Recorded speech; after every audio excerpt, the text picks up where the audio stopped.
Yep, you guessed it. I got destroyed by another copyright claim. Again, so had to re-upload it. Anyway, back to the original video.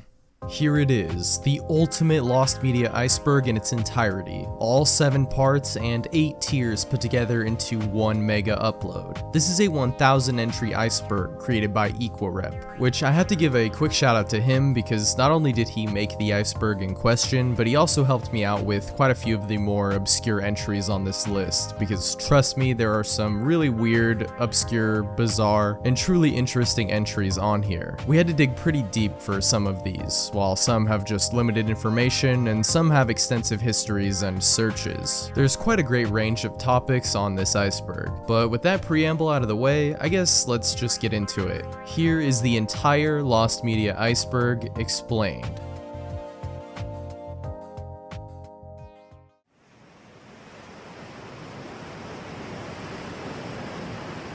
Cigarettes and Valentines.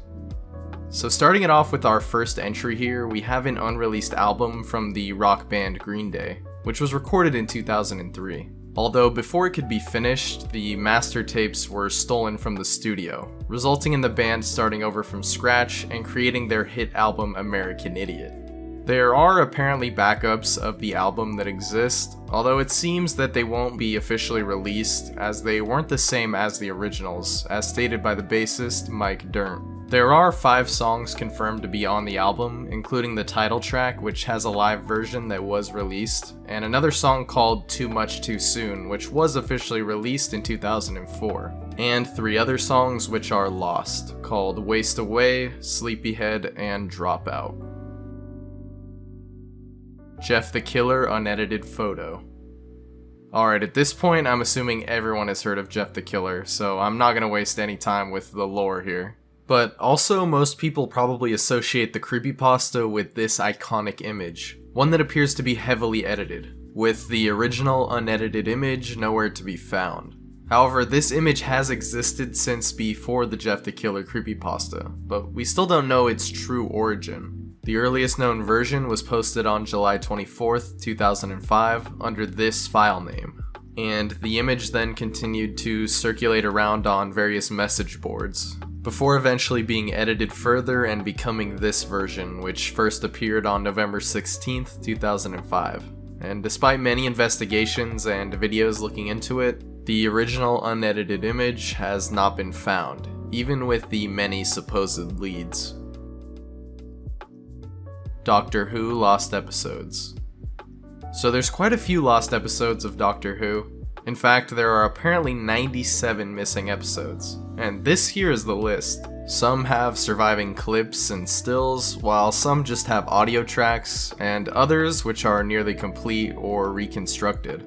And yeah, I don't really know anything about Doctor Who, but hopefully this means something to someone out there. Shout out to all the UK viewers. Library of Alexandria. Okay, so we've got some historical lost media here. Some real important stuff. On the same level as Jeff the Killer, you know. As this was once one of the largest libraries in the ancient world, and was called the Great Library of Alexandria, and was found in Egypt. It was said to house in the range of 40,000 to 400,000 scrolls, as well as around 100,000 books. Although a lot of that material was lost. And I mean, it makes sense. This was made in the BC era, which was, a long time ago. But there was also a fire that burned a significant part of the library, caused by Julius Caesar. So yeah, definitely some lost media there. Michael Jackson's Vault. So what I think this refers to are the lost and unreleased songs of Michael Jackson, which were stored away in his, quote, vault. Anyway, he has a ton of unreleased songs. So many in fact that it would be almost impossible to talk about all of them. Some of these have leaked, and there are snippets of others, and some have even been officially released after his death. And these are just some of the ones that we know about. There are definitely more that are kept hidden away that we know nothing about. Also, this entry has a kind of ominous title, like it could be referring to something else that's hidden, but I don't really know. JoJo's Bizarre Adventure, Phantom Blood. This version of JoJo's Bizarre Adventure is a movie adaptation of the first part, Phantom Blood, and was originally released in select theaters in Japan in 2007 for a short run, never releasing again after the fact. No home media release at all, and not even a recording of the movie exists. Only segments of the film have been found and reconstructed. There's also a test animation for the film from 2004, but that's about it. And it's really interesting because for some reason, they really don't want to release or even talk about this film at all, it seems. And by them, I mean the people involved with this film, including the director Junichi Hayama, who, when asked about the film in 2022, had this to say, quote, "I don't want you to see me angry and pissed off, so it is better if I don't answer this question." Okay then. Also, it's been alleged that there are actually cam recordings of the film, but they still haven't been found as of yet. Minecraft Lost Versions. Now everyone knows what Minecraft is, I don't have to explain it, but you might be surprised to hear that somehow, even with this incredibly popular game, there are still lost versions and builds out there. A lot, in fact. So much so that there is an incredibly thorough list on the Lost Media Wiki showing all known versions, as well as what is notable about them and when they were made, as well as the proof of their existence at all, because apparently there are quite a few fake builds. Hitogata. This one's a doozy. One of the most prevalent lost media cases in recent memory. I mean, we could be here forever going into everything we know in regards to this case, but there have been full videos on this topic already, so I'll just give the basic rundown here. This is a lost Japanese PSA or commercial that allegedly aired in the late 90s or early 2000s. And there are quite a few conflicting reports and speculation on what this video could really be, or if it even exists at all. But what is known is that it originated on Japanese message boards in the early 2000s, around 2004 more specifically.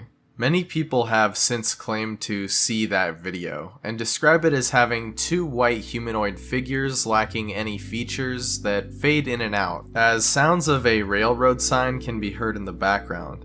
With some even claiming that there was Japanese text reading, "Every 2 seconds, a man dies on Earth." And there has been an extensive hunt for this piece of lost media over the years, and there have been some good leads and even some recreations and hoaxes as well. But it looks like the real one still hasn't been found.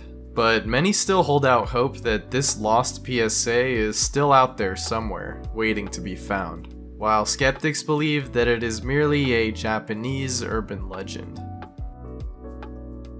Christine Chubbuck video.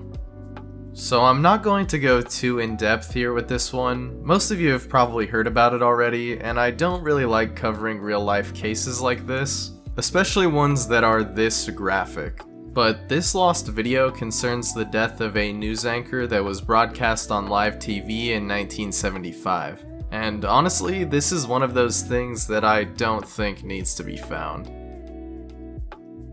El Apostol. Now, this one is really notable as it's thought that this lost Argentine film could have been the first animated feature film ever made, releasing all the way back in 1917.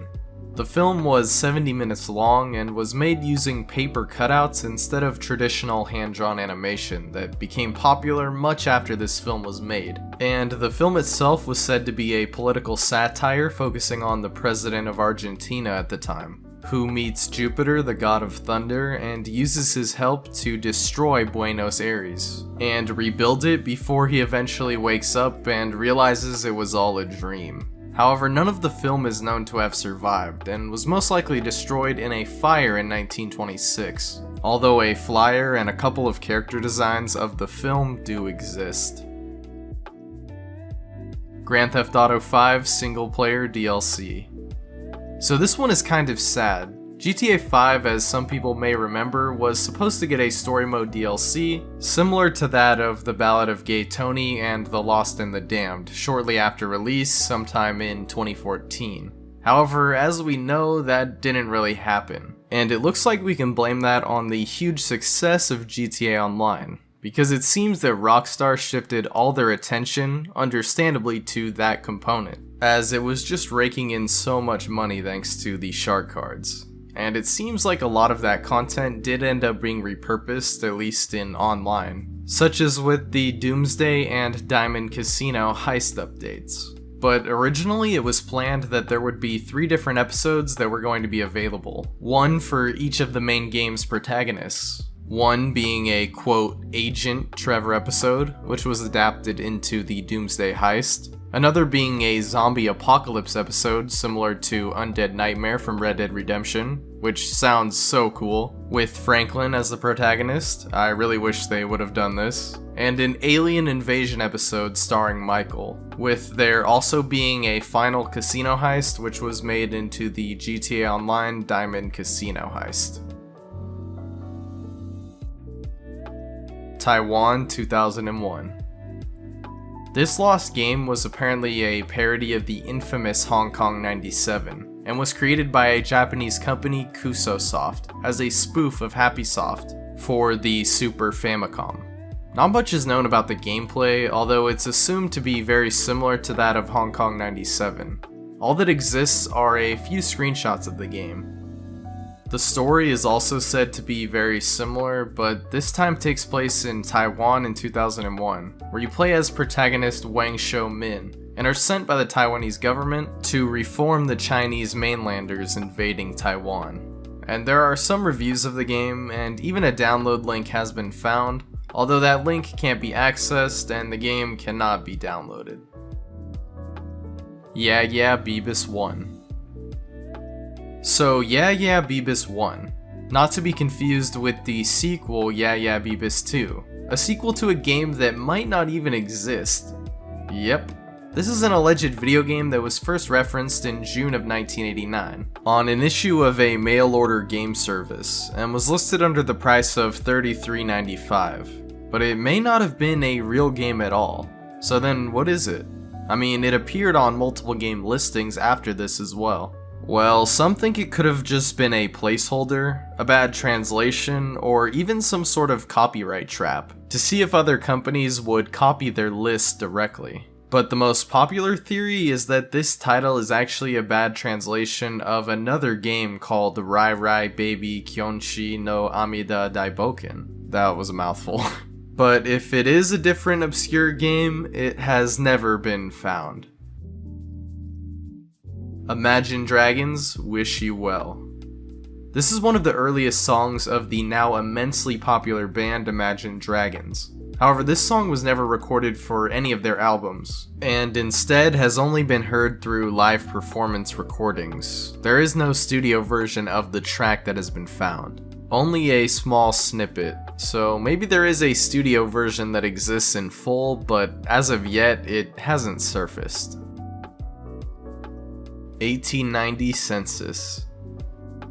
So most of you probably know what a census is, but if you don't, the quick rundown is it's a count of the population as well as some other data concerning age, race, sex, households, marital status, and other things related to said population. And every year the United States government has been creating censuses. Is that how you say that? Okay, yeah, censuses of the population. And the 1890 in particular had most of its materials destroyed in a fire in 1921, with about 25% of it completely destroyed and somewhere around 15 to 50% damaged by smoke and water. Although there are still some data figures which are available, such as state and city populations. Epic Cycle Books. Alright, we've got some more ancient lost media here. Literally, lost ancient Greek text, told through epic poems, hence the name. Also related to the Trojan War, just like many other famous works like the Iliad and the Odyssey, which are actually said to be a part of this collection. Although those are the only two that have survived in their entirety. And while some still have lines that exist, passed down through oral traditions from some of the stories, the rest of the text isn't known, and the full epic can only be told through summary adaptations of the story's material. These epics include Cypria, Aethiopus, Little Iliad, Iliopersis, Nostoi, and Telegony. Definitely butchered those names, so let's just move on. Twitch plays Pokemon early streams. Yeah, we go from some of the most important pieces of lost ancient literature to Twitch playthroughs. That's lost media for you, I guess. Really covers a wide range of topics. Anyway, this is still an important piece of history, I guess, because this was a kind of social experiment ran through Twitch, which would use commands from those watching the stream to actually play the game, which unsurprisingly became an extremely popular stream with a viewership high of 120,000 current viewers and a total of over 30 million views. However, despite this stream being a massive success, for some reason the first 35 hours of the stream were not recorded, or at least the footage of this time frame has not surfaced online. London After Midnight. London After Midnight is a lost silent horror film created in 1927 that starred Lon Chaney as Professor Burke, who investigates the death of a rich guy named Roger in his mansion. And he can't figure out the culprit through normal means, so as you do, he dressed up as a vampire or something and used hypnosis to find the culprit. Kind of a strange movie synopsis, not gonna lie to you, but apparently the movie did pretty well at the time. But unfortunately, the only known copy of the film was destroyed in the MGM fire in 1965. Food Fight Original Version. Ah yes, the infamous Food Fight. Quite the interesting backstory behind this one. Basically, Food Fight is known as one of the worst 3D CGI animated movies of all time, despite starring many big names in Hollywood. The movie just looks pretty terrible, but there is a reason behind that. Production first began on the movie all the way back in 2002, and surprisingly, there was some hype built up around this film. But in December of that year, the footage for the original version was lost forever. Originally, it was stated that the hard drives containing the original version were stolen, but in reality, they were deleted. And the team had to start from scratch with a new approach due to a limited budget, which resulted in the final product released in 2012, despite the original target for the film being for Christmas of 2003. And that original version was about 60% completed before it was scrapped, and it looks like it's gone for good. There are only some trailers and screenshots from this version that still exist today. Slamfest 99. Arguably one of the most infamous pieces of lost media that is still searched for today, Slamfest 99 is a live stream that took place on April 24th, 1999, from 11 AM to 1 PM in Las Vegas, which had a promotional event for the video game Super Smash Bros., the OG one for the N64. And this event had fights between costumed versions of the characters featured in the game, such as Mario, Pikachu, Yoshi, and Donkey Kong. And despite a ton of searching and some leads along the way, the stream has never been found. Although some screenshots and images of the costumed characters do exist. There's even quite a few summaries as to what actually happened at the event, such as this one from Zelda 64 Planet, which reads, quote, Mario and Donkey Kong would start the match. Donkey Kong, being much larger than our favorite plumber, quickly took Mario out. Yoshi came in and got his revenge on the gorilla. Pikachu would come in for the monkey only to be knocked down by Yoshi's lethal tail. Then, before anyone knew it, Mario went crazy. He wiped out Donkey Kong, Pikachu, and his own teammate Yoshi. Ultimately, the match would end in a crash which knocked out everyone, resulting in a draw. Everyone's a winner, the announcer yelled. Super Bowl II. So this lost football game is the second ever Super Bowl, that being the championship game of the NFL, which aired on January 14th, 1968. That's right, somehow one of the most televised sporting events that takes place each year was lost. I mean, it was a long time ago, but still. There are many pictures of the event, but no recordings of the actual broadcast have been found. although it was thought for a time that a copy existed in the NFL vault and was going to be officially released, but that never ended up happening. However, there are videos on YouTube which have certain clips and highlights from the event, but not the full game. Ruby Dung. Now, we already talked about the many, and I mean many, lost versions of Minecraft that exist, but I didn't mention Ruby Dung, which is not actually Minecraft, but rather a kind of precursor to it, created by the same developer, Notch, which has quite a few similarities, and some of the textures in the game were reused for Minecraft. But we don't know too much else about the game, other than that it was inspired by another game called Dwarf Fortress, and all we really have are some screenshots that Notch has shared of the game, and for now, it doesn't look likely that we'll ever see a real build of this title. The Superman, 1933. Interestingly, despite villain versions of Superman becoming kind of a staple in entertainment today, the original Superman was actually a villain, believe it or not, in his debut in 1933, in a short story called The Reign of Superman. But, that's not what this is. Just thought that was interesting. The Lost Superman comic from 1933 is the second appearance after this one, in which the character was actually made into a hero for the first time. But sadly, this comic is lost forever, as according to one of the creators, he burned it in a fire out of frustration at the fact that they couldn't get a company to publish it. Although a few years later, they eventually would, and Superman would go on to become one of the most recognizable superheroes ever. The only thing that remains of the 1933 version, though, is the cover art, which shows a very different looking depiction of Superman. Fez 2. This was at one point a planned sequel to the popular indie hit Fez, before it was eventually cancelled, sort of abruptly, by its creator Phil Fish in a Twitter post. And there's not really too much else to say here, because ever since its cancellation, there hasn't been any sort of build for this game that's ever been found. Wu-Tang Clan, Once Upon a Time in Shaolin. So this one has a really interesting story behind it. This album was actually the last album of the Wu-Tang Clan with all members performing in it. And the gimmick behind it was that it wasn't to be released for 88 years after it was created, as there was only one pressing ever of the album, which eventually ended up in the hands of Martin Shkreli, this dude, for winning an auction and paying $2 million for it.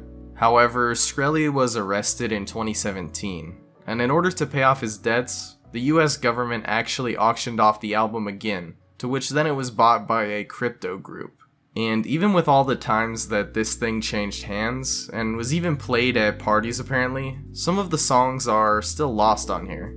Now, there are snippets of some of the songs, and even full tracks, such as the first song on the album, which have leaked. But the full album still has not been uploaded online. Scare PewDiePie Multiplayer.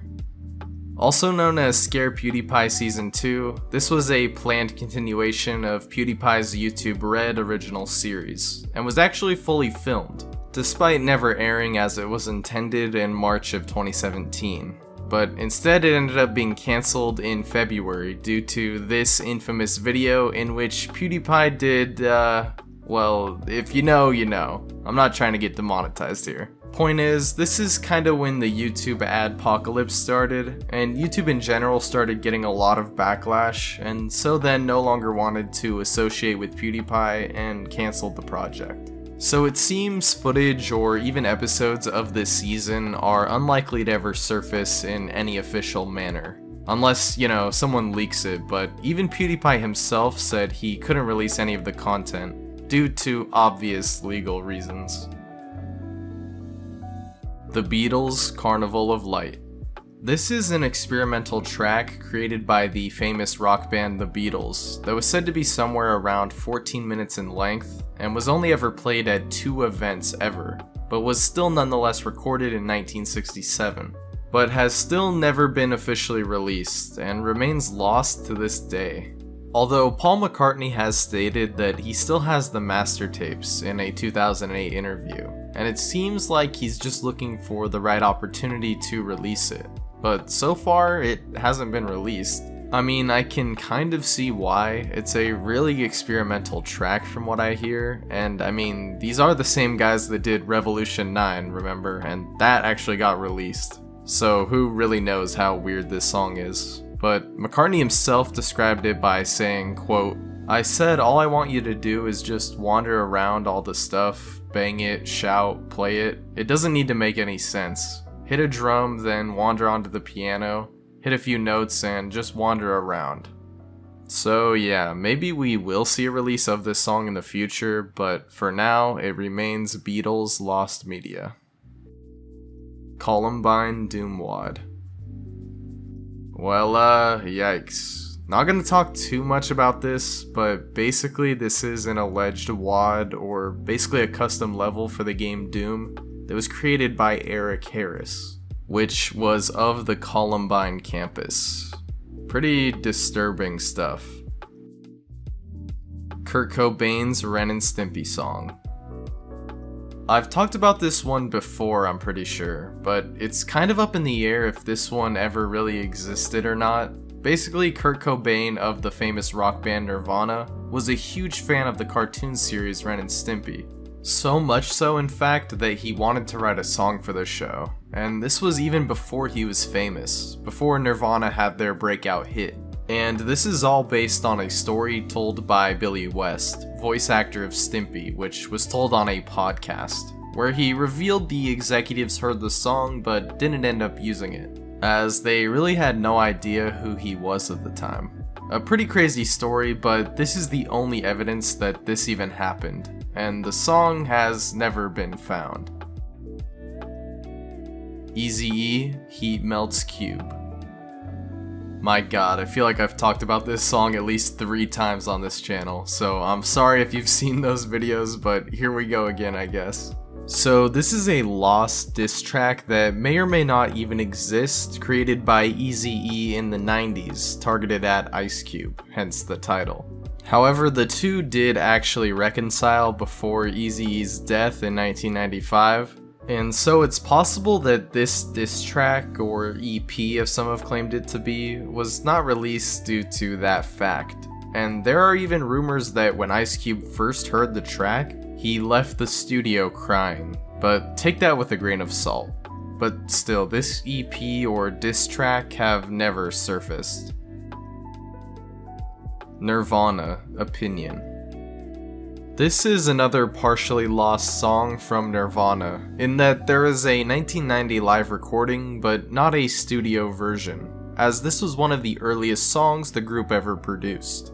However, in the documentary Cobain Montage of Heck, a short snippet of a different version of the track was used, which has never resurfaced in its entirety, and it's thought that this version could be a lost studio recording. 15,000 Dibujos, also known as 15,000 Drawings in English, or 15 mil dibujos. This animated film dates all the way back to the late 30s and early 40s, and was created in Chile, and apparently was even seen by Walt Disney himself, which motivated the director and his team to finish this passion project that was done by only one guy and his family and friends, with the film finally releasing in 1942. However, since then, the film has become lost media. Some clips from the show were showcased in a documentary, and some test footage has also been found, but the full film remains lost. XXXTentacion Lost EPs and Songs. XXXTentacion, also known as Jahzzar, was a rapper who was tragically killed in the summer of 2018, despite having a huge career ahead of him. But he started from pretty humble beginnings, posting his songs on places like SoundCloud and Facebook, which unsurprisingly has led to some lost EPs and songs from way back in the day, since he was making music since at least 2012 or 2013. And a lot of these songs and EPs are even known about, as can be seen on this list. Final Fantasy 64. Also called Final Fantasy VI, the interactive CG game, was a tech demo and future planned installment of the Final Fantasy series for the Nintendo 64, although it was never released. This game demo was shown off at an event called SIGGRAPH 95, and there is a recording of the gameplay. However, the playable demo itself has not yet been found. Grand Theft Auto 64. Again for the N64 we have another game, this time a port of the original Grand Theft Auto, which was actually said to feature new stuff, not just a standard port, including new levels and better graphics. The game was shown off at E3 1999 and was about halfway done. However, there is no gameplay of the N64 version of GTA, and only a little while after, the game was officially cancelled, and no builds of the game or even any gameplay at all have surfaced. All we really have are magazine scans of the game. Half-Life 2 Ravenholm.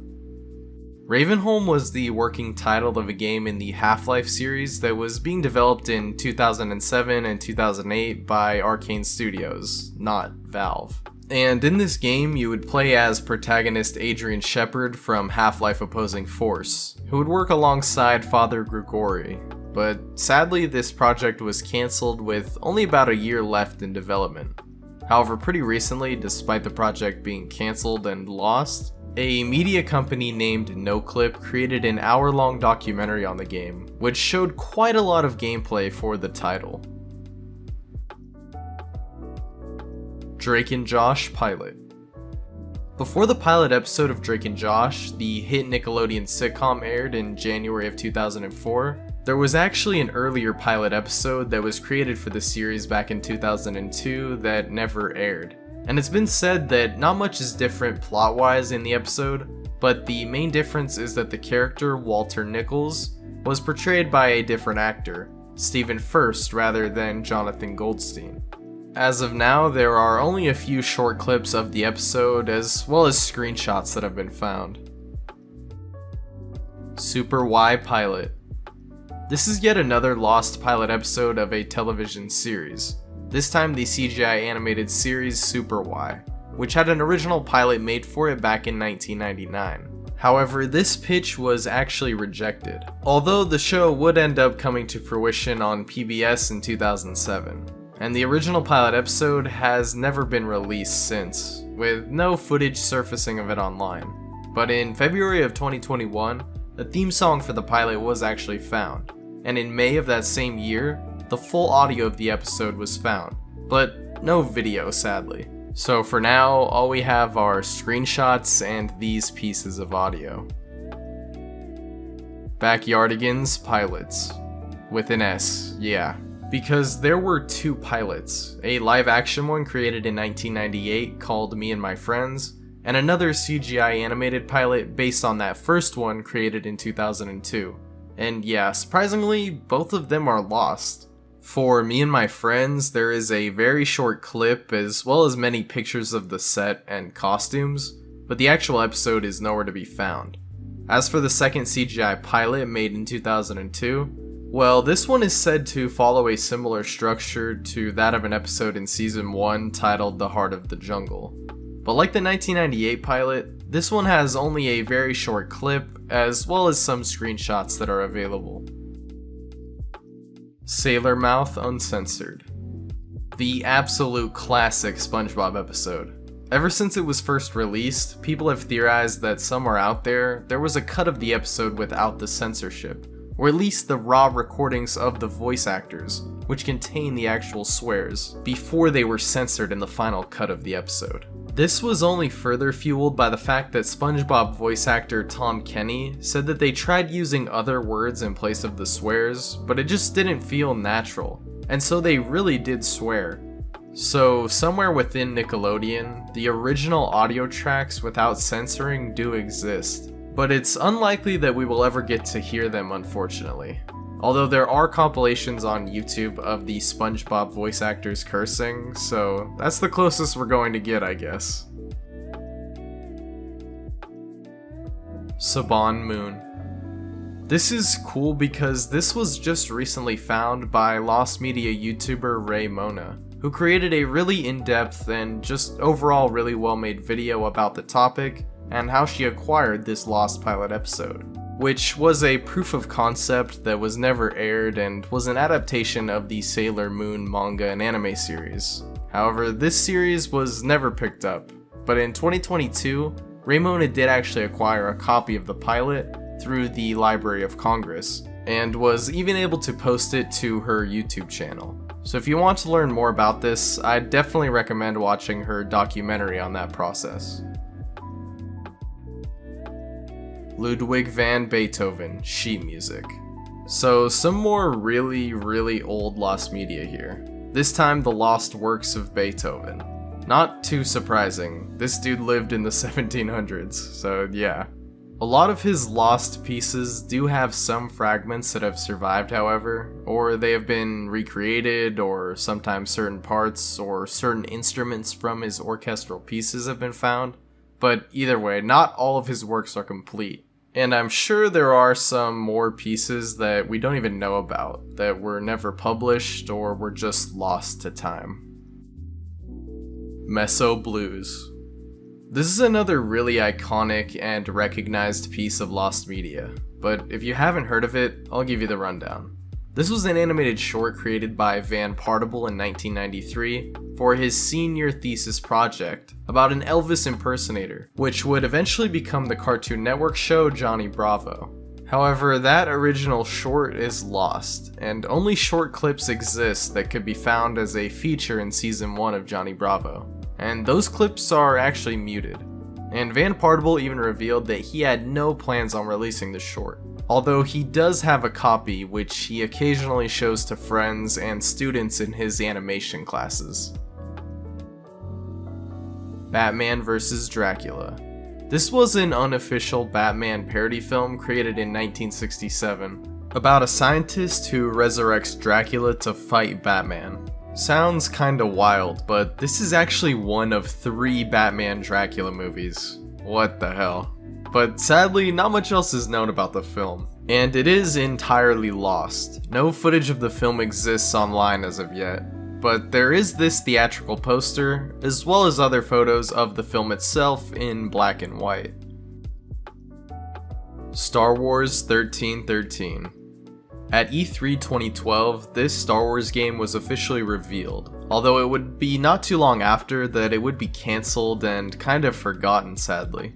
Despite quite a bit of work being done on the game, they even showed full gameplay footage, and for the time it looked pretty good. And it was also interesting and notable for having an M for mature rating planned, as the story was going to have darker and more mature themes, and you would even play as Boba Fett, which is pretty cool. But yeah, after Disney acquired Star Wars, LucasArts shut down the whole project, and no builds of the game have leaked online. All we really have is the gameplay that was already shown. Pink Floyd Household Objects. Created sometime in the early 70s, this was an experimental album of Pink Floyd's that was never released. And like the title suggests, the songs in this album were made using random objects you could find around your house, be it beer bottles, wine glasses, newspapers, stuff like that. And despite the album being finished and recorded presumably, most of the songs remain lost except for a few. Notably the song Wine Glasses, which, you guessed it, uses audio from a wine glass, although it doesn't necessarily sound like it. Attack of the Killer Rabbits from Outer Space, also called Killer Freaks from Outer Space, was a game being developed in 2011 as, get ready for this, a horror spin-off of the Raving Rabbids franchise, which was a first-person shooter. Yeah, pretty crazy. Eventually though, the devs realized that this kind of violent, horror-themed FPS was not suited for a kid-friendly franchise like Rabbids, which led to the name change to Killer Freaks from Outer Space, which even got a reveal trailer. However, the idea was further reworked into Zombie U for the Wii U, and later released as just Zombie on other consoles and PC. As for the original Rabbids and Killer Freaks builds, those are still lost to this day. Shrek Chris Farley version. Oh boy, here we go. So everyone knows about the movie Shrek, and most people would recognize the voice of Mike Myers for the titular character. But before he landed the role, Chris Farley was going to be the original voice actor, and even recorded many lines for an early version of Shrek, before his untimely passing in 1997. Which led to Shrek having to be recast, and even a whole new design and direction for the movie. Now, not all of the footage and audio from the Chris Farley version is available, but there is quite a bit, especially recently as the I Feel Good test animation was found right here on YouTube. Metroid Dread. While this game may have been released somewhat recently in 2021 for the Nintendo Switch, this game has actually had a long and storied development, going all the way back to the days of the original DS. And in 2005, this game was first realized as a 2D side-scroller for the handheld console. But this version was never finished, and no builds of the game have ever surfaced online. Hey Arnold, the Jungle Movie. Okay, I know I keep saying this, and I'll stop from now on. I'm sorry, but God, bro, I gotta apologize to all the OGs of this channel. This has got to be like the 4th time I've talked about this movie. Anyways, this was a film for the Hey Arnold animated series that was supposed to be released in originally 2002. But instead, Nickelodeon opted for Arnold Saves the Neighborhood. Although eventually, many years later, they would actually make the Jungle Movie, and it would release in 2017. However, this version is different from the one that was worked on in the early 2000s, and all we have from that original project is a 40-second test animation. Rude Removal Uncensored. This refers to the infamous controversial episode from the animated series Dexter's Laboratory, which aired in 1997. And kind of like Sailor Mouth, this episode featured a lot of censored swearing, which never actually aired on Cartoon Network due to fear of backlash. And before it was even discovered in its censored format, many people didn't even believe it was real. Although that censored version was eventually found and has been shown at certain events and conventions over the years. And some have even claimed that an uncensored version was also shown. And it was confirmed to exist in 2017 by Craig McCracken, although this version has not surfaced. Sonic the Hedgehog demo, Tokyo Toy Show 1990. This was a Sonic prototype build, one of the earliest in fact, and was shown off in June of 1990 as a playable tech demo. However, this version had a couple notable differences from the final version of the game, such as unused enemies, different sprites, different areas, assets, and many other small details. Anyway, this version was only seen back then in 1990, and despite other Sonic prototypes leaking online in the past, this one still remains lost to this day. Mario Takes America. What a title. This lost and cancelled Mario game was one meant for the great Philips CDI console. You know, the one with gems such as these. It was created as an edutainment game which would have Mario exploring different places around the US, such as New York and Hollywood, and it even used full motion video. But development was slow and it was quite taxing on the hardware for some reason, so the game ended up being canned. There is no build of the game that has been found, nor any footage, although one of the developers claims to have 2 VHS tapes which have footage of the game, although he cannot actually release them. So we only have a couple of screenshots and magazine articles concerning the game. Super Mario 128. Another piece of Mario Lost Media, this time a GameCube and later Wii title that was first seen at Space World 2000 but was revealed in a Nintendo Power issue in 1997 under the working title of Super Mario 128, which led many to assume that it was a sequel to Mario 64. But at some point the project was cancelled, and some of its elements were used in other games, such as Metroid Prime and Super Mario Galaxy. However, all we have is the original tech demo from 2000, and no builds of the game have ever surfaced. Doraemon 1993. There is so much Doraemon lost media, so I'm not too sure what this one is exactly referring to. So originally I couldn't really find anything on a specific piece of Doraemon lost media from this year, but that's because this is most likely a typo for Doraemon 1973, which is the first ever anime adaptation of the very popular Japanese manga. It had 26 episodes, which each had 2 segments, making for a total of 52 segments. However, as of now, only episode 18 as well as 20 through 26 have been found in their entirety, while the other episodes only have partially found material, including a few complete segments, and the others are just lost completely. Shrek cringe compilation commercial. So there isn't actually a cringe compilation commercial, sadly, but there is a lost commercial that happens to have a frame that was used for a cringe compilation meme, which became pretty popular actually, and is basically how this whole search started in the first place. And it's believed that this image originated from a commercial sometime in 2003 or 2004 for the HP PhotoSmart 945 camera, which makes sense as there were other HP Shrek commercials from around that time, and despite other images from the ad being revealed, no footage from the actual commercial has been found as of yet. Groupie. So this is another one here that I've gotta kinda be careful about. Groupie is a short film that was created by the music artist Marilyn Manson at one of his house parties in the late 90s. And as far as the premise for the film goes, I can't say too much, other than it stars a girl who ends up having to do some really disturbing things. And this is only the stuff we know about, and yeah, I can't really go into too much more detail on that, but there isn't much of this film available at all. Only short clips that were featured in Manson's other projects. And apparently the film was so messed up that his former manager said if he were ever to release it, it would end his career or have him sent to jail. So, yeah.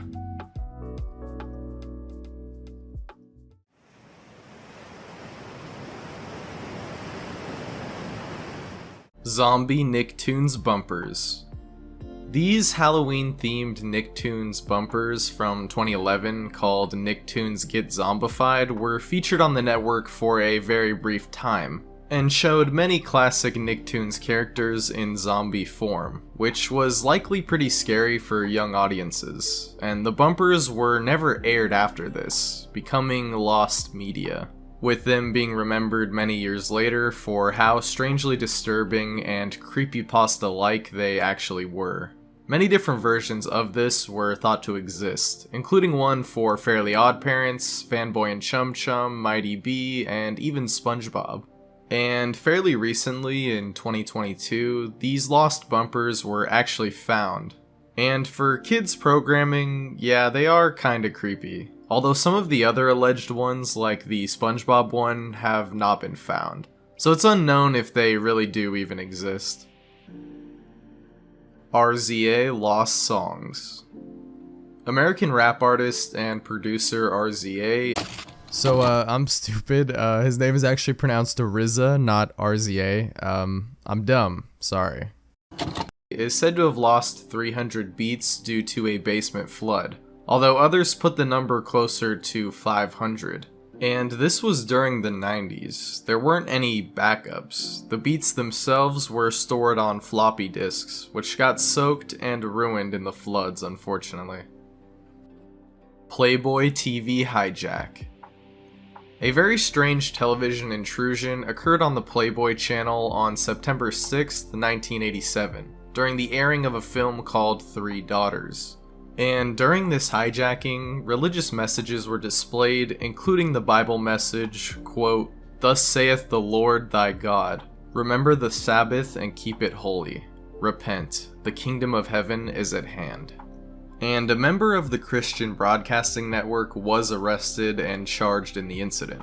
However, even still, no footage of the broadcast intrusion has been found. All that we have is this image of the text that was displayed on screen. Paper Mario Sticker Star 2010 E3 trailer. At E3 2010, the trailer for a new Paper Mario game for the 3DS was showcased. Paper Mario Sticker Star, although it wasn't called that at the time, and interestingly, despite being shown at E3, a large portion of the trailer is lost. Only a small part of the trailer is available in a low-quality video recording, as well as the rest of the audio from the trailer. But as of now, this demo and full trailer are both lost media. Max Headroom Hijack Audio. Another TV hijacking. Here we have the infamous Max Headroom incident. I'm sure most people have heard about this by now, but some may not know that there were actually 2 hijackings on the night of November 22nd, 1987 by the same perpetrators.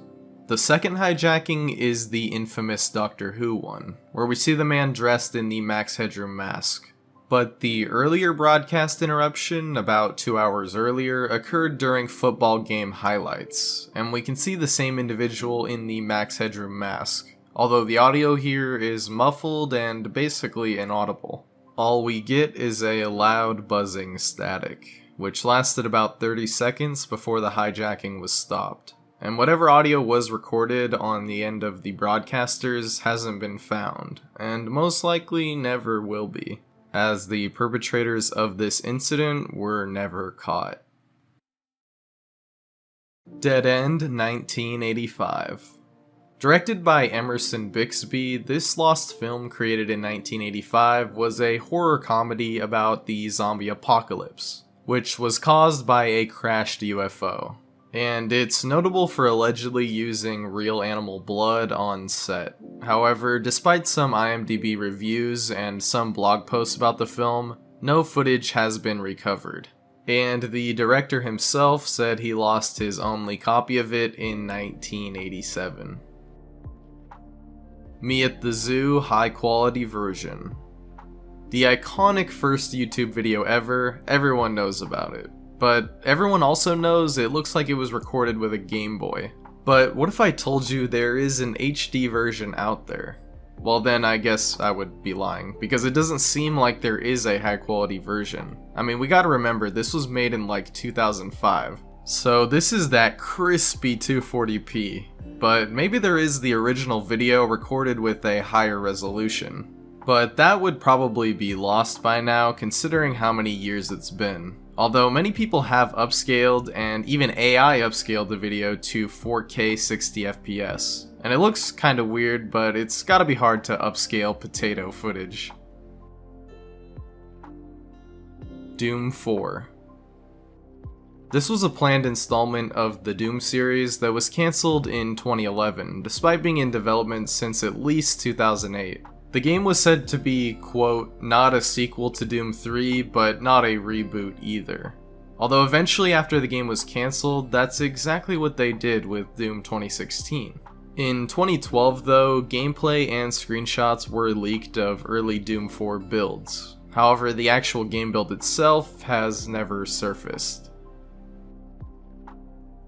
Among Us 2017 Prototype.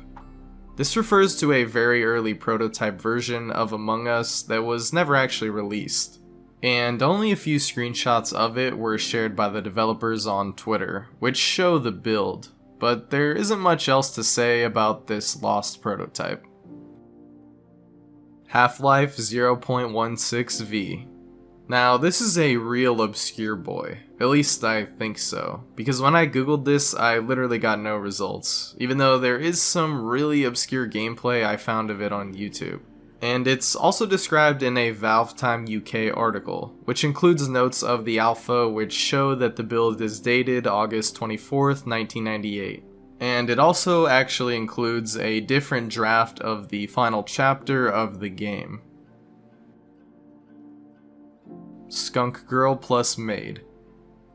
This is yet another pretty obscure one. I guess this was an RPG Maker game created by the user Mr. Big T, but other than that, there isn't too much I could gather on this. 1-900-490 Freak Audio. Beginning in the late 80s, there was an interactive phone number called the Freak Line that operated until the mid-90s, where people, usually kids, could pay $2 to call the line and either leave a message or hear one from other people. and apparently this was a pretty popular thing. They even have a commercial for it that's been found, which shows the mascot Freddy Freaker. And some of the best recordings were actually showcased on an MTV segment, but sadly all of these phone line recordings are seemingly lost. Please Don't Stop. Found in a compilation of old Israeli VHS tapes is a lost and mysterious song dubbed Please Don't Stop, which is briefly featured on an intro sequence for the Israeli VHS distribution company Malibu Video, which was active during the 80s. And the song is actually in English, although only a portion of it can be heard. And despite many searching for the song, even with some of the lyrics being available, it hasn't been found. Not even the true name of the song or the artist behind it are known.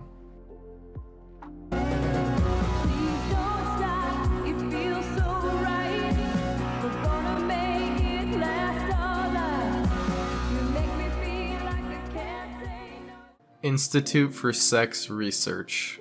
Also going by this German name, which I definitely won't be able to pronounce. But this was a sexual studies institute founded in 1919 in Berlin, which even included some of the earliest research on transgender people. However, when the Nazi Party rose to power, they burned many of the books and documents from the library in a mass public book burning. And while some of the documents and books have been recovered, most of the contents from the library and archives were lost that day. I solved Stop and Swap. Now, I couldn't find too much info on this, but apparently this is a lost YouTube video in which someone claims to have solved the Stop and Swap Easter egg from the game Banjo-Kazooie. The only thing we could really find was a post on a different iceberg called the Video Game Hoaxes and Rumor Iceberg, which honestly sounds like it would be something fun to cover. But anyway, the post discussed the video, saying, quote, "This is another video I watched once and have yet to relocate. All it was a black screen with a guy rapidly explaining how he solved the stop and swap mystery before running through a very long list of steps that involve swapping between multiple N64 games. Ocarina of Time and Bomberman 64 were mentioned to my recollection, with one step standing out in my mind about fighting Sonic in Super Mario 64. The whole thing might have ended with a Rickroll, ? Nico Nico Doga glitches. Nico Nico Doga, also just known as Nico Nico, is a Japanese video hosting service which has operated since 2006, and is kind of like YouTube. There are some glitches that occurred on the site that are now lost, which Sakura Stardust did an entire video about. There was one with the seek bar moving, comments going by faster I guess, because on this they appear on the screen when watching a video, which honestly seems kind of annoying, as well as other playback errors and videos rewinding on their own, displaying random numbers, stuff like that. But there really isn't any evidence of these glitches occurring in video format, I guess. Lego Go. Lego Go was a 90s Russian TV show in which two teams would compete against each other in Lego building competitions in order to win a sticker. Yeah, hooray. The show ran from April 1995 to March of 1998, before the show was rebranded into KB Lego Knot, with the prize being changed to a trip to Legoland in Denmark, which I mean, yeah, pretty good change there. But sadly, a lot of the show is lost, as most of the episodes were never re-aired, and not many VHS recordings of the episodes were made, although a few of them can be found on YouTube. Minecraft Unused Vote Winners Animation. So every year since 2017, Minecraft has held votes on which mob should be put into the game. And each time there's a winner, there is a special animation that plays for the mob. So it's presumed that there are animations made for each mob in case it ends up winning. Although we only ever get to see the one for the actual winner. So if there are indeed other animations for the other candidates, they have yet to surface online. Piano lessons. With its first episode premiering back on October 8th of 1931, this is one of the earliest TV shows ever, and it's basically just what it sounds like. Piano lessons that aired on TV on Mondays at 8:15 p.m. And sadly, a lot of these very early television programs are lost forever, as there was no real way to preserve them back then. All we really have are listings of the show, but no footage or screenshots. MySpace deleted content. So this is more of a general one, I guess, not too much to go into here, other than that a lot of content was deleted from MySpace, but I think this is referring to a specific event in 2019, where during a data migration, every piece of content before 2016 was lost and deleted, including songs, photos, and videos. RIP. Edward Leon Scott de Martinville recordings. So there's your butchered pronunciation of the day, great. Anyways, this refers to the French inventor of the phonautograph, a device that could record sound waves, and was the first of its kind. And interestingly, in 2008, some of these recorded sound waves were actually converted into real sounds. So in a way, they are the earliest ever recorded sounds. However, despite a lot of these being made playable, some are still lost or unidentifiable. Also, can't forget to mention the rumor that Abraham Lincoln was allegedly recorded by the device. However, this recording was never found, and this claim has been doubted by experts. Mothman. The classic cryptid Mothman. Anyone who's familiar with urban legends has heard of this creature. But I'm pretty sure this entry is referring to a lost independent horror film based on the legend, and follows an animator named Ellis who encounters the creature and attempts to prove its existence. There is a trailer that was released for the film, but the movie itself was never finished, and most of the footage remains lost. I Love Bees Hurricane Ivan Incident. So Halo 2 had a really interesting marketing campaign and ARG called I Love Bees, which had a website with a countdown that once ended would reveal a map with locations to certain payphones that when called, lore about the game would be revealed. And it was a really ambitious idea for the time, and all of these recordings have actually been found. However, the calls also had operators that acted in character. But one of these calls occurred during Hurricane Ivan, and still someone called from the payphone. And the operator actually broke character, saying, "Dude, it's a hurricane, put the phone down." But this phone call recording is lost. Penguin Zero Lost Videos. So the lost videos of Critical, or should I say Mabo Insano, because apparently that was his old YouTube username, and apparently he had over 500 videos that are now lost, which were created between the years of 2007 and 2010, and this is all described in a video he made in late 2021. Most of the videos were deleted, and a lot of it was gaming related content from Halo 3, Gears of War, and other games. However, it seems that only one of his hundreds of videos was ever found, which likely means that most of them are gone for good. Conker's 12 Tales. Announced at E3 1997, this was the sequel to Conker's Pocket Tales for the Game Boy Color, and was originally called Conker's Quest, or 12 Tales Conker 64, before eventually becoming Conker's Bad Fur Day. And this original version was much different, and despite there being a lot of gameplay from it, this build and version is still lost. Interestingly, this was before it became a mature title and was still marketed as a kid-friendly game. Escape from Team Fortress. This was an animated web series created in 2014 based on the game Team Fortress 2, with 8 episodes total planned for the project, which were all written and even voice acted, although only one of the episodes ended up being completed with animation. PhotoBucket.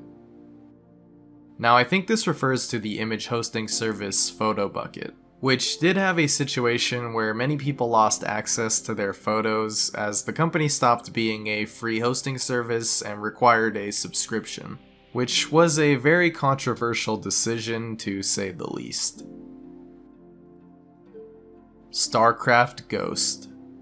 This was a planned installment of the StarCraft game franchise that was being developed by Blizzard, Swingin' Ape Studios, and Nihilistic Software, and was conceived as a stealth action experience for the PS2, GameCube, and Xbox. And in 2020, a playable build of this 2003 game for the Xbox was found and uploaded online. However, sadly, this download link is no longer available, and the game is once again lost.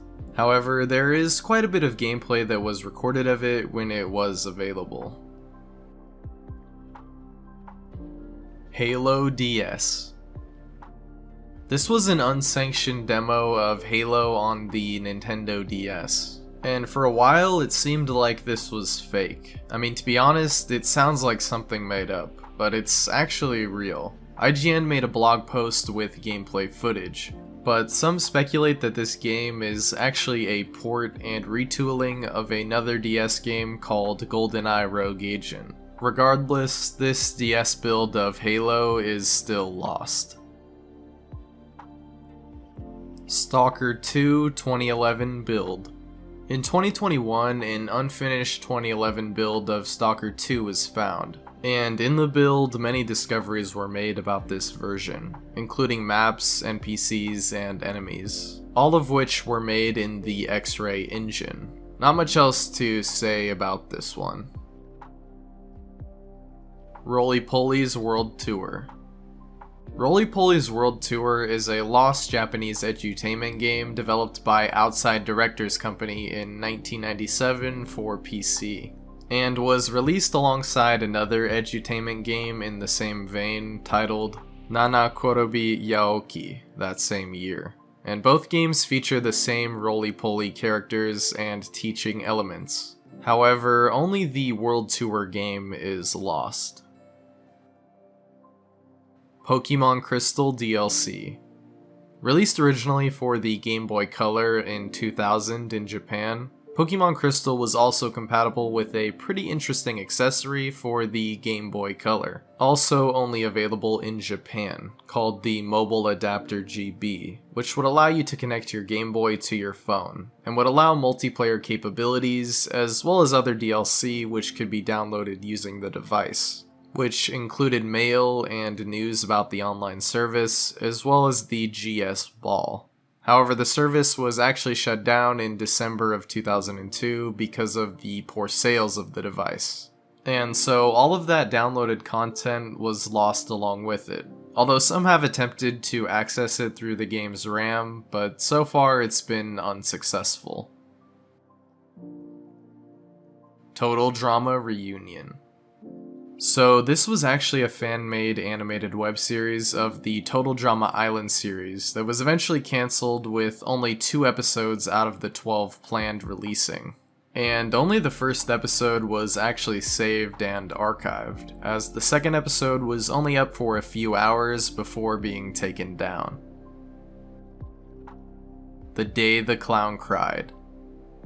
Now this is a topic I did a deep dive into before. Did a whole video on it actually, but to make it brief, The Day the Clown Cried is a film created and directed by Jerry Lewis, starting production in 1971 and working from a script from 1962 that was completely rewritten.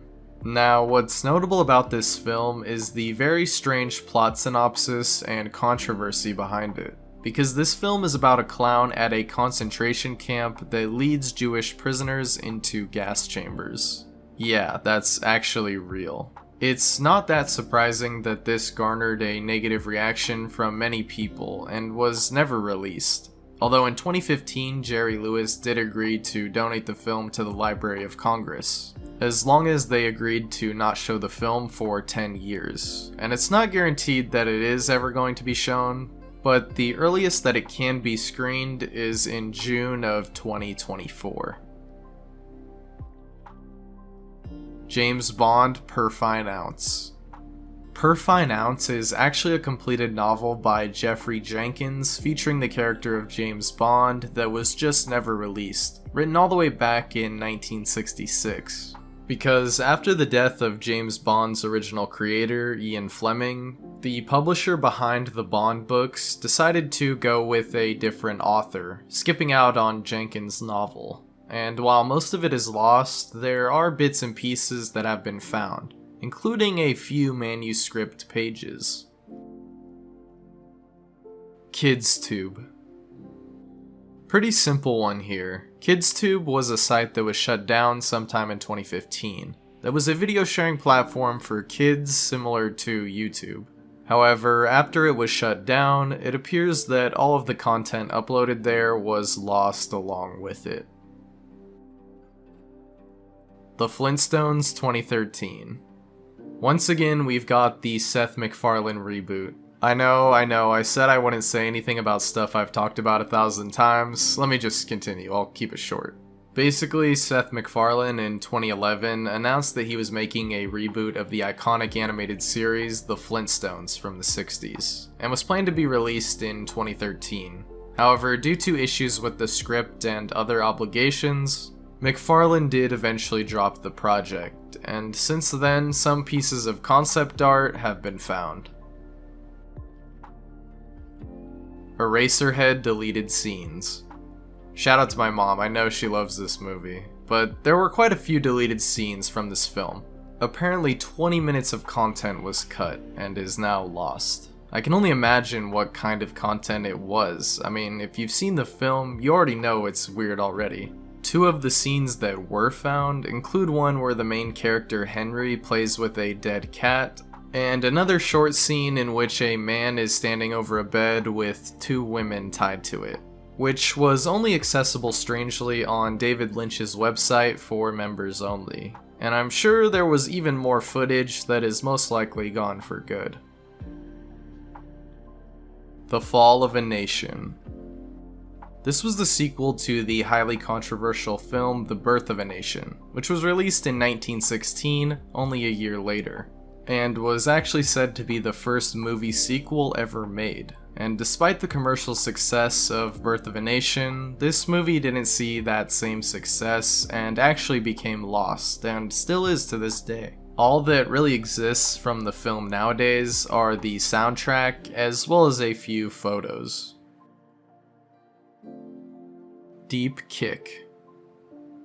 To coincide with the album release of One Hot Minute in 1995, the rock band Red Hot Chili Peppers created a documentary containing some of the recording sessions and interviews with band members, as well as some fantasy sequences based on each of the members.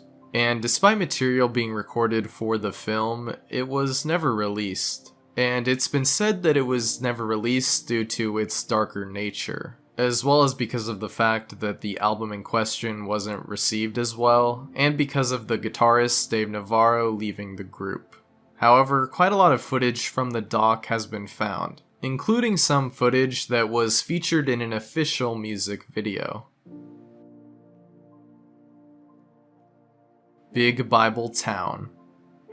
Created by Third Day Games and released in November of 2010, this MMO was based on Bible lessons where you would also build a religious-themed town, and there's quite a lot of gameplay that's been found.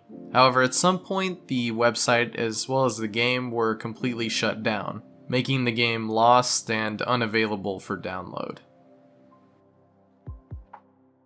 Food Dude. This is a kind of strange and unreleased CDI game, so you know it's God tier. And apparently it's a skating game where you have to dodge junk food. Yes, you heard that right. Actually, let me just read you this quote from one of the Zelda software engineers. Quote, "That was a scroller game where you were a sprite over a moving background, and we had stuff like bananas, apples, healthy food appear. And if you skated over them, you'd get power-ups. There was also things like ice cream cones and other junk foods that if you skated over them, you'd get hit and slowed down. Then, between levels, there was a static street shown, and some full motion video overlaid over the top of your Food Dude Kid character, talking to you about Earth first, peace, and stuff like that. And only this screenshot exists of the actual game. Oh, and also a bunch of weird miniatures were made for the project. Honestly, this thing deserves its own video, it's so strange. RPG Workshop Max. Created by the famous game developer behind Five Nights at Freddy's, Scott Cawthon, RPG Workshop Max was also just called RPG Max, and was an old project from 2002, and was a game where you could create your own RPG game. Apparently Scott has some other old lost projects as well, this is just one of them. The Simpsons Game 2.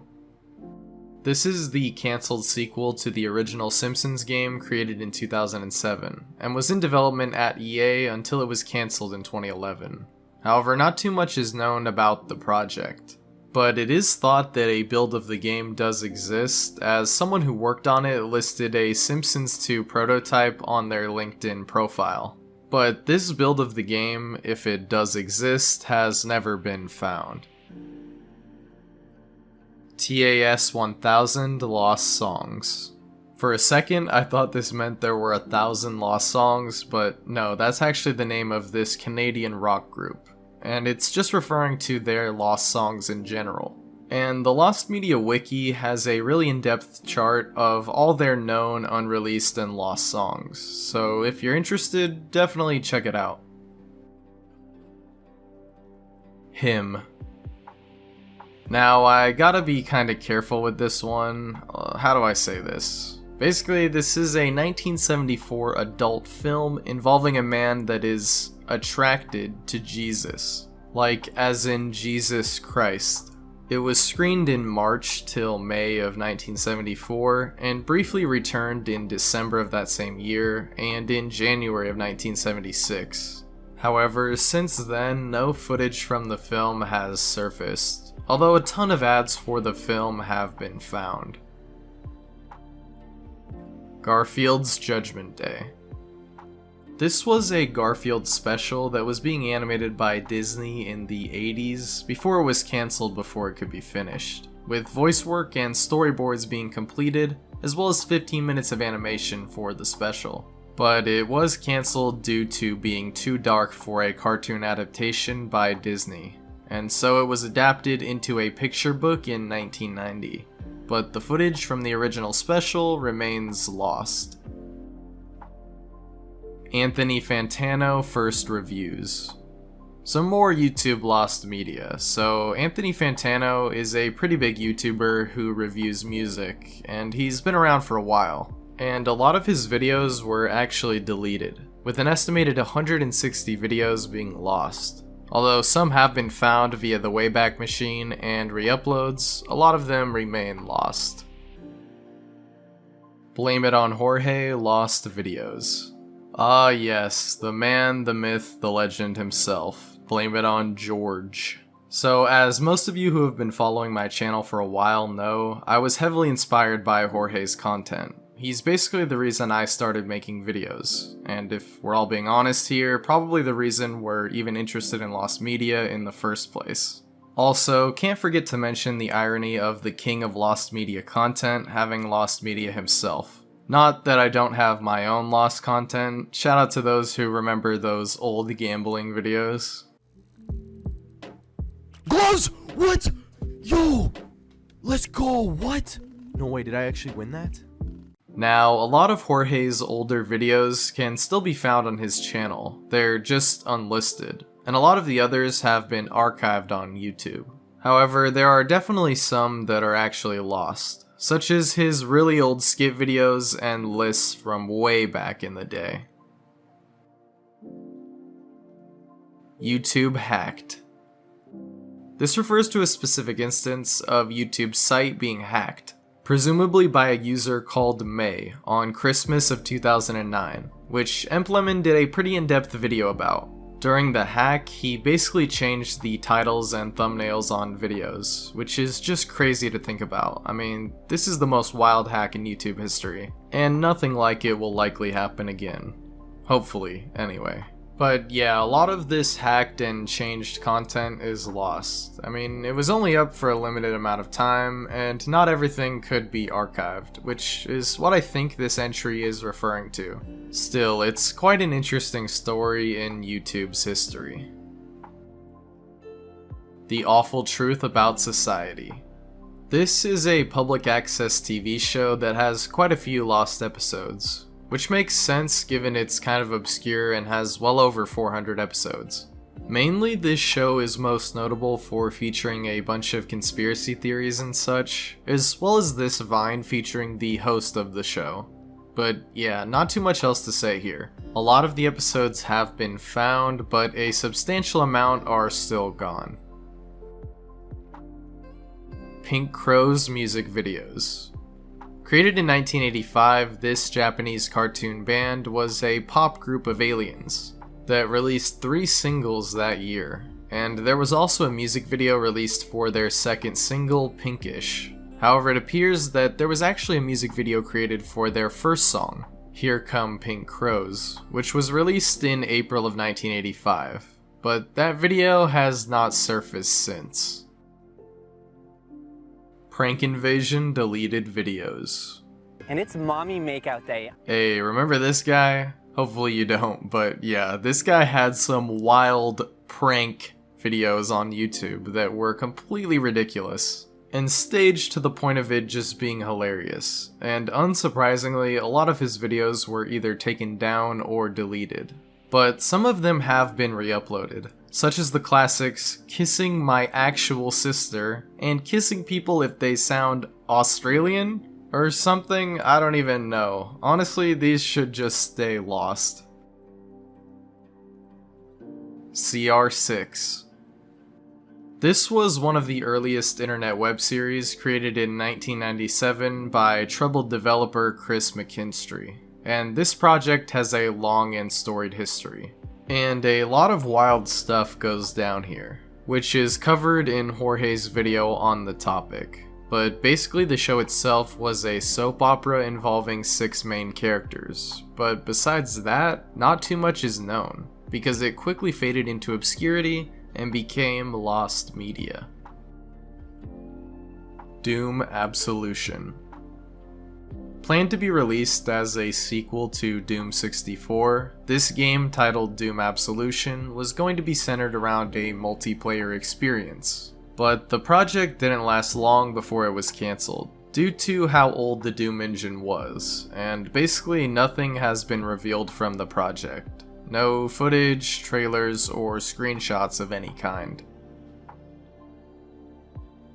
100 Years. So we've got some intentionally lost media here. Not even lost, but just locked away, I guess. Because this film, created in 2015, was advertised as a movie you will never see, set to release on November 18th, 2115. Written by and starring John Malkovich and directed by Robert Rodriguez. Definitely a strange and interesting case. Inside Out Bing Bong cutscene. Well, spoilers, I guess, but this was a different version of Bing Bong's death scene, which was said to be about 40 seconds to a minute longer, which was a lot more upsetting and tragic, as you could hear the character pleading. And this version was cut due to being too much for younger audiences, and the scene in its entirety has not resurfaced. Although in September of 2021, a 7-second clip of the unfinished animation was found, but it does not contain the full scene. Kinetophone recordings. Developed by Thomas Edison in 1894, the kinetophone was a device that could be used to record sounds in visual format, and some of the very early recordings have been found. However, only a few have actually been restored, as many of them have taken quite a bit of damage over the years. Possibly the earliest project, known as the Dixon Experimental Sound Film from 1894, has been found. However, a lot of the other recordings are lost or too damaged to be used. Oregon Trail Original Version. The widely successful and popular computer game The Oregon Trail, released in 1985, had quite a long development and went through many changes before it was eventually released. The project first started in 1971 and went through many versions, originally being titled just Oregon, which was made for a history class. Eventually that idea was taken further and made into different versions. But the original from 1971 was never made public. However, one of the creators, Bill Heineman, did state in 2017 that he did in fact have a copy of it. Yongle Encyclopedia. So some more historical stuff. The Yongle Encyclopedia was a huge one, the largest one ever written, with an estimated 11,000 volumes, being worked on from 1403 to 1408. Written by over 9,000 scholars and containing over 50 million Chinese characters. And it included much of the early Chinese beliefs, traditions, and history. However, parts of it would become lost or even destroyed throughout the years. And only around 400 volumes of the encyclopedia still exist today, with the rest being either lost or destroyed. Although there have been some pretty recent discoveries of pieces of this encyclopedia. Dragon King: The Fighting Game. So the incredibly popular Nintendo 3D fighting game Smash Bros., the original one for the N64, actually started as a completely different game, although it did have similar gameplay and was called Dragon King: The Fighting Game. But very little else is known about the game, and there are only a couple of screenshots of what looks to be a very early build, before the project was changed to Super Smash Bros. Smash Mouth Old Habits. So from the creators of All-Star, aka the Shrek song, there was an album announced as the 5th of the band Smash Mouth in 2005. However, the album didn't actually release in its entirety, and as of now, a few songs from the album remain lost. Those being Say When, Baby Please Don't Go, Old Habits, and Sugar. All which only have snippets. Gojira Sea Shepherd EP. The French metal band Gojira in 2010 were in the production of an EP featuring 5 tracks that was to be released in 2011, and would also have all of the proceeds from the album go to an anti-whaling group called Sea Shepherd. However, due to a hard drive crash, the group had to postpone the album and re-record parts of the EP. Trust me, I can relate. I lost an entire video to a Windows bug reformatting my hard drive. Fun times. Anyway, the album was never actually released, and it's unknown if it was even finished, and only one track has ever been found from it, titled Of Blood and Salt. AJR Venture. The second album, Venture, by the group AJR was released in 2010. However, since its release, the group has deleted all known traces of it. But as of now, 4 of the tracks have been recovered, with the remaining 6 songs still being lost to this day. Despicable Me 2 Al Pacino Lines. Originally, while Despicable Me 2 was still in production, the iconic actor Al Pacino was brought on to voice the main villain of the film, El Macho. However, over a year after this announcement, and about 2 months before the film would release, it was announced that Pacino had left the project, citing creative differences. Although all of his lines were actually recorded for the character, but none of these recorded voice lines have ever surfaced online. It Deleted Scenes. Now, it's quite typical for movies to have a few deleted scenes, standard really, but this movie for some reason just has a ton from what it looks like. However, most of these cut scenes were eventually released through home media. But there is one scene that is still lost to this day. A scene that was said to be even too graphic and disturbing for an R-rated movie. This was revealed by Pennywise actor Bill Skarsgård in an interview, where he described the scene as a flashback to 1637, where Pennywise actually eats a baby. Yeah, pretty crazy. You didn't actually see it, but even the implication and the crunching sound that apparently accompanied the scene was just too much. And this screenshot shows what Pennywise actually looked like during this scene. Red House Painters / God Forbids demos.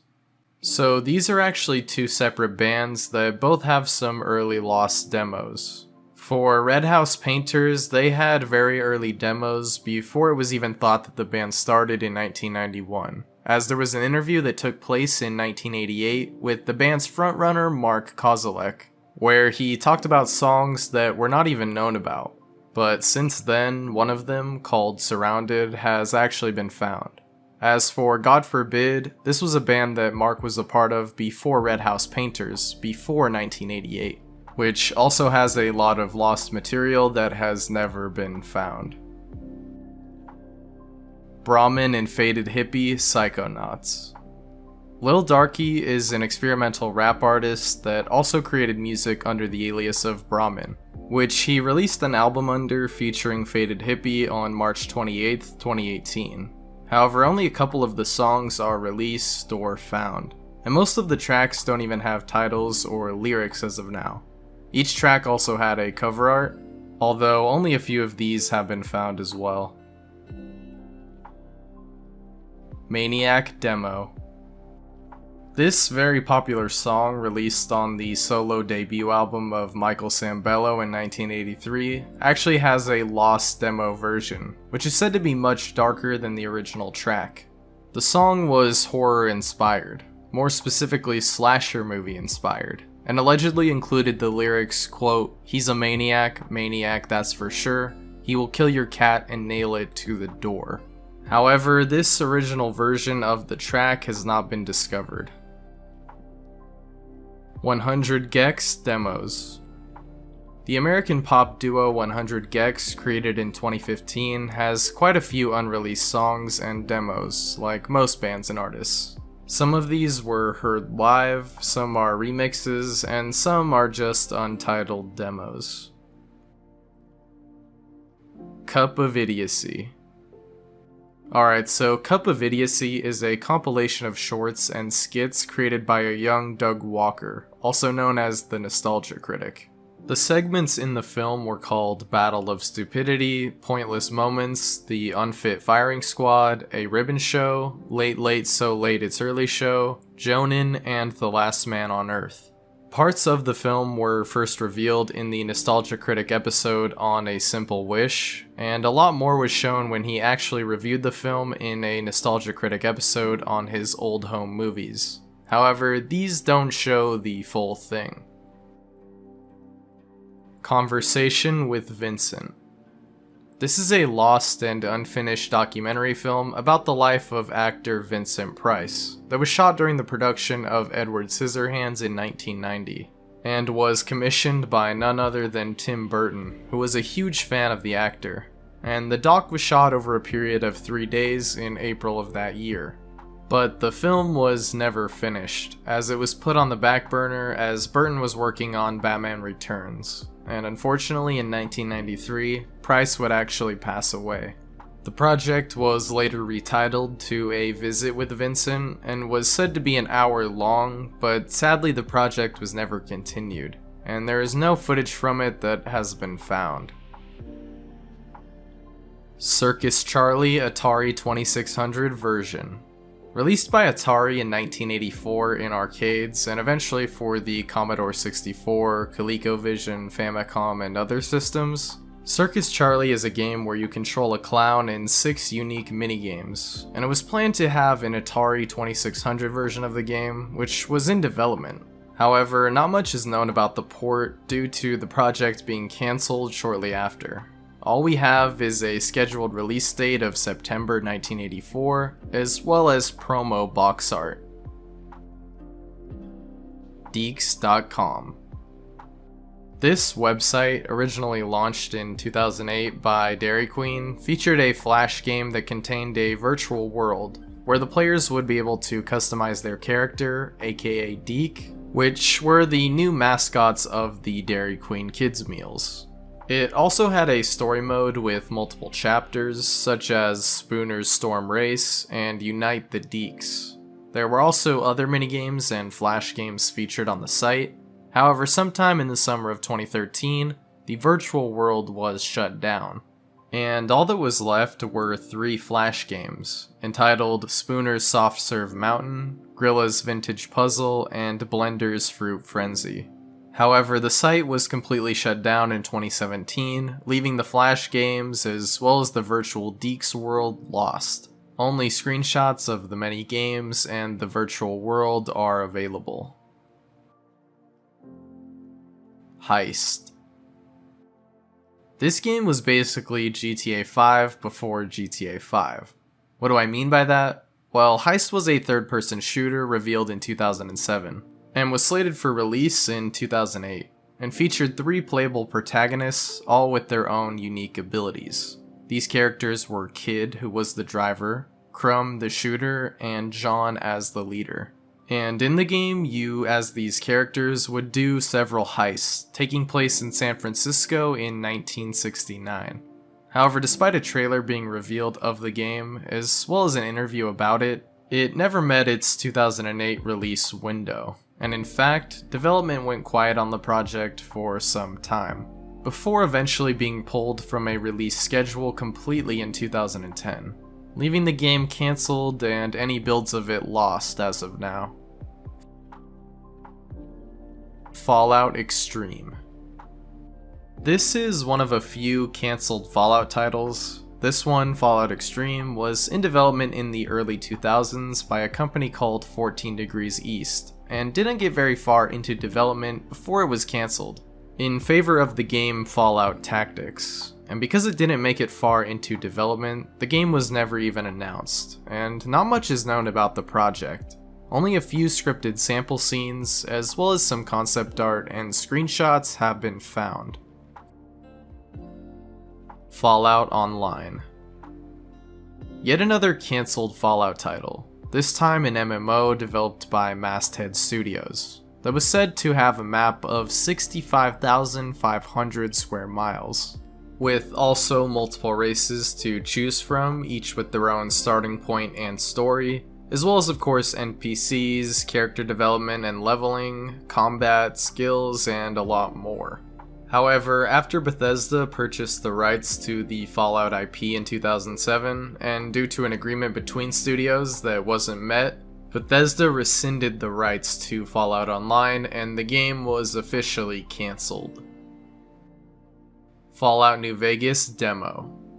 Alright, and now we've got the Fallout New Vegas demo, and this game is such a gem, let me tell you. One of my favorite games of all time, and it is definitely deserving of a lost content video. Although that would be a pretty huge challenge considering it has more cut content than I think I've ever seen in any other video game before. Speaking of which, the demo I think this is referring to is the one shown off at IGN Live 2010, in which a gameplay demo was revealed which has some differences from the final release, such as the New Vegas Strip being one big location and not multiple smaller ones that you have to travel through with gates.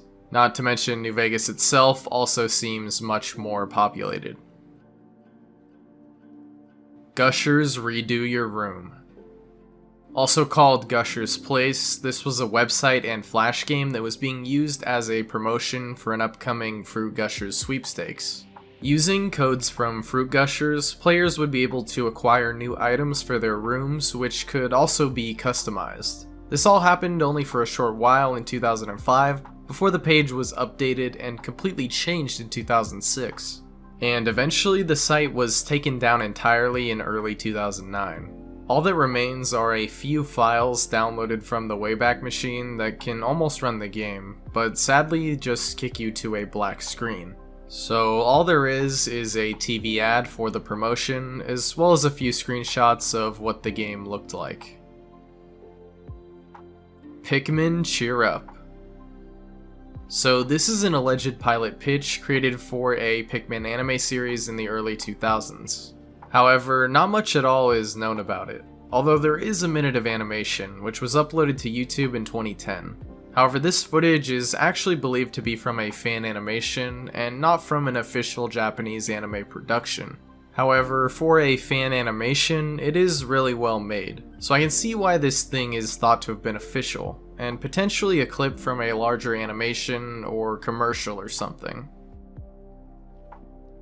Shinin no Sosei.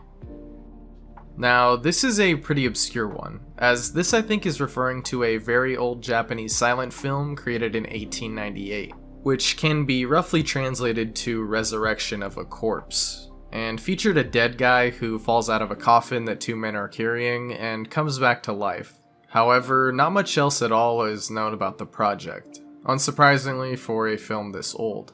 Still, it is interesting to hear about one of the earliest films ever created in Japan. Google Plus Media. Google Plus, shout out to those of you who remember this, basically was this very strange thing Google was trying to push for a while as a kind of social network linking together various Google services, such as, of course, YouTube. And yeah, nobody really liked it, at least from what I can remember. Because in late 2013, they made it so you had to have a Google Plus account to even comment on YouTube videos. Truly a dark era. And the service was officially discontinued in 2019. And I guess any media that was linked to these accounts became lost. EDP445 videos. Oh boy, so yeah, this very controversial YouTuber has a lot of lost videos, due to him deleting all of his content off of the platform after he was exposed.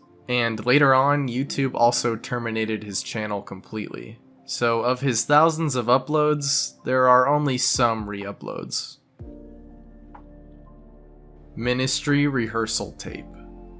Now this one ended up being pretty obscure and hard to track down, mostly because I had no idea what this is. At first I thought it was like for a church or something, but no, Ministry is actually a band that created an experimental album sometime in 1986. But I really don't know too much else about this case, but I believe this is what this is referring to. Independent Television / Broadcast Authority.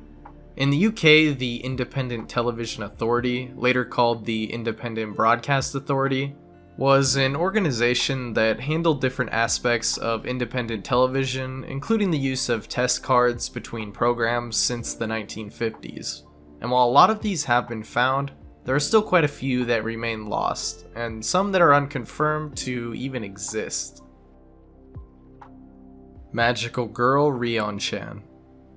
This is a Japanese and Chinese magical girl anime franchise from the 2000s, which had a manga as well as an anime and even merchandise such as figures.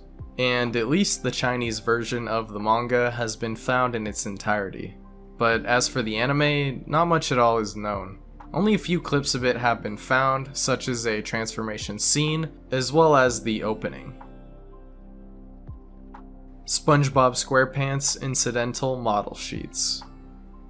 So model sheets basically show the character designs in an animated show, and for SpongeBob there were even model sheets for the background characters of the show, which were known as incidentals. And there are quite a few of these that are known to exist. However, 3 of them were eventually shared by a storyboard artist on Twitter, and since then even more have surfaced, including incidentals designed for the Sponge Out of Water movie. But there are quite a few more that haven't surfaced yet. SpongeBob SquarePants Ain't Life a Beach. So this actually refers to the first ever piece of SpongeBob official merchandise that was ever revealed, which was a press kit titled Ain't Life a Beach, which was given out as promotional material for the upcoming series in 1999. Now, there's quite a bit to unpack here. First of all, that title, not exactly something kid-friendly per se, as it is a play on words of life's a bitch, right? Also, this just looks really cool. I mean, it included synopses of episodes, the original character sheets and bios, slide inserts, and more.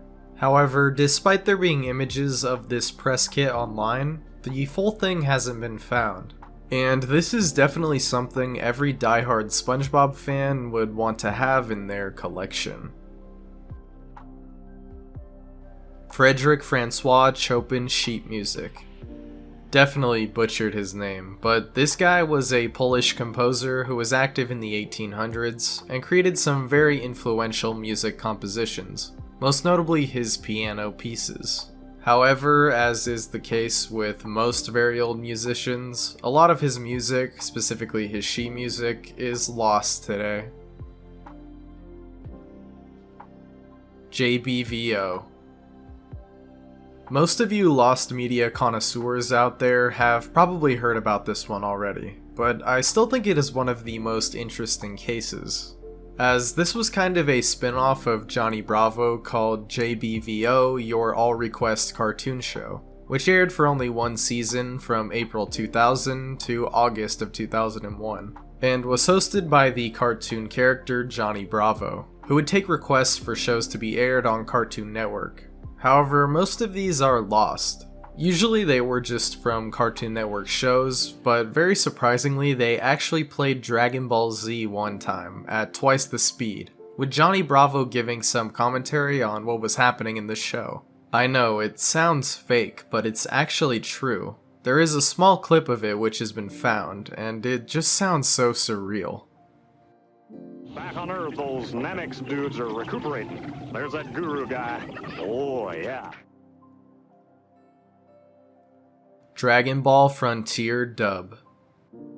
Speaking of Dragon Ball, one of the earliest alleged English Dragon Ball dubs comes from a company called Frontier Enterprises, who did a lot of the earlier Godzilla film dubs. And they were also said to have done a dub for the first Dragon Ball movie, Curse of the Blood Rubies, as one of the voice actors listed it on his LinkedIn profile. However, besides that, not much else is known. It's been theorized that it was shown on airlines in the 80s, but nothing is confirmed with this one. Full Metal Alchemist Brotherhood Animax dub. And we have another anime dub. This time for the amazing anime Full Metal Alchemist Brotherhood. For real, I know this is a bit of a sidetrack, but if you've never seen this show, I'm telling you, you won't regret it. Anyways, this Animax dub that aired in Asia was said to be created by SDI Media, and possibly also aired in the UK, and it's thought that it aired possibly in late 2009 or in 2011. And quite a few clips of the dub have been found. What would ever make you say something like that to us? Well, ain't ya? Thanks for the food. The City Gone Wild. This is a very old silent gangster film created in 1927 that starred Louise Brooks and was directed by James Cruz, although other than that, not much is known.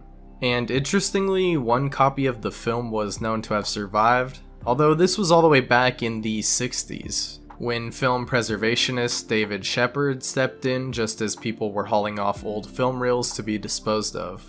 But this copy hasn't seen the light of day since. Landy NES. This was one of the earliest NES emulators ever created, and was made for MS-DOS systems in 1996 by developer Alex Krasivsky, also known as Landy. And the emulator could only run a few games and had some graphical and sound bugs, as it was in the very early stages of development. However, this basis was actually used for a much more recognized emulator called INES, which became a more prominent one. And after its release, Landy discontinued working on Landy NES, and it would kind of fall into obscurity. And since then, there are no known downloads for this early piece of software history. Nickelodeon Game Builder. Created in 2009 and featured on Nickelodeon's official website, this flash game allowed users to use various assets from other Nickelodeon games and properties to create their own levels. and this game stayed active and was even updated at some points until 2013, when the games were removed from the website, and only gameplay clips exist as of now. Sam and Friends.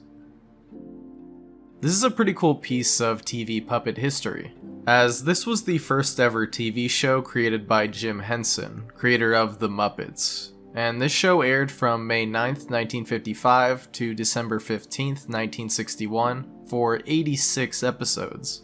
However, only some of the episodes are even known and have synopses, and some have even been found, but a lot of them are lost. J-Squad English Dub.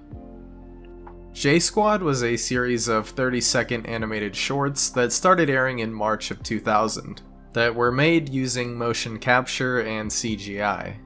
The series was made by a German company, but it was aired in many countries with dubs of other languages. However, only some of the Australian English dubbed shorts have been found. Kanye West's Vault.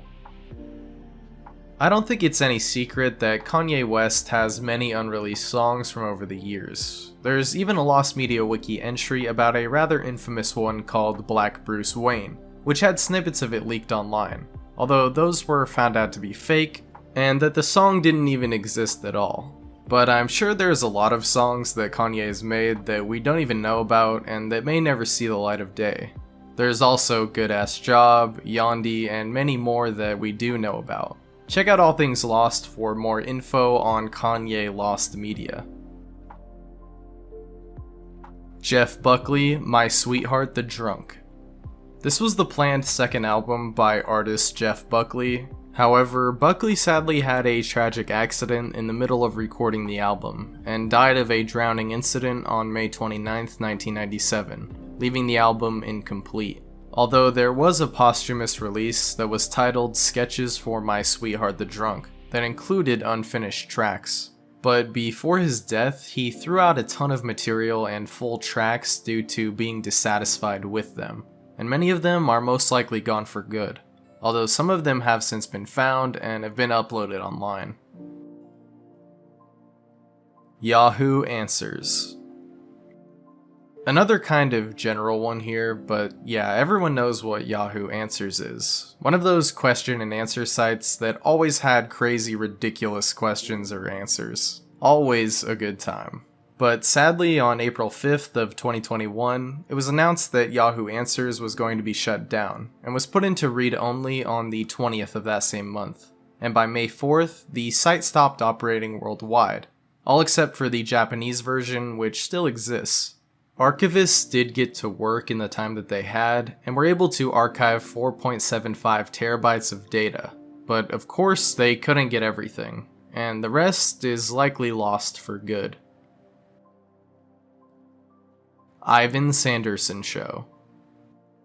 As detailed in a post on the Lost Media Reddit, user Red Rabbit describes one of the earliest TV shows broadcast in color, created by Ivan Sanderson, which I think this entry is referring to. The show was called The World Is Yours, and was aired in 1951. However, not much else is known, other than that it was a 30-minute program that starred Ivan himself, as well as a woman named Patricia Stinnett. It was a very experimental program, and only ran for a couple of months before being cancelled. And not much of anything survives from this show. The Walking Dead, Season 7, Episode 1, Alternative Deaths. So yeah, spoilers for The Walking Dead, Season 7, Episode 1. Skip to the next entry if you're still watching the show, or are planning to watch it, because this episode has some wild character deaths. Okay, so in the Season 6 finale, we see Negan kill someone after doing his eeny meeny miny mo game. But we don't get to see who it is until Episode 1 of Season 7. Which definitely upset a lot of people. But as those who watched the show know, it was Abraham who died in that scene. Also Glenn, but that was after that. Anyway, it's been theorized ever since that episode aired that they actually created different death scenes for each of the characters, as maybe they weren't sure at the time in Season 6 who they were really going to kill off, or they also might have wanted to avoid spoilers at any cost. And these alternate scenes are real. At least one of them is, as the scene of Maggie being killed was leaked online. And this scene is brutal, just like the real deaths in this episode. Also, there were even more alternative kills that were featured in Season 7 Episode 1 as some kind of hallucination that Rick was having. Although these are very short clips and not full scenes. But they did include the deaths of Rosita, Sasha, Eugene, Aaron, Maggie, Daryl, Michonne, and surprisingly, Carl. However, if there are more alternative takes of the full death scenes, they have not been found or leaked online. Clue alternate ending. The murder mystery film Clue, based on the popular board game of the same name, is notable for having multiple endings. 3 in fact. One where Miss Scarlet is the killer, another where it's Miss Peacock, and a third that's pretty wild and basically everybody is the killer. But there was also a mysterious 4th ending that was scripted and even filmed, but was never shown in theaters like the other endings. And this one would have had Wadsworth as the killer, poisoning everyone's drinks. Slime Rancher prototypes. Monomi Park, the creator of the indie hit Slime Rancher, released 3 early prototype builds of the game before it was released in early access on Steam in 2016. These prototype builds were available for download, but sadly as of now, the links are dead, and the 3 very early prototype builds are lost. Star Fox Virtual Boy Tech Demo. The Virtual Boy is a pretty infamous console and was discontinued not long after it was first introduced due to it being a massive commercial failure, which led to many unfinished and unreleased titles, one of which was Star Fox for the Virtual Boy. At least it's thought it was getting a Virtual Boy game because of a tech demo that was shown off using a Star Fox vehicle. However, this tech demo remains lost. Split Second 2. This was the unreleased sequel to the racing game Split Second that presumably began development right after the first game. However, at the studio working on the game, Black Rock Studios, there were many layoffs, and the game was cancelled in 2010, with Black Rock Studios shutting down entirely the next year. No early builds of the game have surfaced online, although there has been some footage uploaded to YouTube, as well as screenshots and concept art that's been found. Star Wars Battlefront 3. This was the 3rd planned installment of the original Battlefront game series from the early 2000s, before the reboot of the series in 2015. And this 3rd game had a really rough and long development cycle, starting all the way back in 2006 with Free Radical Design, and they worked on it for many years, although they had a very strained relationship with LucasArts. And eventually most of the company was laid off, and from that game there were many leaks, including various assets. But in January of 2016, an actual build of the game playable on an Xbox dev kit was leaked. Although this was a very early build and was not the latest one that the devs had worked on. Still an interesting find nonetheless.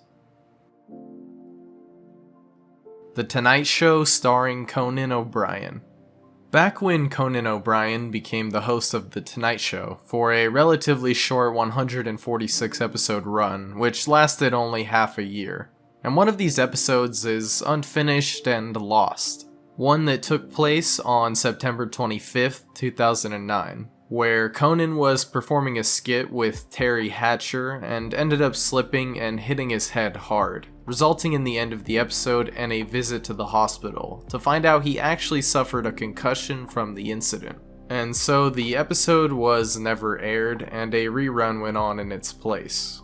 The only footage that exists from the episode is from a clip that was shown on the following episode. Memory Game.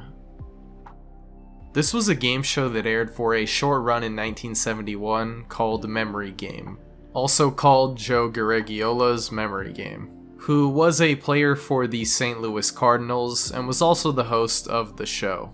It was your typical question and answer game show, this time though with all female contestants, 5 typically, along with a returning winner. and contestants would be given a small amount of time to study and memorize before being asked random questions from their reading material. And basically, the more questions you get right, the more money you can win. However, as I stated, the show only aired for a short while, and aired from February to July of 1971 before it was cancelled, with no reruns of the show ever being aired.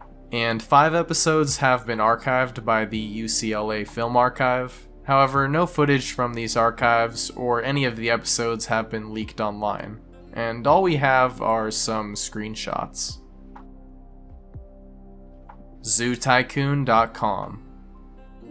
I bet a lot of you have heard of Zoo Tycoon. You know, that game where you build and run a virtual zoo? It's had many iterations over the years. However, the original website that featured various demos, DLC, forum posts, blogs, wallpapers, and other downloadable content was shut down in 2012. And looking up this URL only redirects to Microsoft's Xbox website, leaving a lot of material that could be found on the site lost for good.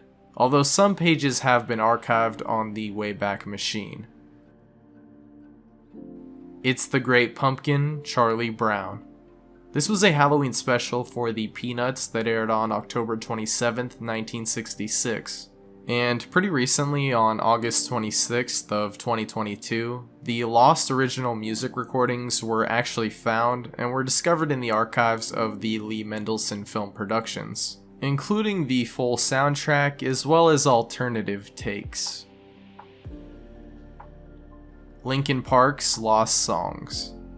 So yeah, like many other artists and music groups, there are some lost and unreleased songs. In the case of Linkin Park, there is a list of unreleased music on their wiki page, as well as a few other known demos, live shows, and recordings which are currently lost. Smokey Bear.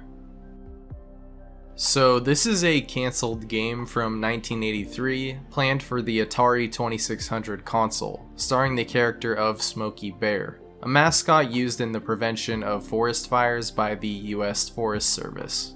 And this was meant to be a simple educational game for young children to teach them how to prevent forest fires. Although not much else is known, despite the game being allegedly completed, and was just never released, much like a similar game called Mr. Bill's Neighborhood. And no known builds of the game have ever been found. WaltzWarning.com. Alright, now here's a really interesting one, especially for you Breaking Bad fans out there. So in 2009, as a promotion for the second season of Breaking Bad, there was a flash game that was created in which the player would be seemingly kidnapped by Walter White and taken out into the desert, as featured in an interactive video with Bryan Cranston portraying Walter White. And the player could actually look around the RV, which would prompt different responses from Walter. But the most interesting aspect was that you could get customized videos by submitting your name and photo. However, sadly, despite being nominated for awards, the game was lost in December 2020, when Adobe Flash was discontinued. And although there is plenty of footage of the game, it is currently not playable, and the Lost Media Wiki is still searching for this game. Cartoon Network's nude bumpers. These bumpers from Cartoon Network began in 2008 and featured these new mascots for the channel called nudes that would appear in bumpers of different varieties. Flick bumpers, which would show off movies on the channel, sketches, which were of the nude characters along with the Cartoon Network logo, thumb wrestling bumpers for different cartoons and shows, and the Up Next bumpers, which would show the upcoming programs. Thankfully, most of these have been found, and only some are lost, most of which are Flick and Up Next bumpers. The all-new Mickey Mouse Club. This was one of many versions of the Mickey Mouse Club series, which started in 1989 and ran for 6 seasons, and even aired as reruns into the mid-90s. And interestingly, this series starred Justin Timberlake, Christina Aguilera, Britney Spears, and Ryan Gosling. However, despite this being a big Disney production, as well as having reruns and even starring actors who would become incredibly famous, some episodes of this series are lost or not available in their entirety. Barnyard Test Animation. Back at the Barnyard was a Nickelodeon animated TV series based on the popular 2006 film Barnyard, and aired from 2007 to 2011. But even before the release of the film, all the way back in 2000, there was an original test animation and pitch for the series. However, it was never released, and only some footage and screenshots can be found. The Price is Right Lost Episodes. The Price is Right is one of the most iconic American game shows ever, and it's been running since the 1970s. At least this iteration of it anyway.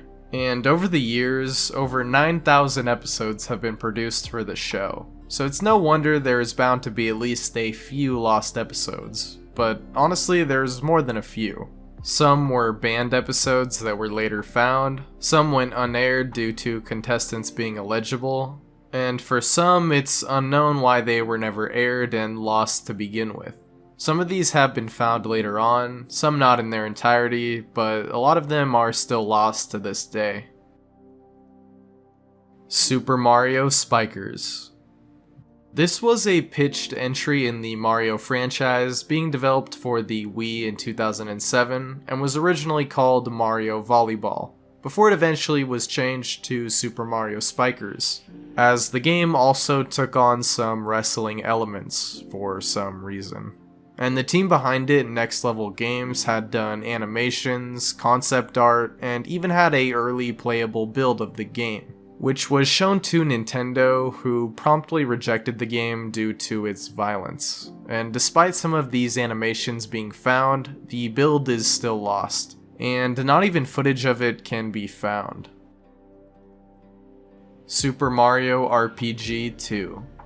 Also called Super Mario Adventure, this was a planned game for the Nintendo 64 disk drive, and was first shown off at Space World 1997, and was going to be a sequel to the SNES game Super Mario RPG Legend of the Seven Stars. However, due to various changes during development, the game was reworked into Paper Mario, and was released for the standard N64 due to the disk drive's failure. However, the original prototype builds have never surfaced online, and it's unknown how different they really were from the Paper Mario release. Tamagotchi Tamatown. This is a lost interactive website that was made for Tamagotchi Connection version 3, and would allow players to explore Tamagotchi Town, as well as play minigames and collect items. However, on February 6th of 2013, the Tamatown servers were officially shut down, and everything available on the site was lost. Cool World Script. This refers to the lost screenplay of the animated and live-action film Cool World, about a cartoonist escaping prison and entering a comic book world of his own creation. Now, the screenplay originally looked much different, as the director, Ralph Bakshi, wrote a screenplay featuring a woman named Debbie Dallas, who was a half-cartoon, half-human hybrid searching for her father in order to murder him for even creating her. However, the film was completely rewritten, and this original screenplay is lost. All that remains are some storyboards and comic props from this original story. Freaky Flicker's Quest for the Golden Flicker. So this is kind of a nostalgic one for me. Not because Freaky Flickers even means anything to me, but honestly just because for some reason, I can just vividly remember this kind of obscure piece of lost media from one of Jorge's videos way back in the day. Anyways, if you haven't heard of it, it's a CGI animated film that was based off the Freaky Flickers toy line, which originally started as a TV series in 2005, before being reworked into a feature film in 2009. However, one night in the summer of 2009, the film, as well as all backups, were allegedly stolen by the toy line's creator, Peter Gantner, and only a few scenes, including the trailers for the film, have been found. Cursed Original Cut. Cursed is one of Wes Craven's most infamous works, and is regarded as one of his worst. It's a horror comedy starring Jesse Eisenberg and Christina Ricci, as they hunt down a werewolf to kill it before they turn into werewolves themselves. However, the original story wasn't as werewolf focused, as it was about a group of strangers who are all attacked by a serial killer after getting into a car accident, and the killer is only later revealed to be a werewolf. And apparently about 90% of the filming of this version of the film was completed by the summer of 2003, before the script was changed. However, it seems the lost original cut isn't going to be released anytime soon, as stated by the film's editor in 2021, due to the ending not being filmed, as well as because it's unclear who owns the rights to the film currently. Mesmerize and Hypnotize original versions. So these were originally two separate entries, but since they are related to the lost songs of the same band, I thought I'd just combine them. So this refers to the albums Mesmerize and Hypnotize by the metal group System of a Down, both of which were released in 2005. And there are some lost and unreleased tracks from these albums, quite a few in fact. So hopefully one day these songs will eventually be released. Dio music videos. The rock band Dio has quite a few lost music videos that some people remember watching, such as one for the song Along Comes a Spider, where people remember a video where a spider climbs a wall to where a little girl is sleeping in her bed, with more and more spiders appearing as the video goes on. Although this may have been misremembered for the music video of I Could Have Been a Dreamer. And there are many others that haven't been found that some people claim to remember. Ed, and Eduardo. These are a rather mysterious lost series of shorts that featured the Eds from Ed, Edd n Eddy, as well as Eduardo from Foster's Home for Imaginary Friends, where he took the place of Eddie in the group. Some also believe that this could simply be from a bumper, and as of now, these shorts have not been found. Gaspard and Lisa. Also sometimes called Zoe and Charlie, is a French-Canadian TV animated series with 5-minute long episodes that were aired for 26 total episodes in 1993. And follows the characters through parodies of mythical or fairy tales, which are usually based on food. However, the series was kind of obscure and never had any home media release and remained lost until in December of 2016, the YouTube channel Ryan Vo uploaded the entire series. However, only some of the English dubbed episodes have been found. King Koopa's Cool Cartoons. This was a live-action spin-off of the Super Mario Bros. Super Show that was created in 1989, starring Christopher Collins as King Koopa, who would interact with an audience of children and show them old cartoons, as well as read fan mail and tell jokes. However, this series was pretty obscure and, due to low ratings, was cancelled not long after it started, and only a few clips of the show have surfaced since.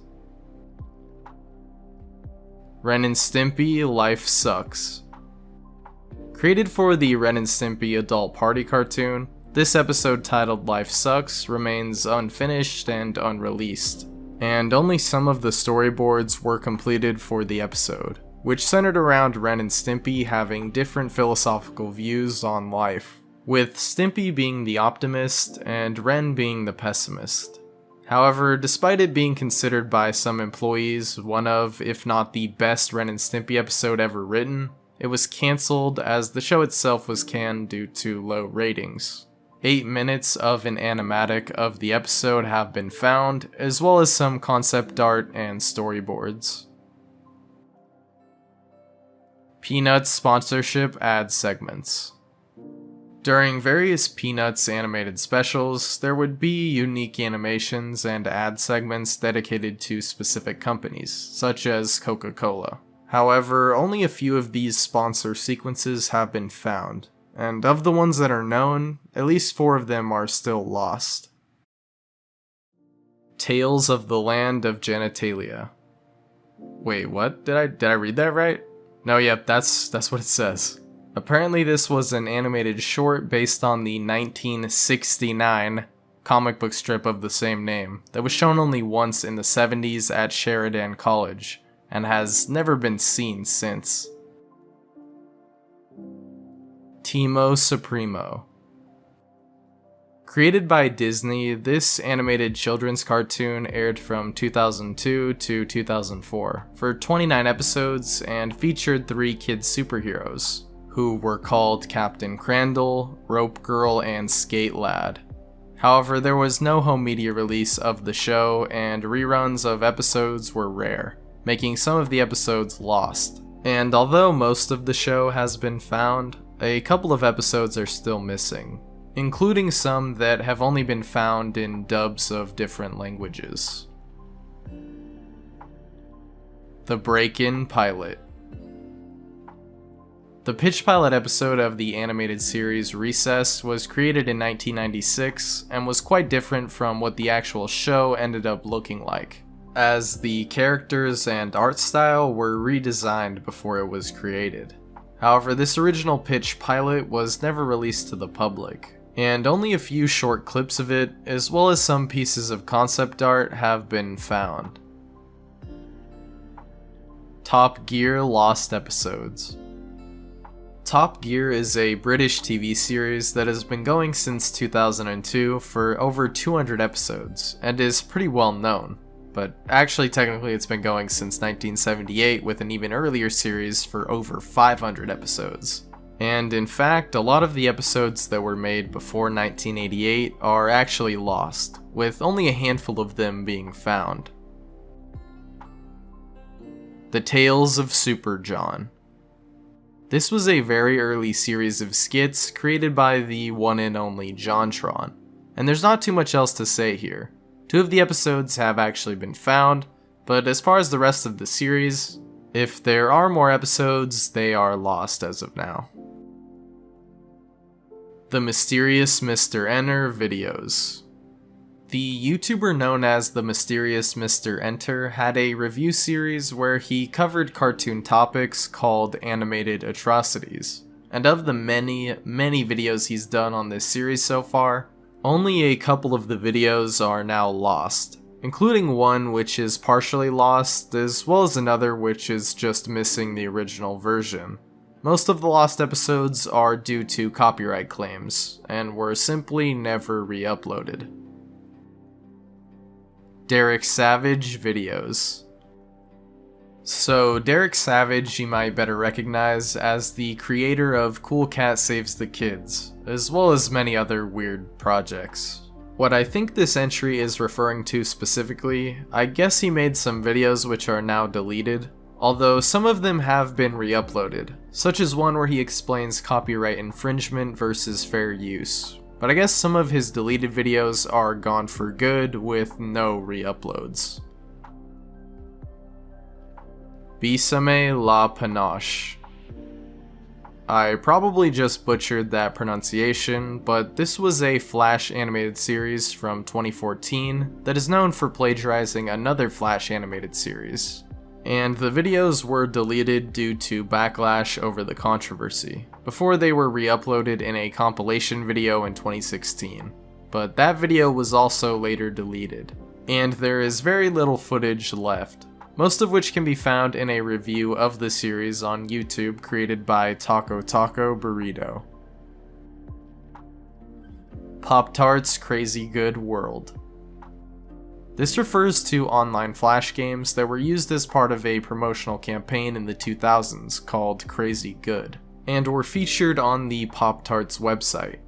However, after the Crazy Good campaign ended in 2010, the games were removed from the site, and as of now, of all the games that were available, Only one has been found and is playable. The rest are still lost today. Pringles Never Shut. This was a Flash game released in early 2005 as part of a marketing campaign for Pringles, and was titled Never Shut, although it was originally called Midnight Holiday Party. And the game was pretty simple, as it just involved the player typing in messages and getting responses from the cashier. However, as of now, there are no playable backups of the game that have been found. Pokemon.com. Here we have another lost website, the original Pokemon site before it was rehauled in 2010, which removed a lot of Flash-based games from the website, which are now lost. And there was one known to be a quiz game, a crossword game, water Pokemon themed one, a tic-tac one, a puzzle game, and just a few others. And all of these games were lost on January 11th, 2010, when the site was changed. PlainRock124 videos. PlainRock124 is a pretty popular YouTube channel, featuring most famously his series Board Smashing. But he's been around for a while on the platform, making videos since around 2011. And there are many videos from his early days on YouTube that have since been deleted. Some of which are known about, and some that even have titles and thumbnails, but are still nevertheless lost. And a lot of information about these lost videos is found in a video he posted called Exposing My Past. Hideki Naganuma Lost Songs. Hideki Naganuma is a Japanese artist who has worked on various video games throughout the years, and he posted some of his unused tracks from games as well as some remasters, including tracks from Sega Rally 2, Super Monkey Ball 3D, and Sonic Rush. The 4 known unused songs have been found, but some of the remasters are lost as some of his uploads were taken down and never archived. Sonic Cafe. There are quite a few lost games pertaining to the mobile game service created by Sega in 2001 called the Sonic Cafe, which charged users 315 yen per month to have access to these mobile games from Sega, which included some classics such as the original Sonic the Hedgehog. And some of the games were lost in 2007 when the service was rebranded as Puyo Puyo Sega, and a lot more were lost when even that service was discontinued in October of 2019. And this is the list of the lost games from the service. Sugar Rush. This MMO was announced in 2008 and was developed by Klee Entertainment, and the game is described in a blog called MS Update like this, quote, "Sugar Rush was built to be a free-to-play online arena combat game. Play with your friends or battle it out in a devious or lighthearted world. Sugar Rush showcased a stunning 2D visual that sets a new standard for free-to-play games, and features the artwork of Jeffrey Alaga, the long-standing director of Atomic Betty and other TV cartoons, designed with Klee's quirky sense of design and polish. The game also featured a complete character customization engine. The game is out of print, but is fondly remembered by the staff of Klee. So yeah, after the publisher abandoned the project, the game was cancelled. No early builds of the game have yet to surface. That Dude in the Suede's Missing Rant.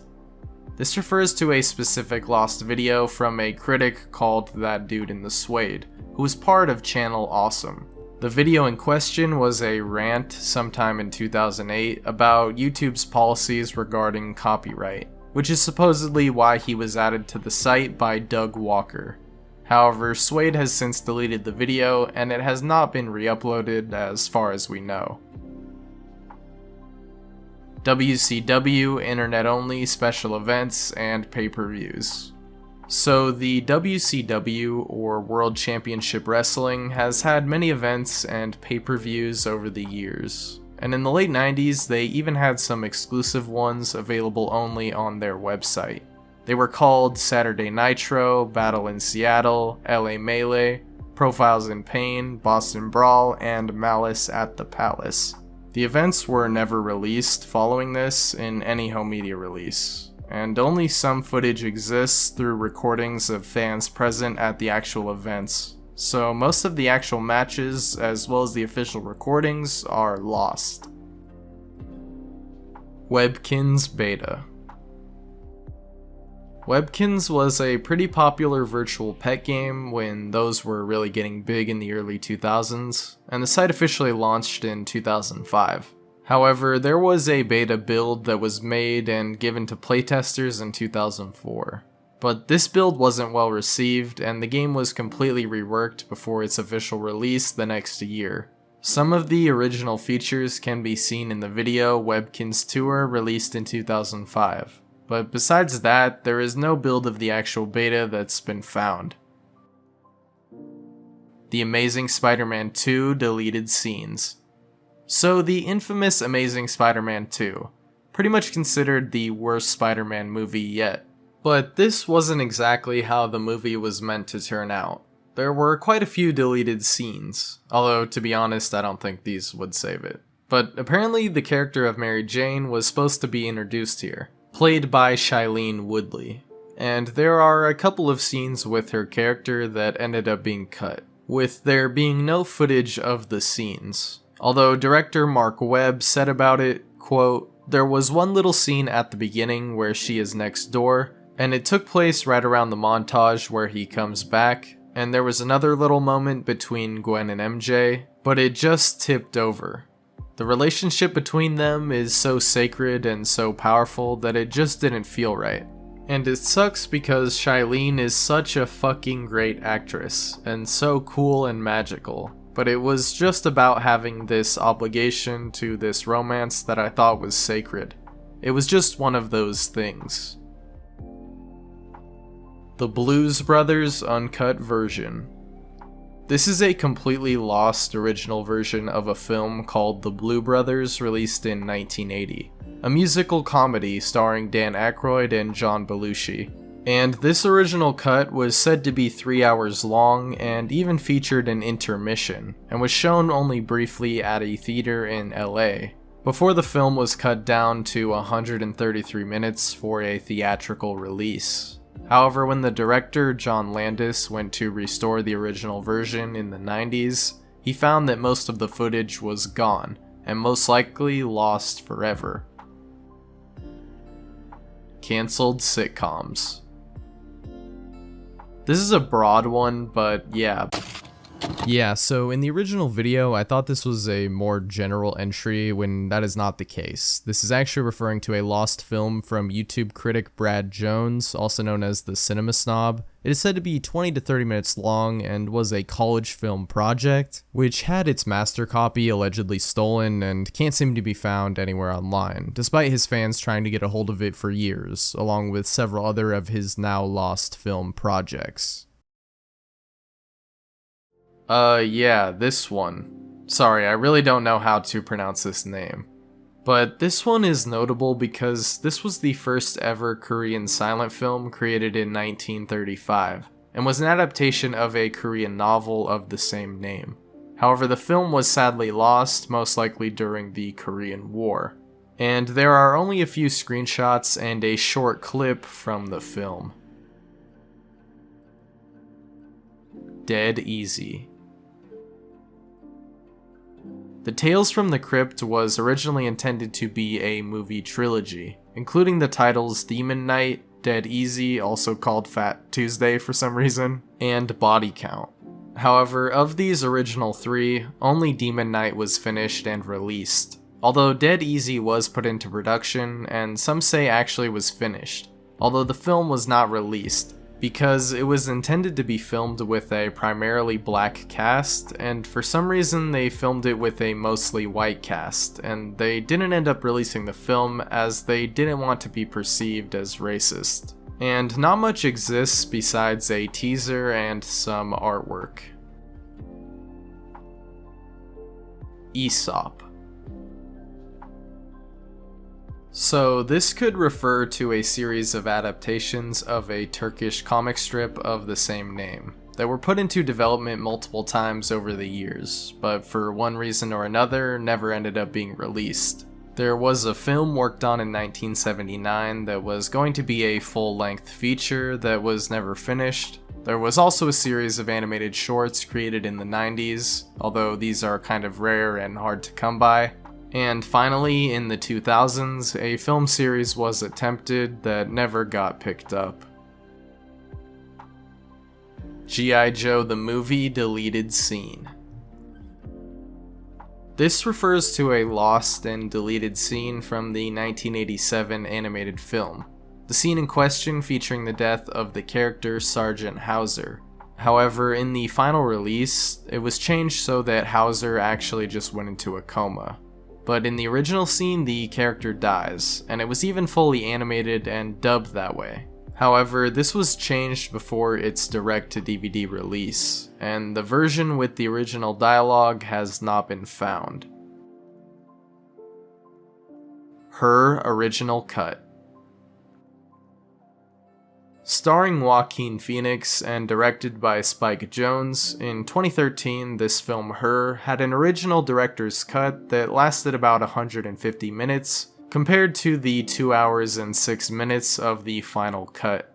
None of the footage from this cut 24 minutes has ever surfaced, although Jonze described it as containing a backstory for one of the side characters, as well as a documentary film within the film.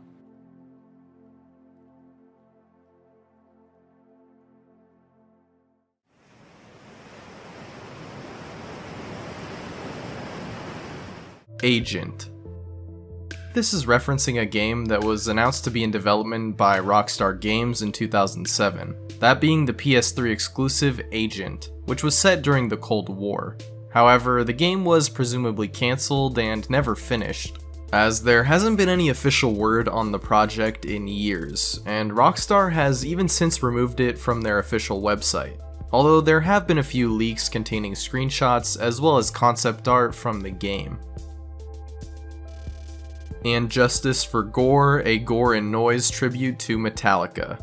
So this is a pretty obscure, lost gore grind and noisecore tribute album comprised of Metallica cover songs by various Italian and Spanish artists and groups, and while there are some of the songs available online, the full album remains lost, despite it being purchasable at some point. Apathy, Sacks of People. Sacks of People is a partially lost album from the group Apathy that was released in 2001 and was sold in a few music stores in Rochester. However, the album was pretty obscure and didn't sell very well. But this band is notable because the band's guitarist, Luke Helder, would go on to become the Midwest Pipe Bomber in 2002, as Helder planted several pipe bombs in mailboxes across America before he was eventually arrested. Only after this incident did the band's album come to the spotlight, and many people attempted to acquire it, but as of now, only 2 of the album's 12 songs have been recovered. Incel Project. Oh boy, so this was a documentary series created for Blip TV sometime in the early 2010s and late 2000s, with the official website for the doc being involuntarycelibacy.com. However, it seems this series was never finished, and only work-in-progress pieces of it were ever released on Blip TV, most of which just consisted of interviews. However, it is possible that there may have been a final cut that was released, but most of the footage from this doc is long lost. Only a few segments from the first 2 episodes and interviews are available as of now. Super Mario 64 Secret Star. So this is a surprisingly pretty deep mystery and rabbit hole, all related to a simple Mario 64 Screamer video, which launched an entire Lost Media Wiki search and everything, and this case has quite a few twists and turns, and a YouTuber named Marvel made a really good 2-part series documenting the entire search for this thing if you're interested in the whole story. But basically a bunch of Lost Media Wiki users came together in search of a lost Screamer video titled Super Mario 64 Big Star Secret or something similar, where it showed how to activate the Big Star Secret or Secret Star before cutting to a screamer. And despite contacting and finding the original uploader, the video itself is lost, and the only footage of it can be found in a low quality reaction video of it from 2008. Telechat English dub. So here's something I had never heard of before. Telechat. Probably not how you pronounce the name, but it's actually a French-Belgian production, and an 80s puppet program that ran for 134 episodes, each being 5 minutes long, as a sort of news show parody hosted by animals. Now, the show was of course originally not recorded in English, but it was dubbed at some point, at least the first season, as it was said to have aired on children's TV in the 1990s in the UK. But other than that, not much else is known about it, and I couldn't find much else on this lost dub. L Supersonic Q Lost Videos. Some more lost media from another lost media YouTuber, one of the biggest in fact, LSSQ, and if you're watching this Iceberg, you probably watch his videos or have at least heard of him. He's been making lost media content for a very long time. And he's been uploading videos even before that, so it makes sense that there would be some lost content. And what's really cool is he even made an entire video that's an hour and a half long, dedicated to his old, rare, unreleased, and lost videos. So if you're looking for lost media from his channel, this video would basically be your one-stop shop. Doom Gameplay QuakeCon 2014. So at QuakeCon 2014, id Software showed off gameplay for their new upcoming title, simply called Doom. However, recording of any kind at this event was prohibited, so none of the gameplay here was captured, and all we have to go by is the word of mouth of those actually at this event, which is detailed in an IGN breakdown from that same year. Now, I'm no Doom expert or anything, so there may be some small differences you could pick out, but to me it just sounds very similar to what we got in 2016 with the Doom reboot, so I'm not sure we're missing out on too much here. Although there could possibly be some lost content in that 20-minute demo we never saw. Gogala. This is a lost Bollywood film from the 60s that was heavily inspired by Godzilla from 1954. However, no copies of the film are known to exist at this point, and there isn't even any footage of it to speak of. All we have are a few screenshots, a poster, and the film's soundtrack, as well as a rough plot synopsis, with the movie being about the monster in the film terrorizing a city, while the government places a bounty on said creature, which then a scientist and daughter take on in order to pay off their debts. But not much else is known on this film. Baby Shaker. Okay, prepare for possibly the weirdest app you've ever heard of. I know, there are a lot of contenders out there, but this should be at least in that list discussion. Anyway, this is a very controversial and eventually banned game found on the App Store for 99 cents back in 2009. As for the gameplay, well, it's pretty self-explanatory, right? People were outraged at this game, and eventually it was removed from the store due to the controversy. And since then, the game has become lost media, with there only being footage of the gameplay as well as screenshots available online. Metallica the Game.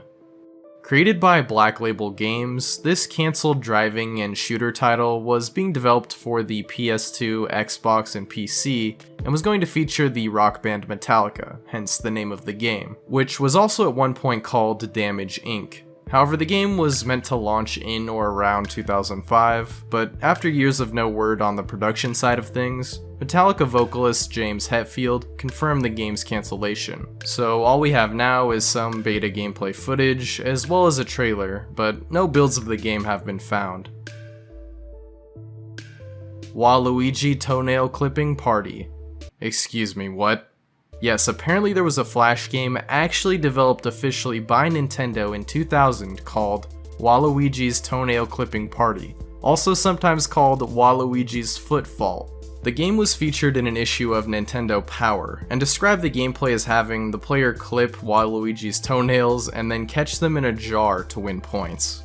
Yeah, very strange. And as of now, the game remains lost, despite it being apparently available on the promotional website Waluigi.com at some point, at least according to the Nintendo Power article. Fun Day Pop Pet Show 9/11 episode. The Fun Day Pop Pet Show is a very long-running puppet show that has been going on since 1999, with over 800 episodes airing as of making this video. However, there is one really interesting episode that is lost, that being the special that was recorded on the night of September 11th, 2001, which addressed the tragedy that took place on that date. And despite it being remembered by many, it was never archived, and no footage from that exact episode has been located. The Moxie Show. This is a partially lost show from Cartoon Network called The Moxie Show, or The Moxie and Flea Show, which began airing in 1993 and ended in 2000. The show consisted of various old and classic cartoons from the 90s, which also included CGI segments from the character of Moxie as well as his pet Flea, but it was not a very big hit. So after it initially aired, reruns of the segments were scarce, and most of the show became lost, and only some footage as well as the pilot episode have been found, which is pretty ironic considering it's usually the other way around, with the pilot being lost and the show actually being available. Weaponless Self-Defense. So here we have a pretty interesting and very old TV program series from the BBC TV service, which aired from 1936 to 37, and was a very early educational program featuring the martial art of Jiu-Jitsu, which was hosted by professional wrestler Bob Gregory. But yeah, unfortunately, like a lot of other early TV broadcasts, it's likely gone for good, as there wasn't any good way of preserving broadcasts like this back in the day. Although some of Bob Gregory's judo self-defense training was recorded from back in 1937, and can still be viewed today, so maybe the weaponless self-defense broadcast is out there somewhere. Yasuko Endo in the Distance. So this is a lost and unreleased track from a Japanese model and actress named Yasuko Endo, with her first song being scheduled for release in May of 1986. Under the name In the Distance. However, on March 29th of 1986, Endo took her own life, and the release of the song was subsequently cancelled, and any copies were destroyed or hidden away. And the song remains lost today, although a cover of the song was created by Tetsuo Sakurai. Dead or Alive Fan the Flame Part 2. So this was a planned album from the band Dead or Alive, and was going to actually be a continuation of the previous album, Fan the Flame Part 1. And it's thought this second part would release the following year in 1991. Before that date was eventually moved up, and eventually it was just never released at all. But in 2021, it was announced that the album would finally release in October, which it actually did, making this no longer lost media. Nirvana sings Nirvana. So I had no idea about this beforehand, so shout out once again to Equal Rep, the creator of this Iceberg, for shining light on this for me. So basically before the Nirvana everyone knows today, there was a different group called Nirvana from the UK, and just to add to the confusion, the UK Nirvana planned to do an album covering the songs from the US Nirvana. However, the album was cancelled soon after the death of Kurt Cobain, and since then only one song from the album has been found, that being their cover of the song Lithium. Lord Byron's Memoirs. So this refers to the collection of writings done by the British poet George Gordon Byron from between 1818 and 1821, which were actually destroyed after his death, meaning we don't really know exactly what was contained within them, but we can speculate, as Byron wrote poetry and stories for most of his life, and would also write memoirs about his experiences and thoughts on things going on in his life and around the world, and it was planned for the manuscripts to be published after his death. However, another poet named Thomas More and a publisher called John Murray, who owned the rights to the works, for whatever reason destroyed the manuscripts, which has led to a lot of speculation into the life and possible scandals of Lord Byron. Kryna Grisbo TV, Poradnik yeah, I don't even know what I'm saying. Okay, so according to a Polish wiki on this very strange and cryptic YouTube channel, it lists an episode for the series called Smile Guide, that being the 3rd episode, which was never actually released, despite it being announced with a trailer way back in 2014. And on this wiki page, it says that the episode was never released due to a hard drive failure. But it even keeps going after this, with an episode 4 and 5, but no 3. Even though there is a fan-made version. And they are still indeed making content on this channel, and yeah, it's definitely as weird as ever. Recreo Online. This was the website of a monthly magazine of the same name that ran from 1969 to 1981, before it eventually returned in 2000. The website featured not only parts of the magazine, but also toys, animated episodes, and even games. However, most of these old features are lost due to the website being changed, with only a couple of the animations being found. Hi-oh honey, I'm home. Quite the odd title, right? Well, believe it or not, but this British sitcom series from the 90s starred Adolf Hitler and his wife Ava Braun as the main characters, living the life of typical sitcom characters. Yes, this is actually real. And to no one's surprise, the show garnered very negative reception and was quickly cancelled after only the first episode aired. It seems there may have been somewhere between 11 to 25 or maybe even more planned episodes, although only 8 were ever filmed for the show. And as of now, only the pilot episode is available in full, while some clips can be found from some of the unaired episodes. My Little Pony Rainbow Factory. So I'm pretty sure this here is referring to an animated adaptation of a My Little Pony fanfiction and creepypasta called Rainbow Factory, that was being unofficially produced by a small animation studio. However, because of this, the creators received a cease and desist from Hasbro, meaning they had to cancel the project in May of 2017. And all there is now from the film is a small teaser released on the YouTube channel of the studio, which has since been privated but does have re-uploads. AVGN Roger Rabbit Rant.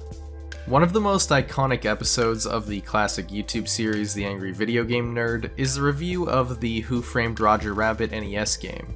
However, according to a friend of James Rolfe, the original version had an entire scene that was cut in which the nerd would rant about the game's features, which, I mean, is pretty standard stuff, but it never made it to the final draft. And according to Rolfe, the footage is now lost for good. The Weeknd Upbeat 2017.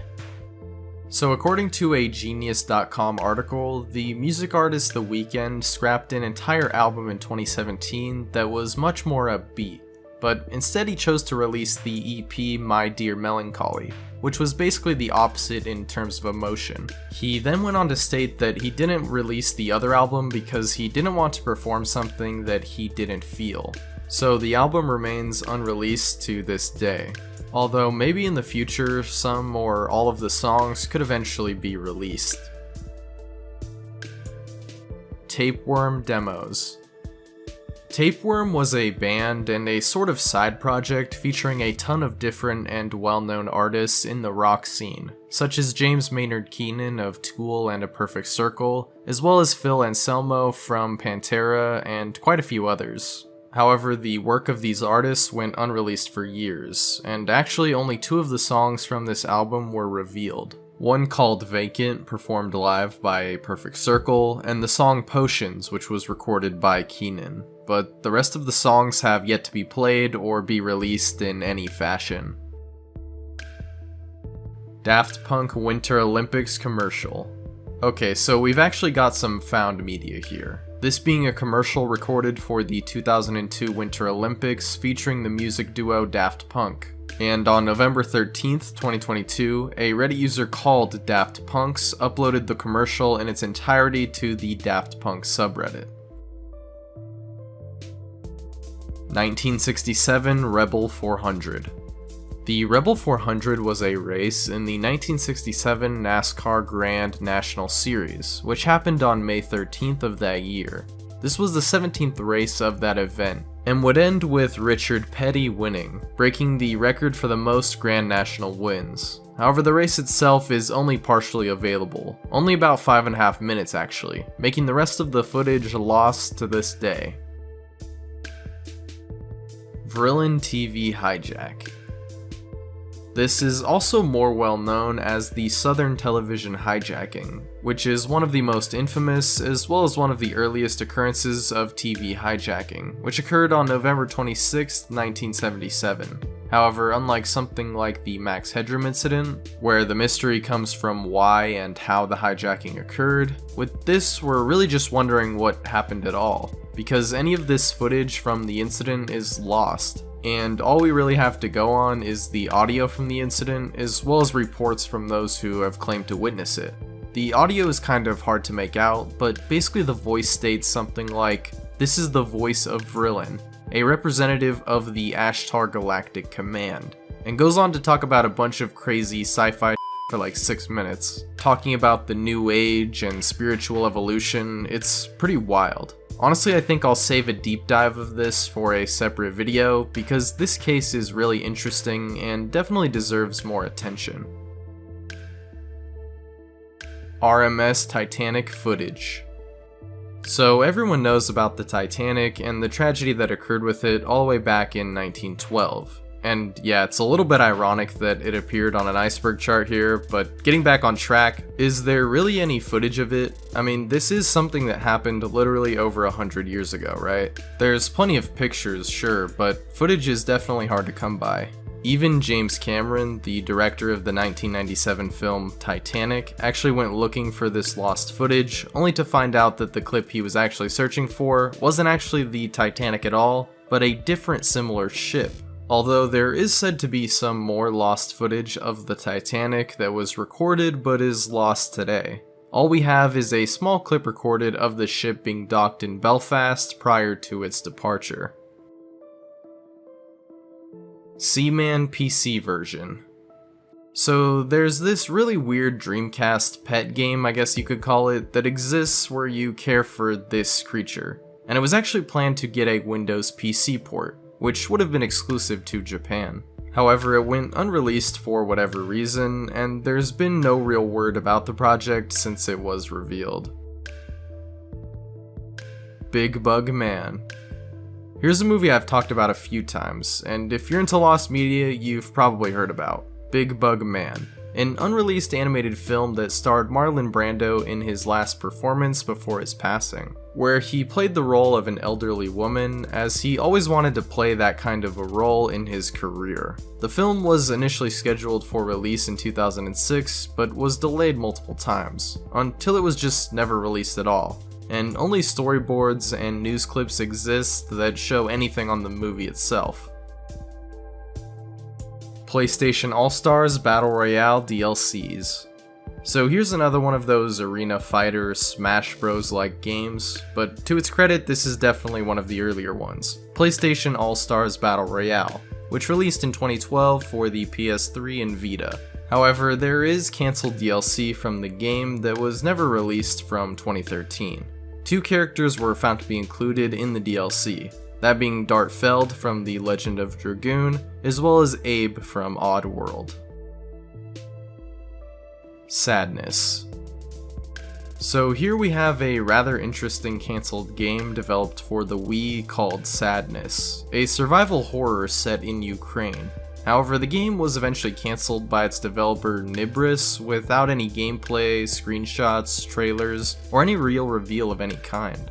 And yeah, no builds or any real evidence of its existence at all can be found. MTV Video Mods. This was a very short-lived series from MTV that only lasted for 6 episodes, with the show being about video game music videos. You had Star Wars, Silent Hill, Medal of Honor, Sims, SWAT 4, you get the idea. But probably the most infamous one was the SpongeBob one, which was lost for quite some time, but eventually was found and uploaded to YouTube. And in fact, as of now, all of the known episodes have been discovered, making this series actually found media. Paparazzi Stuntman by Steve-O. So this is a series or film or something that was being made by Steve-O from Jackass called Paparazzi Stuntman, which actually had a trailer released for it, although it never actually came out. What actually happens in it, I'm sure you can guess. The typical Steve-O antics of him getting up to some crazy shit as usual. But like I said, it was never released, and it's unknown how much of it was actually recorded. Regardless, only trailer footage and some clips are available. Jackass number 2 deleted scenes. Speaking of Jackass, there were quite a few scenes that were cut from Jackass 2, some of which are lost. One of the known scenes is one featured in the trailer, but not in the film, of Don Vito getting his tooth pulled with a string tied to a Lamborghini. There was also another strange scene in which the guys would get into a bathtub and try to ignite their farts. Yes, that did happen. However, the footage could only be found on the Jackass website, which has since been taken down, making this scene lost as well. Hokuto no Ken Uncensored. Fist of the North Star, also known as Hokuto no Ken, is an anime adaptation of a manga which ran in the 80s for over 150 episodes, and those who have seen the show know that it is particularly violent.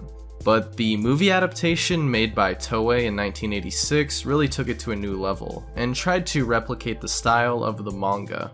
However, after the initial release of the film, it had to be heavily censored due to complaints about the violence, making home media releases have a censored edition. However, some of the original scenes from the uncensored cut have been found, but the full version remains lost. Cicero's Hortensius. This refers to a dialogue written by a Roman philosopher called Marcus Tullius Cicero, which actually became a very popular work for the time that it was written. However, in the modern day, there is not a complete version that's been found, as it's theorized that it only survived in its entirety until the 6th century, so only fragments of the work remain today.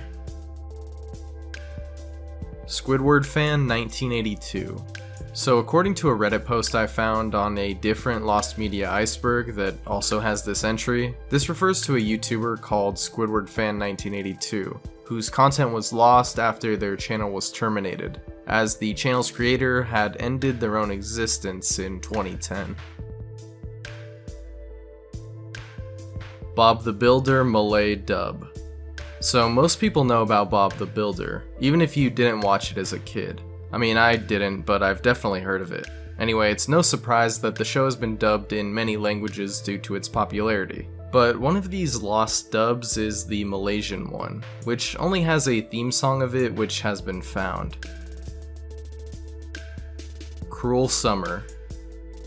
This is a short film that was shown only one time at a film festival and has not been seen since 2012, that being the film Cruel Summer, which was a piece that accompanied the album of the same name created by Kanye West.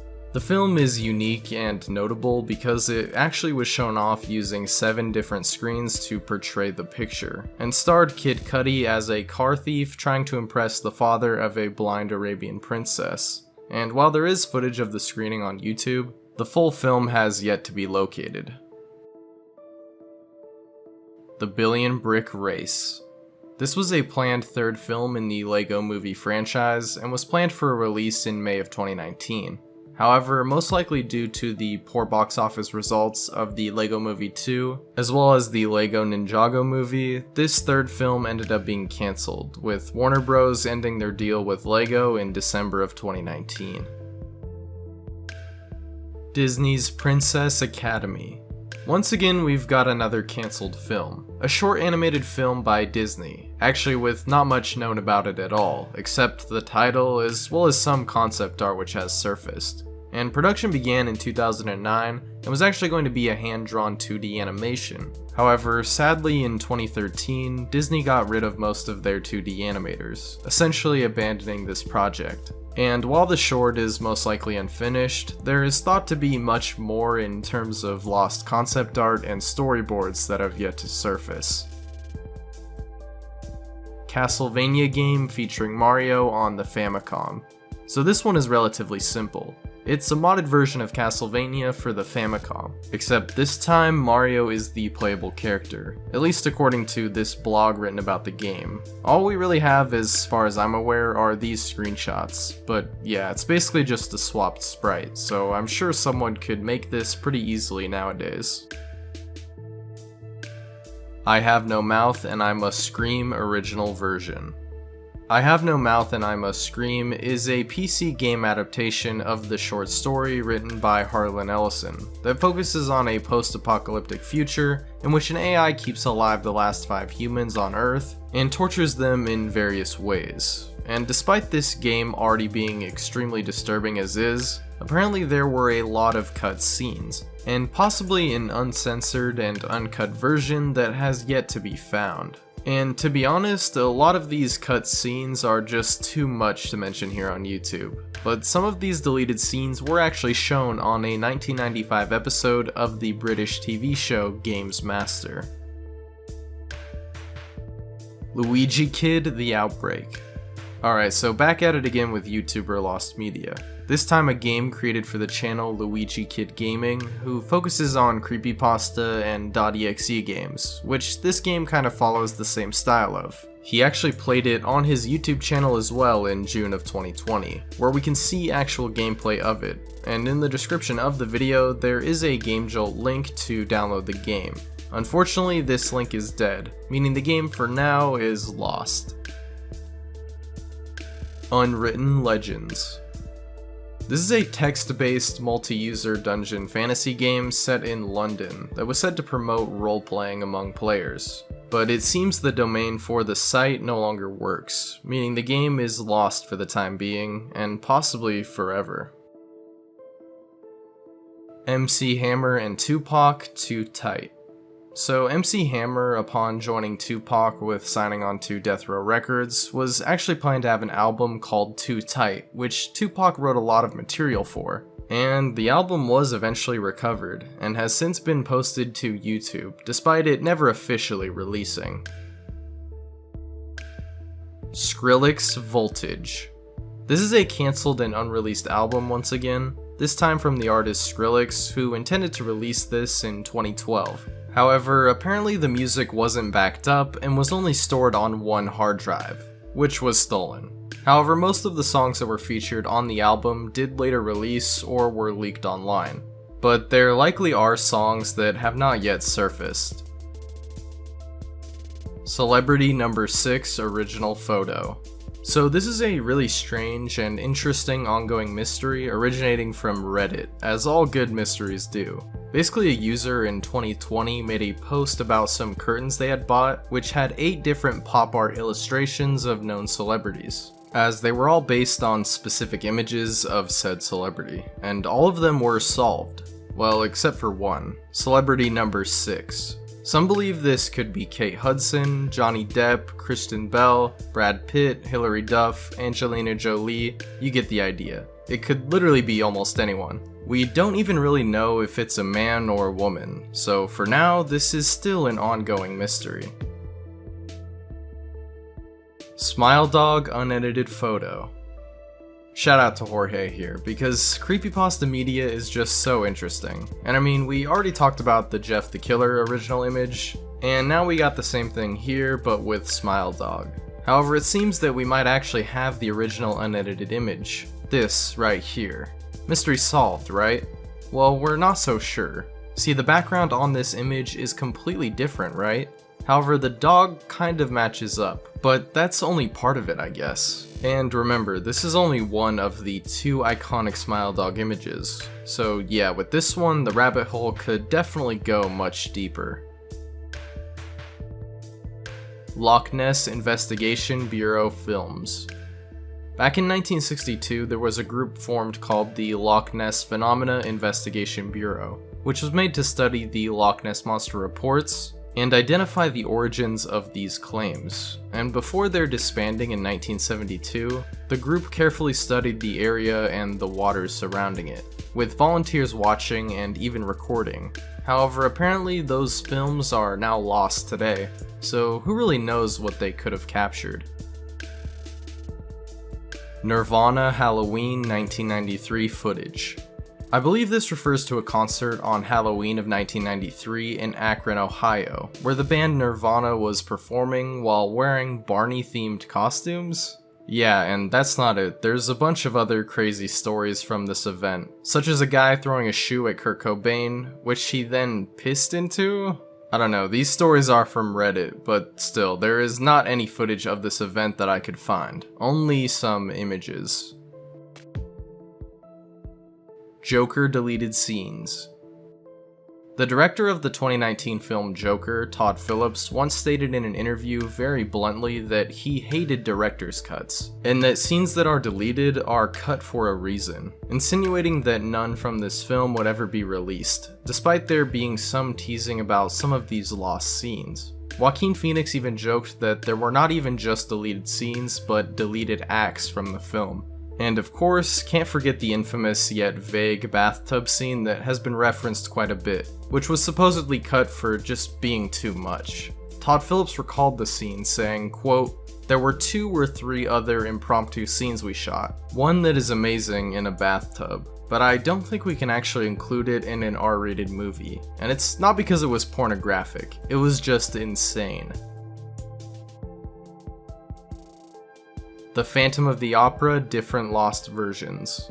There are a few lost versions of The Phantom of the Opera, one of them being the first ever adaptation of the novel in the 1916 silent film of the same name, which isn't too surprising considering how many silent films from this era are lost today. Also, for a while, a couple of added scenes were lost from a 1962 TV movie adaptation, which have been found as of 2020. But there's also the 1925 silent film version, which had a lot of edits made to it, causing quite a few scenes to become lost. George Méliès filmography. George Méliès is a very famous filmmaker, being that he is known as the first magician of cinema, and that he created many films over his career, over 500 even, most of which are now lost today. And the Lost Media Wiki has a chart with his filmography, giving the titles of each both in French and English, as well as if it's still lost today or actually available. Death Note Toonami promo. This is a fan-made YouTube video described in a video called Pieces of YouTube Lost Media That I Remember Watching by LSSQ. And apparently it's just a fan-made version of a Toonami intro featuring Death Note, even though it never aired on the block. There is this video I found that's titled as a Toonami promo for Death Note, but in reality this is just an Adult Swim promo of the show and is different from the video LSSQ describes. But actually after watching this, I got recommended this other one, which actually is a lot closer to the one LSSQ describes, so maybe this is it? I don't really know. Paranormal Lana videos. Another YouTuber here, Paranormal Lana, also known as Alana G, who created content based around horror. Things like true scary stories, looking into unsolved mysteries, and diving into true crime as well as other topics. However, in September of 2015, her channel was suddenly deleted, with her disappearing from the site entirely, which did make a lot of people worry, and some content creators, including Scare Theater, made videos on her sudden disappearance, as it possibly related to her having a stalker. As for her YouTube videos, while not all of them are available, a good chunk of them have been re-uploaded and can be watched on YouTube. Call of Duty Vietnam. This is a lost and cancelled installment of the Call of Duty series that was being developed by Sledgehammer Games and was obviously focused on the Vietnam War as its main setting. Most interestingly, the game was actually planned to be a third-person shooter rather than first-person, and quite a bit of development was put into this title, about 8 months in fact, with there being about 15 minutes of gameplay that was playable at some point. However, Sledgehammer went on to assist Infinity Ward in developing MW3, and later would develop Advanced Warfare as their first Call of Duty, leaving COD Vietnam essentially cancelled. And no footage of gameplay has surfaced as of now, only a few pieces of concept art. Left 4 Dead 2 Cabin in the Woods DLC. Here we have some lost and cancelled DLC from Valve's zombie co-op shooter Left 4 Dead 2, and it wasn't just any DLC, it was actually a new campaign that was in collaboration with the 2012 horror film Cabin in the Woods. However, there was a lot of drama and delays on the movie side of things, which ultimately led to the cancellation of this DLC tie-in, and there isn't really any material from this that's been found, only word from the developers that worked on it. Sonic Jr. This is a kind of obscure and unconfirmed title in the Sonic series that was allegedly in development by Sega called Sonic Jr., which featured a younger version of Sonic as the name suggests and was meant to be similar to Echo Jr. There's pretty much no other info on this title though, and if it was in development at some point, it was cancelled, likely due to the poor performance of Echo Jr. Communicore footage and material. Communicore was an attraction at the Epcot Center and was created in 1982, featuring early computer programs and videos. Here's a list of those that were known to be available from the Lost Media Wiki.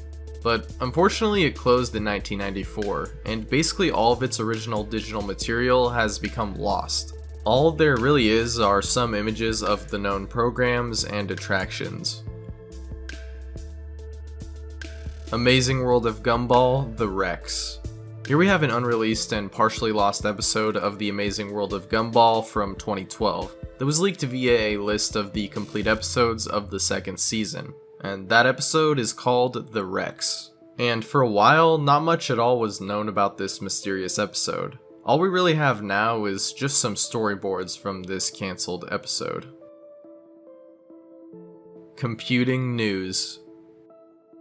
This is one of the very early computer-related newsletters and magazines, with its first issue of it releasing way back in the 50s, which is pretty insane to think about. It ran for 217 issues as far as we know, and ended on March 15th, 1962. And unfortunately, a lot of the issues that were released have become lost media. And in fact, only 2 of the 217 issues have been found, those being the last 2, with the rest of them now being lost. Actually Happened videos. This is a rather infamous YouTube channel that would post some pretty crazy and often meme-worthy stories told through animation, with the channel actually getting over 1 million subscribers doing this. A lot of people made commentaries and reviews on some of these videos because of just how wild and fake the stories seemed, but in June of 2020, all of the videos were privated, making a lot of them lost now, with only some re-uploads being available. Alex Jones videos. So Alex Jones is definitely one of the most controversial figures on the internet. I think that's pretty fair to say, with all of the crazy stuff he's said and done over the years. It makes sense that there be some lost content, whether it be stuff that was taken down for whatever reason, or videos he personally removed, most likely related to conspiracies or hoaxes that could or have already gotten him in trouble for defamation and things like that. I don't really have any specific examples here, but I'm sure there are some, especially ones related to a certain incident. Bro explaining original source. Ah yes, the lost origin of memes. Honestly sounds like a good topic for a video if there's even enough of them. But anyway, this is talking about this meme here, called Bro Explaining, for obvious reasons. But according to Know Your Meme, we actually do know the origin now. That being that this image was taken during a baseball game between the Houston Astros and the St. Louis Cardinals, which took place on June 7th, 2011. This was originally featured, it seems, on Fox Sports Midwest before it made its way to a sports blog and eventually into a meme collection. And from there, well, I guess the rest is history. Earl Sweatshirt and the Alchemist YouTube album. This is a lost YouTube album created by Earl Sweatshirt and produced by The Alchemist, which was originally set to release on YouTube in 2019. As in a tweet, The Alchemist claimed that they released a whole album under a secret name that has never been found, launching a scavenger hunt for this lost album, although it's never actually been found, and it's kind of unclear if it even really exists at all, or if this is just some sort of prank or something. Secret Society. This was a pretty interesting debut album that was going to be released called Secret Society by a hip-hop supergroup of the same name in 2008, with the songs being themed around conspiracy theories, the Illuminati, aliens, and the like. And while the album has actually been completed, it has never been released. Buddy Bolden's band recordings. Here we have some very old lost recordings from the Buddy Bolden Band, who were very popular in the early 1900s in New Orleans, and he and his band are said to have played a key role in developing the early history of jazz. However, despite this, there are no surviving recordings of his work, and unfortunately, since it was just so long ago, these recordings of this influential early band are most likely gone for good. Humongous. Recorded sometime in the late 90s, this was a lost game show pilot that was made in Orlando, Florida, that was a fantasy game show that took place in a world of lost toys. But besides that, not much is known, and there isn't even any photo or video evidence of the pilot that's been located. Police Surgeon. So this refers to a rather obscure Canadian drama from the 70s called Dr. Simon Locke, which is also known as Police Surgeon, which was about a doctor who at first lives in a small town, but eventually moves to a city where he helps out the police department. And a post on the Lost Media Reddit describes some lost episodes from the show which actually did air but are now lost. One of these, called The Wanderer, was actually found, but another one called Maroon about the characters getting stuck on an avalanche, as well as the episode called Gunpoint about two brothers who rob a bank, are both lost. Ninja Gaiden 2 and Ninja Gaiden Black source codes. So this one is pretty simple yet kinda sad, as the original source codes for Ninja Gaiden Black and Ninja Gaiden 2 have been lost, with the team working on remaster projects saying it was even unable to be salvaged. Silent Hill 2 and Silent Hill 3 source codes. We have a very similar incident here, with Konami losing the source codes for Silent Hill 2 and 3, which is definitely a bummer for Silent Hill fans, and a big reason why the HD collection ports look so bad, at least according to Konami. But don't worry, Silent Hill 2 is getting a complete remake, so fans at least have that to look forward to. Silent Hills. Now, this is one of the saddest gaming-related cases of all time. One of the most anticipated horror games of all time as well, the full game based on the PT demo, Silent Hills, which was unfortunately cancelled when Hideo Kojima was fired from Konami, despite the demo PT being such a huge hit for PlayStation in August of 2014. And it really just leaves us all wondering what this full game could have really been like, seeing how PT still today is seen as a classic piece of horror gaming. And that was literally just a demo. So all we really have today is, of course, that demo and recreations of it, as well as a few teaser trailers, but no builds of anything beyond PT have ever been leaked. Telltale Games Stranger Things. Now, I've never seen Stranger Things. I know, it's a Netflix show that basically everyone but me has seen and loved. But for those who have, you might be surprised and saddened to find out that there was a Telltale game being developed in 2018 based on the hit series, with the gameplay being very similar to the other episodic Telltale titles. However, in September of 2018, Telltale actually laid off most of their staff and basically cancelled all of their ongoing projects, including this one. However, some gameplay footage has actually been leaked, as well as some concept art and music. 1931 Epsom Derby. The 1931 Epsom Derby was a racing event that was actually televised on June 3rd of that year, and is notable for not only being the first ever televised horse race, but also the first ever televised sporting event ever. So needless to say, this broadcast is a piece of history, or it would be had it not been lost.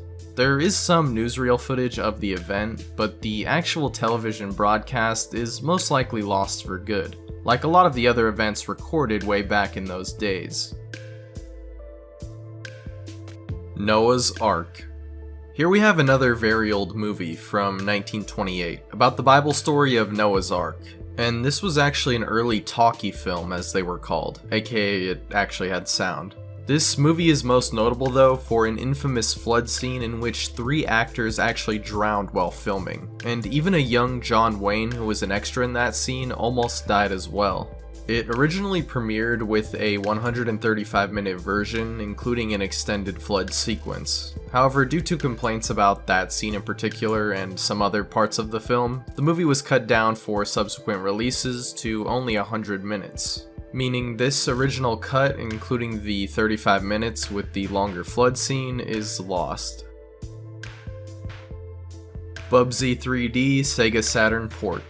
This is a port of the infamous PlayStation platformer from 1996 that is said to be one of the worst platformers ever made, and it was planned to get a Sega Saturn release that same year called just Bubsy 3. However, it was delayed till spring of 1997 and eventually was cancelled with no prototypes or builds or anything ever leaking online. So all we really have are some ads about the title. Diablo 64. This is one of many but never finished or released titles for the Nintendo 64 disk drive, which is a whole nother rabbit hole, so I won't get too deep into that here. Just know, this version of Diablo that was planned to release for the 64DD was most likely just a port of the original PC Diablo, and that's really all we have there. Doom Episode 5. Apparently for the original Doom, there was planned to be a 5th episode which included bonus stages that was never released, and was actually a part of a build of the original Doom that has since not been discovered. Kingdom Hearts VCast. Kingdom Hearts VCast is a mobile game released in 2004 in Japan and 2005 in America, and is an unofficial and non-canon entry in the Kingdom Hearts franchise. However, the Verizon VCast network was disbanded in 2012, making the game unavailable for download after it was shut down. But the first chapter of the game was actually found in 2016, with the 3rd chapter eventually being located in 2018, and a 4th chapter being found in 2022. But the game in its entirety has still not been fully found. Luigi's Mansion Space World Demo. When Luigi's Mansion was first shown off at Space World 2000 as a tech demo for the GameCube, there were a couple of differences that big fans will probably notice between this version and the one shown in the E3 trailer, as well as compared to the final release. But also, the footage from this demo was available on a site called GamerWeb before that site was eventually closed down in 2003. However, on November 24th, 2021, the lost footage was actually uploaded to YouTube, where it can still be viewed today. Bad Bunny Unpublished Songs. Bad Bunny is a Puerto Rican rap artist and singer who, like many other artists, has some unpublished and unreleased works, and some of these you can actually find in compilations on YouTube or on SoundCloud. Halix's album.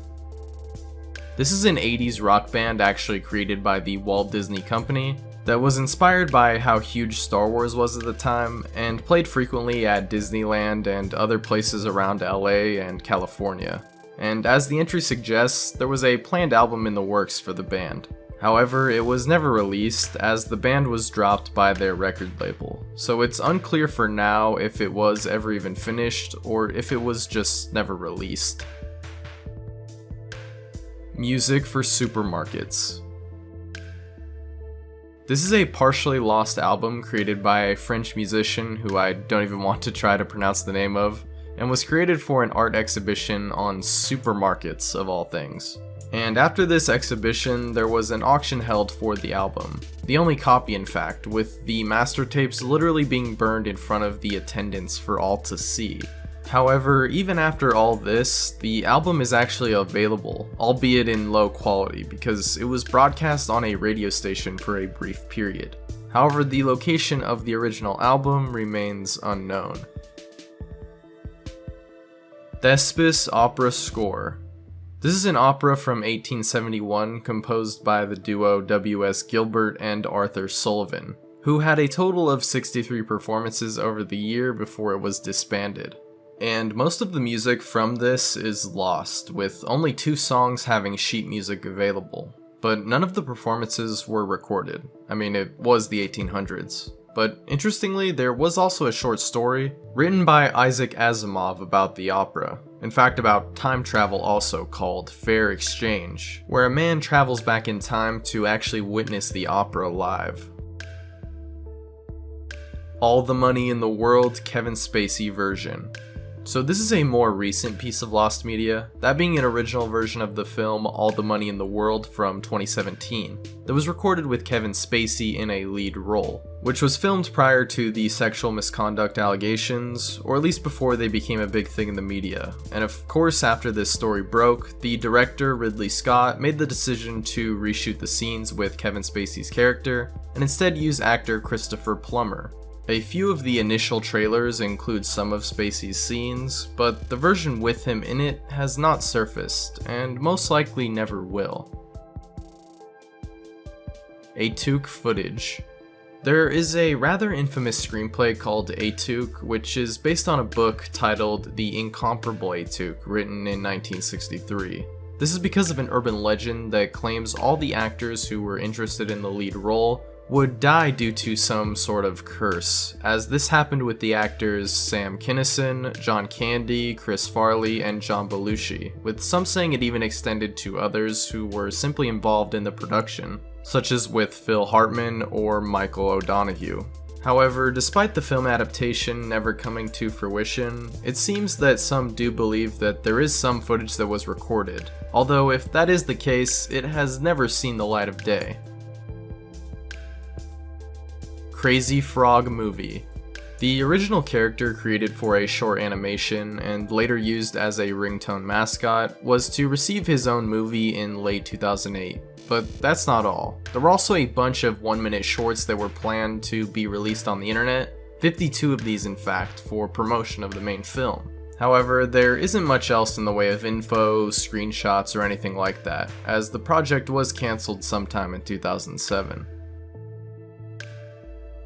Cyberworld 3D. This one here is pretty interesting because rather than just an unfinished or cancelled project, this film was actually released as a 3D animated anthology film in theaters in 2000 for IMAX, grossing over $16 million and being considered a box office success at the time. The film itself consists of 8 different short films, which include a variety of well-known animated characters, such as Homer from The Simpsons and the princess from Ants. However, despite the first 7 being readily available, the 7th film is only partially found, while the last one is completely lost as of now. Switchfoot unreleased songs. Once again, we have the lost and unreleased songs of a music group, the American rock band from California called Switchfoot, which has been active since 1996. And on Switchfoot's official website, there was actually a vault section which at one point listed over 150 unreleased songs, but the page now no longer exists. First legitimate 3DS SD card hack. So I guess this was a kind of obscure screamer video that was created by an unknown user on YouTube back in 2012. That was of someone using the 3DS camera application before cutting to an abrupt Jeff the Killer jump scare. Yeah, not much else to this. Mandar Productions videos.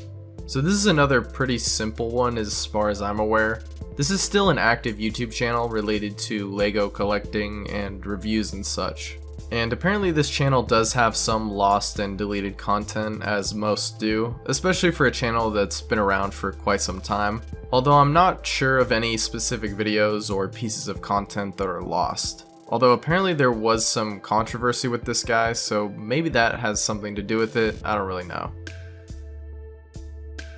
Powerot Power Rangers.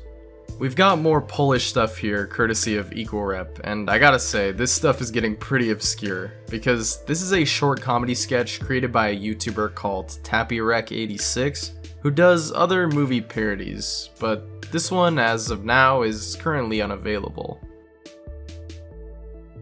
Rob Ford using substances. Rob Ford was the former mayor of Toronto, Canada from 2010 to 2014. So you might be surprised to hear that there is actually a video of him using some pretty illicit substances. Crack. Yeah. And this video isn't actually lost media, it's available right now on YouTube, but I definitely won't show it here. Fraidy Cat. Here we have yet another cancelled Disney animated feature, one that was being developed since at least 2004, when a story reel presentation was done in May of that year, with the film being a parody of the noir genre, and was planned for a release in 2009.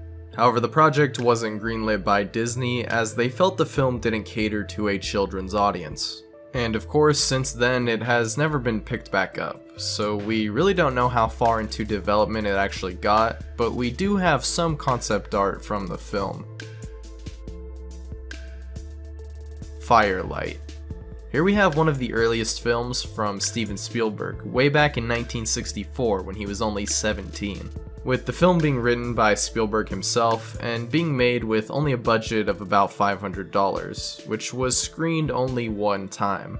The film is about some scientists who see some weird lights in the sky, which are actually aliens that start to abduct humans and animals and such. And some of the footage from the film has been made available online, but the rest of it remains lost due to two of the master reels being sent to a production company that never returned them.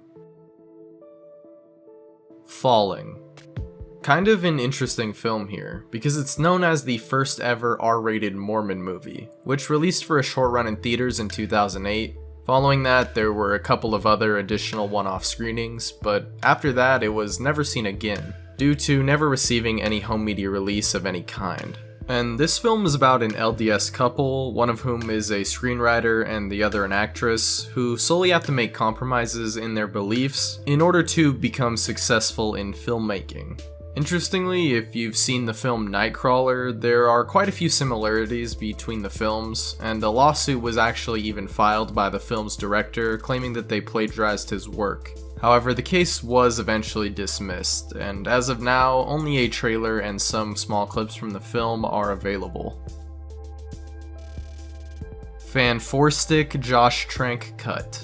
So Fantastic Four, released in 2015, is one of the most panned and criticized superhero films that has released in recent memory, with it getting some pretty bad scores on Metacritic and Rotten Tomatoes. However, some of that blame has been put on the fact that, like a lot of other films in this genre, many things had to be restricted or cut for budgetary or creative reasons. In fact, that's not all. In post-production, the director of the film, Josh Trank, was removed from the process as he was being uncooperative with the rest of the crew, and Fox, without him, decided to cut many scenes that were shown off in the trailers, including major dialogue and action sequences. So, like the Zack Snyder cut, fans are asking for an uncut Trank version of the film, but who knows if that really will ever come to fruition. Dorothy and the Scarecrow in Oz. So this film, along with The Land of Oz, are two lost sequels to the earliest version of Wizard of Oz as a film adaptation, that being the 1910 silent film, The Wonderful Wizard of Oz, which is definitely not the most well-known version. Hell, I thought the one from the 30s was the first one until now, but there was even one in 1925 too, so yeah, there's that. Anyway, back to these two silent film sequels, which also allegedly released in the same year of 1910, but we really don't know too much about these, as both are likely lost for good, so not really much else to say in regards to these two films. Doraemon Robot Wars. This is an unlicensed Doraemon film from 1983, created by Cuckoo's Nest Studio, with the film only releasing for a limited and unsuccessful theatrical run in February. After this, there was no home media release, and the film became very obscure. And in 2022, we only have some screenshots and a few clips, but that's about it. One of the few clips uploaded came from a guy who claimed his father actually did purchase the film through a pirated DVD in the 80s in Taiwan, but he hasn't posted the rest of the film, so who really knows. Dougal Butch Hartman version. This is a kind of strange case, as the 2005 animated film The Magic Roundabout is actually a French and UK production, although it was released in the US with a different English dub as Dougal, which was almost universally panned by critics. However, apparently there was a very different version created by Butch Hartman of Fairly OddParents and Danny Phantom, which included many script changes and even additional live-action segments. However, most of his material was rewritten into what came out in 2006, and the Butch Hartman cut of Dougal has yet to be released to the public. Bone 2000 script.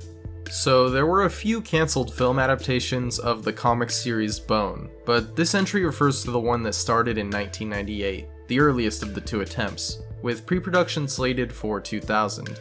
However, the film would never get far as production was cancelled in August of 2000, and most of the materials from this, as well as the movie script, became lost. American Dog. This was the original planned version of what would become Disney's Bolt, and was going to be written and directed by Chris Sanders, with a tentative release window of 2007. The film was to follow a famous dog from TV named Henry, who gets lost out in the Nevada desert and has to make the long journey back home. However, the Disney executives at the time considered the project too bold and surreal for their tastes, and so Sanders was removed from the project in 2006, and the film was reworked into Bolt, which released in 2008. And there isn't really much material at all from the initial American Dog project, except for some concept art and a bit of test footage. Banjo X. Another game I remember talking about already. Anyway, this is or was to be a planned remake of Banjo-Kazooie that was being developed for the Xbox in 2005 by Rareware, although it was planned to add a lot more elements and not just be a standard remake. However, the game was cancelled and redeveloped into Banjo-Kazooie Nuts and Bolts, which released in 2008. Burger King CDI training game. This program, which is actually now found media from the 90s, was used as training material at Burger King locations and utilized full motion video on the Philips CDI. However, back in the 90s, these were pretty obscure, so it's unclear if they were really used or not and how often at actual Burger King locations. Still, there were articles written about it even back then, and a few YouTube channels did make videos on it, reviving the interest in the search. And on November 29th, 2021, a playable version of the program was uploaded to the Internet Archive.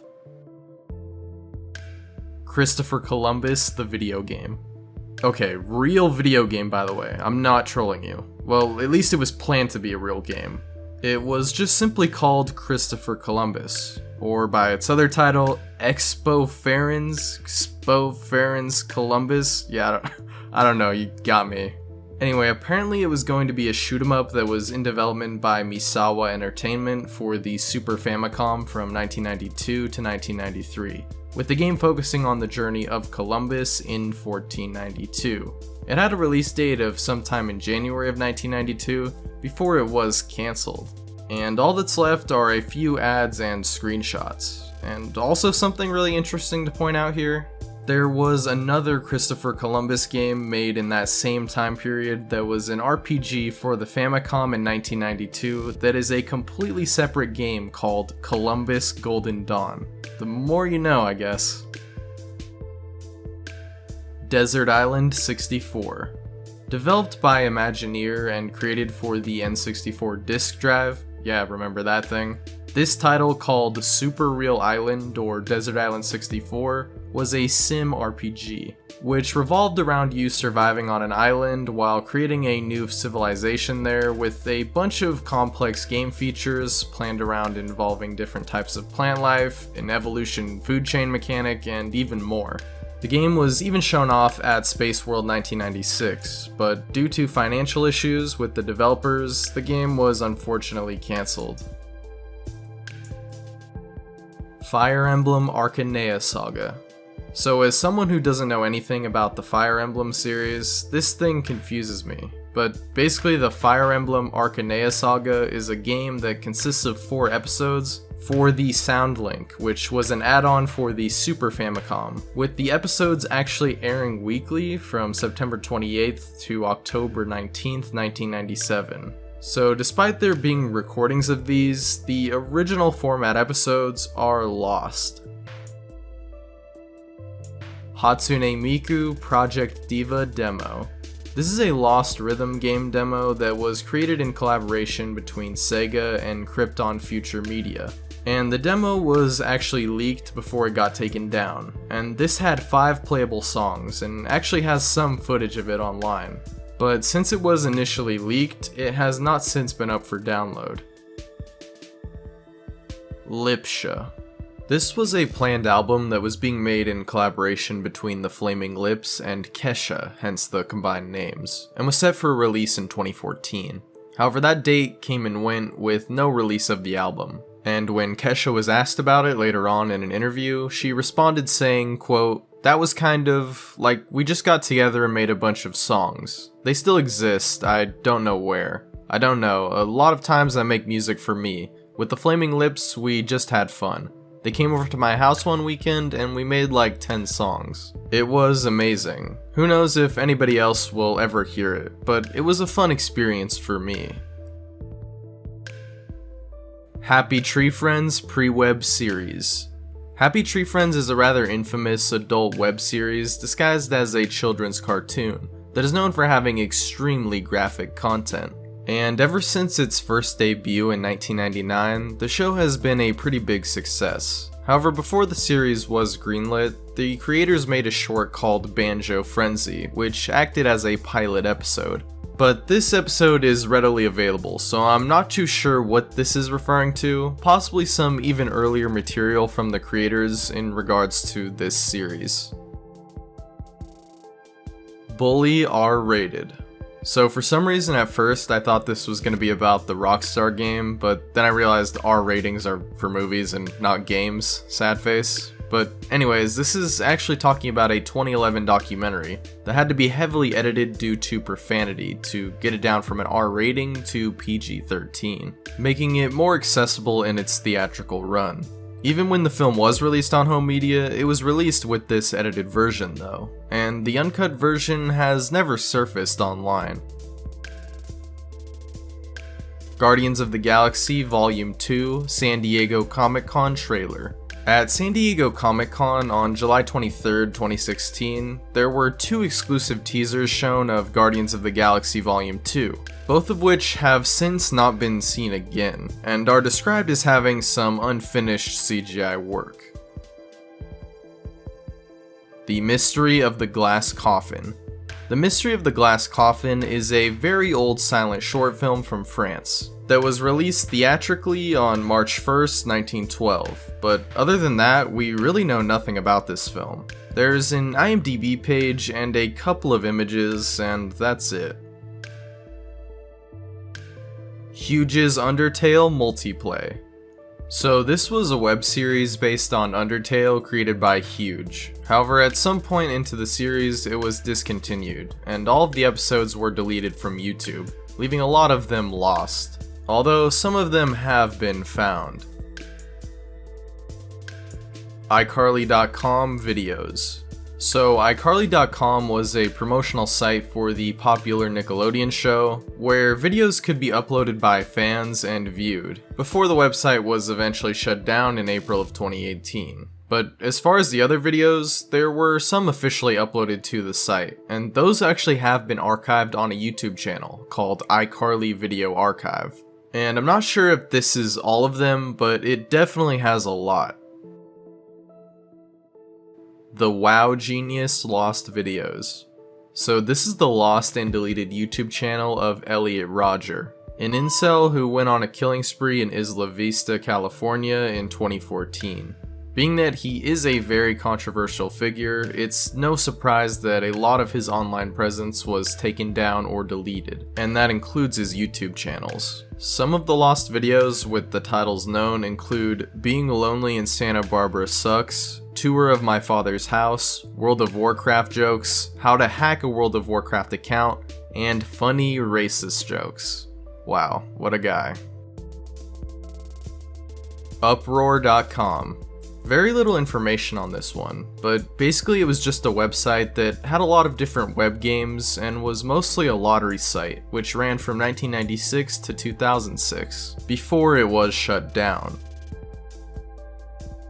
John Cena Chain Gang Revolution. Again, here we have another obscure entry, which is strange considering it's John Cena, but you know it's a weird one when you look it up and the first thing that pops up are icebergs with this entry on it. But from the looks of it, it's some sort of lost song or album by John Cena, as it's also listed on a Lost Songs iceberg, as well as on the article requests tab on the Lost Media Wiki. Lil Ugly Mane, Devil's Night EP.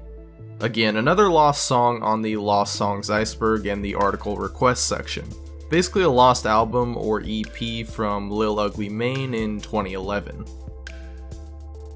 Wangan Sensen Red City. Slated for a release in 1996, this cancelled Virtual Boy title was most likely some kind of war sim, but it's still kind of unclear as there is no real gameplay of it available, only some red and black screenshots that don't tell us much. Although we do know that the game had 9 stages and a giant warship boss, and there's even some early Japanese reviews, so a prototype build of the game does exist, although it has not yet been discovered. Jerk Beast. On Seattle Public Television from April of 2001 to September 2002, a local show aired starring a papier-mâché monster called the Jerk Beast, who would take out his hatred in 30-minute episodes on members of the audience that called in. It's kind of a strange premise, but apparently after the relative success of the show, there was even a movie made years later. But as for the show, a lot of the episodes are lost, which is pretty typical of public access TV. Only 8 of the 24 episodes of Season 1 are lost, while the majority of Season 2's 26 are also lost, with only 8 of those being found in their entirety. K-Lumbo.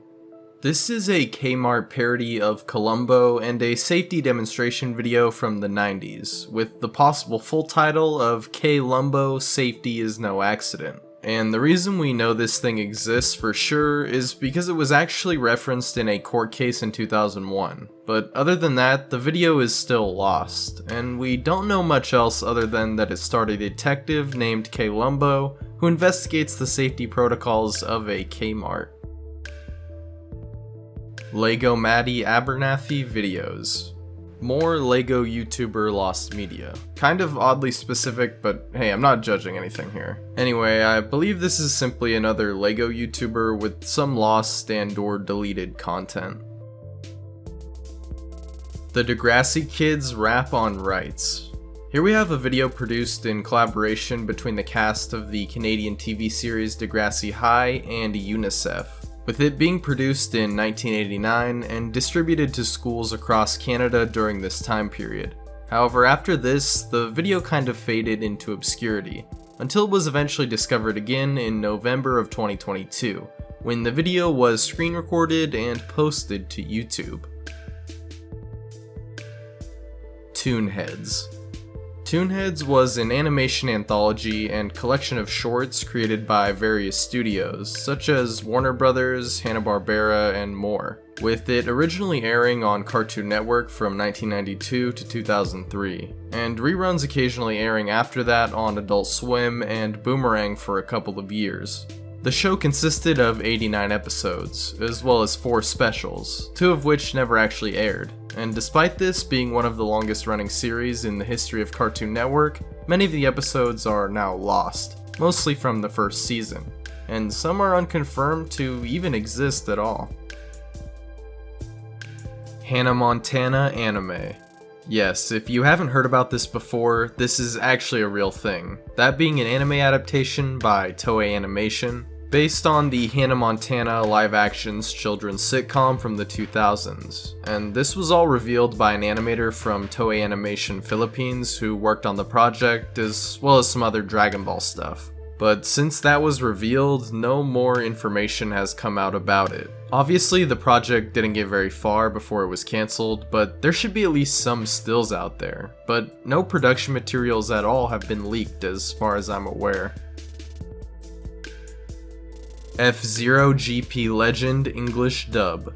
This 51 episode anime from the early 2000s, based on the Nintendo video game franchise F-Zero, was being dubbed in English by 4Kids, with the episodes beginning to air in September of 2004.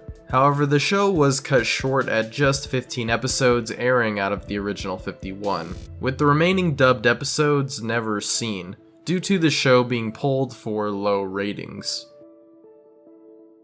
Queen Victoria's Diaries. This concerns the personal writings and journals kept by Queen Victoria over the years, which amounted to 122 volumes of content, with her beginning to write a daily journal since the age of 13, and continuing to write until mere days before her death. However, only some of her writings were published, as the material that could upset the royal family was removed. Kirby GCN.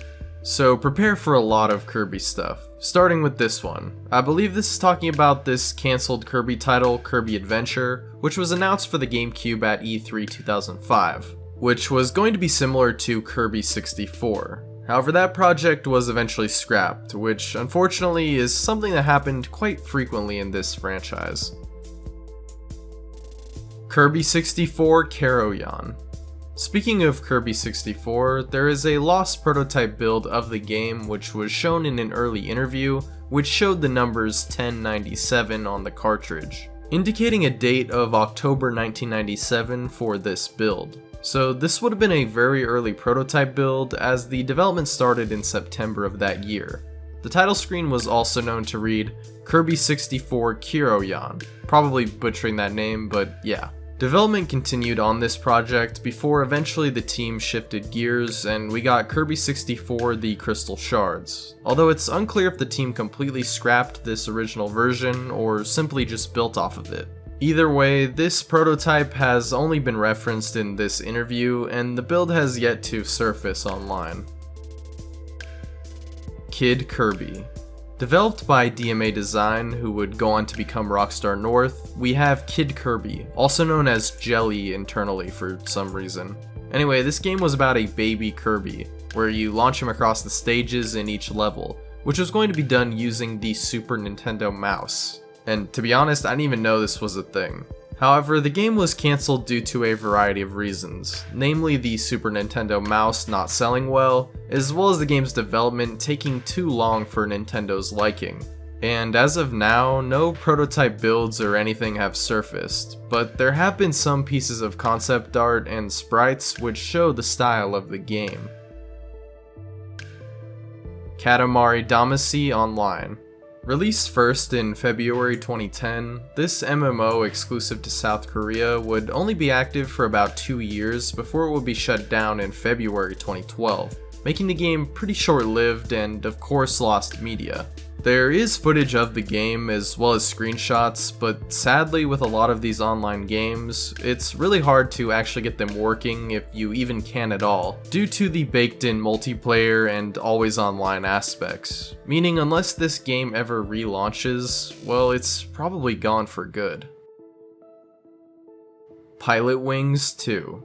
So the Super FX chip is a kind of forgotten piece of Super Nintendo history, being that it was only compatible with 8 out of almost 2,000 games, and yet a lot more were being developed with its usage in mind. One of those titles was the sequel to Pilot Wings, which originally released on the SNES in America in August of 1991. The sequel though doesn't have much info on it, other than that it was going to utilize the Super FX chip and only got to the very early prototyping stages before it was cancelled. And any builds of this title for the SNES remain lost. Pyrocynical Lost Videos. So Pyrocynical is one of the more popular YouTubers here so far on this list, and he too does have some lost media that is known about. Specifically, there are a few old commentary videos which have been deleted, some of which do have re-uploads, but there's also some even older videos that he made on Minecraft, some of which are still lost. Scare Theater Lost Videos. Remember that old Homunculus video? I do. I'll never forget Scare Theater. All jokes aside, that might be my favorite lost video ever. If you guys haven't seen it, it's truly a gem. And there used to be re-uploads of it on YouTube, but right now it's kind of hard to find. He He's also had some other deleted or privated videos, but most of them have been re-uploaded, which makes sense considering the size of his channel. But yeah, if you find that lost homunculus video, hit me up. Basically, if you haven't seen it though, in the video he debunks a homunculus creation hoax video, which was done by the guy claiming to put his sperm into a chicken egg, which then becomes some weird creature that he destroys with a book. That's the original video. And in the Scare Theater one, he debunks it by, well, let's just say doing the experiment himself. And I think it's hilarious. No hate or anything, it's all just good fun. I love Scare Theater in his videos. I just think that's a really funny one, and I hope I can find a re-upload of it someday. The Mr. Men Show music videos. This refers to some music videos created for YouTube as well as the official website for a British children's show called The Mr. Men Show, which aired from 2008 to 2011. However, in 2013, the show's website was shut down and the music videos found on YouTube were also deleted. And while many of the songs were downloaded and later re-uploaded, some of the music videos attached to these songs were and still are now lost. Cars 3 deleted scenes.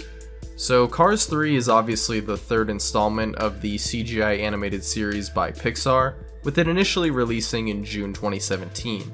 As far as deleted scenes go, well, thankfully most of them were actually included in home media releases. But there is one scene that was not included, that being a rather infamous flashback in which the character Doc Hudson suddenly collapses and dies. And it seems that this was cut due to it being just too dark and depressing of a moment, along with the fact that the actor of Doc Hudson, Paul Newman, passed away in 2008 after the first film's release. Dr. Strangelove deleted scenes.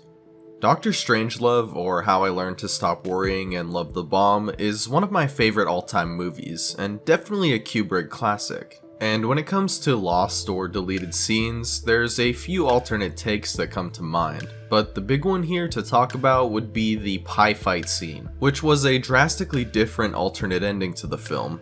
The scene had a comedic pie fight that mirrored a real battle scene between the characters in the war room, which would then get interrupted by Dr. Strangelove as he wrestles with his hand pointing his own gun at himself, with the president and Russian ambassador then proceeding to build sandcastles out of the pie. I don't know, this is just weird. And like, I get that in theory it would work in the film given its satirical take on war, but it just sounds kind of strange. And even Kubrick himself thought it wasn't played in a very serious fashion, and had a lot of goofing around and laughing, despite it being a metaphorical take on war. And after it was cut, the scene was lost according to the film's editor, Anthony Harvey. So all we have left are a summary of the events, as well as a few frames. Outkast 10 the Hard Way. 10 the Hard Way is the lost album of the hip-hop duo Outkast, which was scrapped in favor of the two working on the soundtrack for a 2006 film called Idlewild, with the pair actually splitting up shortly afterwards, leading this album to become lost but not quite forgotten by fans. Depeche Mode and Then I Kissed Her. And Then I Kissed Her is a rare song from the group Depeche Mode that was only ever performed at a tour show in England in 1980, with the song being a cover of the song Then He Kissed Me by the Crystals. And there is no recording of this song that actually exists, at least that's been found. The Copyright Liberation Front, The Black Room. This is a lost and unfinished album from the KLF, otherwise known as the Copyright Liberation Front, which was an electronic duo from the late 80s and early 90s. They had a total of 4 studio albums, the last of which being titled The White Room, although they did plan for a sequel called The Black Room, and in dramatic fashion in one final performance, the band actually quit their careers in music and deleted all of their future projects, including the master tapes of what they had for The Black Room, with the only surviving track today from the album being 3 AM Eternal. Although in an interview in 2003, one of the band's members, Jimmy Cauty, stated he did actually have a copy of The Black Room, although the rest of the songs from the album have not yet surfaced, if they even still do exist at all. Gibby. Give it up for round 15 for talking about this show. I'm sorry, I could never talk about this again after this. Is that fine? Anyway, if this is your first video of mine, I mean, welcome. But if you just somehow haven't heard me talk about this before, this was a cancelled spin-off of iCarly that focused on the character of Gibby, and a pilot episode was shot even though the show wasn't really greenlit. And while this pilot episode remains lost to this day, the script as well as quite a few images have come out over the years. Game of Thrones pilot. Okay, so this is one of my most wanted pieces of lost media ever. Big Game of Thrones fan here. But mostly I just want to see how bad this episode truly is. Why do I say that when season 1 was so good? Well, for one, we saw what these two were capable of doing with the later seasons, but that's neither here nor there. It's because in an interview, Benioff and Weiss stated that this episode was actually a disaster, and was not received well by anyone that watched it, which sounds crazy, because their second try at a pilot is honestly great, one of the best opening episodes for any TV show I've ever seen. But with the original, there were many issues. Many character relationships and plot points weren't explained clearly, so much so that it left many people confused, especially the relationship between Jaime and Cersei. And I mean, if you know, you know. And that's not all. There's a bunch of other differences, such as many different casting choices, including Daenerys Targaryen, and the original pilot even had a cool George R.R. Martin cameo, which I wish could have been included in the real episode.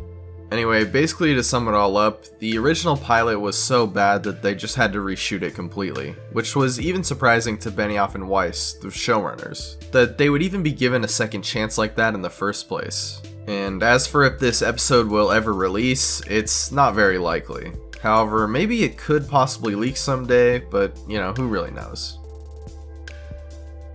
The Moxie Show Los Angeles dub. Back to the Moxie Show. I think this is referring to the same Moxie show as earlier, and if that is the case, this entry is pretty interesting considering most of the show in its base state is lost.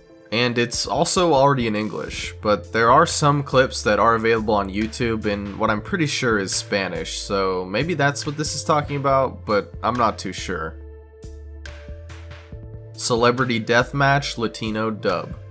Celebrity Deathmatch is a claymation series that acts as a parody of sports, more specifically wrestling, as it typically involves different celebrities fighting and wrestling each other in each episode. However, the show was an American production and was made in English, but this entry refers to a Latino dub of the series, which is as of now lost or possibly cancelled. It's kind of an obscure topic, so not too much info on this one. 31 Minutos Portuguese dub. This refers to a Chilean children's series that is a parody of a certain news program called 60 Minutes, and the show was aired in Latin American countries on Cartoon Network and even Boomerang. However, the show had a Chilean Spanish dub, but there was a lesser known Brazilian Portuguese dub that was only available in that country. And actually most of the episodes, or at least a lot of them, have been found and uploaded to YouTube, but I'm sure at least a few are still missing. Pokemon Live. Pokemon Live is a pretty obscure piece of Pokemon media. Well, to be more specific, this is actually a live-action musical that toured in America from September 2000 to early 2001, and one of these performances was actually recorded and was going to air on TV and be released for home media, although it never actually happened. But this wasn't just in the US, there were also international versions of this musical, most of which you can find on YouTube, but this specific professional recording is lost. Although there are some clips which have been found, and YouTuber Chadtronic actually did a whole video deep diving into this mystery if you want to know more. Wolfman Zap audio clips. Welcome to the real-life Five Nights at Freddy's. That isn't Chuck E. Cheese, I guess. You know what I'm trying to say. Creepy animatronic mascot character, that being Wolfman Zap, the mascot of a restaurant called Zap's Bar and Grill, with this actually being more like the adult version of Chuck E. Cheese. However, the lost media comes in with the character himself, because the only evidence of his existence is from a few images, but there is no footage or audio or any further evidence of him at all. And some even think that these images could just be of a prototype that wasn't actually used in the restaurant. while some believe that there could be a show tape out there somewhere of the character. However, in 2015, there was this rather creepy image found of a rundown animatronic, which some believe could actually be the mascot Wolfman Zapp, although that remains unconfirmed, and any video or audio evidence of the character still remains lost to this day. Windows Odyssey. Windows Odyssey was an old build of Windows that was meant to be a successor to Windows 2000. Although that project, along with Windows Neptune, was cancelled in favor of combining the two and retooling them into what would become Windows XP. However, any builds of these old Windows operating systems have not actually been found. ViewSick 100 Countdown with Vib Ribbon. ViewSick, also known as Music on TV or M-On, is a Japanese music TV network, which in 1999 broadcast an event where they ranked the top 100 songs, where Vibri, the mascot of the Vib Ribbon games, would appear on the show. However, the actual broadcast itself has not been found, and we only have this image of the event as proof of its existence. Tsukichi Saya DVD series. So Saya Irie is a Japanese idol who actually began her career at a very young age of only 11 as a junior idol, which is pretty weird, but that happened. And she continued in her career, eventually becoming an actress as well. And in 2008, she launched a website called tsukichisaya.com, which had a monthly membership that would provide 30-minute videos each month, which were sent in the DVD format, despite not being on actual discs. And none of this footage has ever surfaced online. All there really is this one short trailer on YouTube. The Black and White Minstrel Show. Back in the late 50s to late 70s, there aired a show on the BBC network called The Black and White Minstrel Show, which would have singers perform songs while apparently using blackface makeup.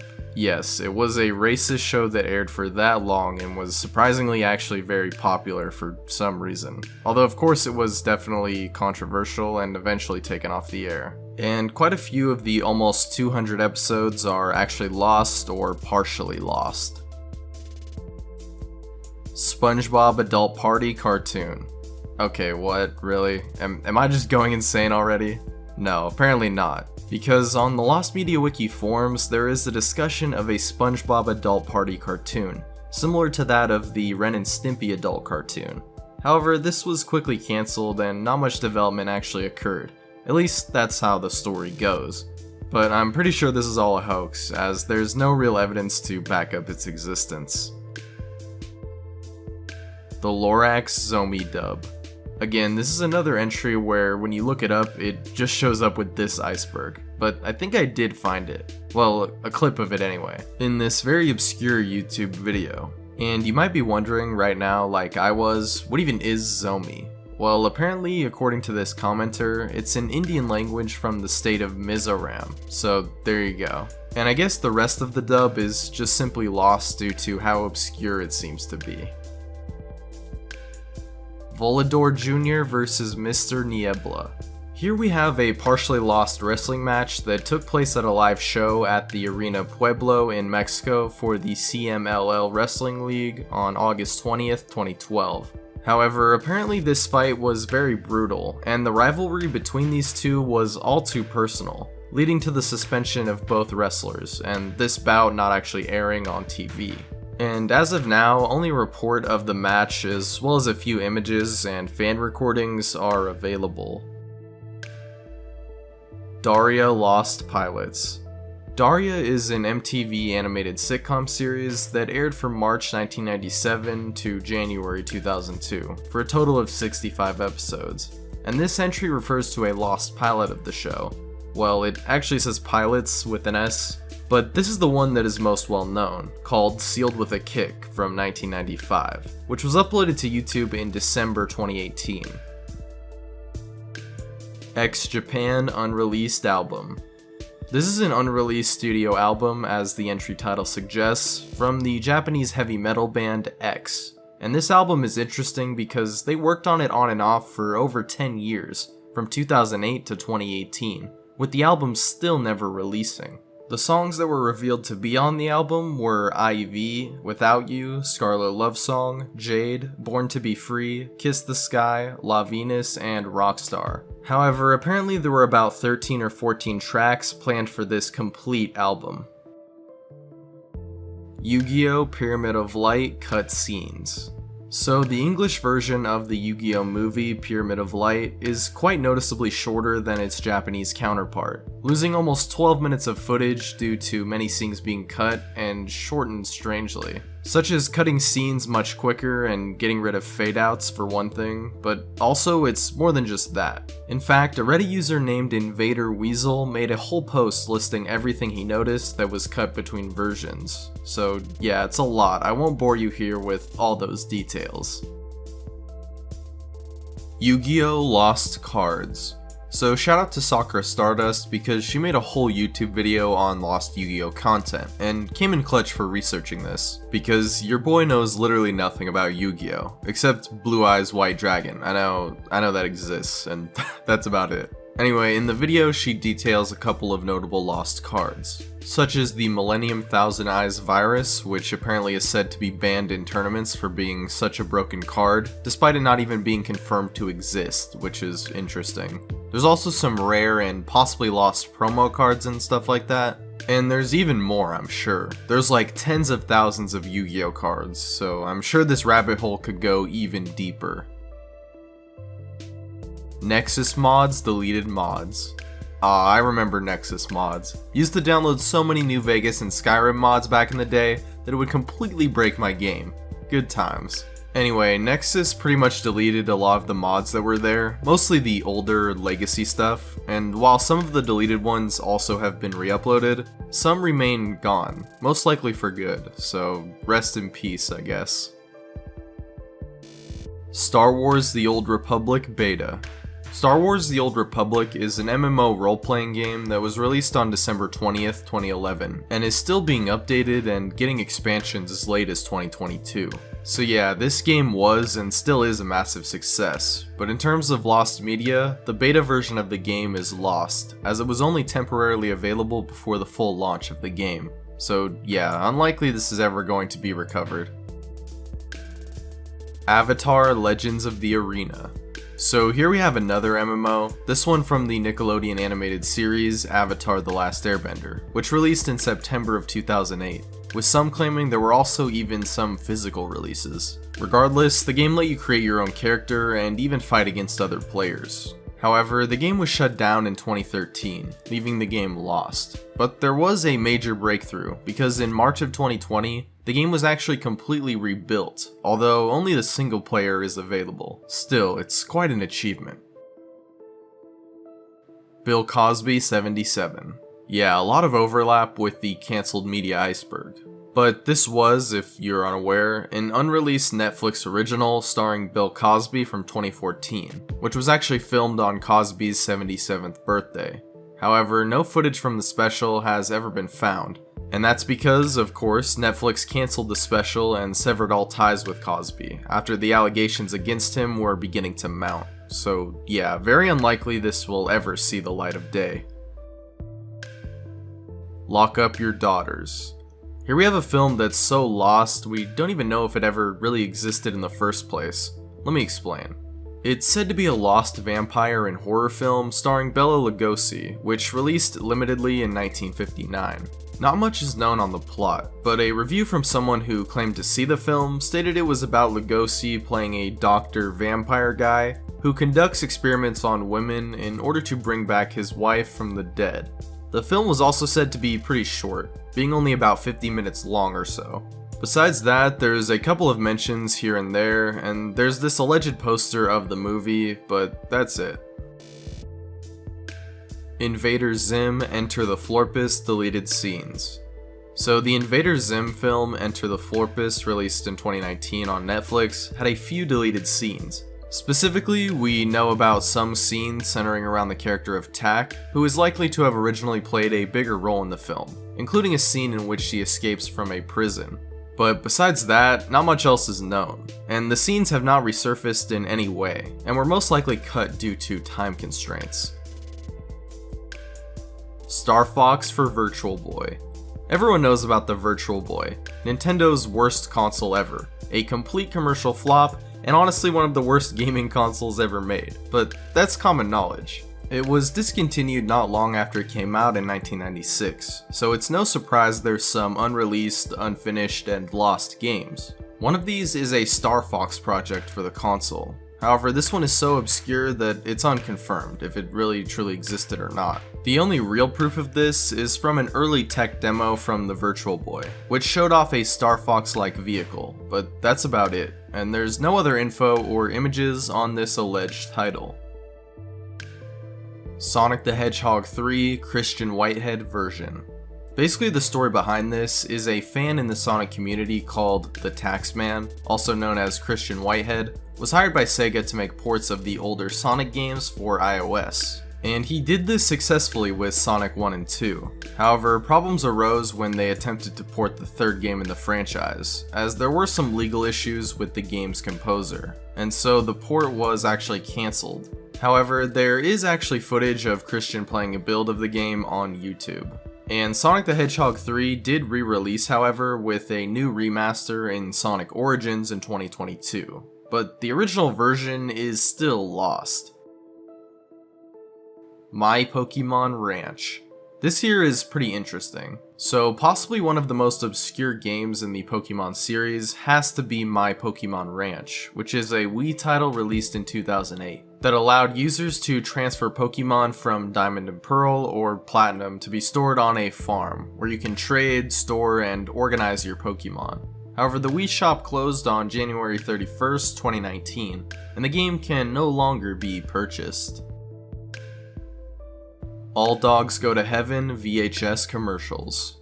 This 1989 film had a huge marketing campaign for its VHS release the following year. $13 million spent on it, in fact, including newly done animation by Don Bluth Studio. One of the known ads was all the characters in the film getting a gift for each other, which was the VHS tape, and the other one was actually for a Downy detergent, which also had dogs discussing the film. And this one was actually found in a compilation of commercials uploaded to YouTube from November 14th, 1990. So it just seems that the first one is missing as of now. Banana. So this is a kind of vague name for a piece of lost media, but this could be referring to a partially lost Chilean children's show from 2004, which was made to compete with 31 Minutos, another lost show. Similarly, this show was also some kind of newscast parody, hosted this time by chimpanzees, and some footage of the show can actually be found on YouTube as of now. MakeMeKing.com. So this is a now defunct website which basically just consisted of people posting dares for members to actually do and would be uploaded as videos. However, only a few of these obscure videos can be found on YouTube today, and with the site gone now, most of, if not all, material including the dares and additional videos are lost. Swallows and Sparrows.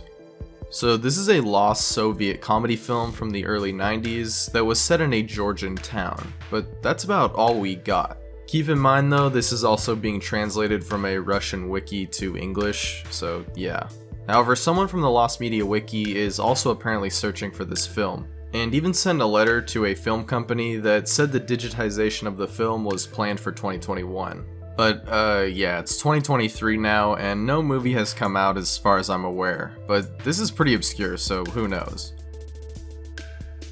The History of Alejandro Magno. So with this one, I'm not too sure, but I believe this could possibly be referring to the histories of Alexander the Great, also known as Alejandro Magno sometimes in Spanish, which is a very old biography written about the life of Alexander the Great. However, apparently some of this work, published in the early 40s AD, is lost. Mi familia es un dibujo animado last episode. Also known as My Family is a Drawing, this was an Argentine soap opera that released in 1996 and used traditional 2D animation alongside live action. And for a while after its initial release, this show remained kind of obscure and rare. But in 2013, a YouTube user called Telefi uploaded all of the episodes of the series to YouTube. Well, almost all of them. All except for the final episode, which still today remains lost media. Pasapalabra Gonzalo Hernandez episode. So this refers to a specific episode of the TV show Pasapalabra, which is a game show in which contestants compete and try to win points, and is adapted from the British game show The Alphabet Game. Anyway, this specific lost episode featured a man named Gonzalo Hernandez, who was arrested for some very disturbing crimes related to minors. Let's just leave it at that. And it appears that this episode never aired due to the studio finding out about this after the episode was already recorded. WCW Spanish commentary. A lot of Spanish lost media here. This entry refers to World Championship Wrestling, which is an American professional wrestling company founded in the 80s, but eventually became defunct in the early 2000s. Now, the lost media comes in relation to Spanish commentary over certain matches. It doesn't refer to which, maybe all of them. It's kind of unclear here. Gotch vs. Hackenschmidt. Alright, some more wrestling lost media for you. This time a very, very old match from 1911, which was apparently one of the biggest and most anticipated for the time. That being the rematch between Frank Gotch and George Hackenschmidt. And the match was even filmed and was highly publicized, with it making rounds to various theaters around the country for some time. But today, the whereabouts of the film reels are unknown, and all we have are a couple stills from the match. Shrek Royal Riot. So here's a pretty weird and obscure one. A lost and unfinished Shrek fighting game that was being developed by MGA Games that would use motion controls similar to that of the Wii, but according to an article by one of the developers, actually used Super Nintendo level hardware to run the game. And this is basically the only info on it. Sure, there are a few screenshots, but no footage and no builds of the game. Beck, We Like Folk, Who Cares, Destroy Us. So this is a lost demo tape from the American rock musician and songwriter Beck, who released over 14 albums in his career. Apparently though, according to this post on the Beck subreddit, only one copy of the demo tape was ever sold, and it has never been posted online, despite there being a possible list of the tracks available. Ninja Sex Party, Wanna Be Starting Something. Wanna Be Startin' Something is actually a song originally performed by Michael Jackson. However, the music duo Ninja Sex Party actually did do a cover of the song. But in the wake of allegations against Michael Jackson, they decided to not release the cover. X-Men vs. Street Fighter Sega Genesis port. X-Men vs. Street Fighter is a crossover fighting game developed by Capcom in 1996 for arcades, but was later released for the Sega Saturn in 1997 and the PlayStation in 1998. However, apparently there was a bootleg Sega Genesis port, at least I think that's what this is referring to, as some users of the Sega 16 forums do reference it, as well as a Super Nintendo bootleg. These could have also possibly been hoaxes, as they have not been found to my knowledge. I Really Like You. This is a lost and unreleased campaign video from the 2015 UK election made for Nick Clegg that was replicating the style of the music video to the song I Really Like You, also released in 2015. There's even some behind the scenes footage of filming, but that's all there really is, as they never went through with releasing it. Apparently though, after he filmed the music video, he immediately regretted it and decided that he would not show it to the world. Even allegedly saying, "Why the f did I do that?" which is pretty funny. So yeah, the official video has never been made public and likely won't ever be, at least for some time. Calciucesta videos. So back to Anthony Fantano again. This is referring to a character played by him in some of his videos, who was supposed to be like his roommate or something, and he even dropped his own parody album called The New Classic in 2015. Apparently though, there are some missing uploads involving this character, which I guess isn't a surprise considering Fantano himself does have some deleted and lost videos, but yeah. Impractical Jokers cut content. Okay, so Impractical Jokers is one of my favorite shows of all time, and definitely the best reality show out there. Been watching since the beginning, and it has just gotten even funnier over the years. It really is a shame with Joe leaving and all, but hey, we still got 8 classic seasons of the show to look back on. And for a show that's been going for over a decade now with over 200 plus episodes, there is bound to be some cut and deleted content, whether that be for time reasons or because of stuff just going wrong on set. And some of the Jokers have detailed some of these moments on podcasts and in interviews of the stuff that had to be cut, such as with Murr, who after a prank in a store was assaulted by a man with his phone. Also, obviously some scenes have to be censored, sometimes heavily in order for it to still fit the TV network guidelines, although some of the episodes are more heavily edited than others when it comes to this. Also, after Joe left the show, truTV and HBO Max have gone on to remove entire scenes involving Joe in compromising situations. Cumtown first episode. Cumtown is a parody podcast that ran starting in May of 2016 and only recently ending in June of 2022, with over 300 episodes. And despite it being a very popular podcast on Spotify and Apple Podcasts, apparently the first episode of it is actually lost. Robot Wars Extreme Series 1 and 3. The British television game show Robot Wars is basically just what it sounds like. A competition between fighting robots, which aired from 1998 to 2004, and from 2016 to 2018 for the main series. However, there were some special episodes that were premiered as Robot Wars Extreme, and were segmented into series, starting with the first one in October 2001. And Series 1 had an episode with a robot referred to as Anthrax, which is unfortunate because around that time there were some cases and real attacks using anthrax targeting various politicians and media figures, and so this episode was re-edited to avoid using that word. The third series is also still available, although maybe like the re-edit in Series 1, there were some alterations made for later versions, and there's even more lost and found media related to this series, but that's a whole other rabbit hole. Romuald the Reindeer.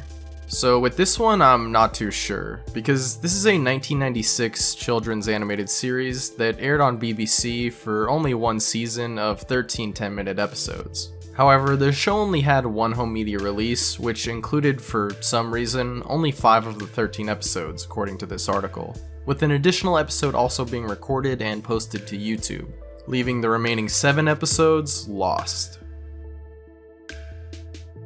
The Incredible Shrinking Character. Planned for a release in 1996 for PC, Sega Saturn, and PlayStation, and developed by the team responsible for I Have No Mouth and I Must Scream. Yeah, remember that game? Well, this was going to be an action-adventure game based on the novel and movie of The Shrinking Man, where the player would have to shrink and maneuver around the level. A playable test demo was even leaked of the title, but it was never released, and for one reason or another was cancelled. Astro Boy Test Pitch Animation. So this doesn't really say what Astro Boy adaptation or version this is referring to, but I did find that some were searching for the test footage for the Astro Boy movie from 2009, which does actually have some of it found on YouTube in the portfolio of a certain animator who worked on the film. Balinese Slapping Fish. Airing originally on Nickelodeon Australia in 1998, this was a short series of animations about 2 fish that would slap each other. And this is another case of lost media actually being found, then kind of lost again, as they were uploaded to YouTube in 2015, but later privated, leaving one of the shorts still missing, until it was uploaded to the Internet Archive in November of 2022. Cook's Night Out. Another very early series here from the BBC, which was a 5-part cooking show that aired from January to March of 1947, featuring a French chef preparing different dishes and recipes. And yeah, like a lot of the other early broadcasts, this is also lost. Star and the Forces of Evil. So like many other cartoons, Star vs. the Forces of Evil has an unaired pilot pitch, which was created in 2011 and was actually called Star and the Forces of Evil. However, the pilot was significantly reworked after Disney saw the original, and a few aspects of the series were changed. There isn't much specifically known about this original pilot, except for a few certain shots which were found, and of course the name change we talked about earlier. Whatever Happened to Robot Jones. This was an animated series from Cartoon Network that ran from 2002 to 2003 for only 2 seasons, and is notable for being reminiscent of the 1980s style of animation using traditional cell animation. In the first season, the original version had a real robot text-to-speech voice for the character of Robot Jones, although the executives didn't like this and got a real voice actor for him in the second season. They also redubbed the first season, with that version being the definitive one that they would re-air, leaving the original dub lost. The main lost aspect, though, are the 3 episodes that were in production before the series was cancelled, the materials of which we don't have, although we do know about 2 of the episodes. One of them was about the history of robotics, and the other was a parody of talk shows, but that's about all we've got. Balloon Trip Nintendo DS Tech Demo. Here's a tech demo for a Nintendo DS game that was shown off at E3 2004, which actually was inspired by Yoshi's Island and Balloon Fight, an old NES game. And despite this original tech demo never resurfacing, the concept of this game was later reused for the DS game Yoshi Touch and Go. Carving for Nintendo DS Tech Demo. This is another tech demo for the DS, a kind of interesting but weird game that was shown off at E3 2004 once again, where players could carve out certain materials and make stuff out of them, but it hasn't been seen since it was first shown off. Socks the Cat Rocks the Hill for Sega Genesis. Here we have another unreleased game from the 90s, a 1993 platformer developed for the Super Nintendo and Sega Genesis called Socks the Cat Rocks the Hill, with the main character of Socks actually being based on the real-life cat of Bill Clinton, with the gameplay featuring foreign rat enemies invading the White House, and even bosses based on real-life political figures and other politicians, such as Jimmy Carter. However, the game was never released due to its sudden cancellation, which some believed could have been because of the political content. But really it was because of the game's publisher shutting down before the game could come out.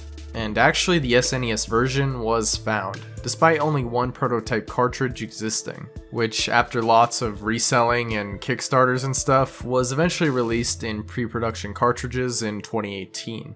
However, no builds from the Genesis version have been found.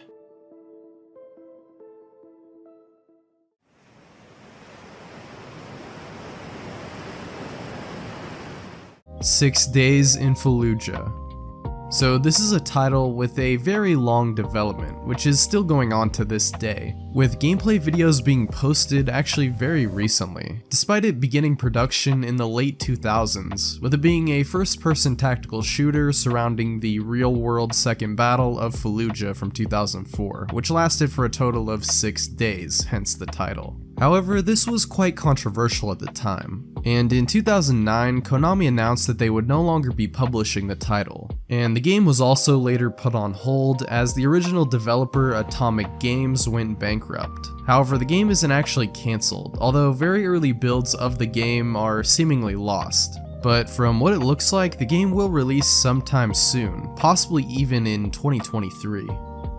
Quick update for this one, even though I didn't do this for all the entries, but I did see that this one did release on Steam, so yeah. Jamie Stewart Sex Book. So this is referring, at least I think so, to a specific book written by American musician Jamie Stewart, a memoir titled Anything That Moves, which I believe is on this list because it was either never released despite it being written a while ago, or it was just never officially published. Either way, the book is releasing on April 4th, 2023, according to Amazon. Allo Policia. This one is pretty obscure as it's something that happened in Bolivia, and I could only find a Spanish lost media article on the subject. Basically, it's a lost news report of an assault on a young boy that was playing Pokemon Go in a town square, with the evidence for this being some graffiti left on the scene allegedly by the perpetrators, with this screenshot of it, translating to something like "Hello Police." But other than the fact that this was apparently broadcast on the Telepais news program on the Unitel channel, not much else is known about this case. OKKO Crossover Nexus Original Version. For the Cartoon Network series OKKO Let's Be Heroes, there was a crossover episode released showcasing 4 different Cartoon Network properties in one 11-minute episode, released in October of 2018. However, this wasn't the original version of the episode, as it was actually meant to be twice as long, and a lot of what was meant to happen can actually be seen in some storyboards from the original version. Also, if you haven't seen it yet, it featured Ben from Ben 10, Raven from Teen Titans Go, and Garnet from Steven Universe. Strange Kentucky People. This refers to a very strange tribute tape that was given to pro wrestler Chris Jericho in 1994, which he described in an autobiography, and it was given to him by a female fan who said it contained all of his matches in the Smoky Mountain Wrestling League. Or promotion, or whatever it is, I don't know, I don't really know anything about wrestling, but anyway, not important. Because that's not actually what was in the tapes. In reality, it was a very bizarre tape which is now referred to as Strange Kentucky People. Why? Well, in the video, the fan proclaims her love for him while doing some sort of strange dance routine, as well as other people there doing other, like, weird And apparently, according to Jericho, the tape actually did get into the hands of other people collecting these kinds of obscure tapes, but no footage has ever surfaced from it as of now. Polish TV hijacking. Not the actual name, but yeah, I'm not gonna try to pronounce that, sorry. So here we've got yet another TV hijacking case. These are always endlessly fascinating to me, and again, it's also completely lost. However, unlike a lot of these cases, this time the perpetrators were identified, those being a group of astronomers located at the University of Turin, who in 1985 created a device capable of interrupting a television broadcast, and yeah, it was a pretty complicated setup, but basically on September 14th, 1985, they used it to hijack a Polish news network, after which they displayed this simple message, of course in Polish, translating to, quote, "Enough price increases, lies, and repressions. Solidarity Turin." However, as of now, there is no footage of the hijacking, and only recreations are available. And as for those responsible, well, they were arrested shortly after and sentenced to 1 year in prison. Grand Theft Auto Brotherhood.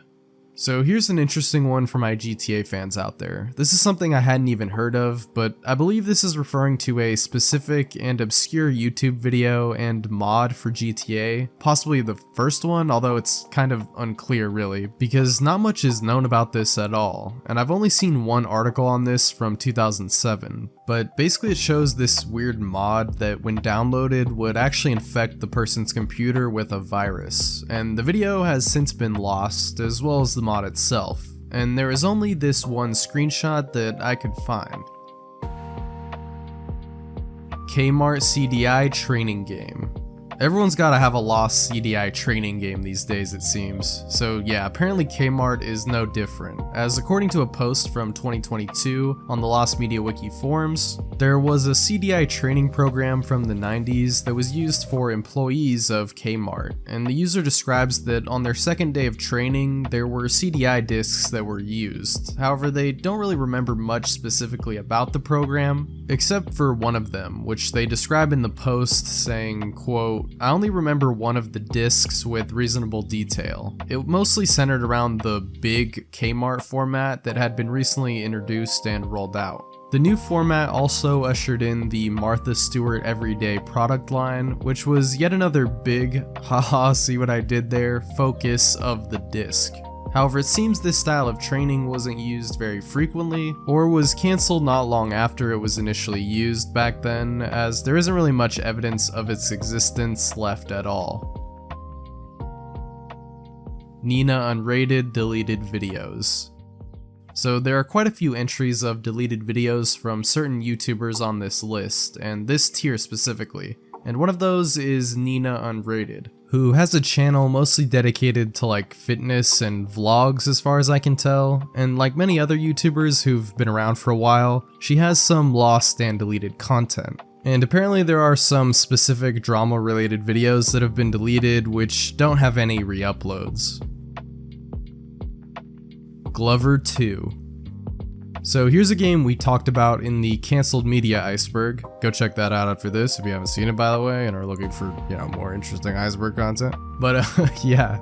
So anyway, this was a canceled sequel to a platformer from 1998 called Glover, where you control a glove character, surprise surprise, and basically just try to get a ball to the end of a stage. But the second game was never actually finished or released. That being said, it was almost completed, about 80 to 85% or so before it was cancelled. Now, it's not exactly lost though, because a playable prototype build of the game was actually found. I Am Rich. So first we had Baby Shaker, which is still probably the weirdest app I've seen to date, but this is up there with one of the dumbest. The app was titled I Am Rich and was released in 2008 for the low price of $9.99.99, or more simply put, $1,000. However, the app was only available for a day before it was taken down, and surprisingly, somehow 8 people were dumb enough to buy it. What was in the app, you might ask? Well, just some simple text reading, I am rich, I deserve it, I am good, healthy, and successful. Great scam, 10 out of 10. And there were more versions of this that came out over the years, including a light version for you brokies out there for only $10. Oh boy! I'm sorry you had to hear that. But yeah, not only did almost no one buy the app, it's also 14 years old at this point, so no wonder there's no working version of it. But from what we know, we're not missing much here. Logan Paul in the Forest PC version. So we all know about the infamous video of Logan Paul in a certain Japanese forest. But did you know there was also a game made based on it? Yeah, I had no clue, but apparently there was a game released on the Xbox Marketplace where you could play as Logan and walk around the forest and of course find the dead guy. However, the game was removed from the store for violating its policies, and it hasn't been available on there since. And I guess there was even more of these games made based on this video, on the Google Play Store and stuff, which is kind of wild. I mean, it's honestly a rabbit hole in its own right. But the title of this entry is the PC version because it was actually also released on GameJolt, and actually the game is still available for download on the site for PC, so I mean, check it out I guess if you want, I don't know. 12-Ounce Mouse Pilot.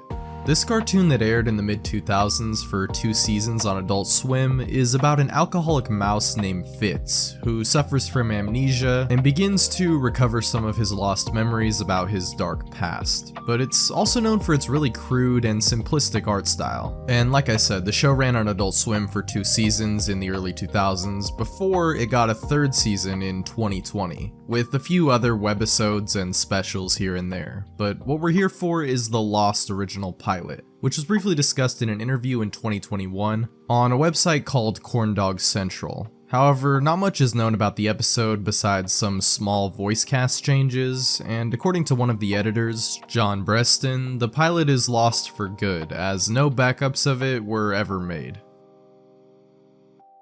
Hell's Kitchen JR episodes. Everyone knows about Hell's Kitchen, Gordon Ramsay, donkeys, the lamb sauce, all that. But this one is kind of obscure, unless you're really caught up on the Hell's Kitchen lore, I guess. Anyway, I think this refers to a certain contestant whose scenes were completely removed from the show for some reason, specifically from season 3. The contestant's name apparently was JR. Not the same JR from season 13, this guy right here. And a YouTuber named Blue Knight made a whole video about this cool little mystery, so if you want more info on this, feel free to check that out. But essentially, I guess this guy was disqualified shortly after the filming of these episodes, and was subsequently cut from the season, and can only be seen in a few cuts. As to why he was removed from the show, well, it's been said that he spread some harmful rumors about another contestant named Joanna, and even leaked spoilers for the season before it actually dropped. So basically, any real scenes involving him cooking and stuff like that are lost, due to them being removed and cut from the actual show. Plafo the Platformer. So this lost game, made in GameMaker Lite 8.1, is your standard fake platformer that just turns into a screamer. Classic. Not much else to say on this one other than that it's lost and it's kind of an obscure one. So all we have are screenshots of what it looked like, but Other than that, we know it likely released in 2018, but that's about it. Whitehall Palace mural portrait of Henry VIII. One of the most well-known depictions of King Henry VIII is from a mural created by Hans Holbein the Younger, which he painted in 1537. However, unfortunately, the original was lost forever due to a fire in Whitehall Palace in 1698. Although by the time the painting had been copied a few times, and so recreations of it were made, which is why the depiction of Henry VIII is still well known and used by painters for decades as a reference material. Although the original is the largest one, having been a life-size depiction of the royal family painted on the wall, which is now lost forever. Windows 1.0 Byte build. So this very early and lost build of Windows was actually first shown off in a December issue of Byte magazine from 1983. Bruh, I'm gonna be honest, I didn't even know Windows existed back then. This is like dinosaur tier OS right here. But in 2022, an image of a floppy disk that actually had the demonstration on it was posted to Twitter. But sadly, the data from the disk was not able to be recovered. However, we do have screenshots of what it looked like, but the build itself remains lost. Andre 3000 solo album. Andre 3000, also known as Andre Lauren Benjamin, is an American rapper and singer who's been active since the early 90s. So no surprises here, there's unreleased and lost music. Specifically though, this is referring to a solo album that went unreleased, which was described in a Vulture article from 2013, which stated that his publicist said about the album, quote, "Regarding reports of a specific plan to release an album in early 2014, there is no official confirmation on that report. And it looks like this album has still gone on unreleased to this day." Horse the Band Ghost EP. So Ghost EP is, well, an EP of 3 tracks created by Horse the Band while on tour in 2008, and apparently only had a very limited release of about 250 copies. And all of the unsold copies the band had in their possession were actually lost while traveling on their way to Turkey, making this some of the rarest music from the band. Even the master hard copy was lost due to a hard drive malfunction, but not much else is known about it, and it's still completely lost, although there are definitely copies out there somewhere in the world, and apparently one was even briefly available on eBay. Score. So I think this is talking about a little known and obscure arcade game from 1976 called Score, or Score the Love Machine. The only info I could find on this was on a website called Arcade History, and I'll just go ahead and read the whole trivia section, since it's really all we've got. Released in September 1976, the game was actually another extension of the Destruction Derby concept, with the cars replaced by bar patrons. Set in a singles bar, the object of the game was to score with as many members of the opposite sex as possible. When the on-screen Lothario made contact with the object of his or her affections, a heart appeared on screen. A cocktail version of the game came in a heart-shaped cabinet. For those who weren't satisfied with the mere thrill of conquest, Exidy also built an optional dispenser that could be attached to the game, belching out tokens in response to high scores. Despite the innovative concept, amorous bar patrons understandably preferred the real thing, and the game failed to catch fire. So yeah, pretty ambitious gameplay concept for the time, I guess. Chilean Independence Act. So this is kind of interesting, but also a little confusing because the Chilean Declaration of Independence, created back in 1818, was said to have been damaged at the Palace of Real Audiencia of Santiago, leading to additional copies being made, one of which was also destroyed in the 1973 Chilean coup d'etat. So I guess this copy and the original manuscript are lost, or destroyed rather, although there is a version preserved at the National Congress of Chile. SCP Necklace of Greed.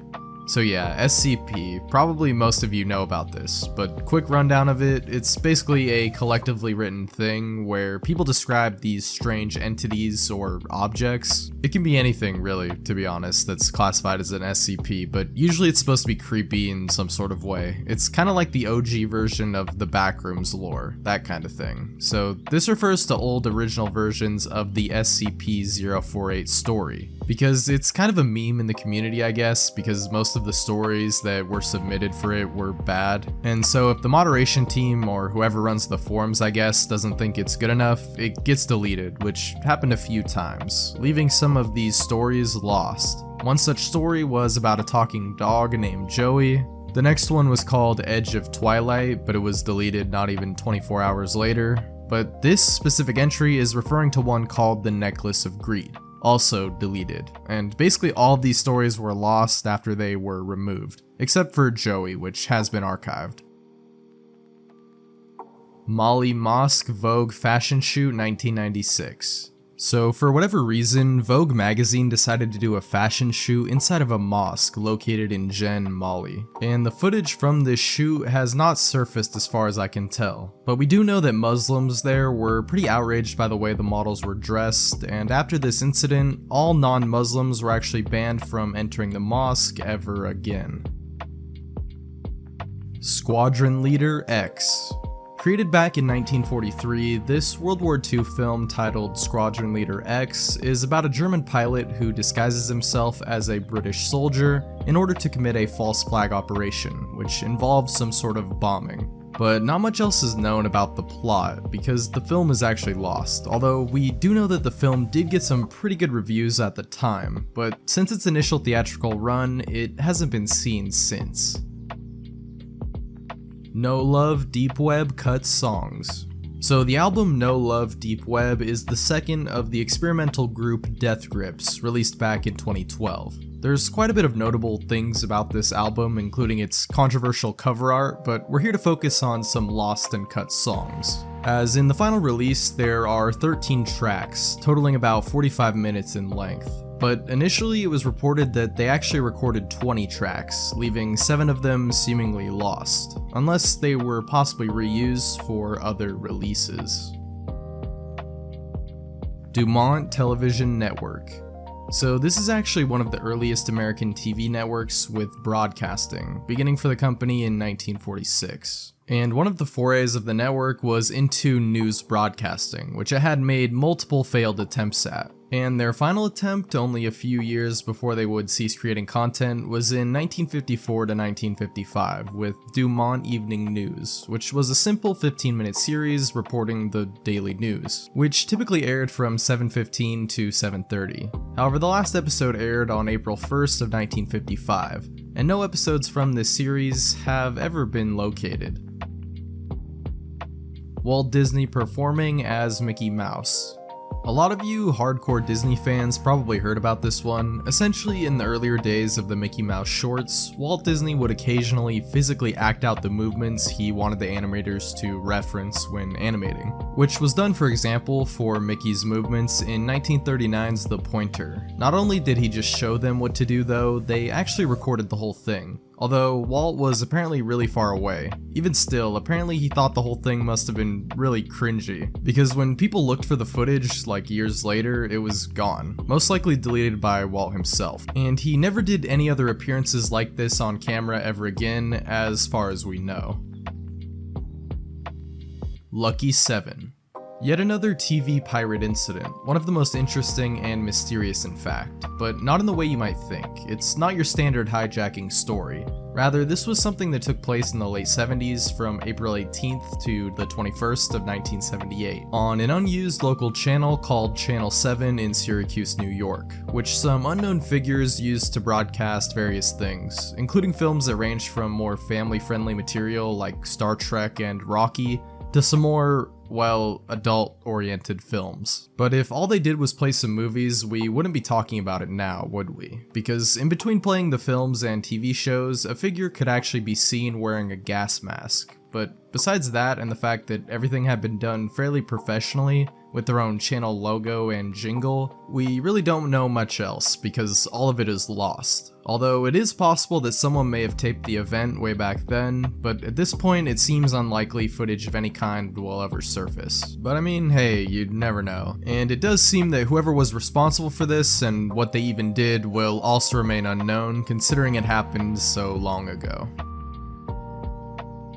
Carrie Von Erich vs. Colonel De Beers. This is an alleged wrestling match that took place on November 12, 1988 between professional wrestlers Colonel De Beers and Kerry Von Erich, which happened at the Showboat Hotel in Las Vegas for the American Wrestling League. And it is most known for an incident involving De Beers removing Kerry's boot, exposing that his right foot had been amputated. Although this event has come under some scrutiny as there is no actual footage of the event, and most involved claimed it never occurred in the first place. But Kerry did keep the amputation a secret from most everyone up until his tragic death in 1993 by It had occurred due to a surgery and complications with the healing process after a severe motorcycle accident. But for those who believe that the match did actually happen, they speculate that to keep the injury a secret, Kerry might have requested that the match not actually be shown and the footage never released. Although if it did happen, it's possible there could be some fan recording of it out there somewhere. Samsung Doorways Family Guy. Okay, what's going on with these weird Family Guy games? But really, this was a Samsung AR project that was only shown off and playable one time at an in-person event in Berlin in 2018. And it's an augmented reality experience, meaning it changes the environment in real life through looking at it in your phone. So basically it took players who tried the game through Peter Griffin's house, having them help the characters out with tasks around the house. But this was the only time that the game was ever seen, and it can't be downloaded or anything like that, making this a lost and likely cancelled project. Taxi Driver, the game. Alright, so this is just crazy, but at the same time I'm not that shocked because it was pretty much the normal thing to do in the early to mid 2000s, to take an old but beloved crime drama film and turn it into a just weird PS2 title. Just look at other games from the time, with The Godfather, Scarface, The Warriors, you name it. The game was being developed by Papaya Studios and was planned to be published by Majesco, with the game centering around the movie's character Travis as he goes on his vengeful rampage in New York, just like in the film.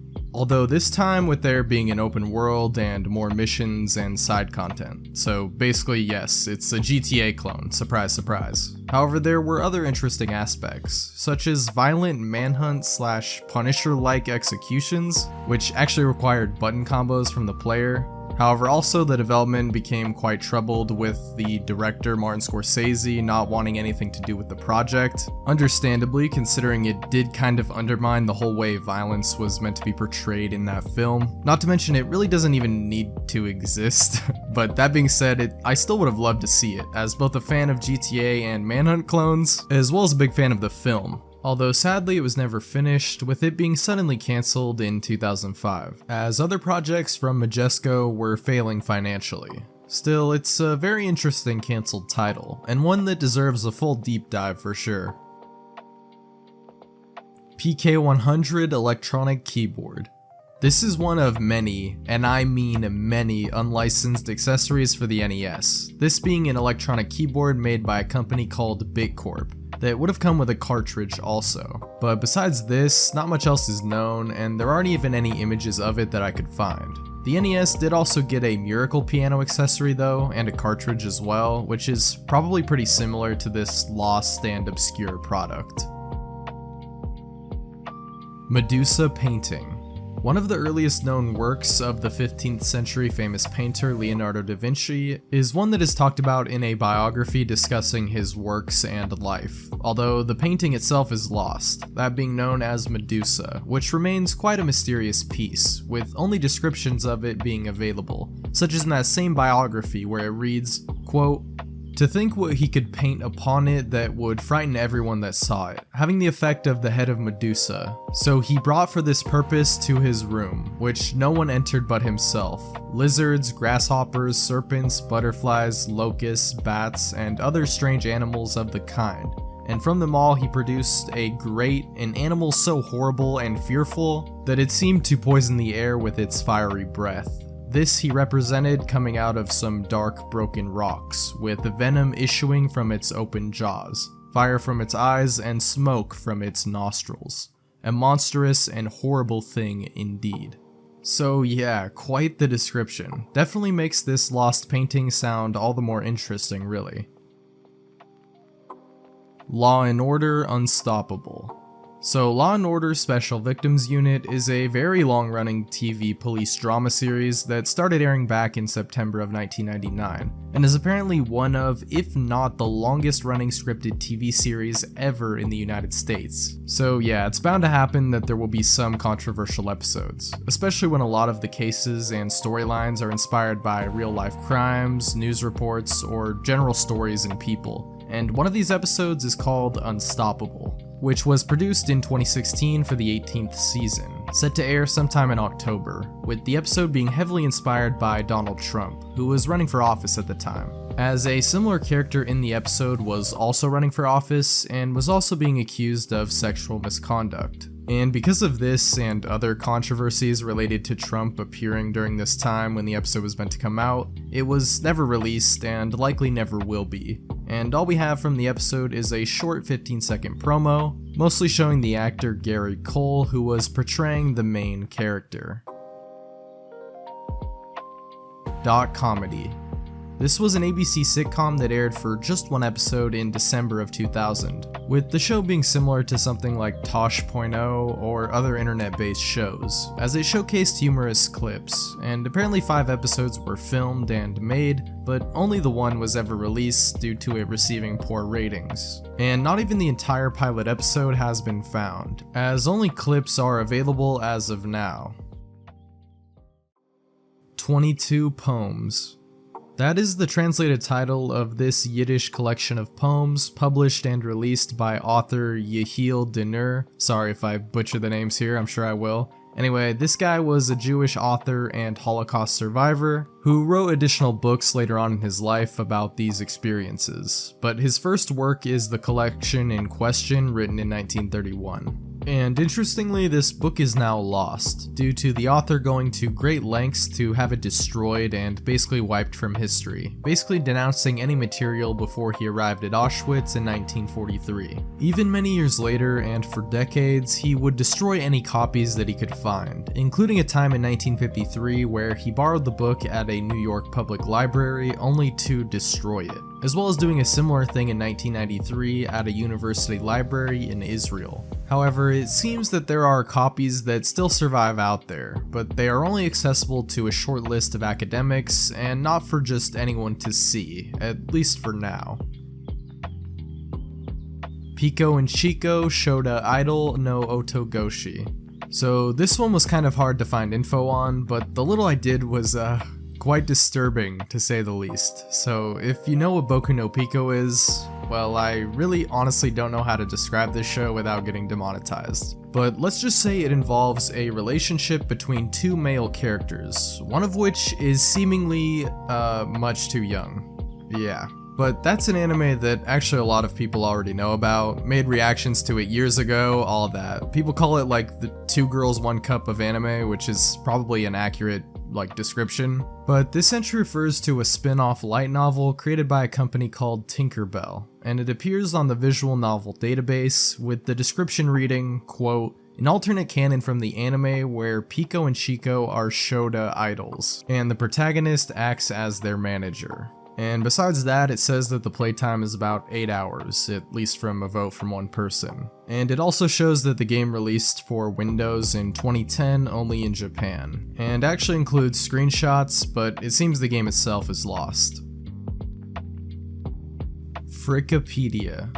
So there are a ton of parody sites of Wikipedia. One of these is a Spanish one called La Frikipedia, also known sometimes as the Geekpedia or the Freakypedia in English. It launched way back in 2005, and it's claimed by some that this is actually the first Wikipedia parody, which it very well could be, and the site actually had over 8,000 articles before it closed down for good in 2015, leaving most of the contents lost, probably for good.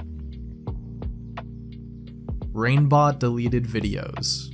Okay, so Rainbot is a really popular horror YouTuber with 1.3 million subs, and I haven't really been keeping up with her channel recently, but I do remember watching a lot of her early videos back in the day, around the same time I got into Jorge's and Nexpo's content, which is really cool. But tangent aside, I'm not exactly sure on how many or what specific videos are deleted and lost, although there are some re-uploads of her content on YouTube, such as this one about Randy Stare.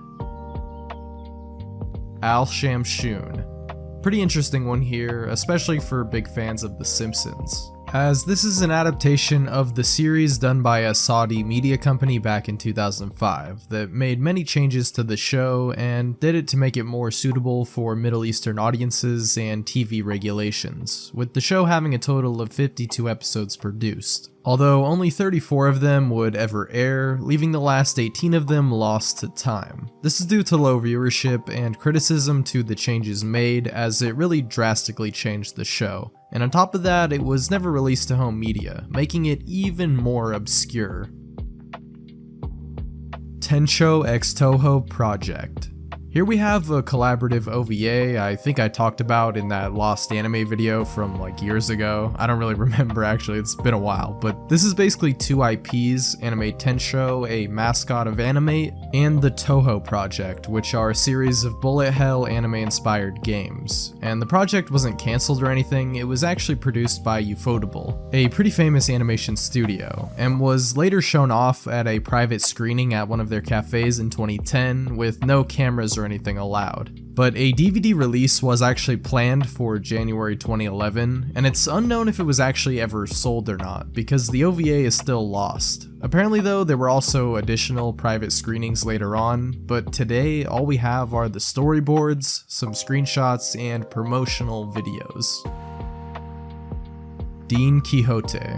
Here we have an indie film from 2000 with little known about it, as it was never officially released, although we do have a trailer and some synopses which give us an idea. One reviewer gives it a 10 out of 10 on IMDb, while another gives it a 3 out of 10, and describes it as the tale of a young struggling artist who doesn't realize they have any talent.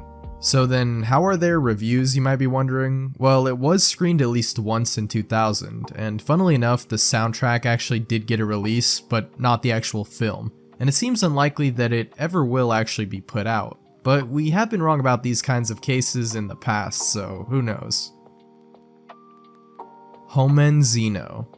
Probably butchered that, but it translates in Portuguese to Little Man, with this being an alleged Venezuelan game created in 1995 by a terrorist group called 3411. Yeah, quite the story here. And the rumor goes that it was a lost horror title about the president of Venezuela at the time, Carlos Andres Perez. Basically, in the game you can talk to these little men, these white figures that talk to and ridicule the president, so I think you like play as him or something, with several endings to the game that are possible, including some pretty gruesome fates and deaths of the president. It was also said that the game was very dark, disturbing, and obscure, with only about 200 copies made and distributed. However, it seems this is merely a gaming urban legend, and definitely an interesting one, I'll give it that. And if you're not brand new to this series, you've probably heard about Equirep. I've talked about him a few times. He's actually the creator of this Iceberg, and he actually asked around in a Venezuelan Lost Media Discord server, and it seems like this alleged terrorist organization called 3411 doesn't even exist at all. So yeah, this whole thing most likely doesn't actually exist. Leisure Suit Larry 8, Lust in Space. Wow, how are there so many of these games? Not judging, but if you don't know, there is a game series called Leisure Suit Larry, which I think Wikipedia describes best as an adult-themed sex comedy video game series, with the first release being way back in 1987. And the 8th installment here, though, was announced back in 1998, before being cancelled only a year later, leaving any unfinished builds of the game lost. And we know quite a bit about the plot, which was revealed by game developer Al Lowe, who said, quote, "After Larry was taken away in the spaceship at the end of Leisure Suit Larry 7, Love for Sale, he awoke to find himself in what he considered heaven, a world of disco balls, 70s music, and beautiful women who constantly wanted him to make love to them. What's not to like?" But besides that, it was also meant to be the first 3D game in the series, and really the only thing we have even close to footage of the game is a test video showcasing the 3D model of Larry. OG Cemetery shirt video. Okay, so this is going to be real short because it was very hard to find anything on this. Luckily, it was featured in another Iceberg video made by Yoshimi, shout out to him. Basically, it's for an iceberg about a group called Haunted Mound, which has a member named Cemetery, and I think this is some sort of lost promo video related to him. Yeah, don't got too much else on this, sorry. Anyone who knows more about this group though, or this specific piece of lost media, feel free to share down below. Us/we. Again, another kind of obscure music related one. It's a Bandcamp album that was only uploaded the one time and then was taken down with no re-uploads. Although it's known to be a dark ambient instrumental that apparently was something like 24 hours long, with 42 tracks. Little Big Planet 2 Teacher Pack. So this is just basically an unreleased DLC pack for Little Big Planet 2 that was announced but never actually came out, and I guess apparently it was meant to be used as like a learning aid in schools. At least that was their intention with this pack, as it featured levels made with inputs of educators and teachers or something like that. AT&T Dolphin Tales soundtrack. So this is a rather famous dolphin show that played in Georgia from 2011 to 2016, and was actually sponsored by AT&T for some reason. But still, a lot of people were big fans, not only of the performances of the dolphins, but also the music, which was actually meant to be released. Although because the show actually shut down, they never actually came out, but there are still recordings of the live shows. However, the studio recordings of the soundtracks didn't surface for quite some time, but in October of 2021, a YouTube channel called Artsy Eli uploaded most of the album, with every song complete. All of them except for the 7th track, Always There For You, which is only partially found as of now. Lavender Hill Mob. This was a music group, also sometimes referred to as LHM for short, from the 2000s, and while they're kind of obscure, you might recognize their song Endless Handbag, at least if you ever frequented the site Newgrounds, which used it for its theme song for a while. And a lot of their music is really hard to come by nowadays, besides an album called Flocking the Cat Toll, which has actually been found, although another full track called Smooth Sailing is missing, with only a demo being available, and who really knows what other tracks of theirs are also currently missing. The Watergate Tapes 18.5 minutes.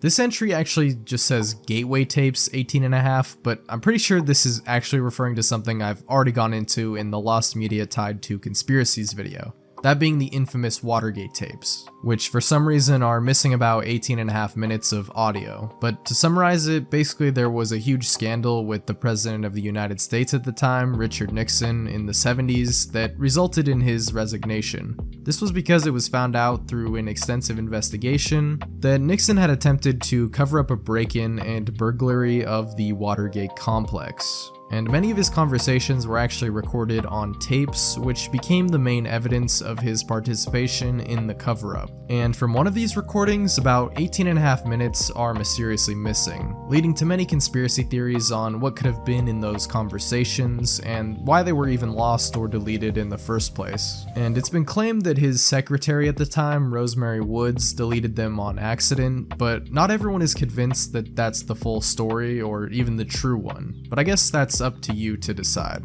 Either way, it seems this audio is probably lost for good, so we can only really speculate as to its true contents. I Stole $16 Million script. Everyone who is even remotely familiar with film, I'm sure knows the famous director Stanley Kubrick. Kubrick? Still not sure, but I'm definitely a big fan of his films. You know, he did The Shining, 2001: A Space Odyssey, Full Metal Jacket, Eyes Wide Shut, all classics. But he also did quite a few unreleased screenplays that were never actually made into films. One of these is called I Stole $16 Million, which was about a Baptist minister who actually became a safecracker, with Cary Grant planned at first to actually play the role. And honestly, it sounds like a cool story just off that brief synopsis. But obviously it never happened, and the full script was never revealed. Gothic Maid. We've got another lost anime production here, and yet again a complete animation from not that long ago either, 2012, and it was actually even released limitedly in Japanese theaters in November. Yet still, footage is hard to come by, and the film is only partially found. It's about 70 minutes long and was created with 4K resolution in mind, as well as Dolby Atmos surround sound. and it was created across 3 different animation studios. However, the reason it hasn't seen the light of day since its initial showing is because the director believed that it could only be truly experienced in a theater setting, meaning he was against home media releases of any kind, which never actually did happen as far as we know. So all that really came out was the soundtrack and a couple of art books.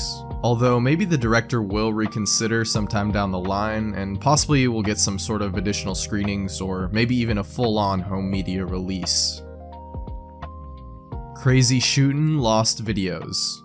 The Click is a pretty famous YouTuber who's been making videos since 2009 and has garnered over 1 million subscribers, but his channel at first was known as Crazy Shootin', where his first videos were actually Let's Plays and commentaries on games such as Call of Duty, Minecraft, and Amnesia, pretty standard for the time. Although nowadays he's mostly known for videos on various subreddits, and I guess some of those videos from his early days, the gaming ones, most likely are lost. But I did look through it, and a lot of them are still up on his channel as far as I could tell, but this guy's uploaded a ton of videos, so who really knows.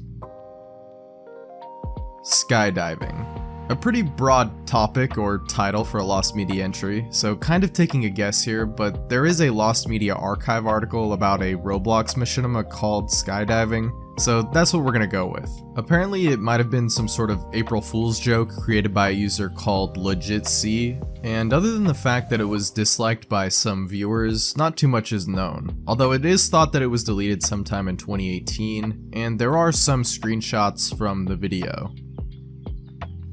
The Black Fist Part 5 Reloaded. More YouTube Lost Media. So this was a series created by user Compent starting in 2016, but it's mainly known for Pirate Cynical actually making a video about the series, criticizing and joking about it. However, the 5th episode of the series, released in 2018, is Lost Media, as even by its standards, this episode was very poorly received due to its humor related to 9/11, as well as just general poor quality, and it's still lost in its original form.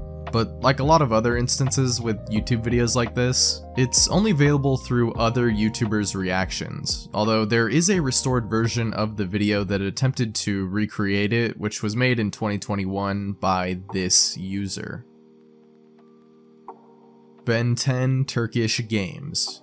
This is really interesting. Apparently Ben 10 became a really popular show in Turkey in the 2000s when Cartoon Network actually launched there. And so to promote the series even further, some games were being developed by a company called Project Khalid, or Khalid. And yeah, apparently they were actually official, as they were made in collaboration with Cartoon Network. However, for a long time, all the games were obscure and of course lost. In 2017 though, a set of 4 games were located and are now available for download. And they're definitely interesting. However, there are at least 3 others that are still missing to this day.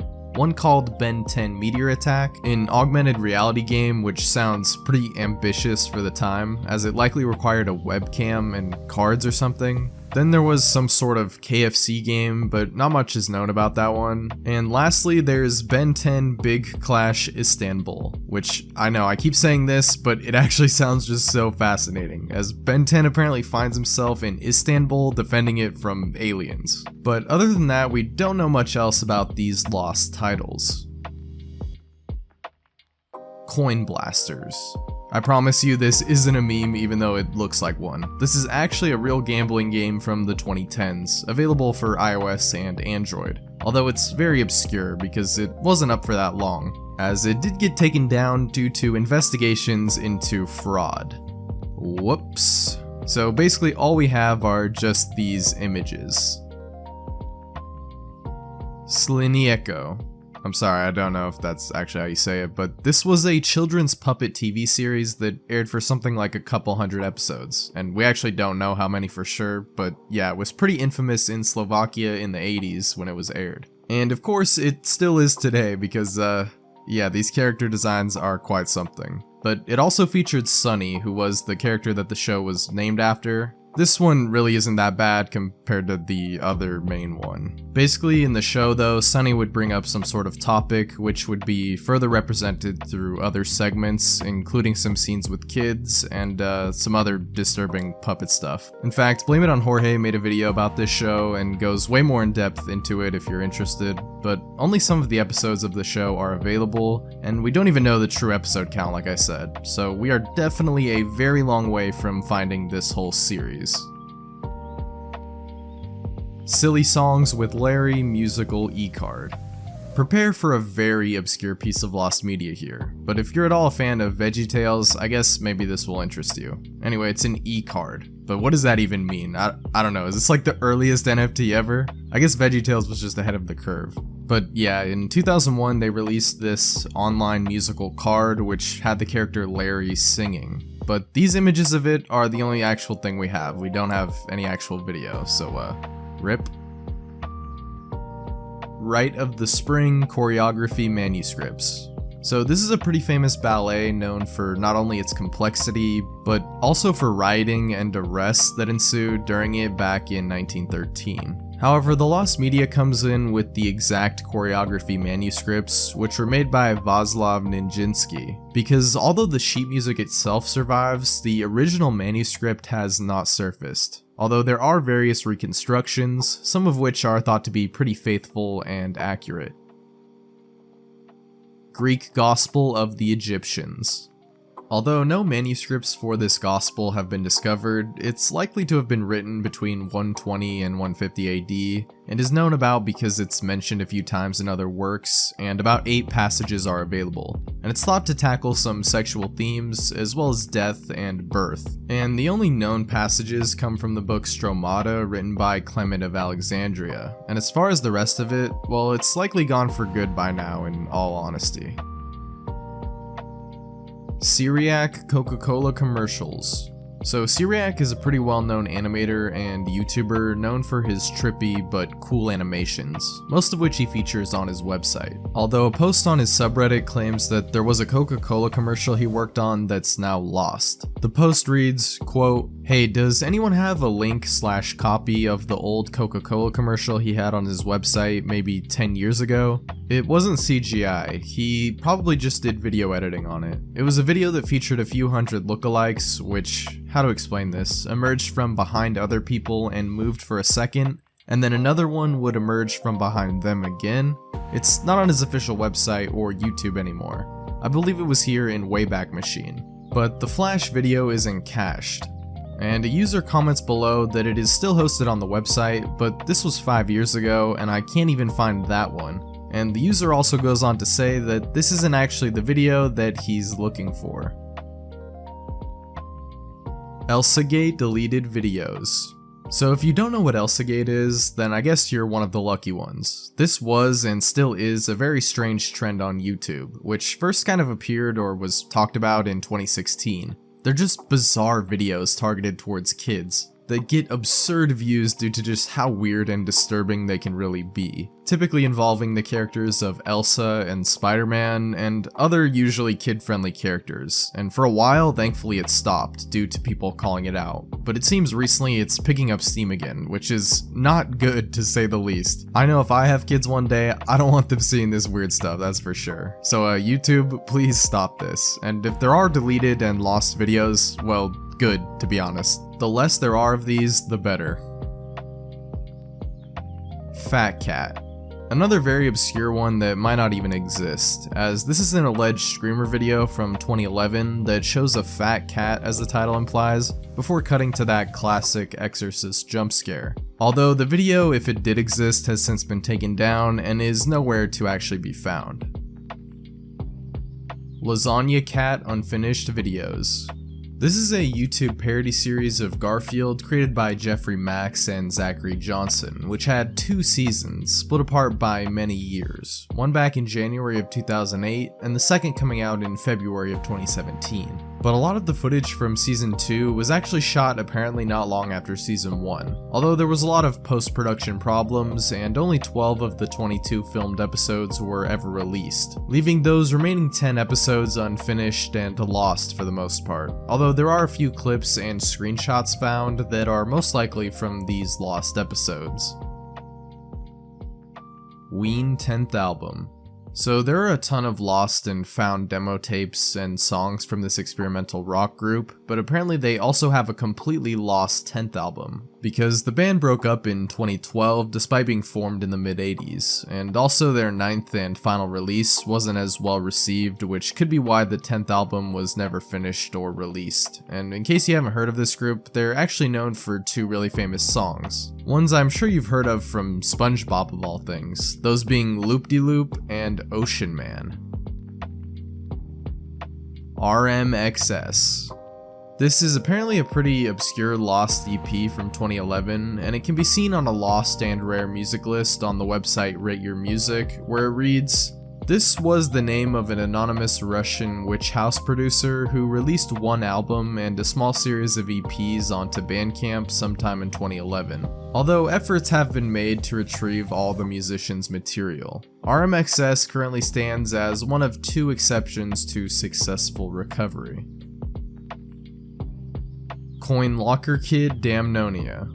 Again, we got some rare and lost music, also featured on Rate Your Music. But this one we know a little bit more about, and it's an EP released on May 21st, 2016 by Coin Locker Kid, and it's recognized as experimental hip-hop and neo-psychedelia. There's also 4 tracks listed, combined for a total of about 17 minutes. And someone actually also left a review from 2020 as well, which states, quote, "This little one-off EP by Coin Locker Kid about how we are basically all damned to wander into the unknown and transform into something new boasts some of his most dissonant and some of his most beautiful production up to this point. While Animesis is a clanky, metallic, and rough piece which segues perfectly into the chaotic and punkish, the Bile, Incantation, and Microscope slow things down again and weave together some extremely pleasant melodies with some touches of acoustic guitar. There honestly isn't much more to say about it than this, but overall this is a very solid EP, even if you can tell that Coin Locker Kid didn't really treat this like a main entry into his discography. Butch Yelton and Unbound, Cookin' Country Gospel. More music, so this refers to a Christian country band from the 70s, one that is kind of known more so for their album covers, but a lot of their music today is lost, including Cooking Country Gospel, an LP released in 1976 that featured 11 songs. And a few of the tracks from the group have been found and uploaded to YouTube, but this album is still missing. Alice Guy Filmography. One of the earliest, most experimental, and influential filmmakers in France is Alice Guy, who pioneered a lot of techniques and storytelling elements. And she is also known for being one of the first female filmmakers ever, if not the very first. However, as we lost media enthusiasts have come to learn over the years, most of the films made in the silent film era, especially this early on, are not only just lost, but most likely gone forever, due to there being barely any preservation tactics back then. And it's the same thing here, even with a filmmaker of such significance. So only some of her films are known about, and a lot of them there isn't much info on, and some probably have even just been completely forgotten to time, unfortunately. Cyber 6. This is a partially lost animated 1998 adaptation of a comic book series of the same name, with the show officially releasing in the US in 2000, although it was heavily censored due to its relatively mature material, redubbing certain words, completely removing certain violent and suggestive scenes, making it kind of a mess. And the series was pulled only 3 months after it started airing, with the last 2 episodes never actually airing at all. And even still, that's not all that's lost, because episode 4 is also completely missing, and episodes 7 and 10 are incomplete as of now. The New Teen Titans Just Say No. So here we got a really interesting, partially lost drug PSA from the 80s, starring the New Teen Titans. with the whole thing being about a minute long and showing a basketball player being offered drugs, but then the Teen Titans show up and explain why drugs are bad and to just say no. However, only about 18 seconds of the original PSA has surfaced, and it's without audio. Mortal Kombat 11 Ash Williams DLC. The Mortal Kombat games have had some pretty crazy crossover DLC characters, like Jason from Friday the 13th, Rambo, and even Freddy Krueger, so Ash Williams from the Evil Dead series getting DLC wouldn't be that wild. But sadly it never actually came out despite some promotional art and material surfacing, and even code in the files pointed to this character eventually releasing, but he just never came out. And when asked about it, the actor that typically portrays the character, Bruce Campbell, said, quote, "The jury is still out because, look, the truth is very simple. Characters are kinda owned by companies, including Ash, so sometimes those companies aren't allowed to loan characters between franchises because other companies go, whoa, then you have to make a deal if you're gonna... It's like loaning out Humphrey Bogart to another studio, you know? The studio makes a deal. It gets weird sometimes. So it might not happen because of legal crap." Shin Megami Tensei 3 Version A.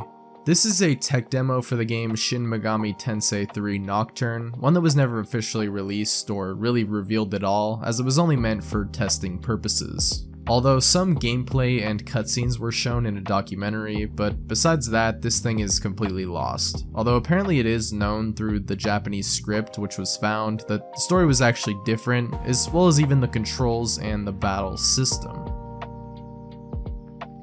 1937 International Imperial Trophy Race. This year was actually the first ever televised motor race, taking place on October 9th, 1937. A competition between two racers, B. Bira and Raymond Mays, with Bira being the winner, and there are only some surviving photographs of the race, but no footage, as like many other of the early BBC programs, they were not preserved or recorded, only broadcast, meaning the footage is pretty much lost forever. Peanuts, October 2nd, 1955.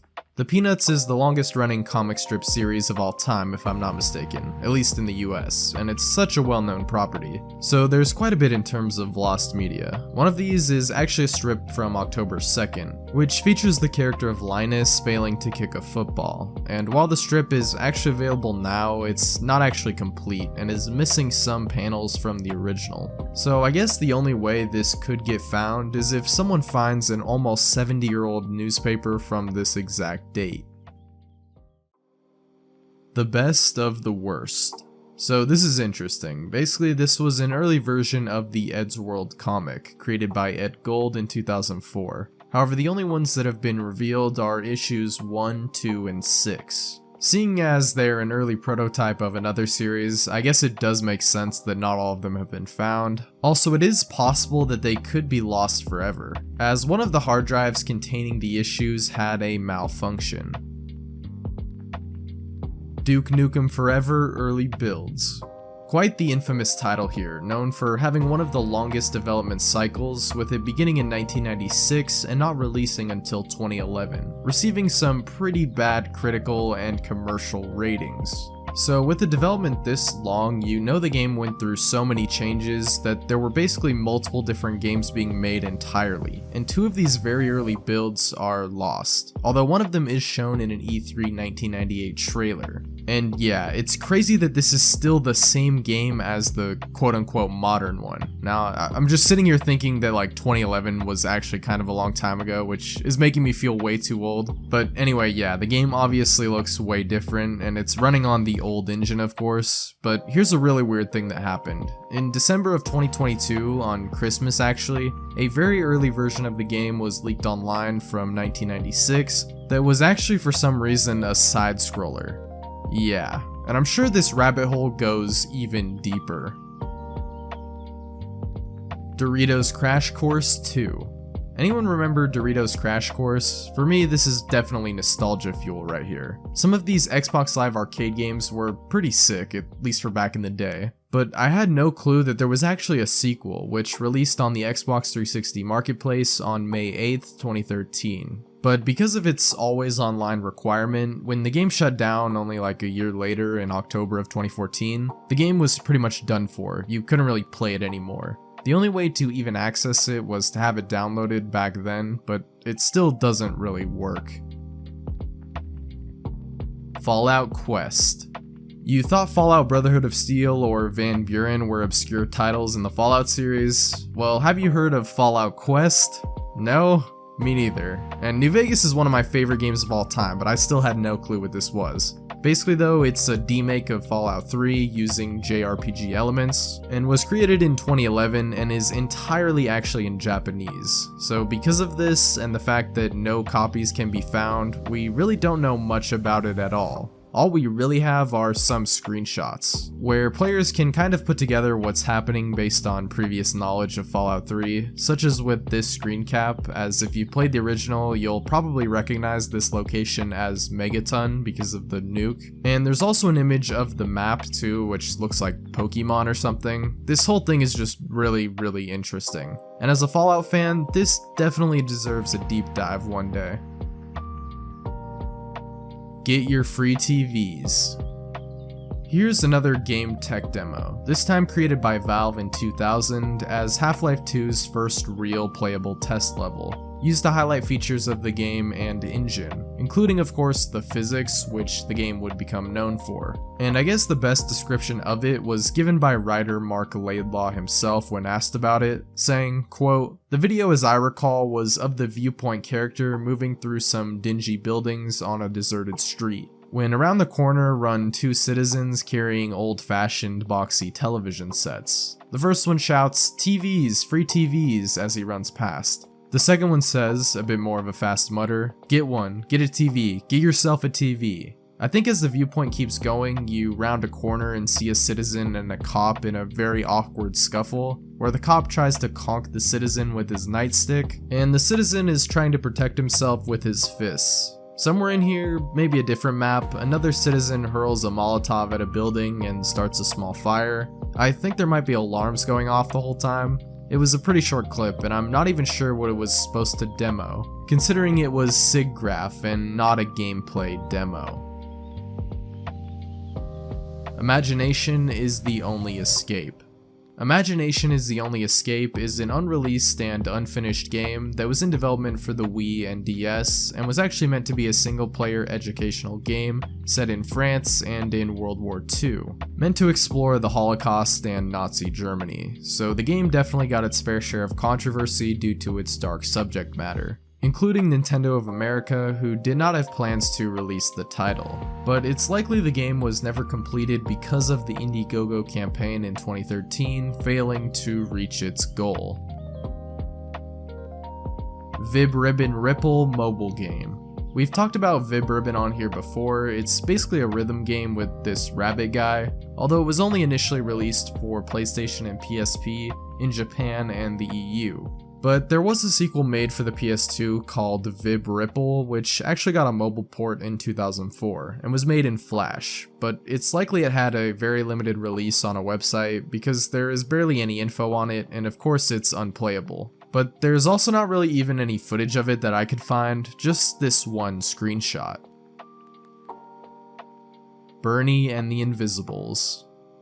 Here we have another obscure music group from the 70s, Bernie and the Invisibles, a little known band that some consider to be ahead of their time in terms of the punk rock scene. However, only a few songs have been found over the years, including a live performance and on other CDs. Come As You Are, Masters.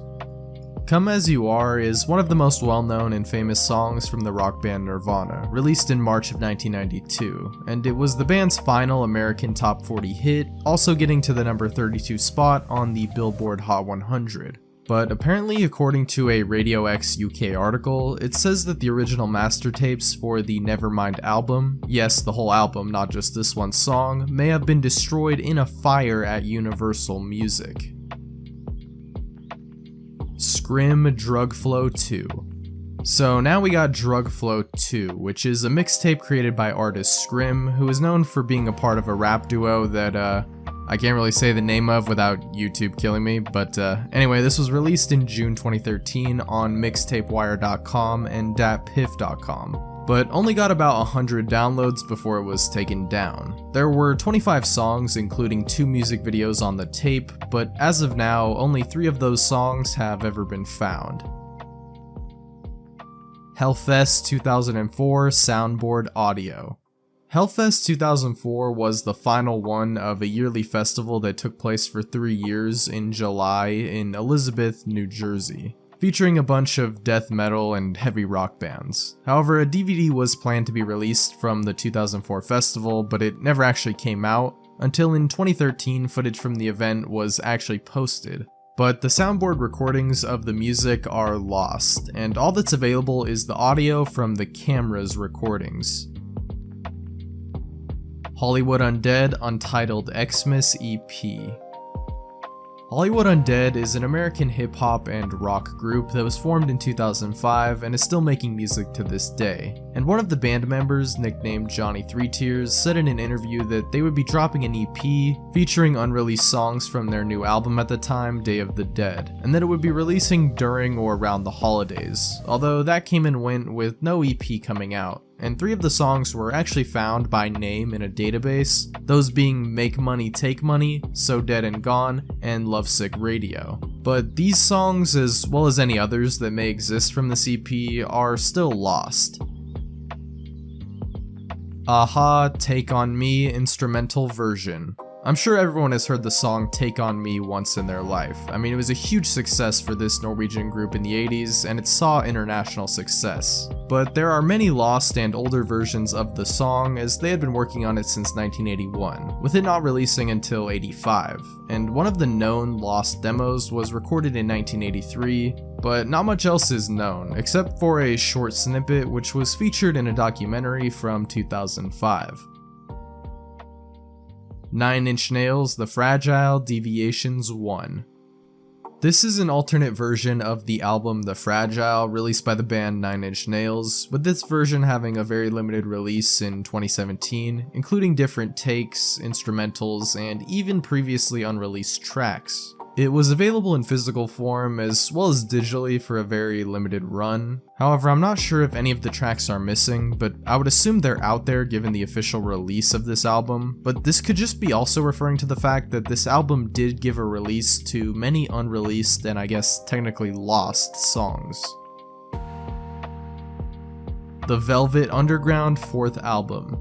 The Velvet Underground is an American rock band formed in 1964 that made a total of 5 studio albums, but there was also a 4th unreleased album from MGM that may or may not have had a working title, but most just call it the Lost Album or the 4th MGM album, with it being recorded in 1969 with 14 tracks. As to why it was never released, well, that's still up for debate. It could have just been rejected altogether, or some have theorized that they were just simply demo tapes. Natural Snow Buildings Witch Season. This psychedelic folk music duo, definitely didn't know that was a genre, but good to know, has been active since 1998. And one of their lost albums also featured on the Rare and Lost music list is Witch Season, which is very obscure and may have not even ever been released officially. Chowder 2009. Talked about this before, but this is a cancelled film from the Chowder Cartoon Network series that was being made in 2009, and was actually more like a 1-hour TV special, but yeah. The storyboards for the film were actually completed, and the story has been described by the series creator, C.H. Greenblatt, as, quote, "The basic story is about Chowder finding an enchanted map that leads to Pie Island, and more importantly to Gravy Jones' lost treasure, the ultimate gravy recipe. Panini and Endive have the other half of the map, and of course only true love can unite the two halves of the map to show the location of the treasure. There was even a big kiss between the two kids in the action-packed finale. And also, it is notable for a character named McConaughey, who would have been the villain of the special, who was obviously directly inspired by actor Matthew McConaughey. Help Deleted Scenes. So Help is actually a comedy musical film about the Beatles from 1965, which has quite a few missing deleted scenes, as most movies do. One of these is a bizarre scene in which Ringo milks a cow in a closet for some milk and then just leaves. Another was of an alligator actually biting off Ringo's hand. I don't know what this man was doing in this film, but yeah. And then there was another one of the group going on a skiing trip and arriving at the Austrian Alps, and then there's a couple more including like a car chase scene, but most of these have yet to been found. Although there are some stills that do prove their existence. Chris Chan versus the internet. I'm sure most people familiar with early internet culture know about this infamous figure, Chris Chan. Even just pretty recently, there's still crazy stuff going on, right?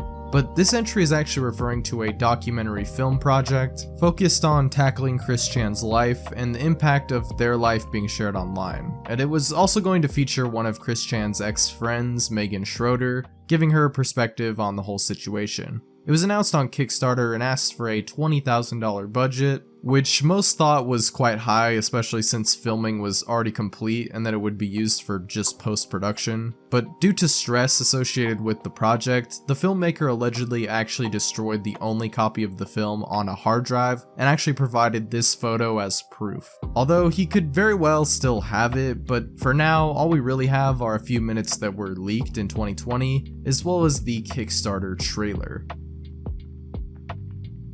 Cooking Class Cannibal. And here we get into the rabbit hole of gacha life, at least for a little bit, with this lost horror video. Although not much about the video itself is really known, and we can only really guess as to what it contains, but a fandom article does give a brief summary, and yeah, it involves essentially what you can picture. Don't want to get too deep into it or we're gonna get demonetized, but point is, we do have the thumbnail, so there's that, and the video was also posted in 2019. Getting about 500,000 views in over a year, which is pretty good performance. But it was actually taken down for violating YouTube's policies, and it hasn't really been seen since. Spider-Man vs. Kraven. Pretty sure I've also discussed this before, but this is actually a Spider-Man fan film from 1974 about the villain Kraven the Hunter, which was produced by students of New York University and adapted from issue 15 of the Amazing Spider-Man comic. However, it is a fan film and obviously not officially licensed, so it couldn't really get a wide release, and so the film has only ever been screened a few times, including a final time in 2005 at a convention in LA. And it hasn't been seen since, and it's believed the only copy was lost upon the destruction of the director's computer, which had the only known copy. Aqua's third album. This is a pop group most known for their song from 1997, Barbie Girl, that was formed in that same year, but actually broke up in 2001 before their third album could be finished and released, despite there being quite a bit of work done on it, including presumably finished songs which were actually vaulted, although they did get back together and release a third album later on, but that is likely completely different material. Evanescence Lost Songs. So again, we got kind of another general topic of lost songs from a music group, and Evanescence is a rock band that was formed in the mid-90s and is known for their songs Bring Me to Life and My Immortal. In regards to specific pieces of lost music, there are quite a few unreleased songs that are featured in a list made of their unreleased discography on Genius.com. Biffa 2001 videos. Biffa 2001, also now known as Biffa Plays Indie Games, is a YouTuber that has quite a few deleted videos, specifically from his Minecraft Hermitcraft SMP series, which were all actually privated on March 14th, 2001. A lot of the episodes, however, are archived, but a few are definitely still missing. Dies Irae. The final album released by the Italian-Slovenian rock band Devil Doll is Dies Irae, which had quite a strange recording history, as apparently they had originally recorded about 700 minutes of music, despite only about 50 minutes making it to the album's final release, which is because of a few things, but the main one was an explosion that actually took place at the studio, destroying almost everything they had, leading them to having to re-record everything from scratch. Bakugan live action. In 2010, it was announced that there was a live-action film being produced by Universal Pictures of Bakugan, based on the Japanese toy and anime series, because everything has to be ruined by Hollywood, right? but all we really got as far as info was that Harold Zwart was coming over to be the project's director, known for doing things like the Karate Kid remake as well as The 12th Man. However, there have been no updates since, and it's likely the film has been cancelled, leaving almost all production materials lost, except for a few pieces of concept art, which were revealed on one of the artist's website for a short time. American History X Deleted Scenes. American History X, starring Edward Norton, is a crime drama film from 1998 that received widespread acclaim from both audiences and critics alike, despite its dark and realistic subject matter. However, there is a mysterious lost director's cut of the film, said to be about 96 minutes in total, despite the final runtime being about 2 hours, which is interesting, right? Normally you hear about director's cuts being much longer, but this time it's kind of the opposite situation. This being due to some drama with the post-production, which ended up with director Tony Kaye being completely removed from the actual process. But the story gets even crazier because apparently Edward Norton stole one of the copies of the film at some point and was also even hard to work with during the editing process, making his own cut of the film, and even allegedly going as far as to destroy many of the lost deleted scenes entirely, which of course Kaye did not approve of, and only a bit of footage from a work print has been found. Agent 00.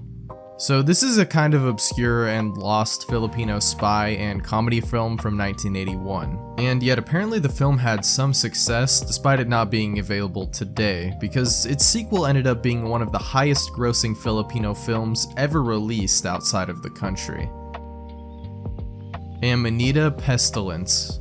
Here we have another lost film, this one actually being a Canadian horror film from 1963, about a character who ends up becoming obsessed with this weird, basically supernatural fungus for some reason, that ends up basically destroying his hometown. It is also a notable production for being the first known Canadian color film, as well as the first to be shot in 2 different languages, all with the same cast members, which is pretty interesting. Although it's obscure and lost today because it never had any home media release due to it receiving poor ratings, and its last known appearance, aside from other additional screenings, was on the Movie Pix channel in May of 1998, and it seemingly hasn't really been seen since, as far as we know. A Hat in Time Early Builds. A Hat in Time is a fairly recent and beloved platformer from 2017 that's had a pretty long and storied development over the years, starting in August of 2012. Leading to many changes, different versions, and builds, the usual stuff. And thankfully the Lost Media Wiki has a huge list of all the various different builds that were shown off in videos and whatnot, as well as the seemingly lost early versions of the game if you're interested. Applebee's CDI Training Game. Bruh, no way, another one? Okay, I have to make a whole video about this rabbit hole, but for this one I couldn't really find anything. When you look it up it just kind of links back to this Iceberg, although LSSQ does reference it in a video of his called Pieces of Lost Media That Are So Bad They're Good. But he's mainly just talking about the fact that it was commonplace for companies to use these kinds of CDI ROMs for training purposes, and in the video someone actually leaves a comment stating that Applebee's did actually have one of these, although there is not really any info on it, so make of that what you will. Assassin's Creed Lost Legacy. Here we have a cancelled entry in the Assassin's Creed series. More like a cancelled game rather than just a traditional piece of lost media. I don't usually make that distinction and I just group them together most of the time, but yeah. Anyways, this game was meant to have previous protagonist and fan favorite character Ezio traveling east and visiting Constantinople, having a similar plot to what would become Assassin's Creed Revelations. But besides that, we don't know much else about this entry. Cat Roots. Here we have another cancelled and unreleased title, but this time we got a little bit more going on because there was actually a very active development and even a tech demo which was shown off at E3 2000. But despite the tech demo trailer being revealed, we still don't know that much about the game in terms of gameplay, story, or anything like that. Just that it was being developed by Marigold Management in 2000 for the N64, before being cancelled shortly after due to Nintendo's next console, the GameCube, releasing in 2001. Fire Emblem Maiden of Darkness. The game Fire Emblem The Binding Blade was released for the Game Boy Advance in March of 2002 in Japan, which started off first in development as a different title entirely called Maiden of Darkness, but it was also called Fire Emblem for Nintendo 64 DD. Yep, it was a disk drive game originally, but the project was cancelled on September 24th of 2000, shifting focus to The Binding Blade as the next release, with many changes having to be made due to how complex the project had actually gotten. No builds, however, of the original N64 version have ever been found, and all there really is are some pieces of concept art and one screenshot from the actual game. Jimmy Neutron Got a Blast Rocket Race. This here is an online web game released in 2002 for the cartoon series Jimmy Neutron that featured an interesting gimmick, which players had to collect various codes to unlock parts that could be used to build rockets and race them against other characters, with these codes being unlocked or acquired through purchases for the most part, such as with certain cereals, but the game was eventually removed from Nick.com in February of 2017, and since hasn't really been playable, much like a lot of other online games in the past. Spore 2009.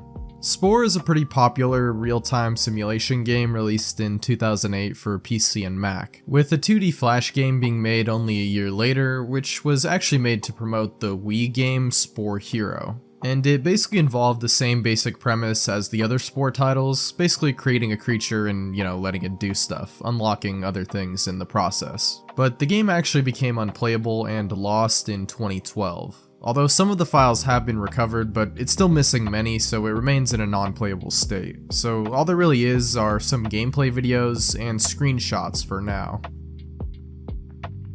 A Clockwork Orange Deleted Scenes. A Clockwork Orange is a film that I'm sure many are familiar with, especially if you know or are fans of the works of Stanley Kubrick, talked about him earlier. Yet for a film that's already over 2 hours long, you might be surprised to hear that there was actually quite a bit of deleted and lost scenes. And well, let's just say more than a few, because it was revealed in a report on the film's production that by the time filming wrapped, there was a total of about 452,960 feet of film used, aka about 85 miles, which is just a completely mind-boggling number. And when roughly converted over into hours of time, it gives us about 75 hours of footage, which once again is an insane number. But of course you have to remember they definitely had bloopers, multiple takes, that kind of thing. But still, with this much extra footage, it's very likely that there were some completely new scenes that ended up being cut from the final film, possibly for good if the 35mm prints weren't properly stored, or even if they kept any of these scenes for archival purposes to begin with. Angry Grandpa Lost Videos. Angry Grandpa was a pretty famous YouTuber from way back in the day, when raging on camera and having outbursts was kind of the big thing. But still, he was pretty beloved by fans for his personality. However, with most YouTubers, there's bound to be some lost and deleted content, and here it's really no different, although being a larger channel, some of them have been re-uploaded and archived, although some are a little harder to come by. By and Large Website. So this is actually a now defunct website created by Pixar as promotional material in 2007, as it is of the fictional company featured in the famous film WALL-E. At the time, it was considered one of the biggest viral marketing websites, where it featured info about the movie as well as a shop for merch, but the website as of now only links back to Disney's movie website. Curious Canimals, What Is It? This was the original version of the series Canimals We Can Do It, which was a South Korean and British live-action / CGI hybrid show that ran for a total of 109 episodes over the course of 2 seasons starting in 2011. This first version is slightly different from the later one though, and as of now is only partially found, as quite a few episodes are actually missing, but some re-uploads can actually be found on YouTube. Jack Massey Welsh Lost Videos. Jack Massey Welsh is a British YouTuber with quite a bit of content, but also a lot of subscribers spread across quite a few different channels. So for someone making content as long as he has, I mean, you know the drill by now, bound to be deleted content, but yeah, there was a Reddit post on the Jack Sucks at Life subreddit where it described and discussed some of these deleted videos. Spill.com. This is a discontinued and closed website that lasted from 2006 until its closure in December of 2013. It was mostly made up of movie and game reviews, as well as other topics of discussion such as news, and was actually also a part of a different project. More so like a continuation of something called The Real Deal, which was a public access cable TV series located in Austin, Texas, where the website was able to gather most of its fans and users from, but most of the material is lost due to its closure. Venom Fang X videos.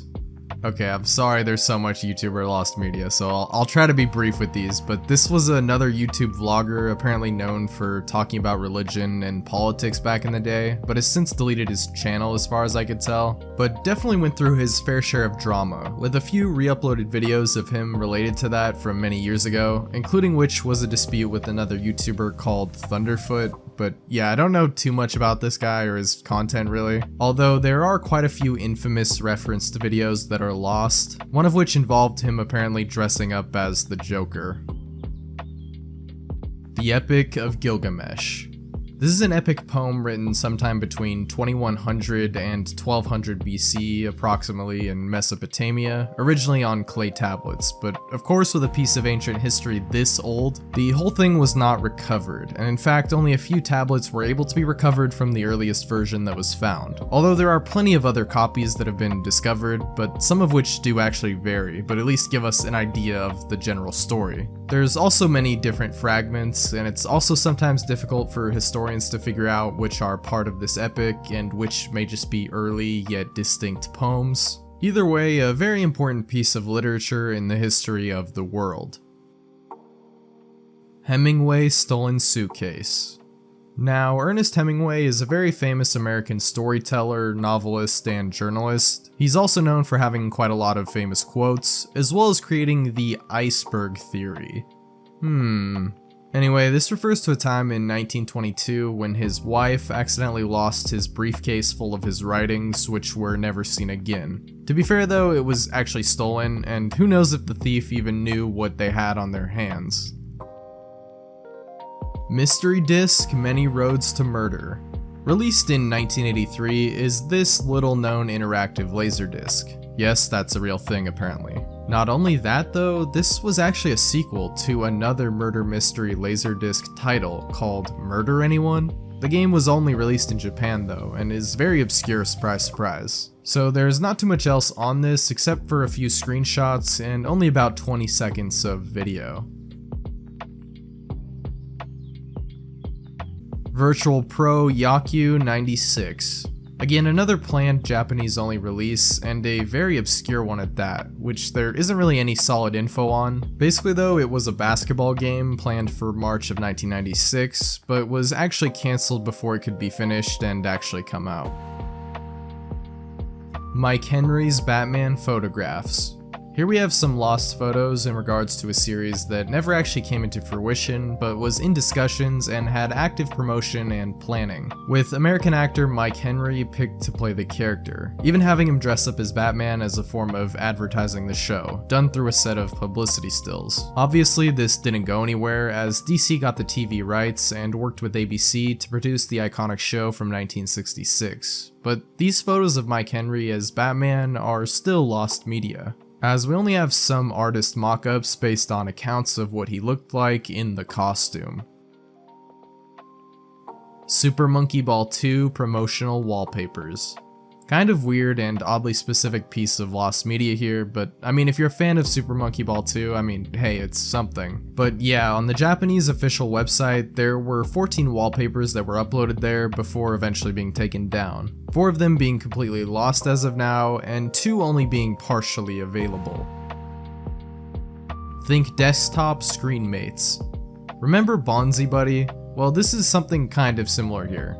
Well, not really, but basic concept is there, I guess. Anyway, this was a series of desktop brand applications made of various characters from pop culture that would appear on your desktop and help you do stuff, I guess. And they were mostly available on the Think Desktop website for a while, but a lot of them did not end up being archived, making a lot of them lost, with only SpongeBob, Ice Age, and a few others being archived. The Sad Story of Henry broadcast. This was a BBC adaptation from 1953 of a book from the Railway series, which is most popular in the form of the TV series Thomas the Tank Engine, but The Sad Story of Henry was renamed to The Three Railway Engines to, I guess, make it easier to understand for new viewers, and was about an engine named Henry who was bricked up. Oh, wait. Yo. Anyways, yeah, not gonna lie, I don't really know anything about Thomas or railway stuff, but essentially it's about Henry hiding from the rain in a tunnel. But apparently the broadcast didn't go over so well due to some issues with it, including changes to the story and some clunky animation. But again, you know what happened by now with all these early BBC broadcasts. Most of them were not archived and are likely gone for good, unless someone out there happened to have recorded it. Mac Paint 3D. So during the era of Apple after Steve Jobs had left there, or was fired rather, there were a lot of changes in the company. Lots of pulling in different directions creatively in terms of their projects, and many prototypes were made during this period which never actually made it to market. One of these projects was Mac Paint 3D and an Apple drawing tablet that was made decades before the iPad, but mainly it looks like it was just for touchscreen drawing purposes in conjunction with this new software called Mac Paint 3D, which was an updated version of Mac Paint that featured touchscreen technology. Although this project ended up being cancelled by Steve Jobs shortly after he returned to Apple. Professor Layton Mobile R for FOMA 903i/703i.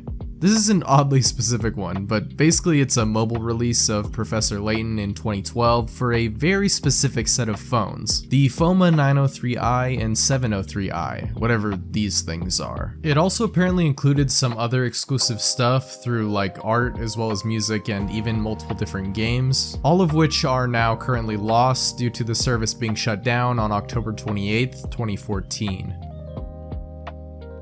10 Things I Hate About Life. Planned for a release in 2014, this comedy spin-off of the film from 1999, 10 Things I Hate About You, started production in 2012, although it of course never released, or it wouldn't be on this list, now would it? But the script is actually found thanks to Yoshi Killer. Those who have long since followed the channel have probably heard him come up a few times before, but yeah. Anyways, the film did actually have at least 30 minutes of footage that was completed, as it was briefly screened in 2013. Although this footage as of now is still lost. 2001: A Space Odyssey deleted scenes. More Kubrick deleted scenes, definitely becoming a trend here. And one of the biggest and most recognized projects is the space epic science fiction 2001: A Space Odyssey. However, with this one we know quite a bit more about what's going on, as it was not long before the film would actually premiere that Kubrick made some last minute cuts to the actual film, removing about 17 minutes altogether, which is kinda intense, I gotta say, although it is already a long movie on its own. And it was also reported that this cut footage was for some reason found in a salt mine vault in Kansas of all places. But even if it was actually found, the footage has not surfaced as of now. Brother Martin, Servant of Jesus. This was a film released in 1942 that was a religious film starring an all-black cast about an uncle who describes the story of a Peruvian man and his rise to becoming a saint. The only known footage available from this film is a trailer, but no prints of the actual movie itself have been located, at least as far as we can tell. Chicken Little 1943. Not gonna lie, I had no idea there was a Chicken Little animated short from 1943. I always just thought of that weird 2005 movie from my childhood. I guess my Gen Z is showing, but anyway, this refers to a lost original cut of that Disney short from 43, which some believe exists or existed at some point. Although there really isn't too much evidence of its actual existence, although it's mostly claimed that there were many line differences, this being because, get ready for this short was actually apparently commissioned by the US government as a propaganda short. Crazy. but the final cut is toned down compared to quite a few of the alleged lines from the original draft, including references to Mein Kampf, aka Hitler's Manifesto. Cube alternate ending.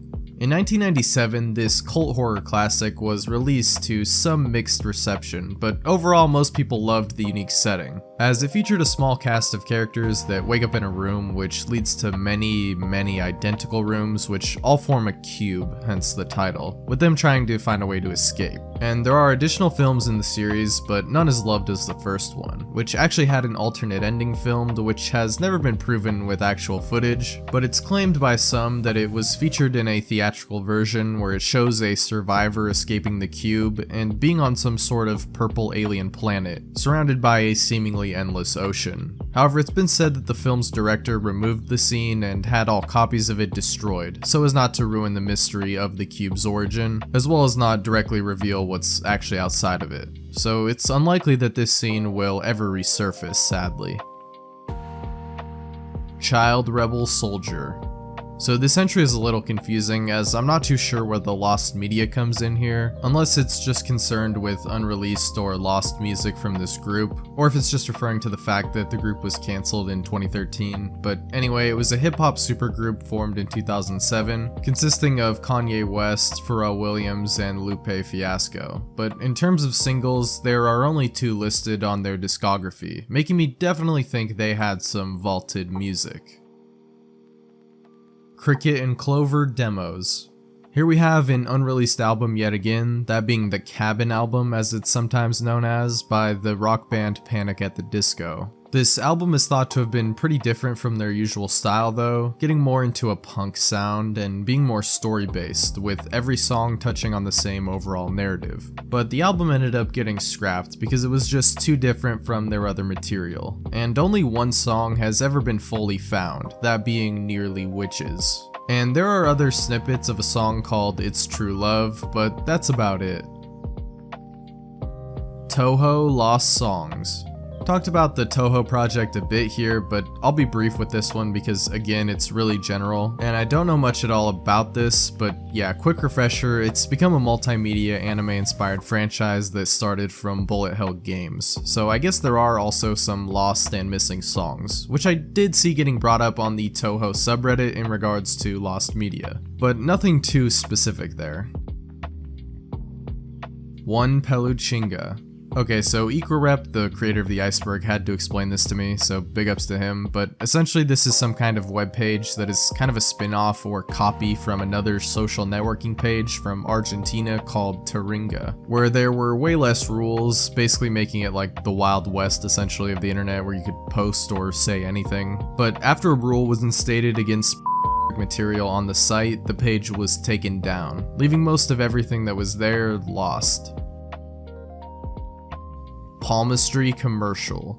We've got some more rather obscure lost media from South America. So this time it's some sort of ad or commercial which aired on a channel in Peru called Pan America Television in the 90s. It focused on a hand, according to those who saw it, with palmistry marks, which if you don't know are basically used as divination about someone's future, health markers, and their psychological profile even. But next to the hand was also a spinning mannequin head with a black background, while some creepy music played for the duration. Sounds like a bit of a creepypasta, but these weird creepy commercials have been known to happen. However, there really is no solid proof of its existence right now. The Simpsons movie original cut. The Simpsons movie, released in 2007, is one that went through a lot of changes and revisions in production despite it being an animated feature. Some of these changes are known, but a lot of the deleted or changed sequences are just gone, although there are almost 5 minutes of cut content on the DVD release. Also, shout out to Seeker of the Lost once again, he did a whole video on this topic if you want to learn more. But basically there are also possibly changed lines that are referenced in Burger King tie-in toys of all things, as well as other small changes that are known, such as with Lisa having a different love interest, that being Milhouse in a different version of the movie, as well as God speaking to Marge. Only One. This here is pretty wild. I mean, by Kanye's standards, not really, but anyway, it's definitely interesting. Essentially, Kanye West wanted to make a game with Nintendo in which he would provide the soundtrack, which he apparently pitched directly to Shigeru Miyamoto. Zachary Ryan goes on to describe this encounter on Twitter, saying, quote, "He went on to say that Kanye showed him the prototype for a video game. In it, you played as Kanye's late mother flying to heaven, set to a soundtrack conducted by Kanye himself. He was shaking his head as he described it, not like he thought it was a bad game, but more so in the way that he just sorta couldn't believe that Kanye West was pitching him a video game. He described incredulously and in great detail what the game looked like and how it played. I was laughing because I sorta couldn't believe it either. At the end of the story, he nodded and said, 'It was very interesting.' There was a long pause and he added, 'It was very moving.' Then he laughed really hard and said, 'Kanye West wanted to make a game with Nintendo,' and then in English, 'Wow,' and gave me 2 thumbs up.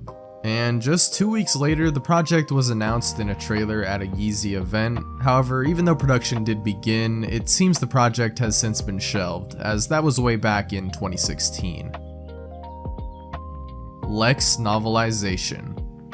Lex, also called Lex the Dark Zone Stories or Tales from a Parallel Universe, was a sci-fi TV series that ran for 4 seasons and 61 episodes from 1997 to 2002, and was expected to receive a novel adaptation or continuation of the story written by the show's creator Paul Donovan. However, it's unknown if any work was actually completed on the novel because it was never released, and no manuscript pages have ever been seen. The only thing available was a temporary cover for the book, which could be found on Amazon.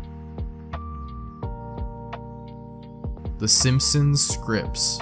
Back at it again with The Simpsons. I'm sure I don't need to explain it or give a history lesson here. Let's just say with a show going since 1989, obviously stuff gets cut, things change, and episodes go unfinished or unproduced entirely. Which is the case with a few known episodes, such as the Prince one, which had some issues regarding the script leading to it being scrapped, with only some of the script being shown after his passing in 2016. There was also an earlier planned episode about Bart going to military school made before The Secret War of Lisa Simpson, as well as an unfinished crossover with the show 30-something.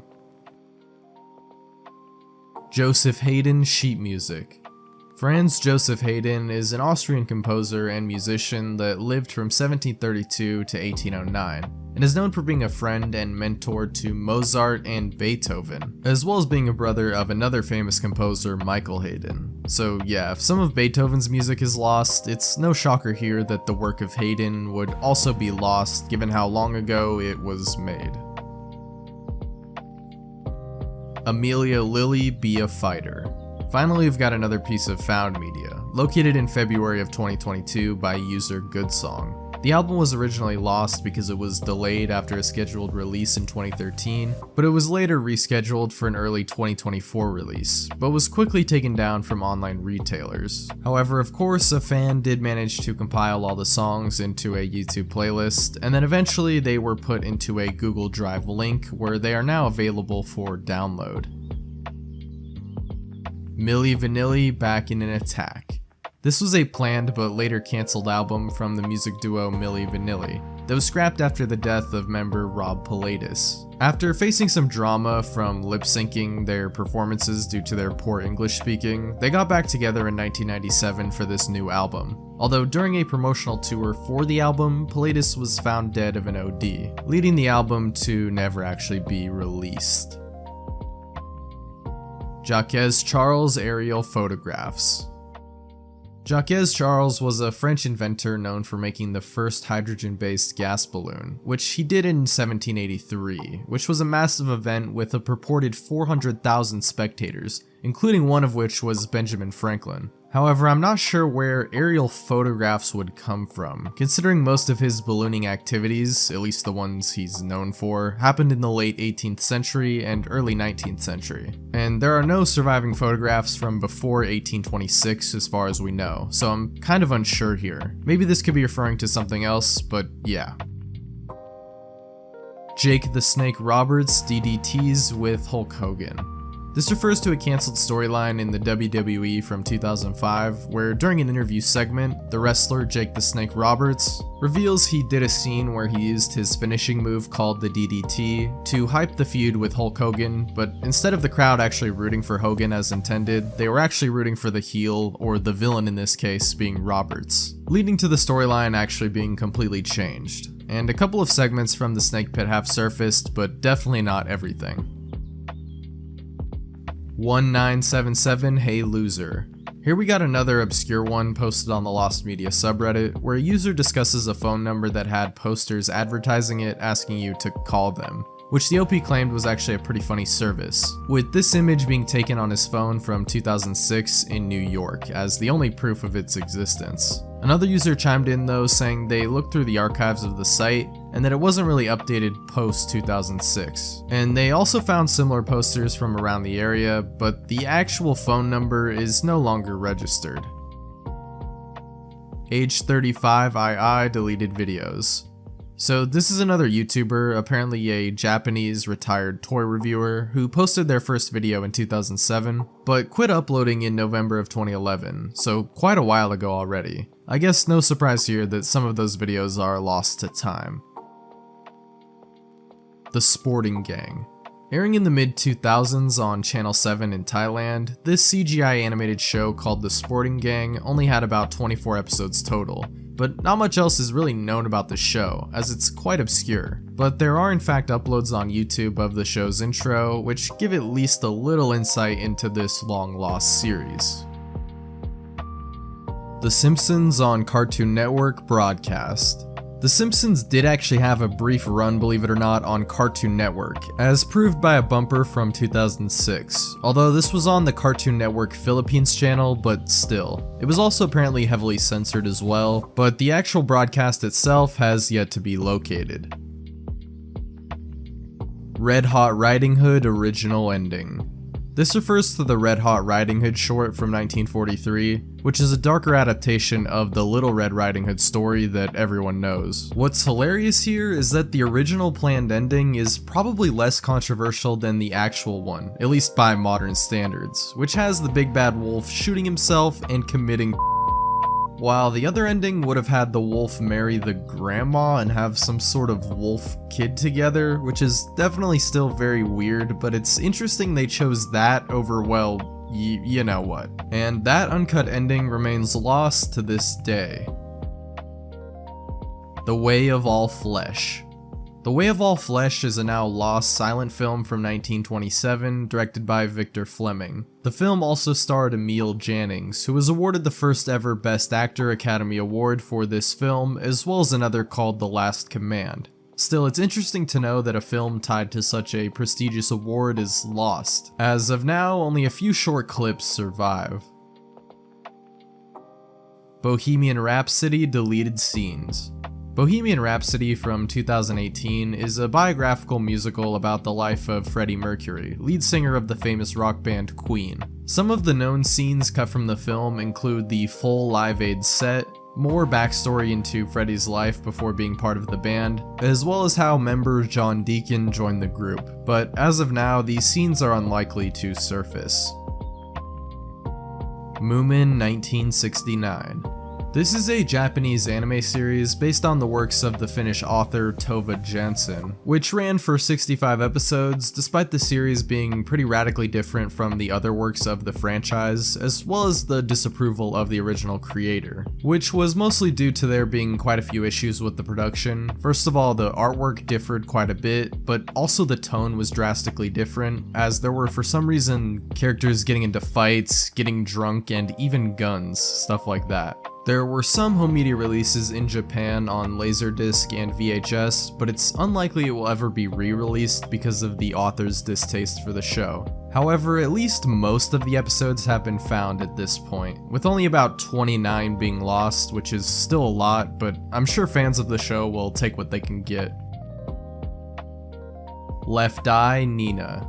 The second studio album in production by the American rap artist Lisa Lopez, also known as Left Eye, was called Nina, based on her alter ego. However, unfortunately, during the production of the album on April 25th, 2002, she was killed in a car accident, which ceased production on Nina. Although it was still going to be posthumously released by Death Row Records in October of that year, but they never actually went through with it. The only official release from the album was a song called Too Street for TV. Also, there was a re-recorded version of the song Untouchable, but besides that, the rest of the album is lost.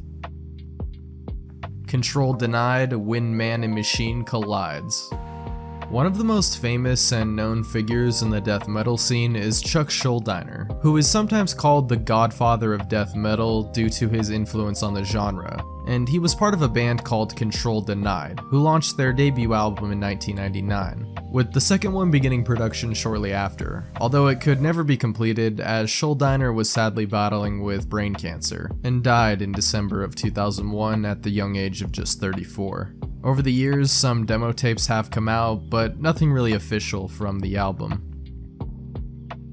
Pokemon It's New Year's Eve 97. This is an unreleased hour-long New Year's special from 1997 for the Pokemon anime series that was set to air on December 31st between the regular schedule episodes of 39 and 40. It's thought that the episode was going to be mostly a recap though, but it couldn't air as it was pulled due to the seizure controversy with the episode Computer Warrior Porygon. And since then, the episode still has never seen a release. But it's thought by some that some of its footage has been reused in other episodes and specials, such as a later New Year's special in 1999. 123509 Go. So this, according to a Lost Media Wiki subreddit post, is an interesting artistic project / video that is being referenced as heavily sexual, which is shown in a screenshot which I definitely can't show on YouTube, and the video was called 123509 Go, and was available at some point on the Richardson Mag website. Fallout New Vegas Ghoul Bounties 2.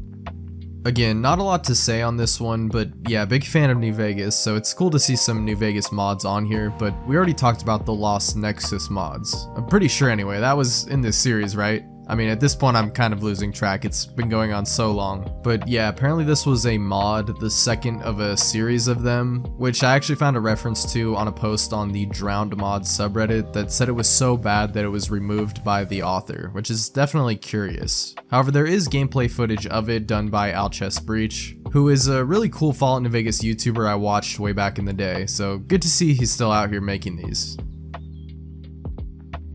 Gary's Mod Toy Box.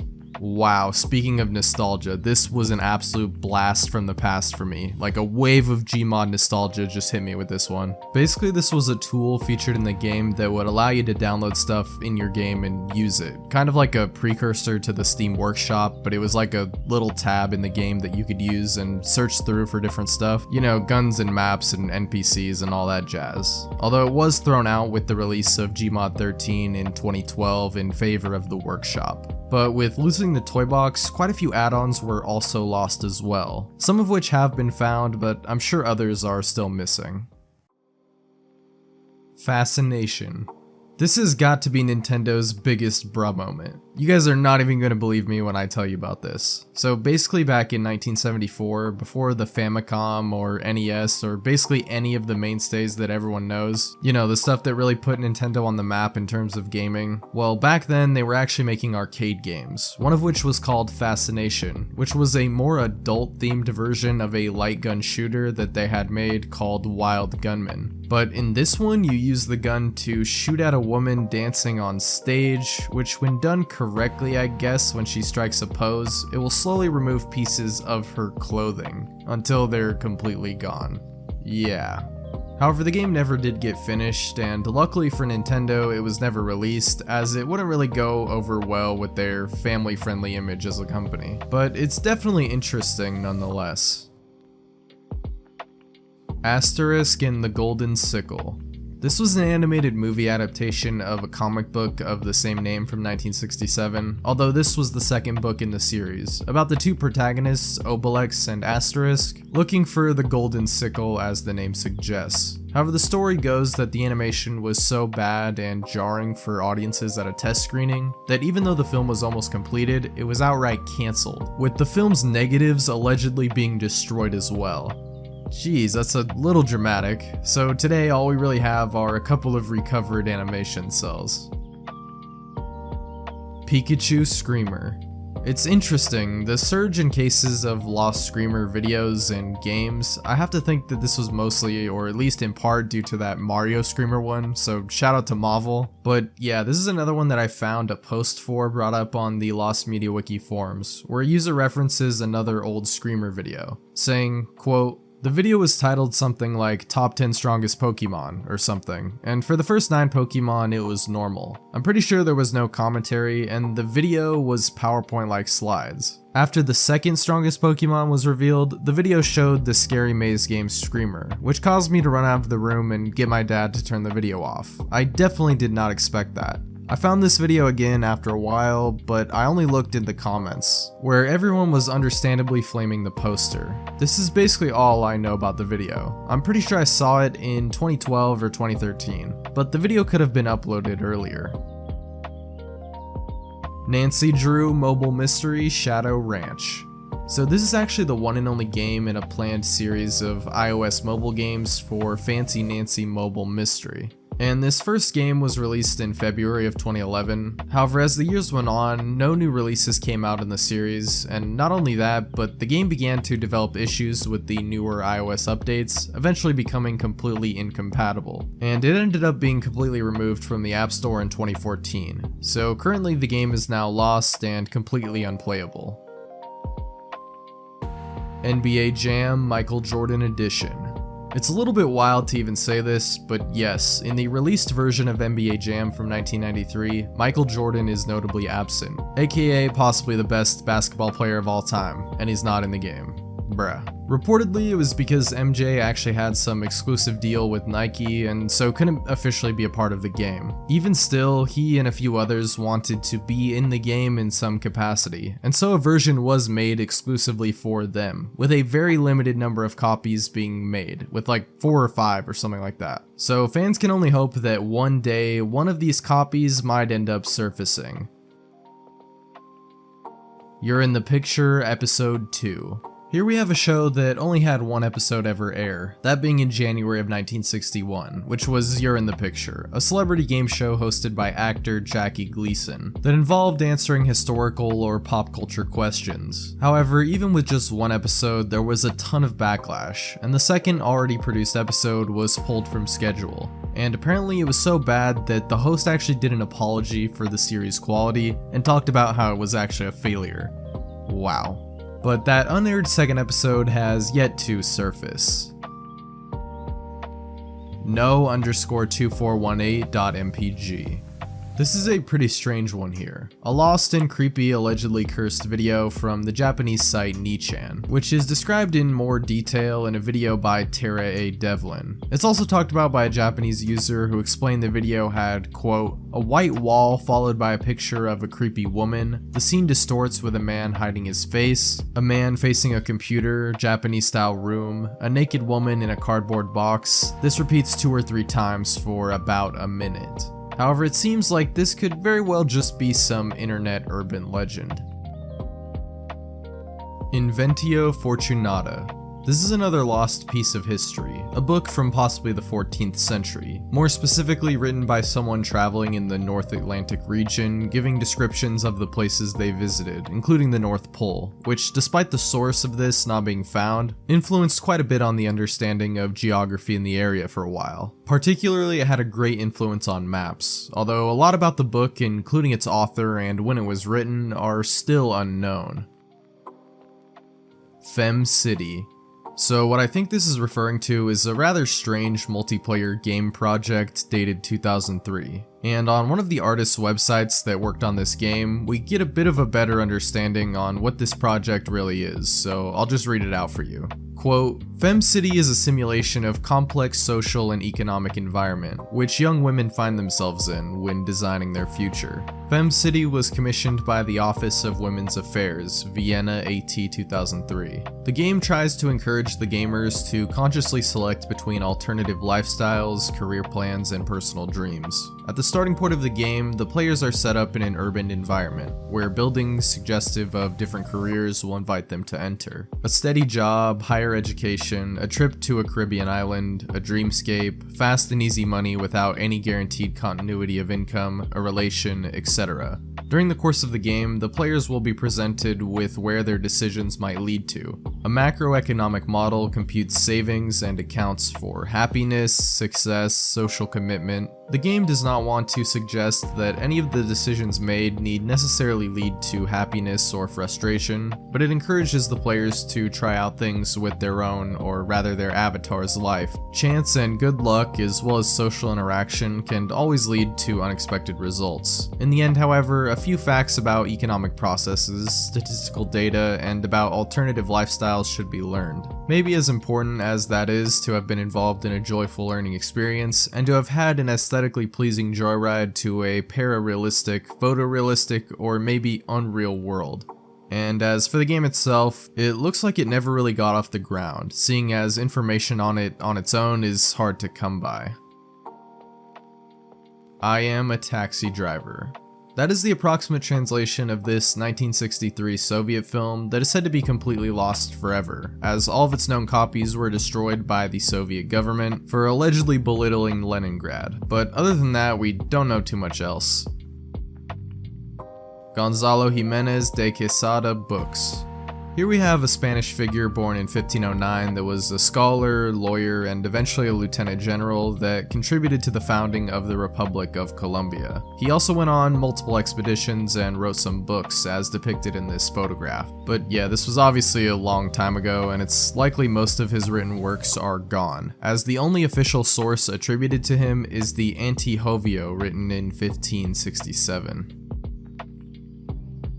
A Cruel Angel's Thesis, Spanish version. So this is the very iconic opening theme song of the 1995 anime Neon Genesis Evangelion. However, since it's so popular, it was dubbed in many different languages, including Spanish, with a dubbed opening as well, which premiered in countries like Argentina in 2003. However, it's unclear if it really was dubbed though, as there really is very little information on it, and of course, it's never been actually found online.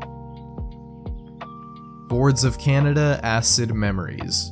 Released in 1989, Acid Memories was the second album of the duo Boards of Canada, which featured 6 tracks totaling almost 33 minutes. And only about a 24-second snippet of a song called Duffy has been found as of now. Crosswit's soundtrack.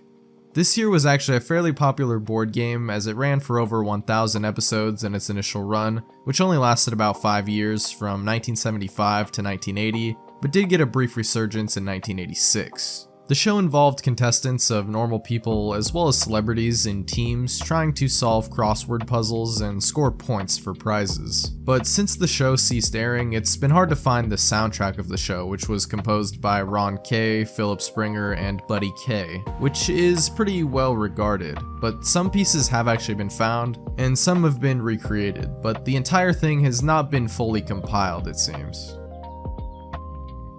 Shrek Canadian accent voiceover. So, fans of this iconic film series may or may not know that the changeover to the Scottish accent was actually kind of a spur-of-the-moment decision by voice actor Mike Myers, who initially when recording the character was using a Canadian accent, which he felt was missing something, and so it was taken to the DreamWorks executives who were hesitant as they would have to re-record all of his lines, but Steven Spielberg was actually on board for this change, and so they did it, which thankfully they did, because I couldn't imagine it any other way. But what happened to that other voiceover? Well, add that to the seemingly endless collection of Shrek lost media. Star Fox Orchestrated Arrangement. Apparently for the very first Star Fox game released in 1993 for the SNES, an orchestral album was made by Hajime Hirasawa, who planned to release the album on its own as well, although Nintendo would not allow this, seeing as they saw it as property of themselves and not the actual composer, leading him to actually leave the company and never release it. Although a developer on the game did say that he in fact did have a copy somewhere from way back then, so it's possible there are others as well, and one day maybe it will actually be found officially. Batman Argentine Radio Show. In the 1950s in Argentina, there was a Batman radio show that is pretty obscure, or at least hard to find information on in English. Apparently it also may have starred Carlos Carella or Correa as Batman and Ricardo Bosch as Robin, but other than that I can't find much else on this topic. Queen of Poker Club. Again, another hella obscure thing here, but basically it was an unlicensed poker game for the Sega Mega Drive created by a company called Sachin, with an unknown release date of sometime in the 1990s. National Treasure 2 Book of Secrets promo game. Here is another promotional website that is missing and now just directs back to the Disney website, but in 2007 it was actually a game and contest made for National Treasure 2 in collaboration with Mercedes-Benz, where the players would look for clues using a Mercedes, because of course, and the grand winner of this competition would actually receive a brand new 2008 at the time Mercedes C-Class, also filled with real historical relics and treasures, curious enough. But yeah, the game and webpage are now lost media. Space School Games. So this was pretty obscure, but this was an unreleased series of games created by Konami for the Famicom, which had actually 7 different games, with 6 of them being made for schools and another for a gas company, as they were educational games, but they are so rare because they never released commercially, and so of course they're lost as well, or were, as about 3 of the 7 games have actually been found and made playable online somehow, and they can actually be accessed through the use of emulators. Disco Relax. I know I keep saying this, but this is a really obscure one here, like a real deep cut. Basically, it's some sort of program called Disco Relax that premiered on December 15th, 1994, and ceased airing in August of 2002. But, I mean, apparently it was watched by about 8 million people, so maybe it's not that obscure. And there are some clips of it on YouTube, but it was pretty hard to find, like, regular just information on this. Probably because it's a production from Poland, but yeah. Merzbow Lost Songs. Alright, it's a pretty standard affair here at this point, been over it multiple times for many artists, but yeah, this guy Merzbow, also known as Masami Akita, has been active in making music since 1979, which is a crazy long time. And he's released over 400 known recordings to this date, so yeah, definitely some lost material along the way. And he's most associated with the noise, industrial, and ambient genres, in case you were curious. Encarnaciones Bichaves. Okay, I'm sorry, I don't know what I'm saying. But anyway, this one here has a pretty wide and extensive search thanks to the Lost Media Wiki, as well as it being a part of the On the Hunt search series. Basically, it was a commercial for a flower shop in the Philippines, which, if that sounds obscure and random, well, I mean, it is, but it's notable because it was considered rather disturbing, with dark backgrounds, a creepy song, and unsettling images. And in July of 2022, the Lost Media Wiki officially launched the On the Hunt search and made this poster inquiring about its whereabouts. It's widely believed it initially aired in the mid-90s and the early to mid-2000s on a few specific Filipino channels. However, the commercial remains lost today despite the search efforts. Sex and Drugs and Rock and Roll. This is a rather strange point-and-click adventure game that was in development from 1994 to 1998 by a duo of Chris Yates and John Hare, although the game was never actually released. You play as the character of Nigel, who, while in a band, also struggles with a drug addiction, but at the same time is like a dealer and also part of a biker gang. Oh, and did I mention it's also an adult adventure game, in the same type as like Leisure Suit Larry. Yeah, this game sounds like an absolute trip. Sadly though, it was cancelled and all we have are a few screenshots, and this game looks wild to say the least. Luigi is f***ing missing. Yes, you heard that right. This was actually a Mario fan game in which you played as Daisy, and you basically searched for Luigi in like a parody of the game Mario is Missing, although this was a party-based RPG. And there is plenty of footage of it online, but I guess it's currently unavailable for download. Three Little Ghosts. This refers to the official English dub of an anime series with a very long name from 1992, with the plot centering around, you guessed it, 3 different ghosts, who all have different jobs and basically just live their lives. And the show was released in 1992 for home media on VHS by a company called Anchor Bay. However, it most likely didn't include all the episodes, as some are still missing from the English version, despite the show being widely available in other dubbed languages. Academy Awards Best Animation Unused Character Reactions.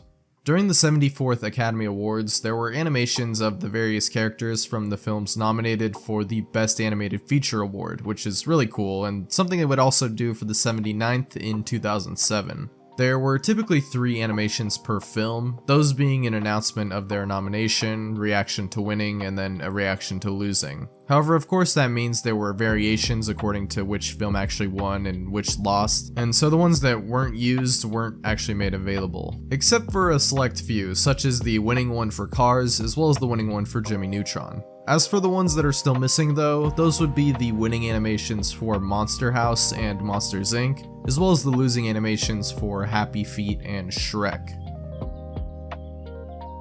Hot Dog TV. This series of shorts featuring these creepy hot dog puppet looking things ran on Cartoon Network in 2010 briefly and then were never seen again. No home media release and no additional airings. About 12 episodes were known to have been produced, but it seems that only 4 ever aired. The first 2 episodes only having partial footage being found, and the last 2 are actually completely lost. Masks Through the Ages. Lost BBC show, 1930s, yada yada yada, you heard me say it 1,000 times, so yeah, we know why it's lost and probably gone forever, sad to say. But what it was a history program broadcast in 1937 as a 4-part series about the history of masks in ancient times. And there are some summaries and images of the program in newspapers, but no footage of any kind.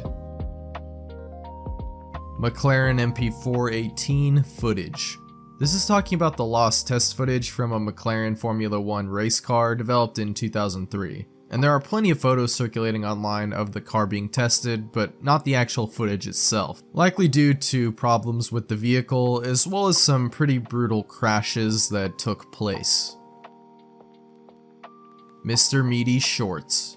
Mr. Meaty is definitely one of the shows of all time, and I talked about it and its weird shorts once before on the darkest episodes of kids shows and cartoons video. But yeah, it's a puppet show that ran on Nickelodeon and was known for being just pretty weird and gross. But before the show first aired in 2006, there were some shorts produced, including one I discussed in that video, where the characters put their hands in a fryer and then eat them. And apparently there are many more shorts that have yet to have been discovered. As according to a post on the Lost Media Wiki forums, there are 17 total shorts, with only 8 of them being available, as he goes on to list some of those missing shorts, as the Meatrix, McBoa, and Mind Power. So maybe these shorts are still out there recorded on someone's old VHS or something. I guess that's all we can really hope for.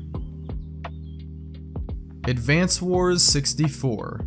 Also just known as 64 Wars, is a lost and unreleased game that was shown off at Space World 1999 and had a tentative release date of January 29th, 1999. Essentially, the game itself was a 2D strategy role-playing game that would give the player a view of a map before turning into a 3D simulated battle, and was planned to allow transfer between Game Boys for a different title in the series. However, no builds have been found from this lost title. Craft World. This was a very early prototype of what would become Little Big Planet, released for the PS3. But back then, the game featured a lot more simple graphics and mechanics, at least from the looks of some of the early gameplay. But no build of this version has ever surfaced. Daredevil: The Man Without Fear. And finally, here we have the last entry, the cancelled third-person beat-em-up based on the iconic superhero, and more specifically a Frank Miller comic of the same name. The game was being developed in the early 2000s by 5000 Feet, and was meant for release on the PS2, Xbox, and PC, although the game had a very rough and troubled development and was reworked many times due to interventions by Sony and Marvel. The game was also even further expanded into an open world experience, with some pretty in-depth mechanics for the time, but eventually it just became too much, and after being delayed, it was eventually straight up cancelled, despite how far into development it actually was. And there is gameplay footage that exists, but builds of it are hard to come by and haven't popped up yet online.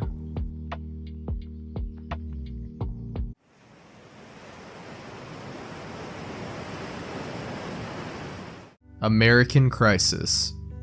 Starting it off here, we've got another seemingly rare and obscure game from the 90s, a Famicom game called American Crisis, created by a Taiwanese company, with the game having you control a soldier in the Gulf War, and can choose to play in the locations of Iran or Iraq. However, the game was ultimately never finished or released. G-Man Virus.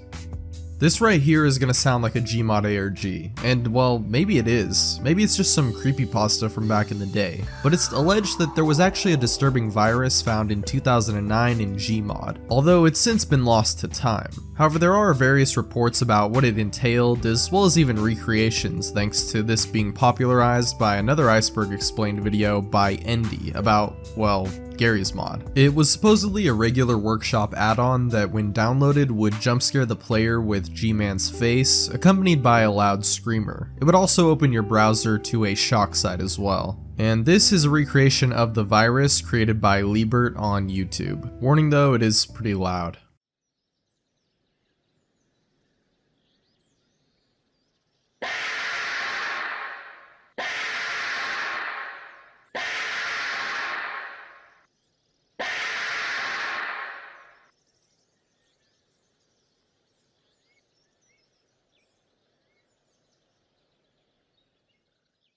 Jamie Kane. So Jamie Kane was an ARG created by the BBC back in the early 2000s, centered around the death of a fictional pop star named Jamie Kane, which was reported on in fake BBC reports that would give clues and lead players to try and uncover the mystery behind her death. It even had its own website and officially launched back in August of 2005. However, the game and website had quite a few issues, and the BBC even ran into controversies over the game, and since then the official website, jamiekane.co.uk, no longer actually works.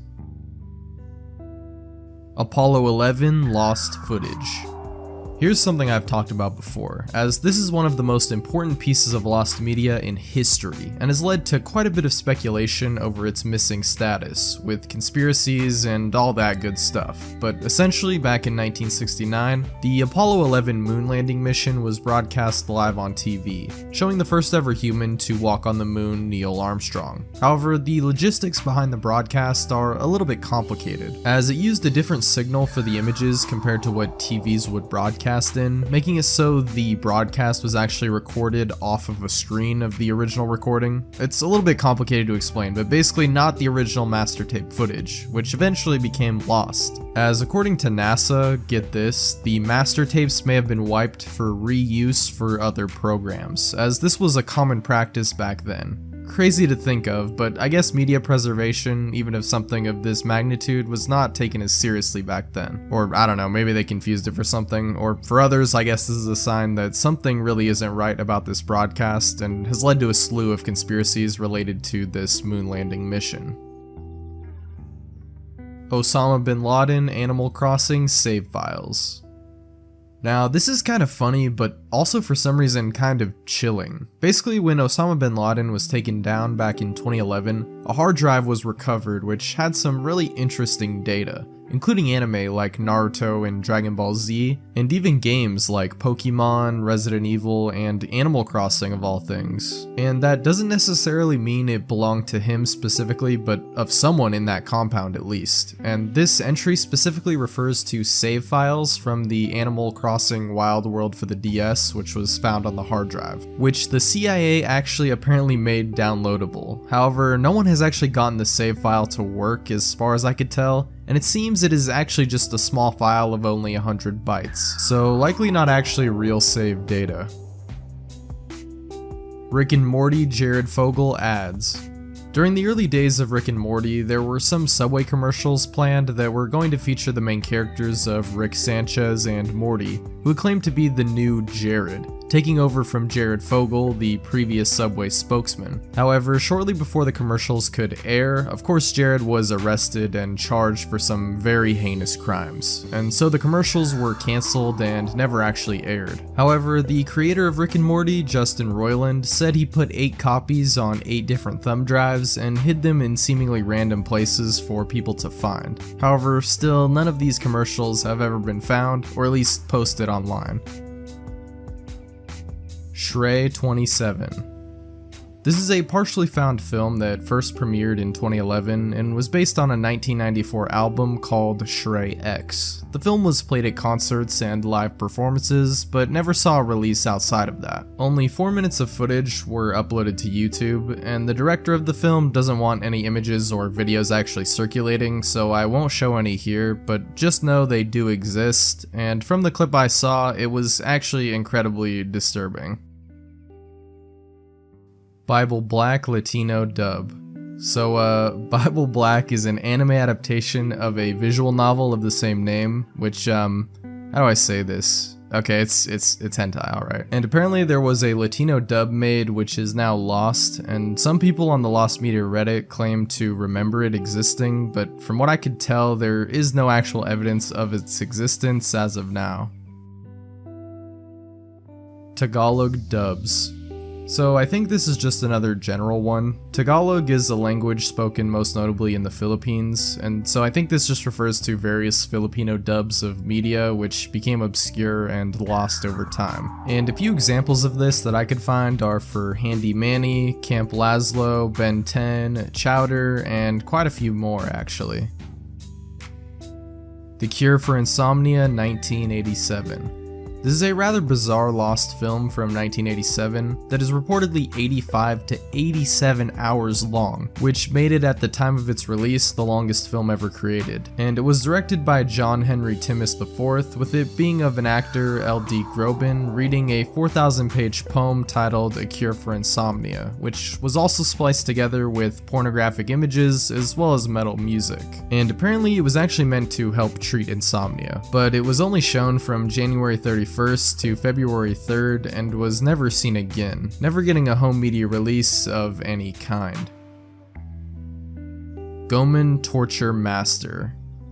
So this is a rather creepy mystery concerning a game that was never released likely, a title called Goman Torture Master, or just Goman Master, which was created by Kowloon Kurosawa, the same guy that made Hong Kong 97, and was featured in a Japanese magazine with this very creepy image accompanying it. However, there isn't much else known about this title. Okay, so I acted like this was super creepy or something, but this is just Arnold from Total Recall apparently, so yeah, the more you know, I guess.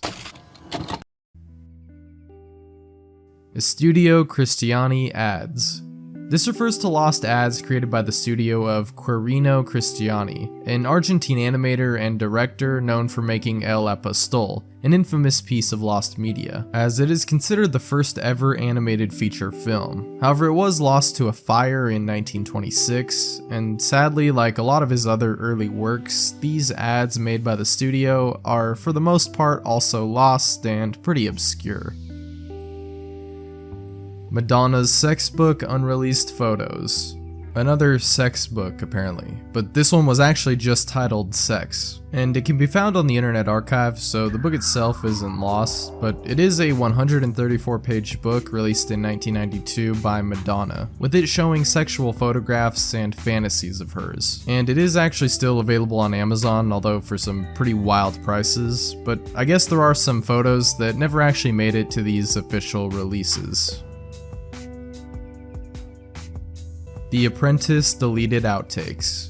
Back during the presidential election of 2016, some audio recordings were leaked of the candidate Donald Trump making certain comments in 2005, and apparently there were also some comments made in a similar vein on his reality show The Apprentice, which he was the host of from 2004 to 2015, with some members of the cast and crew claiming there were outtakes of Trump actually saying slurs and making other inappropriate comments. However, the footage or audio has never surfaced, likely for legal reasons.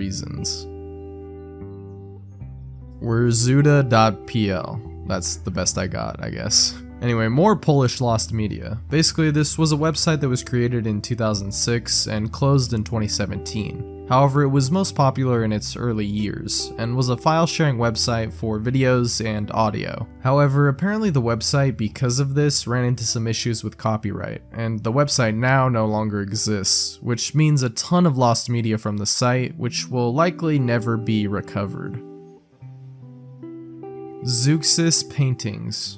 One of the earliest and most important Greek painters was a man named Zeuxis, who introduced and may have started quite a few different art styles, and made nude paintings as well as other realistic pieces using different techniques for light and shadow, which would kind of revolutionize the painting game for the time back in the 5th century BC. However, none of his works have been found today, and since it was so long ago, it's unlikely that they will ever resurface, but hey, I guess you never really know. Hey Hey Monica Danish version. This is an originally Swedish song created by the group Nick and the Family in the mid-90s, but wasn't actually released until 2004. However, there is apparently a Danish version of the song which also released in 2004, with actually cover art for the song being found, although the song itself is lost. Lie Lie Lie original lyrics. So I believe this refers to the Serj Tonkin song from his debut solo album Elect the Dead. Apparently in its first drafts, however, the lyrics were much different, as Serj himself went on to state, quote, "At first I was skeptical because you have to adopt different roles simultaneously. You have to learn to self-edit, and fortunately I was able to be very critical. An example would be a song called Lie Lie Lie, which is a funny song, but I had some very serious lyrics to it. Man, I went in there 5 times trying to make that song great, but it just wasn't working. Then I realized the lyrics were way too serious for such a silly song, so I ripped them up, threw them on the floor, and went in and did it all on the fly, just having fun and creating it all again from scratch. In the end, the song became this really crazy, humorous drama, and you have to do that. You have to be critical and keep changing things until it sounds right." So yeah, it looks like this version with the original lyrics will remain lost unless he ever decides to release them, but it seems like they're just gone forever. Sonichu unreleased issues. Oh boy, so everyone's favorite webcomic, if you could even call it that, is Sonichu, unless you've never heard of it somehow, but the gist of it is basically this is the iconic work of Chris Chan, who I'm sure needs really no introduction. The work is a crudely drawn version of Sonic and Pikachu basically mashed together, and the story is, well, basically just Chris's real life, and she even inserts herself into the story as a real character. And to date, there are 13 complete issues, as well as many spin-off and special episodes as she calls them, but there are also quite a few unreleased but worked on issues, such as 14, 15, 16, and even 17, which all have at least some artwork and story written for them. And who knows, now that she's out of prison, we might get some more Sonichu issues. Rendlesham Forest Incident Documents.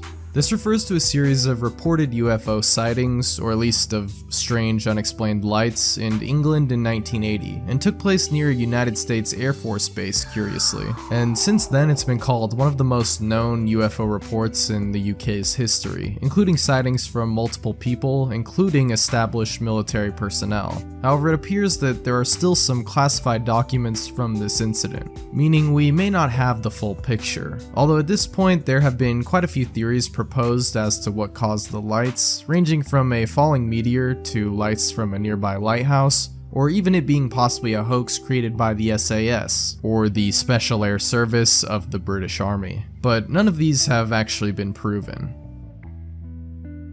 The Thomas and Friends Institute of Innovation.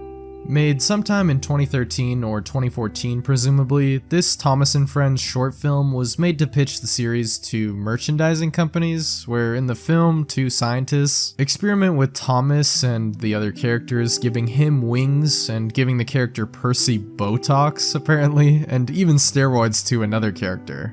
Huh? However, the film was never officially released publicly, although some clips do exist online. Ramstein Sontag Bayomi. Gosh, I'm sorry. Moving past my horrible pronunciation there, Rammstein is actually a German band formed in 1994, known for a German subgenre of rock known as New German Hardness in English, and one of their lost songs is that one referenced in the entry, and it was found in a 2004 database, but since then it has never been released, although it has been mentioned on a few occasions, and apparently it was recorded in 2003 and is almost 4 minutes long. Eric Andre Show Demo Tape. The Eric Andre Show probably needs no introduction, but it's a very well-known comedy show mocking late-night talk shows, but the demo pilot created in 2009, before the show aired in 2012, hasn't been found. Although we do have a few of the segments, but the full episode has yet to be located. We do know it had a low-budget feel compared to the official episodes, and it was about 7 minutes long, which Eric Andre edited himself with Final Cut Pro, showing it to studios in hopes that they could get the show off the ground, which obviously succeeded. And so fans hold out hope that one day the full episode will be released officially. Pull My Strings live show.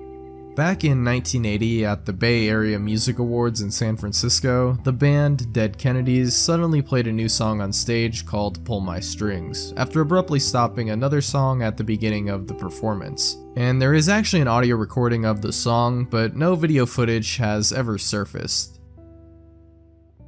Slipknot Mudslide reaction video. So according to a post on the Slipknot subreddit, there is a video that exists of the band Slipknot reacting to a video called Mudslide, which according to this comment and a description of the audio in a YouTube video, it might be some sort of shock video or something similar to Two Girls, One Cup.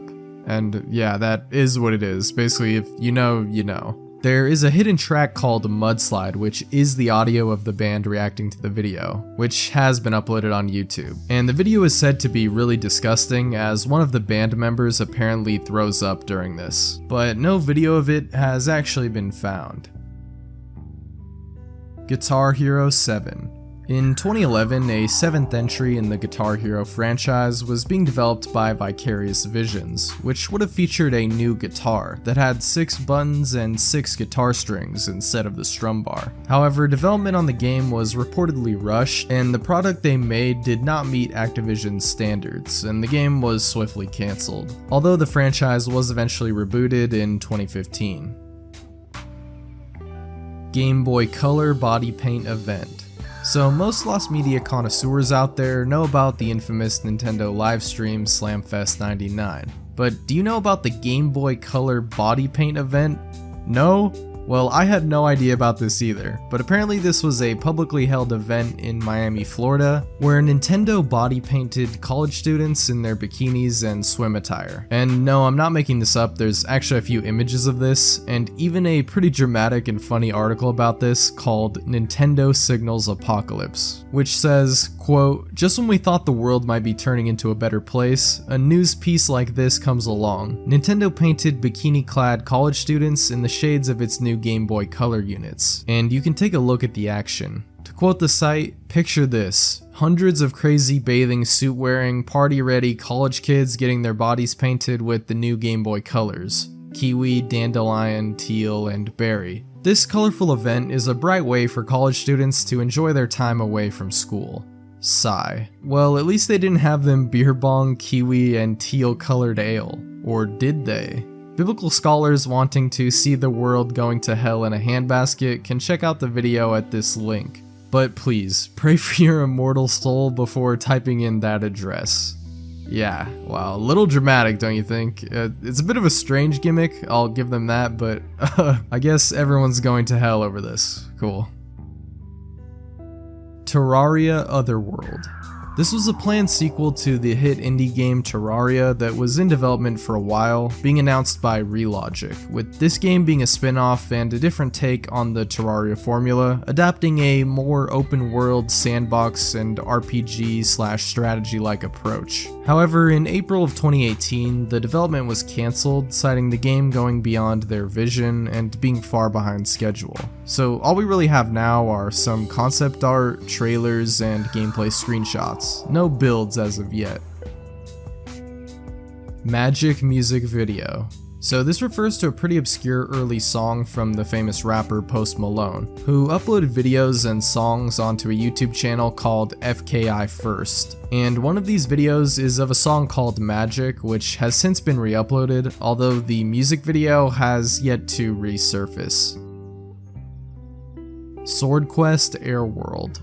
This was a very interesting project made for the Atari 2600 of a series of games called Sword Quest, with each game having its own contest and prizes when they were released sequentially. And eventually, after the 4 main releases, one of the 4 main winners of each game would win the final champion prize of $50,000, which is a lot of money today but was a ton back then in 1983. And the 4 main games were Earth World, Fire World, Water World, and Air World. However, only the first 3 were ever released, as there was a video game crash that took place that same year, and this competition, as well as the release of the last game, Air World, were cancelled, making this piece of Atari 2600 history lost. Persona 4 Chie Satonaka Flash Game. This is a rather strange and obscure Persona 4 Flash game that apparently came out before the release of the main game in North America, according to a Wired article, which also states that the goal was to peek through a hole at the character Chie Satonaka as she bathes in a hot spring. As Nuclear, Repito Nuclear Broadcast.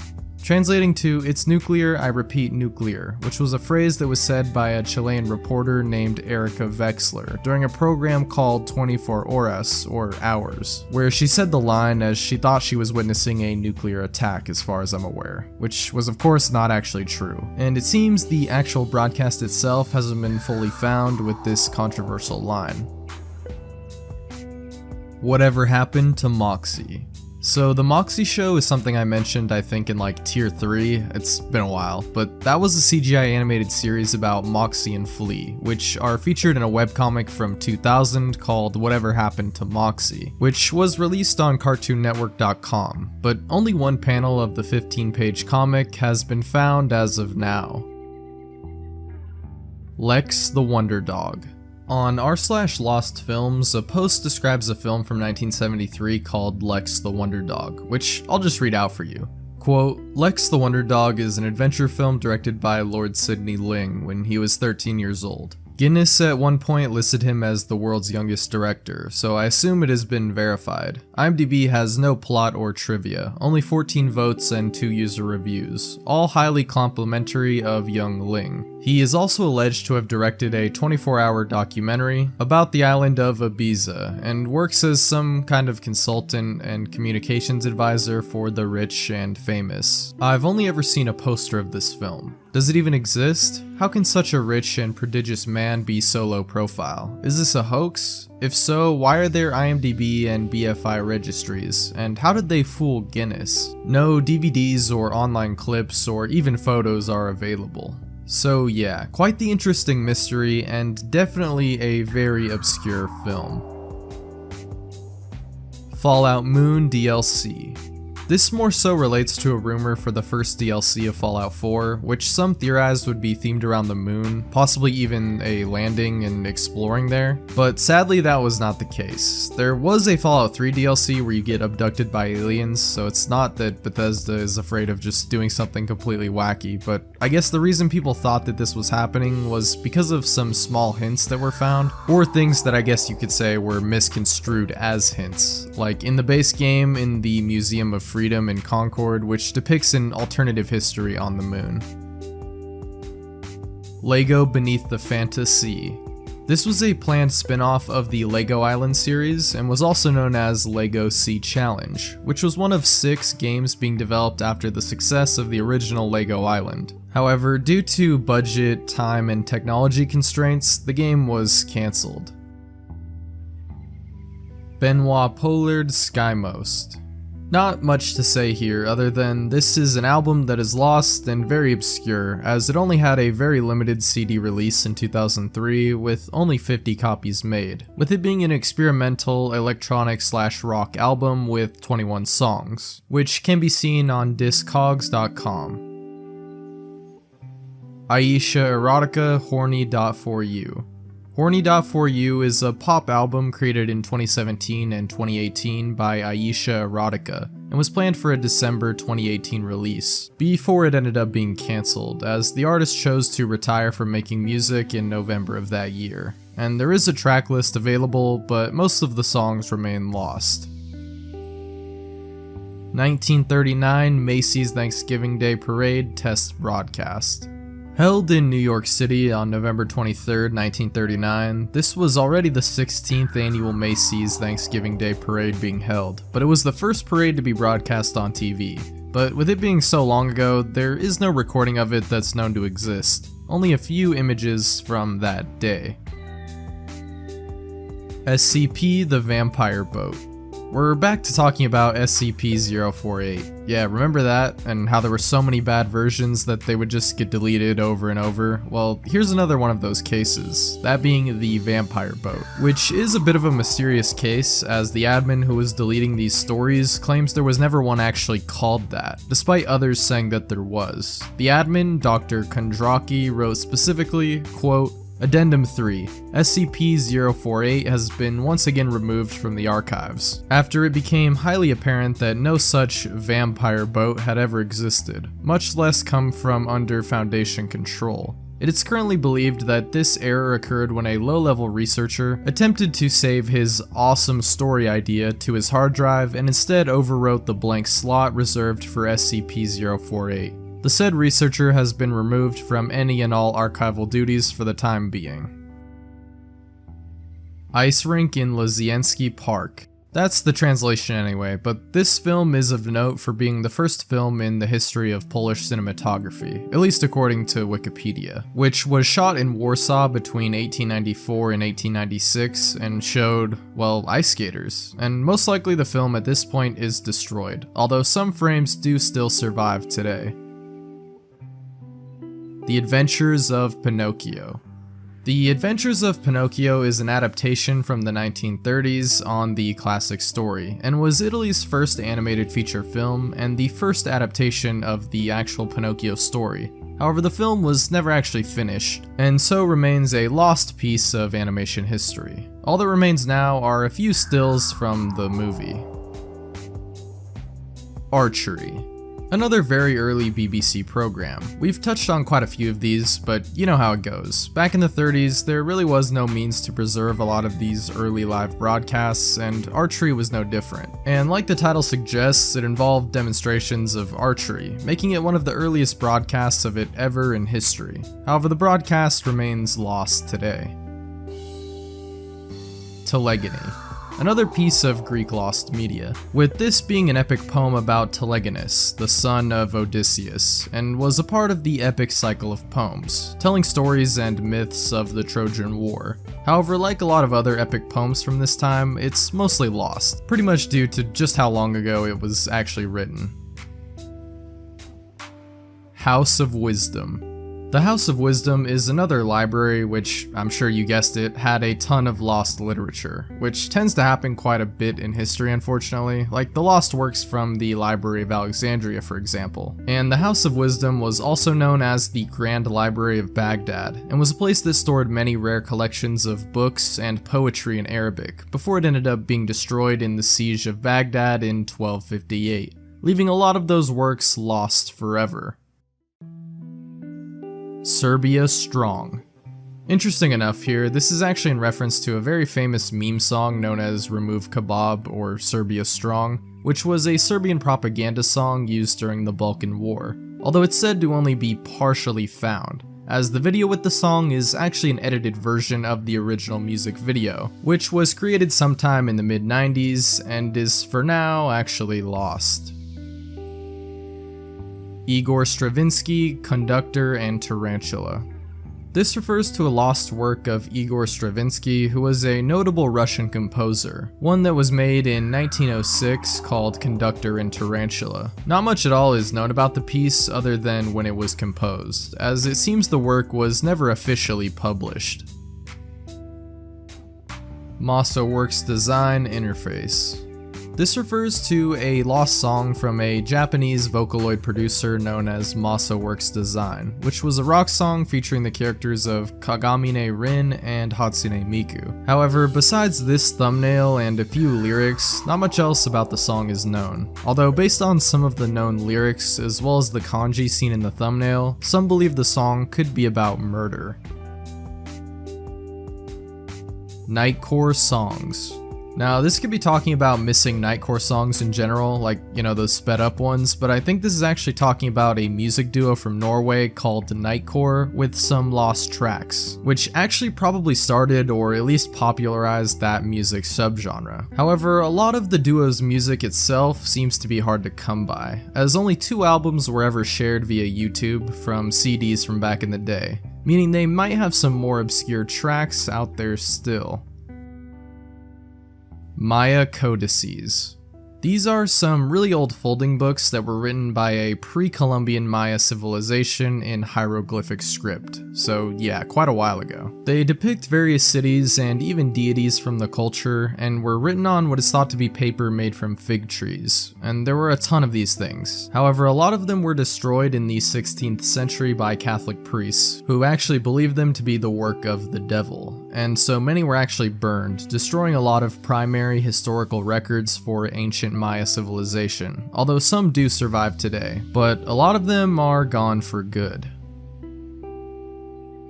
Operation Dark Heart. Operation Dark Heart, also given the subtitle Spycraft and Special Operations on the Front Lines of Afghanistan and the Path to Victory, is a memoir written by Lieutenant Colonel Anthony Schaefer, who recalls his time in the war in Afghanistan and exposes some disturbing practices on the behalf of the US military. However, before the book was published in September 2010, the US government actually bought out all almost 10,000 first edition copies, claiming that it leaked details about classified operations. And because of this, about 250 pages from the memoir were removed. And as of now, most of these lost pages are still missing. Utokayo Maru. This is quite a disturbing one here, because this refers to an unfinished novel written by Mutsuo Toi, who was a deranged killer who took the lives of 30 people, including his own grandmother, in a single night in his village using a shotgun, katana, and axe, before finally ending himself. This event was known as the Tsuyama Massacre, and upon an investigation of the village, police found this incomplete novel, which was inspired by the real-life case of a Japanese prostitute named Sada Abe, who killed her lover in 1936. Although besides that, not much else is known about the novel itself, and it was never published and likely was destroyed. Watchmen Original Script. Watchmen is a rather famous DC comic from 1986, known for changing the landscape of modern superhero comics, and it's become one of the most popular comic series of all time despite only being 12 issues, and despite a few pages of the original full script leaking online, there are said to actually be over 1,000 pages that are still lost. Counter-Strike Source 2. Hey, CS Source 2. Now I'm glad this is on here because yes, Source 2 for CSGO is finally a reality. After waiting many years, it's finally actually happening. We already had a beta release, and now we've got a full-on release coming hopefully soon, which I'm pretty excited about. So yeah, not actually lost media anymore, thankfully. Disney Infinity 4.0. This was a sequel in development to Disney Infinity 3.0, which was meant to release in 2017, although it was cancelled in May of 2016, and despite a few known gameplay features and other new content, not too much about development is actually known. Distrust. This is an early version of the video game Danganronpa Trigger Happy Havoc released in 2010 that was worked on a few years prior before undergoing some changes in development. The premise was still mostly the same, although it would take place in a warehouse instead of a school and was said to take on a much darker tone, not having as many comedic moments. Particularly, there was said to be a lot more violence and gore, which the team toned down for Danganronpa. There were originally also more decisions and a unique feature which had characters have different levels of trust for the protagonist, as well as even additional endings which never made it to the final game. Also, some characters were pretty different, but the most different character for sure was Monokuma, who in Danganronpa is like this cute little bear, but in Distrust he's this. Yeah, I'm glad if they changed anything, it was this for sure. Jet Force Gemini Game Boy Color version. So the game Jet Force Gemini, created by Rare for the N64, was getting a Game Boy Color version that was in development by Bit Studios in 2000. However, despite some screenshots and the soundtrack being made available, not much is known as the title was cancelled not long after, and no builds of the game have found their way online. Microsoft Train Simulator 2. Microsoft Train Simulator 2 had quite a long and arduous development, starting back in 2003 before being cancelled in 2004, and then being picked up again in 2007 before it was postponed and essentially cancelled outright in 2009. It tried to leverage the flight simulator platform and assets, but problems with the various studios were popping up, and of course Microsoft was more invested in the more successful and proven series of games in the flight simulators, and so kind of gave up on making the Train Simulator 2 game. At least for now, that is. Spider-Man 4. So this could either refer to the lost but later found video game based on the cancelled movie, or this could refer to the actual movie itself, but since materials from the movie are still lost, and the game is found as of 2019 and 2021 for both versions, we're gonna look at the movie here. So yes, this was the cancelled sequel to Spider-Man 3 of the Sam Raimi trilogy, planned for a release on May 6th of 2011. The plot would have taken place 5 years after the third movie, and would have had Vulture as the main villain, and a new love interest in Black Cat, with the movie ending with Peter losing his powers and leaving behind the suit for good. However, due to multiple factors, including Raimi being dissatisfied with the third film, the project was ultimately cancelled, and some material has found its way online, including storyboards, but I'm sure there's even more content out there. WWE SmackDown vs. Raw 2008 Pre-Chris Benoit Death version. This refers to a WWE video game title from 2008, which was planned to include professional wrestler Chris Benoit as a playable character, although he was removed from the game following the murder of his son and wife, as well as the taking of his own life. Expressionism Noir. Again, this is a lost album shown on Discogs, which was released in Greece on Halloween of 2016, featuring 38 electronic and darkwave tracks from many different artists. However, it appears the album is obscure and remains lost. EMT 1198. This is again the same kind of scenario, a lost and obscure album, this time from the UK, released sometime in 1998, and again of the electronic genre. It once again features various artists in a compilation with 9 different tracks. Disturbed the Game. This whole thing is kind of confusing because the band Disturbed has a song called The Game, which is separate from an apparent lost cover, also called The Game, of a song made by Motorhead, made as the theme song for professional wrestler Triple H. Got all that? Anyway, the Disturbed cover only has a short snippet found as of now. Musicland 1955. This was an animated film made by Disney in 1955. That was merely a collection of other animated projects, which can all pretty much be found online. However, the new intros and outros and other transitions and stuff exclusive to the film can only be found in this compilation anthology, and has been lost, as it was only ever shown once as a tribute to Walt Disney, and was not ever made available on home media release or by any other means. Spawn the Animation. So I think this refers to the Spawn animated series from HBO that ran in the late 90s for only 3 seasons of 18 episodes before it ended up being cancelled, and despite being quite critically acclaimed too. It was one of the first adult animated superhero shows and even won an Emmy Award in 1999. And a 4th season of the show was even planned, but was sadly scrapped and the series entirely cancelled, leaving any abandoned material also lost. The Smiths' unreleased demos. Again, something here on Discogs, the unreleased demos and instrumentals of a group called The Smiths, an indie rock band from the UK, with it listing many different tracks here that have yet to be released. Mountain Goats Hail and Farewell Gothenburg. A sequel to a 1995 album called Sweden by the group Mountain Goats was created called Hail and Farewell Gothenburg, but was never released. However, it was actually leaked online in 2007, so I'm not sure if not all of the songs were leaked, but at least most of the album is now available online. Angry Birds La Fiebre Porcina.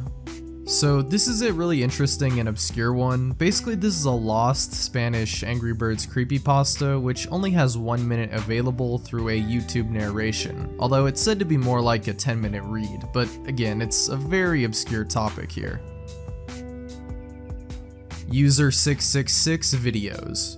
So a lot of people in the YouTube horror scene, or even those familiar with creepypastas from back in the day, probably know about or remember username 666, which was a video recreating the creepypasta by Nana825763. Basically, it's supposed to be a cursed YouTube account that can damage your computer or possibly even kill you. Of course, none of that is real, but the account itself is, and is at the same time pretty mysterious, as when you look up the account URL, it says the account is actually terminated. As to why or what videos it had on the original channel, well, we may never get the answers to these questions. But it is a rather interesting mystery and a piece of creepypasta and YouTube history. 1928 Merhorse Photo. This is quite an interesting entry, despite it seeming pretty obscure to someone who is fairly unfamiliar with real-life cryptids, at least when it comes to the lesser-known ones, that is. Because here in a post on the cryptozoology subreddit, a few posters talk about lost media in cryptozoology. And an example that's brought up by user Crofter2 is a photo from 1928 of a merhorse, or sea serpent, taken off the Isle of Man. Tabatu Sasula. We're getting into some real obscure stuff now. This is a lost film from 2010 which has next to no info other than a few facts on the IMDb page, which was stated in a director commentary for the film Who Killed Captain Alex, which was directed by the same guy and has gone on to become quite the cult classic in its own right. Mei's Bakunetsu Jiku Tenpen Kyo no Giant. This sequel film with a very long name is actually an adaptation to another anime series that's adapting a manga of the same name, and the film was released in Japanese theaters in April of 1998, but never saw any additional theatrical runs or even any home media releases, making this film rather hard to come by. It had a runtime of 42 minutes and followed up as a direct sequel to the events of the TV series, and as of now, only a few brief clips from the movie are really available. The King Kong appears on Edo. This is a two-part Japanese film starring the titular monster and is considered to be the original kaiju monster film, being made well before the genre would be known with Godzilla in the 50s, and like the original King Kong, it's about a woman being kidnapped by the beast, and the first part was released on March 31st, 1938, with the second part coming out only a week later. However, it's thought that all known copies of the film were destroyed in the 1945 bombings, although that is not confirmed, but either way, both parts remain lost. Kingdom of the Sun. This is an early version of The Emperor's New Groove, which was originally known as Kingdom of the Sun, and was slated for a December 2000 release, with the story being pretty similar, having mostly the same cast of characters and basic story beats, but a lot was also different, including the title of course, and about 20% of the animation was done by the time they shifted gears into making The Emperor's New Groove. And some of the unfinished work from Kingdom of the Sun can be seen in a documentary from 2002 called The Sweatbox, and a few designs show the differences in the characters, but we don't have much else on this. Hong Kong Phooey Movie. Here we have another cancelled film, a live-action CGI movie based on Hong Kong Phooey, with Eddie Murphy planned to voice the main character of Penry Pooch. However, not too much else besides some test footage was leaked, as the film was promptly cancelled. Animaniacs Hollywood Hypnotics. Developed as a 2D platformer for the Game Boy Advance, this was going to be a game based on the Animaniacs, which would also incorporate aspects of point-and-click adventure games, with the players collecting various things in each level and using them for puzzles throughout the game. However, this title and another Animaniacs game called Hollywood Hijinks, being published by the same studio, Swing Entertainment, were both cancelled in late 2003, leaving builds of this game long lost. Angry Birds Flash version. This refers to a lost demo shown off at an Adobe event in 2011 that had 21 total levels and was actually a Flash game and was meant to launch sometime in 2011. Although it ended up being cancelled and was replaced by Angry Birds Friends, and with it being a Flash title and all, the game is no longer available. Corpse Party New Chapter.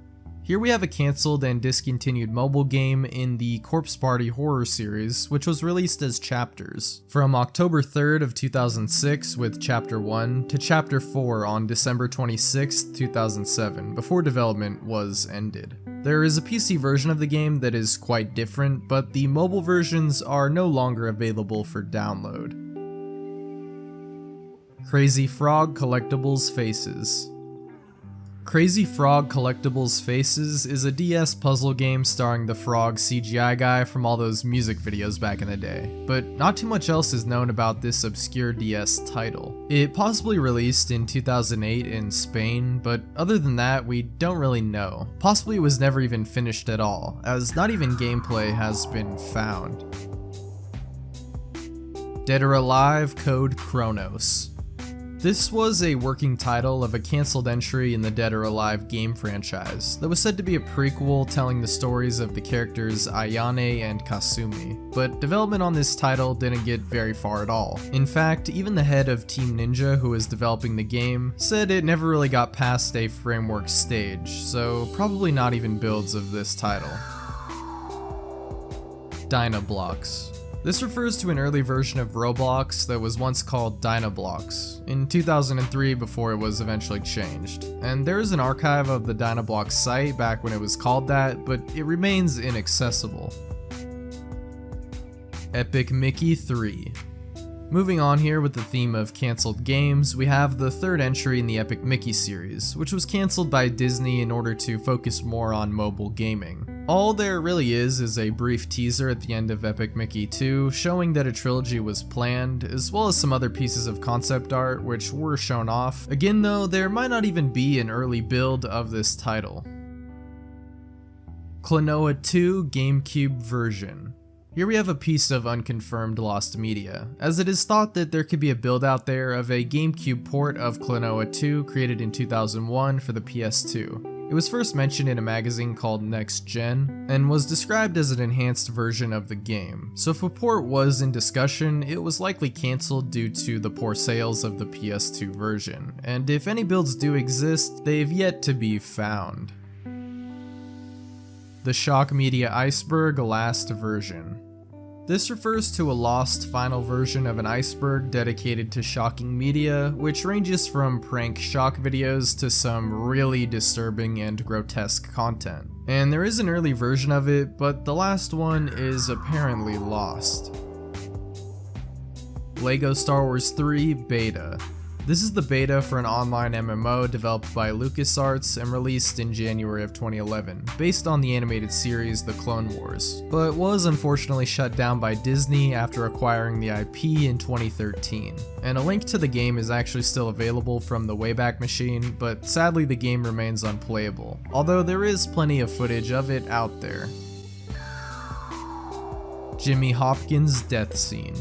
So some people thought that this was some twisted alternate ending to the Rockstar game Bully, but really it's not, it's just a mission failure, although a pretty brutal one at that. Basically in the game Bully, the protagonist, Jimmy Hopkins, in mission 64, Showdown at the Plant, if he loses the fight, he would be thrown into acid, which obviously kills him and is notably dark for a game about high school kids. But this was removed and never made it to the final release. We only know of its existence thanks to some sound files. It possibly was never even animated in the first place, so all we really have are these sound bites. That burns, doesn't it? Nothing like a chemical peel for your skin, huh, Jimmy? Poor little Jimmy taking an acid bath.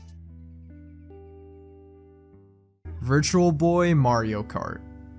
Here we've got another cancelled Mario Kart title for the notorious Nintendo console, the Virtual Boy, which barely has any games because it was such a travesty of a console, so it's pretty obvious why it was cancelled. However, there's next to no info on this, so it probably didn't get very far in production at all. We don't have any playable builds or anything like that. The Dark Chapters.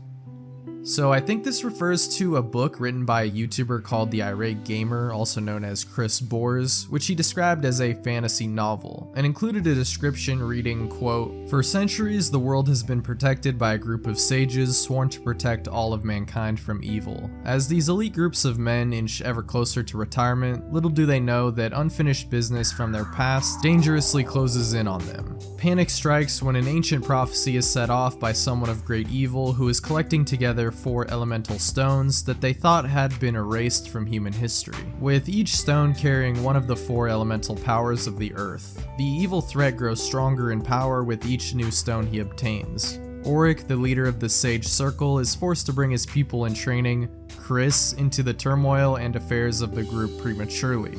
However, there seems to be no copies available of the book as of now. But I do like how he kind of inserted himself into it. I love just a fantasy novel having a dude named Chris. Roblox Audio Library. This is talking about the custom audio files that could be uploaded to Roblox at one point before they changed their policy on audio and had to remove the feature due to copyright issues, leaving all of those uploaded custom sounds pretty much lost. Ring Suzune Voice Bank.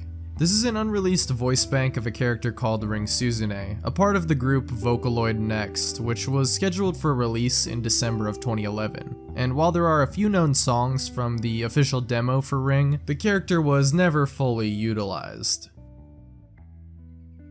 Zanyin Laura Voice Bank. Similarly, we have another case here with a Vocaloid character, this time in Mandarin for the character Zanyin Laura, mostly made for a rhythm game called Zanyin OL. And there are a few samples of the voice that can be found, however, most of what was recorded is now lost. Cabbage. This is another cancelled and lost project from the Nintendo 64 disk drive, which I've brought up many times on this channel, and this game was given at least the working title of Cabbage, and was going to be some kind of virtual pet game, similar to Tamagotchi. The game was also meant to have a feature where you could transfer your creatures to the Game Boy to take care of your pet on the go, and they were even going to show off this title at Space World 2000. However, the game never got that far, and most of its elements were either scrapped or repurposed for Animal Crossing and Nintendogs. Chucky Wanna Play? Okay, so not only is this a recently found piece of lost media, but it is also one of the most fascinating to me personally. Not because I'm a Chucky fan or anything, I haven't actually even seen any of the movies, but because of looking at the gameplay. Like, guys, this is basically a Chucky Manhunt clone. This is wild. I honestly do kind of want to play it now. But yeah, it's a cancelled stealth action game where you play as Chucky from Child's Play and have to sneak around in the shadows and execute people.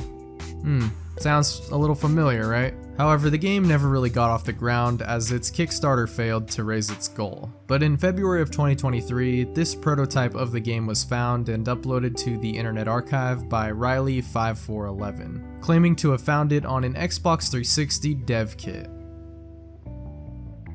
Plants vs. Zombies 2 alpha versions of 7.4.1 update.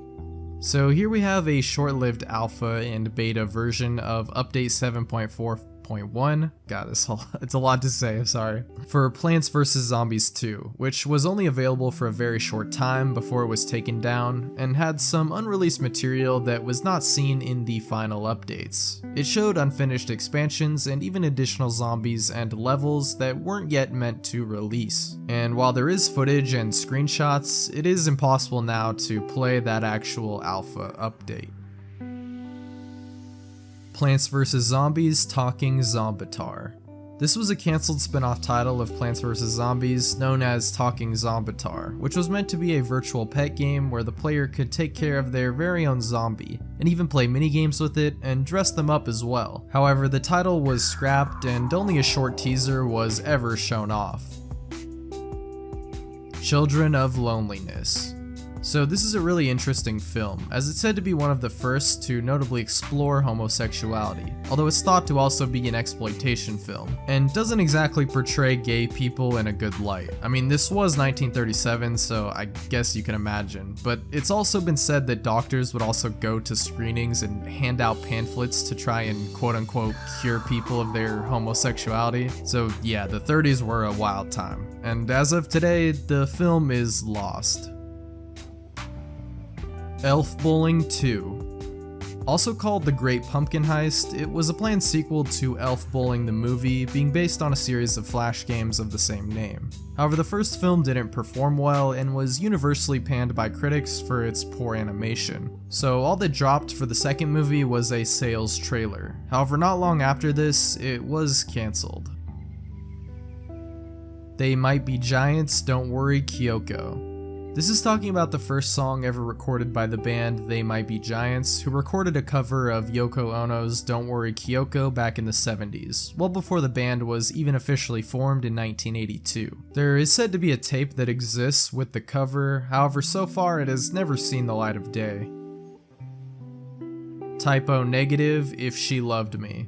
This is a song performed by the band Typo Negative at a few of their shows that was never officially dropped as part of a studio album. And in fact, it doesn't even have an official name. If She Loved Me is just what fans call it because of some repeated lyrics in the song. It's rumored though that there is a studio version that exists that just never made it onto an album. But if it does exist, it has not yet been found. J. Cole and Kendrick Lamar album. This is talking about a collaboration album that has been anticipated and talked about since 2018 from rappers J. Cole and Kendrick Lamar. However, the full album has never released, and it may in the future, but I guess we'll just have to wait and see with this one. Tennoki. Another historical text here, this time being written in Japan in the year 620 by Shotoku Taishi and Soga no Umako. The book is referenced in another old Japanese text called The Chronicles of Japan. However, it seems Tennoki was lost in a fire in 645. Terry Pratchett Unpublished Writings. So for fans of this late novelist, this can be very sad news, but it is something that he personally requested, which was that any of his unpublished or unfinished writings actually be destroyed, along with his computer hard drive, which was to be done in grand fashion using a steamroller, which was actually fulfilled, making this some permanently lost media. Dune Lost Screenplays. Dune is a very famous sci-fi novel and later series of books that have had many attempts at adaptations, which seemingly could never really capture the wonder and mystery and scale of those books. Well, except maybe the newest one, which, as someone who never actually read those books, was a pretty great movie. But that aside, there have been many stabs at a screenplay to adapt the book, including one in 1975 that had a huge script and storyboard collection that sadly was never able to be made, but later received a documentary about the project and director himself, called Jodorowsky's Dune. There was also another 3-hour screenplay written in 1978, and a few more drafts made by Ridley Scott, and pretty much most of these screenplays are now lost. The Undead. This is referring to an original early version of the iconic novel by Bram Stoker, Dracula, which at one point was known as The Undead, and was found as an unfinished manuscript that was missing the first 102 pages. It was actually discovered in 1980 inside of a barn of all places in America, and had quite a few differences to the classic Dracula novel, and a few additional pages were found from other sources, but a lot of those first 100 pages are still missing. Celine Sciamma Screenplays. The French film director Céline Sciamma released a script book for her most famous film in 2019, A Portrait of a Lady on Fire. However, she has yet to release the scripts to her 3 other films, those being Water Lilies, Girlhood, and Tomboy. However, it is possible that they could be released in a similar format down the line. Zhanyu Meng Ying, also known as Reflection of Crescent, is a Chinese anime-like animation about a society in which humans and demons coexist, which was planned to be an OVA and was announced to be released in 2011. However, the project was eventually delayed, and then info really just stopped coming out, and the OVA itself never released, leaving the animation pretty much cancelled. Although images did circulate of a proof-of-concept DVD, so it's unsure how far into production it really got before it was terminated. Torkaiser. This is another anime project, this time from the United Arab Emirates, which is interesting, this being one of the first attempts at an anime from that region, and it was announced in 2013 with a trailer shown at Comic-Con in Dubai, with the storyline being, quote, a young Arab man named Ahmed took his first day of his vacation in Akihabara, Japan, until he sees these 2 cyborgs fighting in the air. One of them was shot down by the alien robot, and it's up to Ahmed to save the day. A second trailer also dropped in 2014, but since then it seems that production has come to an end, as we've really got nothing else on this project. King George VI speeches. King George VI was known for having a stammer during his speeches, sometimes failing to get words out properly, possibly due to nervousness, which makes sense. I mean, it's hard enough to just talk into a mic to people on YouTube. Imagine giving speeches to a whole country. But anyway, a lot of his speeches though are actually lost, being he was the king from 1936 to 1952. And one of the most famous examples is a 1925 Wembley speech from before he was actually king, when he stuttered and stammered so bad that it took hours to complete the speech. And so this one, along with many others, especially more of his pre-reign ones, are actually lost. John Lennon deleted tapes.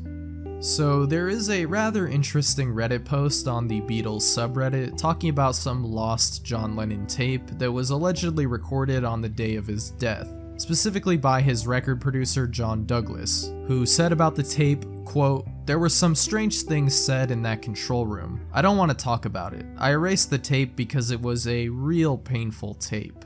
What could he have really been talking about here? Why did it happen to be recorded on the day he was assassinated? Well, I guess we may never know. Power Rangers animated series.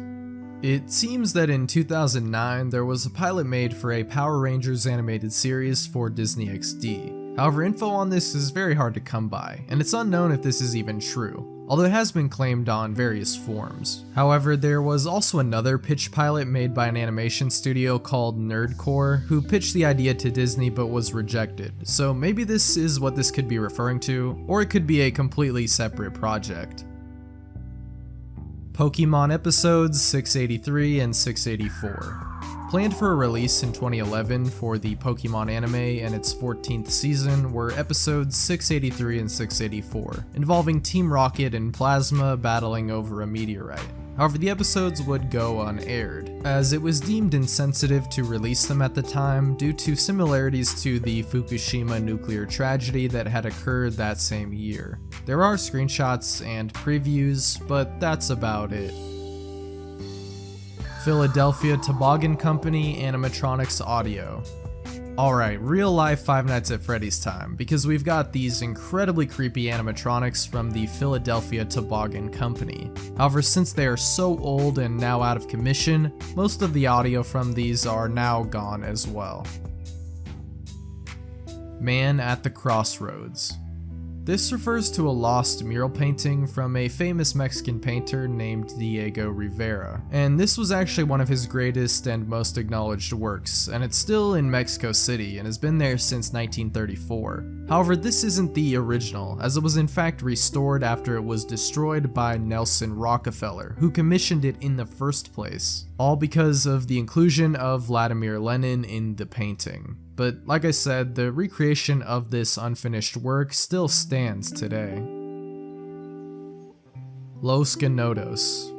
So this was a relatively obscure program that ran in the early 2000s on Kids TV in Peru every day at 6 p.m. on Mondays, Wednesdays, and Fridays, and at 5 p.m. on Tuesdays and Thursdays. And it's interesting because it was aimed at kids and had a lot of regular children's programs, but also had shows like Neon Genesis Evangelion and South Park, which I probably don't have to tell you definitely aren't for kids. Apparently though, it seems like both shows were censored and possibly even redubbed over. However, we really don't have any footage of these lost broadcasts, as the program ended in 2001. Trigger Label, Trip Out Tapes, and Trinity Label. So this entry is referring to 3 different labels run by Kazunao Nagata, which pretty much have all of their releases lost, including many cassette tapes, but info on this topic is pretty obscure, although some of the catalog is at least known. The Beatles' Yellow Submarine CGI movie.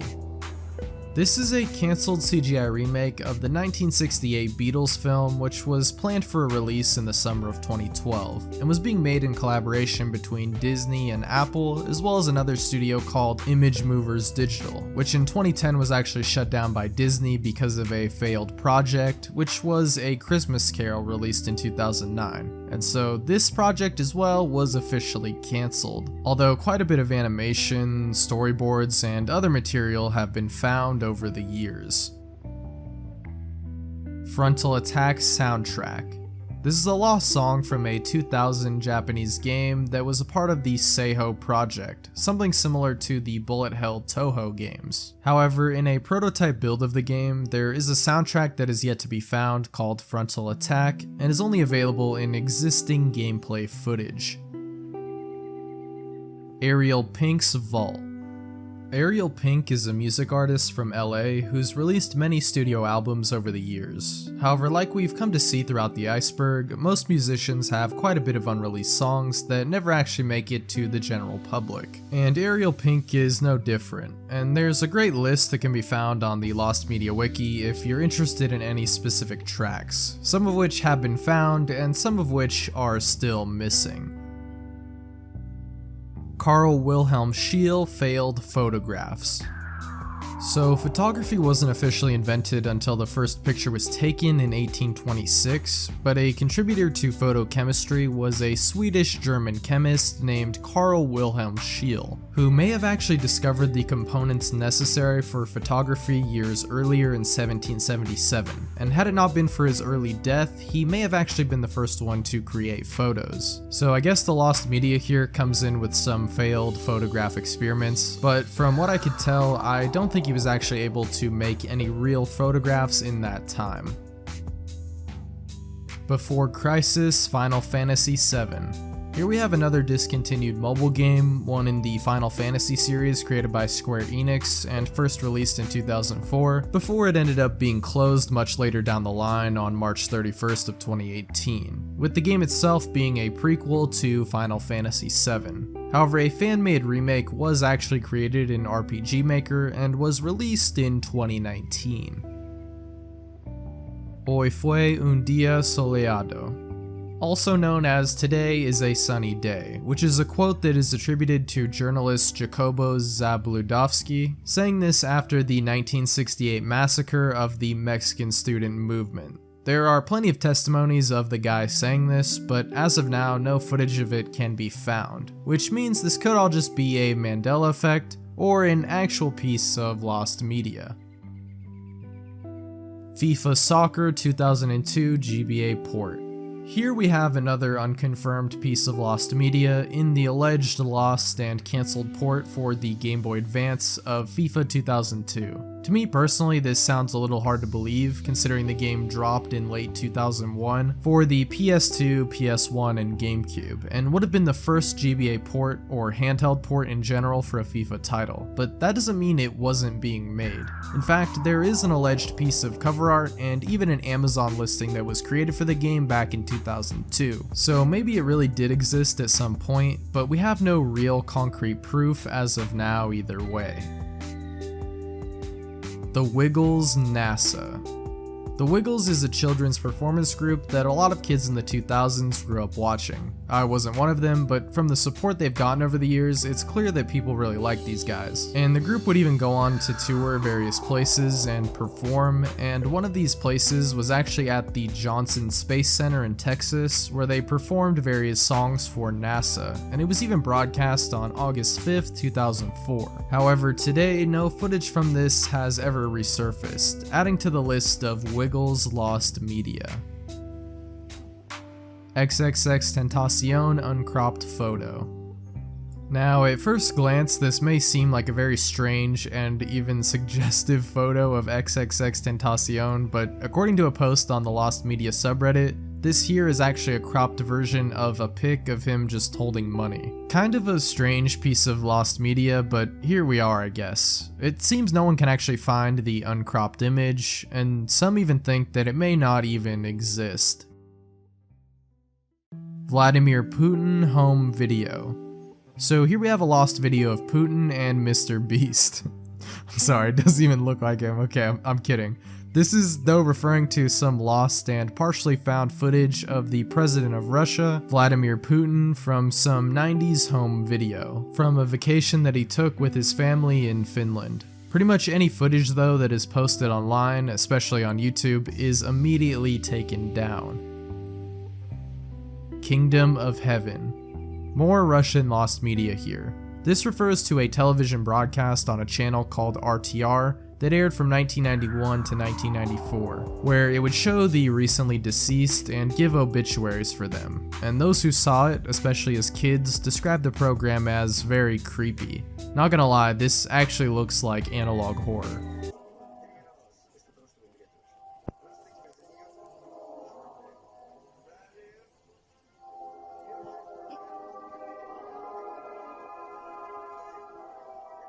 But yeah, a few of these obituaries have been found, but for the most part, these series of broadcasts are obscure and lost. Oh, here we go, okay. Die Schuld der kleinen Vampire, no, okay, bruh.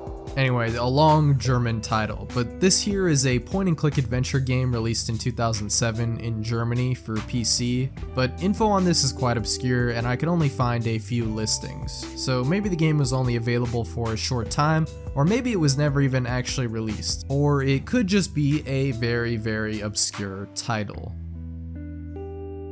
The Godfather, the game, Marlon Brando's voice lines. Okay, so this Godfather PS2 game deserves a video in its own right. In fact, there are a bunch of interesting GTA clones from this era, including a Sopranos one, but this here is talking about, in this game, there were some voice lines from Marlon Brando, who of course portrays Don Corleone in the film, in probably his most iconic performance of his career. But in the game, he was going to again voice the character, which would be one of his last performances before his death. And sadly, due to him being on oxygen while recording the audio, a lot of it wasn't able to be used in the game and is now lost. Although they did keep in one scene of him in the hospital, which is very sad to watch and listen to. Just lie here, Pop. I'll take care of you now. I'm with you now. I'm with you. You know, there's a lot of foolishness about this Sourcebrew business. It's so unfortunate. It's really unnecessary. I gave him my no with all my courtesy. I told him his business would not interfere with mine. And he didn't take it right. I know that the Italian family is bringing misfortune out on our heads. Well, that's life.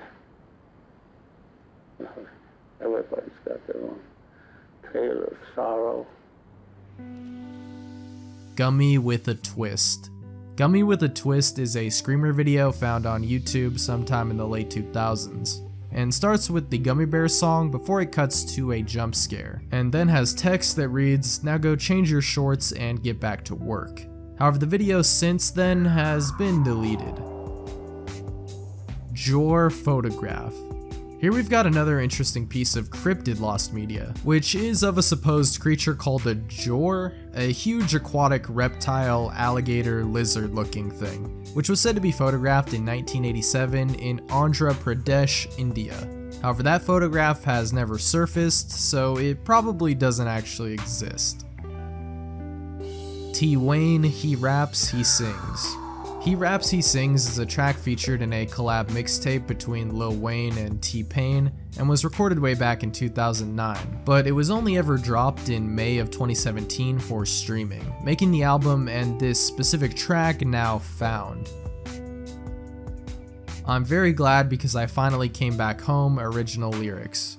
A very long way to say the Trollolol song, which according to another post on the Lost Media subreddit, has a very interesting backstory behind it, as the song actually had lyrics about an American cowboy, which was what the song was meant to be about when it was written. However, due to it being made during the Cold War, performing a song about an American character was kind of taboo, and so we got the iconic meme song version we know today, leaving the lyrics of the original version now lost. I feel good. Oh boy, so this is a big one. Surprised to see it way down here. As most of you I'm sure know, this is a very infamous piece of Shrek lost media and quite the rabbit hole. Basically, to sum it up fast, in an early version of Shrek when they still had Chris Farley voicing the character, a test animation was made by DreamWorks called I Feel Good, singing that same song by James Brown, and coming across a mugger and sending him into the sky. And some snippets from this animation have actually been found on YouTube and are available to watch. However, the full thing has not yet been located, but it's definitely an ongoing saga. Xuxa Talk to Me. Talk to Me is an unreleased English album from a Brazilian singer called Xuxa. Most of the tracks were from live shows and other recordings, and the album was pretty much just a compilation, so a lot of them are actually available, just not in the form of this album, which went unreleased. Yeah, this. Not too much to say here, I can't even read that, but this is an album of 4 songs from an Iranian rock band, released at an unknown date, according to Discogs. Snake. A very obscure one that I couldn't really find any solid info on, but according to my guy Equal Rep, who actually made the Iceberg we're looking into, it's a lost Polish snake game. Snake game. Most likely similar to those old ones from back in the day. Stickdeath.com. Created in 1996, this was a website dedicated to stick figure animations, which I can remember from the late 2000s, early 2010s as being a big thing on the internet for quite some time. Apparently the site also even had games, but the site was taken down sometime in that late 2000s era from 2007 to 2009, and a lot of those animations and games became lost media. Mario Takes America Sonic Reskin version. A piece of lost media within another piece of lost media. We're going deep now. This is talking about the cancelled CDI game that we already discussed, but also I guess there was going to be a Sonic version made just in case the devs couldn't use Mario for whatever reason. So they just had a few backup characters that they planned to just swap out if need be, but neither version of the game has surfaced, so RIP. Grezzo 1. Released in 2012, there is a rather interesting game called Grezzo 2, which is a total conversion mod of the original Doom, which began production with the first Grezzo in the early 2000s. A game which has not yet been found, but we can guess its content based on the second one, which is a game in which a farmer named Piro fights to kill Jesus Christ in a battle against Christianity. And the game is known for being extremely vulgar and violent, and the first game apparently he only showed to his classmates before it was banned and decided not to release it due to too many inside jokes. At least that's what the developer claims. Donkey Kong Parking Attendant arcade game. A man named Steven Radosh, who worked as a publisher for games back in the day, describes in an interview a bizarre Donkey Kong title created by Sega of all companies, where you play as Donkey Kong as a parking attendant and have to dodge cars pulling out of the lot. However, this strange title was never released and no builds have ever surfaced. Anne Boleyn Original Portrait. This famous portrait of Anne Boleyn is actually only based on an original one that does not survive and is permanently lost, although it was likely created in 1533 to 1536. Francis Bacon Destroyed Pope Portraits. One of these works can be seen in his interpretation of Pope Innocent X, which was first painted by Diego Velázquez. And in fact, the artist Francis Bacon created a number of these Pope paintings, usually following a previous portrait from way back when. However, he found himself pretty unhappy with most of them and destroyed a lot of those works. And if they were anything like this piece of Pope Innocent X, then they were likely also pretty disturbing. TV Teddy Voiceover VHS.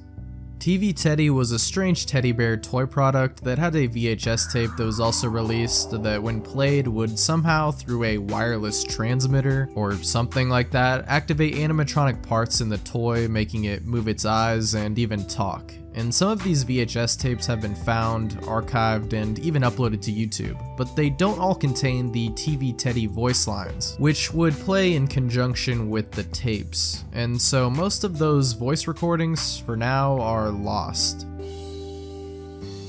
First TV transmission. The first public TV broadcast ever is likely one that took place on January 26th of 1926, where a Scottish inventor named John Logie Baird showed images of human faces. But you know where this is going. Broadcasts from years after this are long gone, so you know the very first ones are definitely lost. Equals 3 lost episodes. This is a really early YouTube web series created in 2009 by Ray William Johnson. A lot of people using the site nowadays probably don't even know about or remember this, but it was a pretty big deal back in the day. And out of a huge list of episodes that aired from 2009 to 2016, only about 3 of them are lost, so maybe one day they will find a re-upload. Adidas Championship Football for Atari ST. This is just in reference to an Atari ST port of an Adidas soccer game made for the Commodore 64 and the ZX Spectrum, which never actually got a release and was probably never even finished. Laser Clay Shooting System.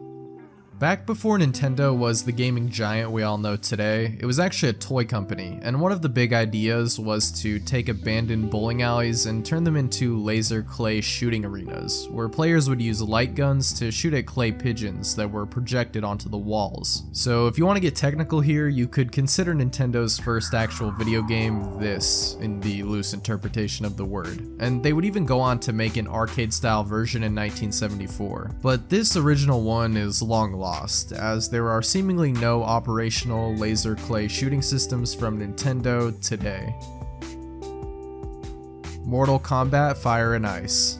This is a cancelled title in the Mortal Kombat franchise, a sequel to Shaolin Monks, and was developed starting in late 2005, but ended not long after in 2006, although in that short time a prototype was actually created that has never seen the light of day, although a developer on the game did say, quote, "It was cancelled within a few weeks of my arriving at Midway. I don't have anything else to show you, unfortunately. Half the studio was laid off and new management was brought in. Then we started work on TNA Wrestling.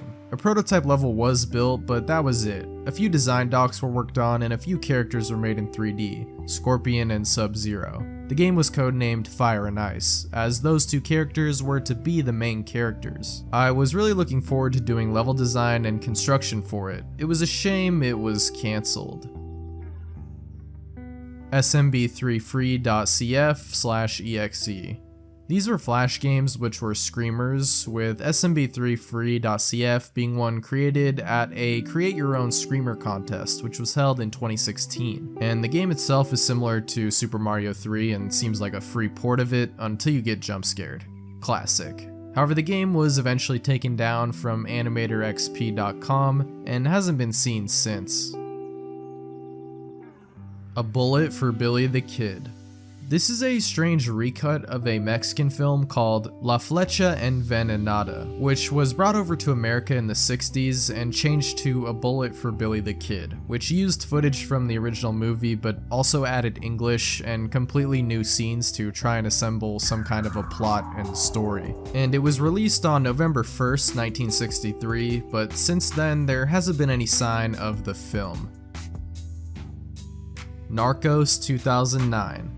So this has nothing to do with the Netflix Narcos. This was actually a Dominican film from 2008 to 2009 that was being worked on by first-time director Nikki before his untimely death in 2009, which promptly ended production on the film, but not much else about this movie is known.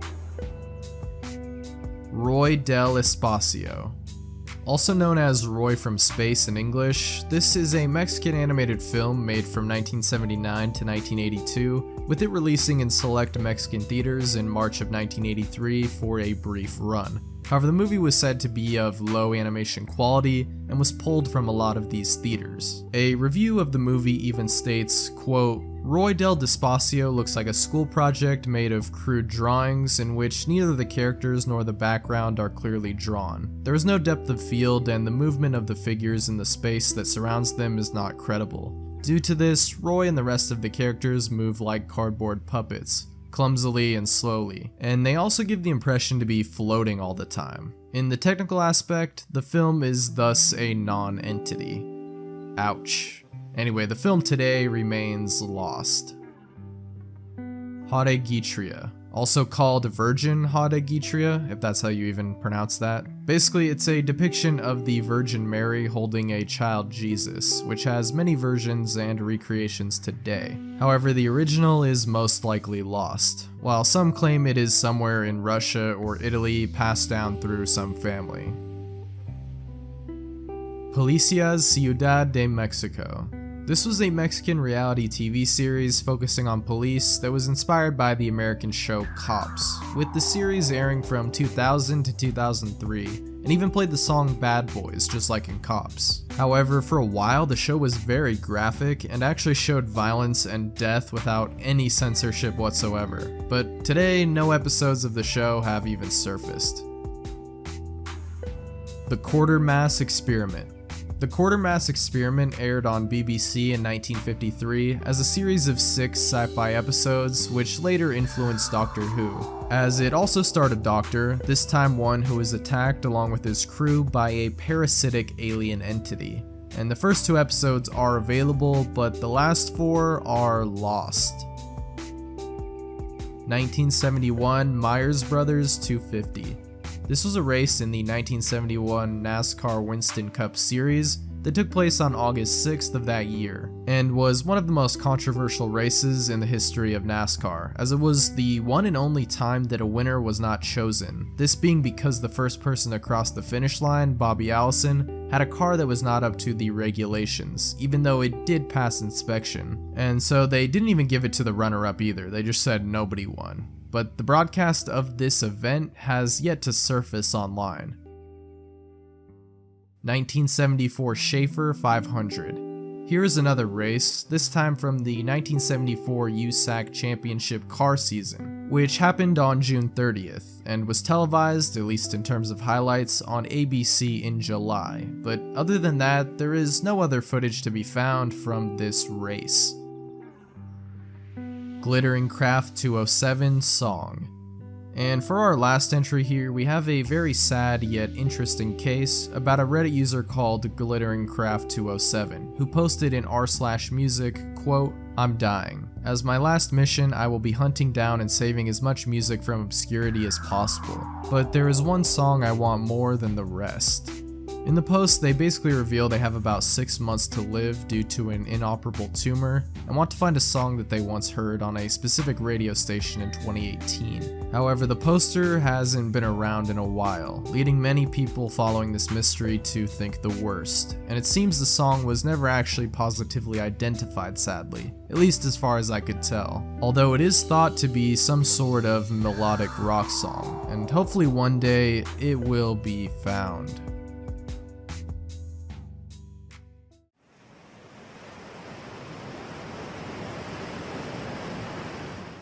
Saddam Hussein gay sex tape. Yes, you heard that right. We're coming right out of the gate with some pretty crazy stuff here. So this is talking about a secret CIA operation to discredit certain political figures using fake photos and even videos, with one of the main targets being the president of Iraq at the time, Saddam Hussein, which they plan to release a video of him having sex with a young boy in 2003 in Iraq. Although it's likely that the tape never actually existed, but it's still up there with one of the craziest ideas from the CIA, at least that I've heard. But yeah, I'm sure there's plenty more out there. Sukarno sex tape. Yes, another one. So this time we're talking about the Cold War, and the president of Indonesia, Sukarno, as he and the country itself were key pieces in that conflict, and reportedly the CIA even used millions of dollars in order to try and sway the election, which didn't actually work out. Next, they spread rumors of him having a relationship with a Russian KGB flight attendant and spy, and the KGB even also allegedly recorded a sex tape of Sukarno with various women in Moscow, and when trying to blackmail him with it, he supposedly asked for his own copy. Meanwhile, the CIA was also trying their hands at creating a fake sex tape, utilizing even a face mask of the leader, and it seems unlike the last one we talked about, this fake CIA tape was actually produced, although it has since never seen the light of day. And all of this contributed, among other factors, to a failed coup in 1958, although the CIA would eventually help replace the government in 1967 through other measures. Still, quite a crazy story. Bowl of Heaven 267. And now we're back to just some obscure and lost music. Yeah, things can turn pretty quickly with lost media. So this one is called Album 267, We Shall Draw from the Heart of Suffering, which was released as an LP in December of 2011 by the group Bowl of Heaven, although additional info is kind of hard to come by. Deep Star 4000 Audio. This refers to a submarine created by Jacques Cousteau in 1965 that was used for various ocean explorations, conducting over 50 dives from 1966 to 1968. One of the things it identified in its expeditions is an unknown deep-sea fish off the coast of California in 1966, which has gone on to become something of a cryptid, as it was said to be a huge-looking fish, about 25 feet long, although some believe it to have been a Pacific sleeper shark, and I believe this entry is referring to the live audio recorded from the reactions of the two people on board, which hasn't surfaced as far as I can tell, and there is no video or audio proof for that matter.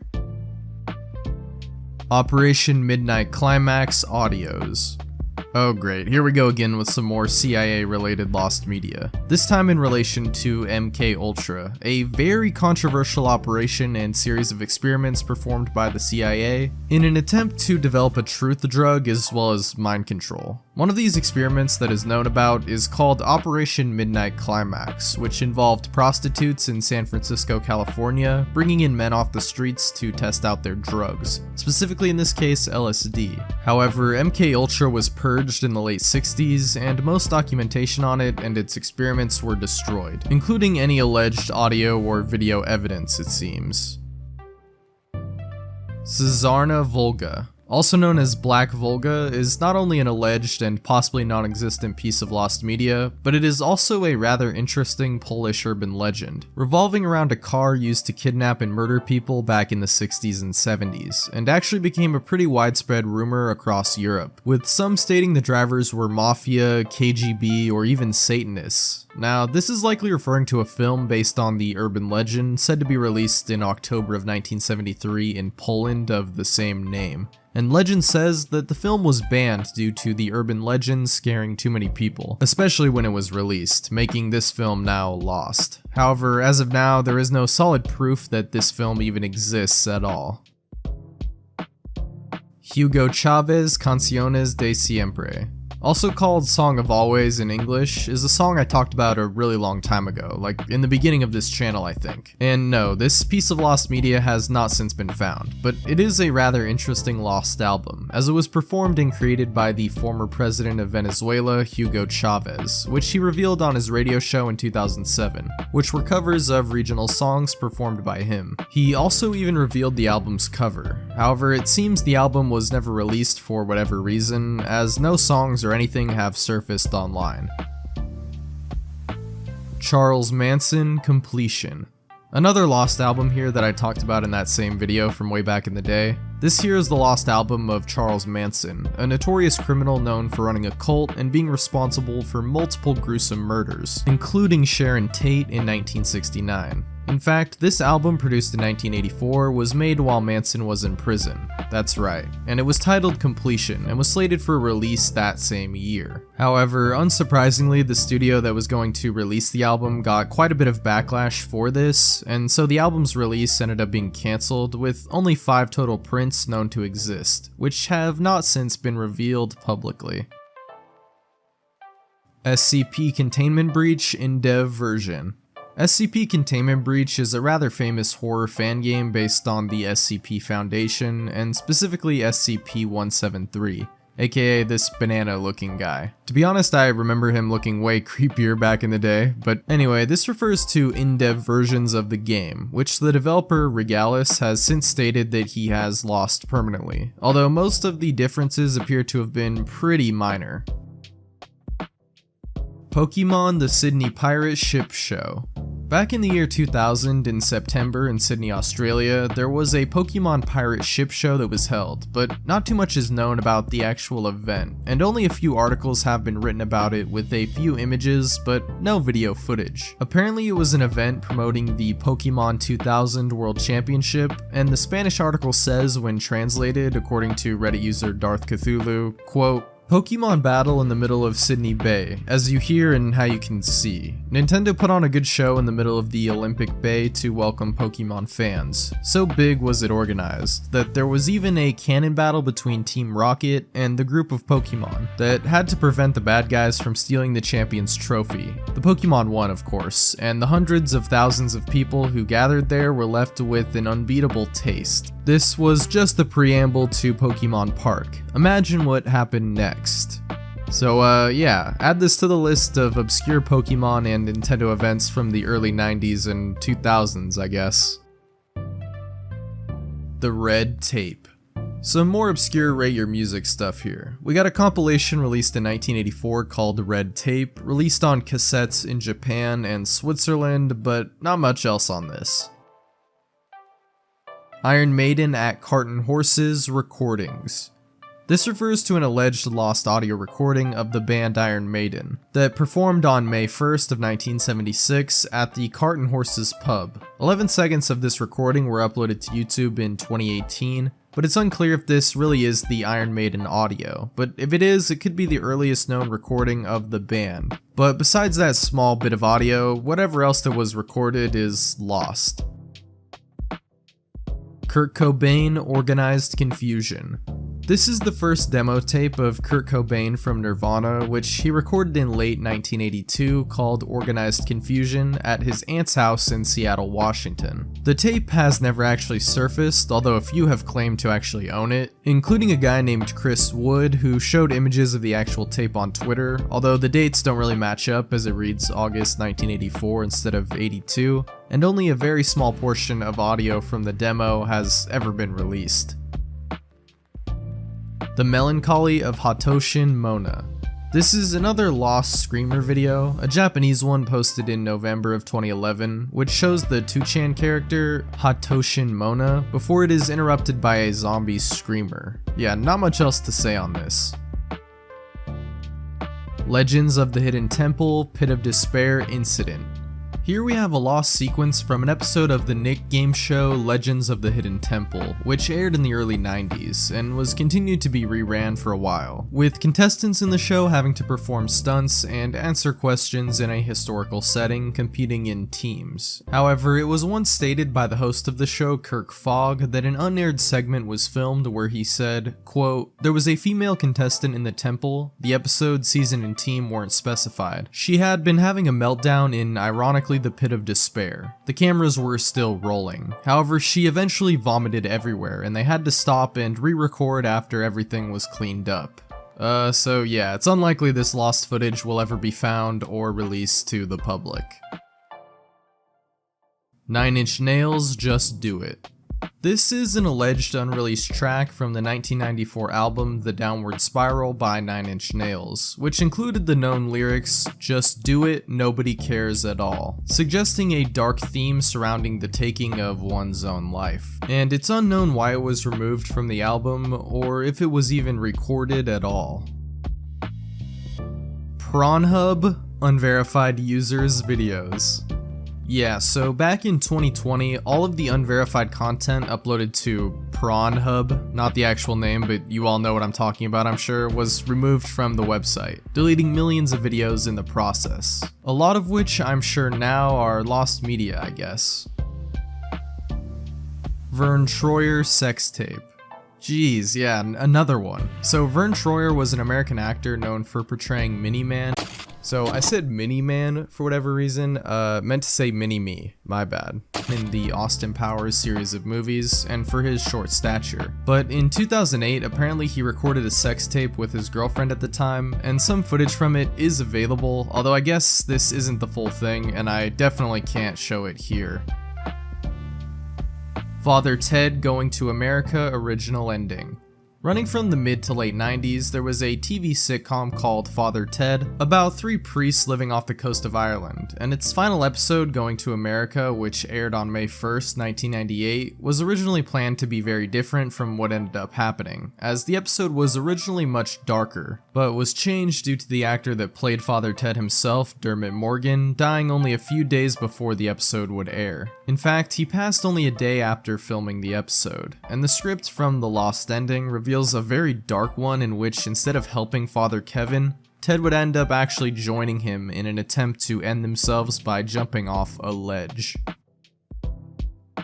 Hokuto no Ken English manga translation 1987. Hokuto no Ken, known as Fist of the North Star in English, is actually kind of a mistranslation of the original Japanese title, or at least it isn't a direct translation, and that is actually because before the manga was officially adapted into English, it was known as Fist of the North Star by fan adaptations in the 80s, and this here is talking about a 1987 version that was being published by Angel Comics, and was meant to release in November of that year, although it never came out as they did not have the exclusive rights to release the manga, and this translation and version has not been found since. Darling Portuguese dub. This is a very obscure topic, but from what I understand, this pertains to a Portuguese dub of a hentai called Darling, but info on this is scarce, so that's really all I've got. Margot Frank Diary. This is actually referring to the lost diary of the sister of Anne Frank, whose personal diary became one of the most harrowing and popular stories to come out of the Holocaust. And according to Anne, Margot herself kept a diary, but it was never found. And she died at the young age of 18 or 19 at a concentration camp in Germany, so it's unlikely her diary will ever surface, unfortunately. Cooked Girl / Cookie Girl. Another pretty obscure but also very disturbing one here, as this is an urban legend pertaining to an alleged video on the deep web where 2 home intruders break into a house and kill the father of a family and end up putting his daughter in the oven. But this is pretty much as far as we know, a deep web creepypasta of sorts, as there is no proof at all of this existing, thankfully. Jahd Karim videos. So Jahd Karim is not only one of the co-founders of YouTube back in the old days, but also technically the first YouTuber, in that he uploaded the first video on YouTube that I'm sure you're all at this point familiar with. I mean, Me at the Zoo, it's an absolute classic. But apparently there are some more lost videos from him, which makes a lot of sense. I mean, that first video was uploaded on April 23rd, 2005, and that is the only video that he kept on his channel. I mean, my man has 3.5 million subs and 1 video. That's crazy. And some of those lost videos have been found, but some still remain lost, which can be seen on a list of the known uploads on the Lost Media Wiki. Frogmen. Frogmen is an unaired pilot for a series made for the NBC network, created in 1994, that was notable for starring O.J. Simpson, who led a team of Navy SEALs in Miami. Although even though the episode was filmed, it was never released due to the infamous arrest and trial of O.J. Simpson. In fact, this pilot was investigated by the prosecution and put forward as evidence in the trial, as they believed the knife used by one of the characters in the actual pilot might have been very similar to the one used in the murders of both his wife Nicole and Ronald Goldman. However, the tape was never actually utilized as evidence, and the footage has not seen the light of day since. That Poppy Bubble Bath. This is an EP actually released by the YouTuber Poppy, who goes by That Poppy here, which released to streaming platforms in February of 2016. However, it was meant to be a full-fledged album and was first recorded in 2014 under a different label. So I suppose if any additional tracks were recorded back then and not included in the EP release, then they would be lost media. Ringu Brussels Cut. The Japanese horror film Ringu, or Ring from 1998, is alleged to have an alternate cut that has become quite a bit of an urban legend, called the Brussels Cut, as it was said to be shown off at the Brussels International Festival of Fantasy Film in 1999, and was also stated to be much more graphic and horrifying than the original. However, the director of the film, Hideo Nakata, has denied rumors of another cut such as this one existing, although that hasn't stopped people from believing it to be true, saying that the director could possibly be trying to hide or even deny its existence for a more sinister reason. Power Rangers Origins. Power Rangers Origins was a cancelled CGI film in the Power Rangers franchise, which never had an official announcement but was cancelled in 2012 in favor of a different Power Rangers live action, which would eventually release in 2017. All that came about was a short development trailer, but nothing else after this, so it's unclear how far into development the film got. Bedtime for the Bride. This is a very old silent film from France that was allegedly created all the way back in 1896, and if so, is thought to be the first pornographic film ever made. Although from the short clip that's available from this 7-minute short film, not that much actually happens, and so the rest of the footage is still missing, and I'm honestly surprised any of the footage is still available, seeing how long ago it might have been filmed. Call of Duty Roman Wars.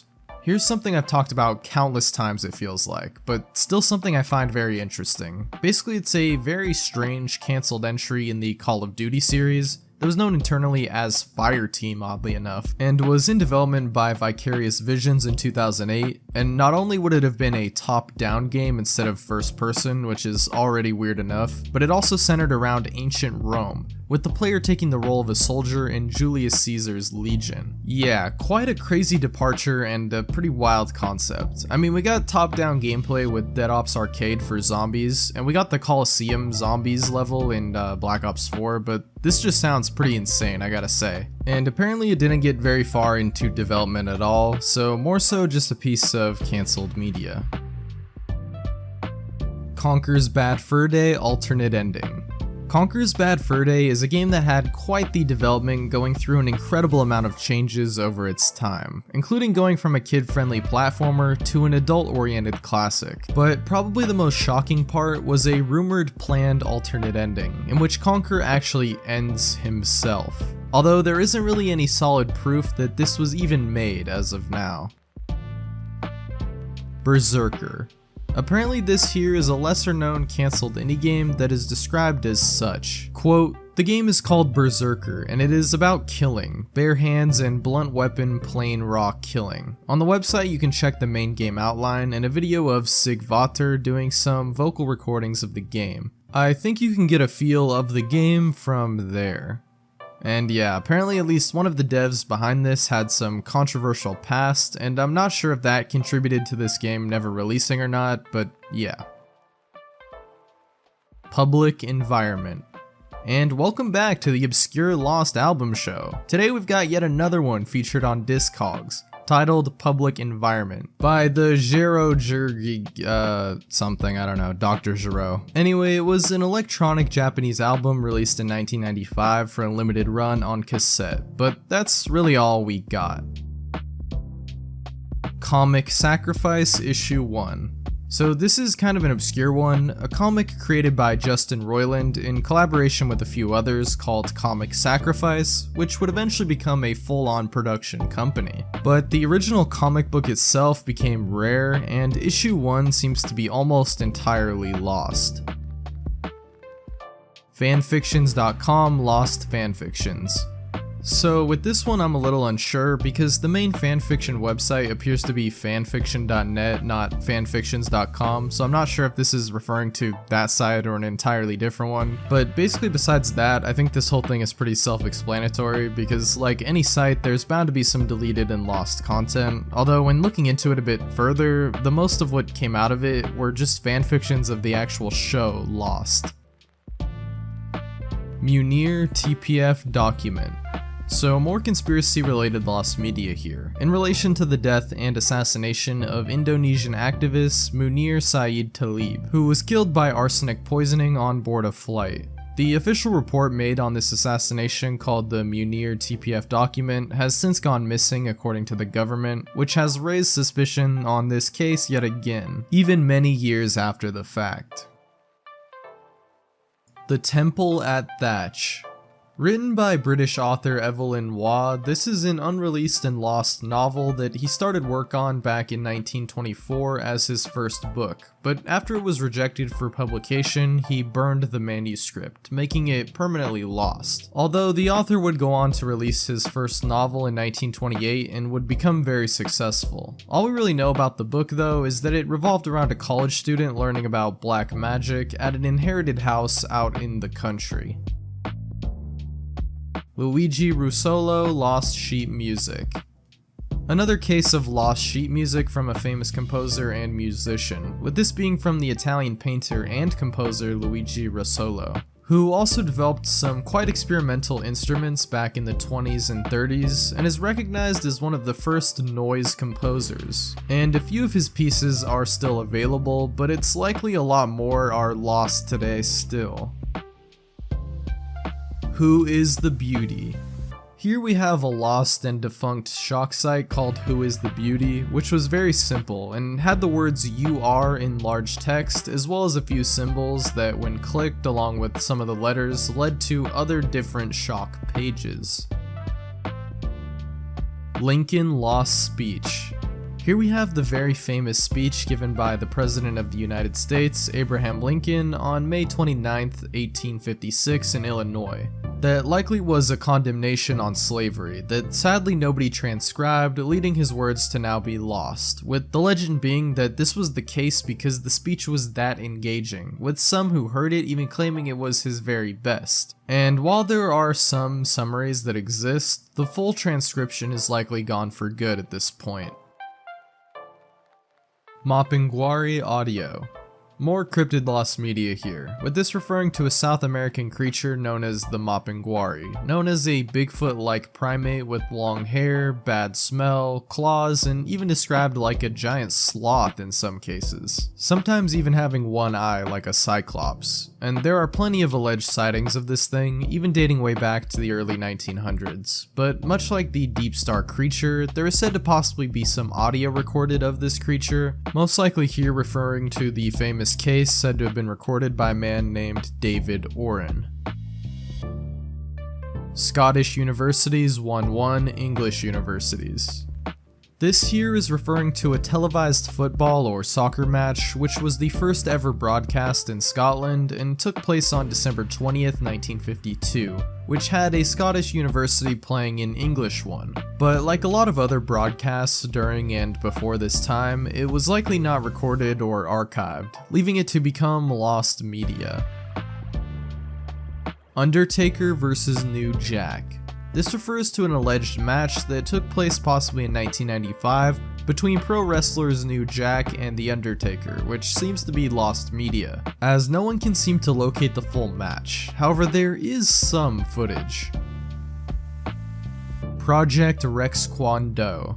Also known as Brickcraft, this was a very interesting game being developed by Mojang of Minecraft in 2011 and 2012, in collaboration with LEGO, and was a fusion of the two properties basically, but was later cancelled by Mojang to focus more on Minecraft. But in 2020, more about the game was actually revealed, including screenshots of the title, but no builds have surfaced as of yet. Arthur Pierce's Captain America. A very early Marvel series that aired in the 60s was called The Marvel Superheroes, with each day being a different episode starring a different hero, with Captain America being on Mondays, Hulk on Tuesday, Iron Man on Wednesdays, you get the idea. The only real segment to have been found is one of Captain America's starring Arthur Pierce as the character, although the quality leaves a lot to be desired. Austin Powers Mojo Rally. This is a cancelled Sega Dreamcast title for the Austin Powers series that shockingly enough was being developed by Rockstar Games.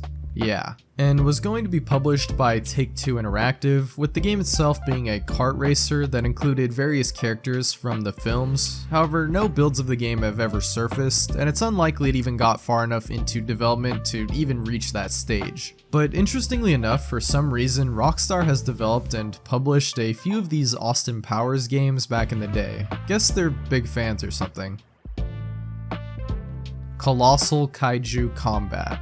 So looking at a post once again on the Lost Media Reddit, we've got a Kickstarter game and card game which the user Bionishoot describes in the post.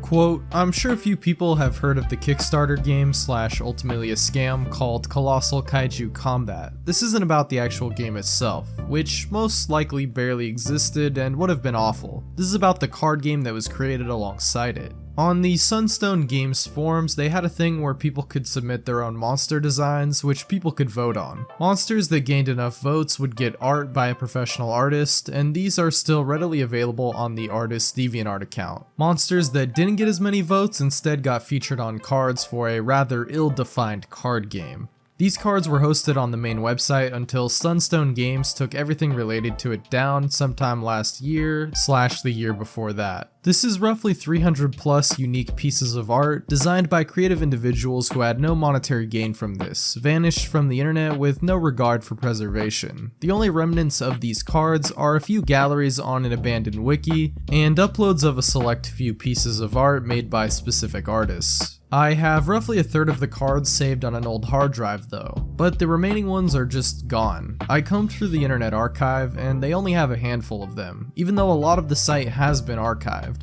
The important thing to note is that these cards were sold in real life, but people seem to have just never bothered archiving them, not even as scans. Maybe this doesn't count as lost media by the rules of the subreddit, but I genuinely don't know where to go for something like this. If it helps, all the original images were uploaded by a user called Simon Strange, who might have been affiliated with Sunstone Games. Pokemon Red and Pokemon Blue original designs.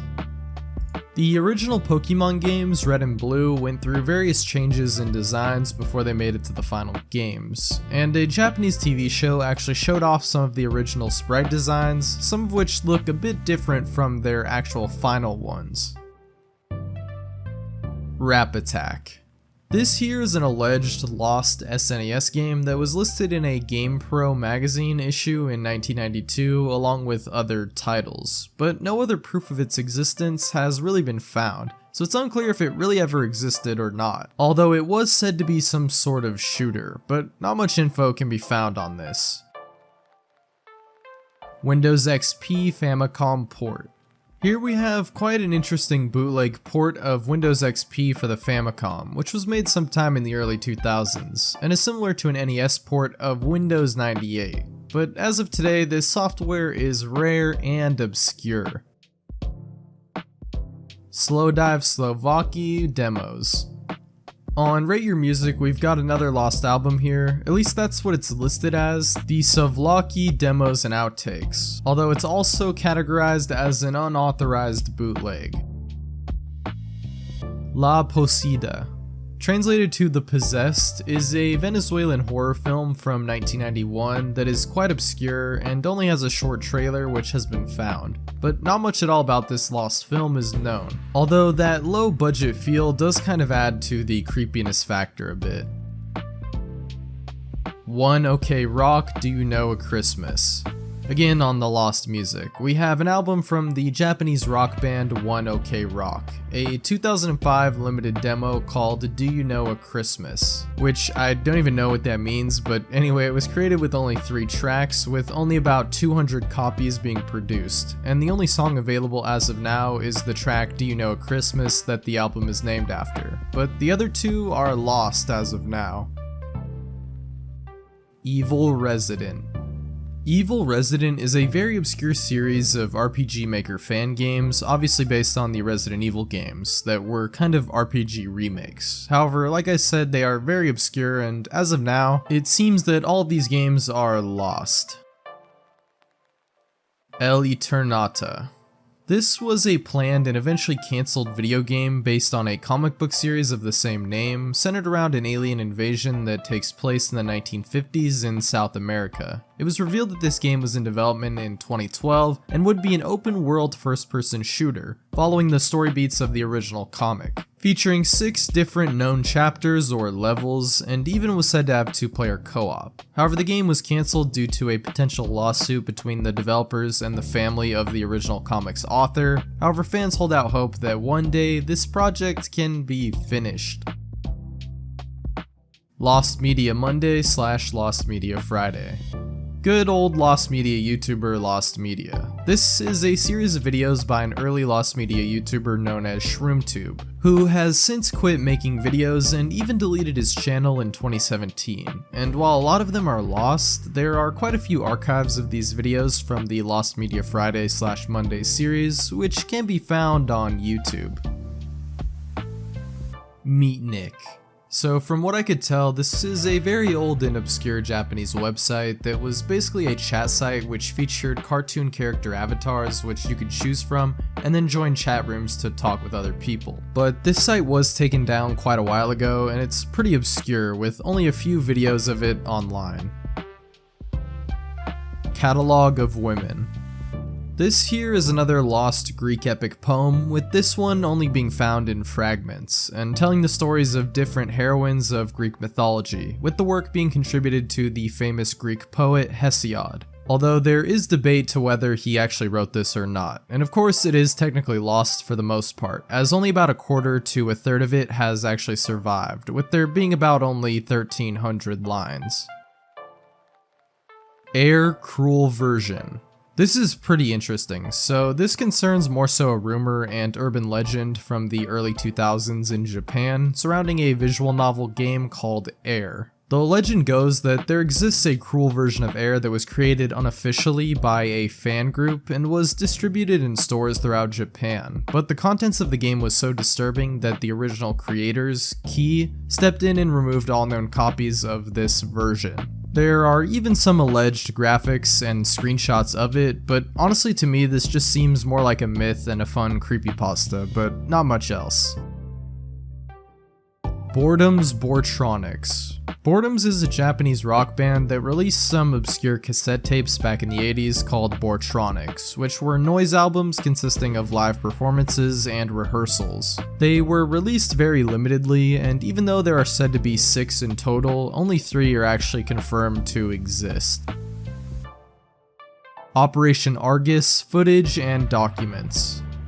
Some more government lost media here. Anyway, Operation Argus was a series of nuclear weapons tests that took place over the course of a few weeks from August to September of 1958 in the Atlantic Ocean, as they were testing ways to defend against other possible nuclear threats, including using other small nukes over the Pacific Ocean to disrupt potential nuclear missiles from hitting the US. Yeah, I don't claim to know exactly how that would have worked, but today quite a bit of info is actually available on this operation, including some footage and documentation, but likely for national security reasons, I'm sure some of it will stay classified. Poke-ROM. Finally, we got some found media here, which was finally discovered in its entirety as of March 11th, 2023. What are these, you might be wondering? Well, they were CD-ROM edutainment games released in 3 different series titled Movie, Mystery, and Premiere, and were released in the format of bootable business cards. Robot Wars Near-Death Scene. here's a British TV show we talked about way back in Tier 3, but a quick refresher, it's a game show with engineers that make competing robots, which is presented by the host Jeremy Clarkson, and shockingly on one occasion, Clarkson almost died due to a malfunctioning robot, which was actually filmed. Basically, a robot called Dead Metal was cutting into another robot when its saw blade broke off and shot out at an intense speed, going right at Clarkson and hitting the wall right behind him, which surely at the speeds it was going would have killed him, as it likely would have hit him in the neck or head. And because of this being such an intense incident, it's unlikely that the footage will ever surface. Inazuma Saber.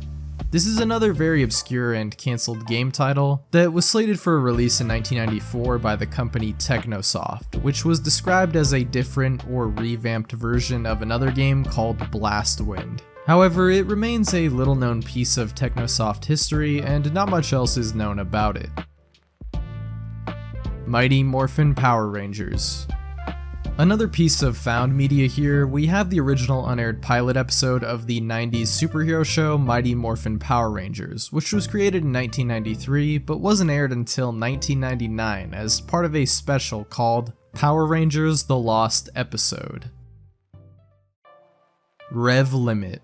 Rev Limit is an unreleased game developed by a company called Seta, not Sega, and was a racing title for the N64 that was showcased a few times, despite it never being finished or released, as the company developing the game ran into financial issues. However, it did get decently far into production, and a playable prototype build for the N64 is known to exist, as it was shown off by a Japanese YouTuber in 2016, although it has since not been made playable.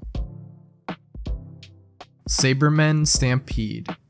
Saberman Stampede was a platformer being developed by Rare in the early 2000s for the Xbox and later the 360, after Microsoft had purchased the company back in 2002. But this game had a pretty wild development and went through many changes from 2002 to 2005 before it was cancelled, because it actually originally started as a Donkey Kong racing title for the GameCube before it got completely reworked for the Xbox and for a different IP with Saberman. Not to mention it was also changed into a platformer, although it did keep the rideable animals aspect, but that's about it. And a decent amount of footage from early builds have been found, but any of the builds themselves are still lost. Fabulous Animals. So shout out to Truth is Scarier Than Fiction. He runs a channel where he posts a bunch of cool cryptid videos, and here on the Lost Media subreddit he describes a lost cryptozoology documentary, which he also made an entire video about. But to basically sum it all up, this is a documentary titled Fabulous Animals, which was narrated by David Attenborough, one of the most famous names in doc narrations. Anyway, all we really know about this is that it was a BBC TV children's program series, and has a book that was released of the same name that describes it as such. And a different doc was also found of the same name, but apparently this wasn't actually the same one. Mago de Oz Unpublished Songs.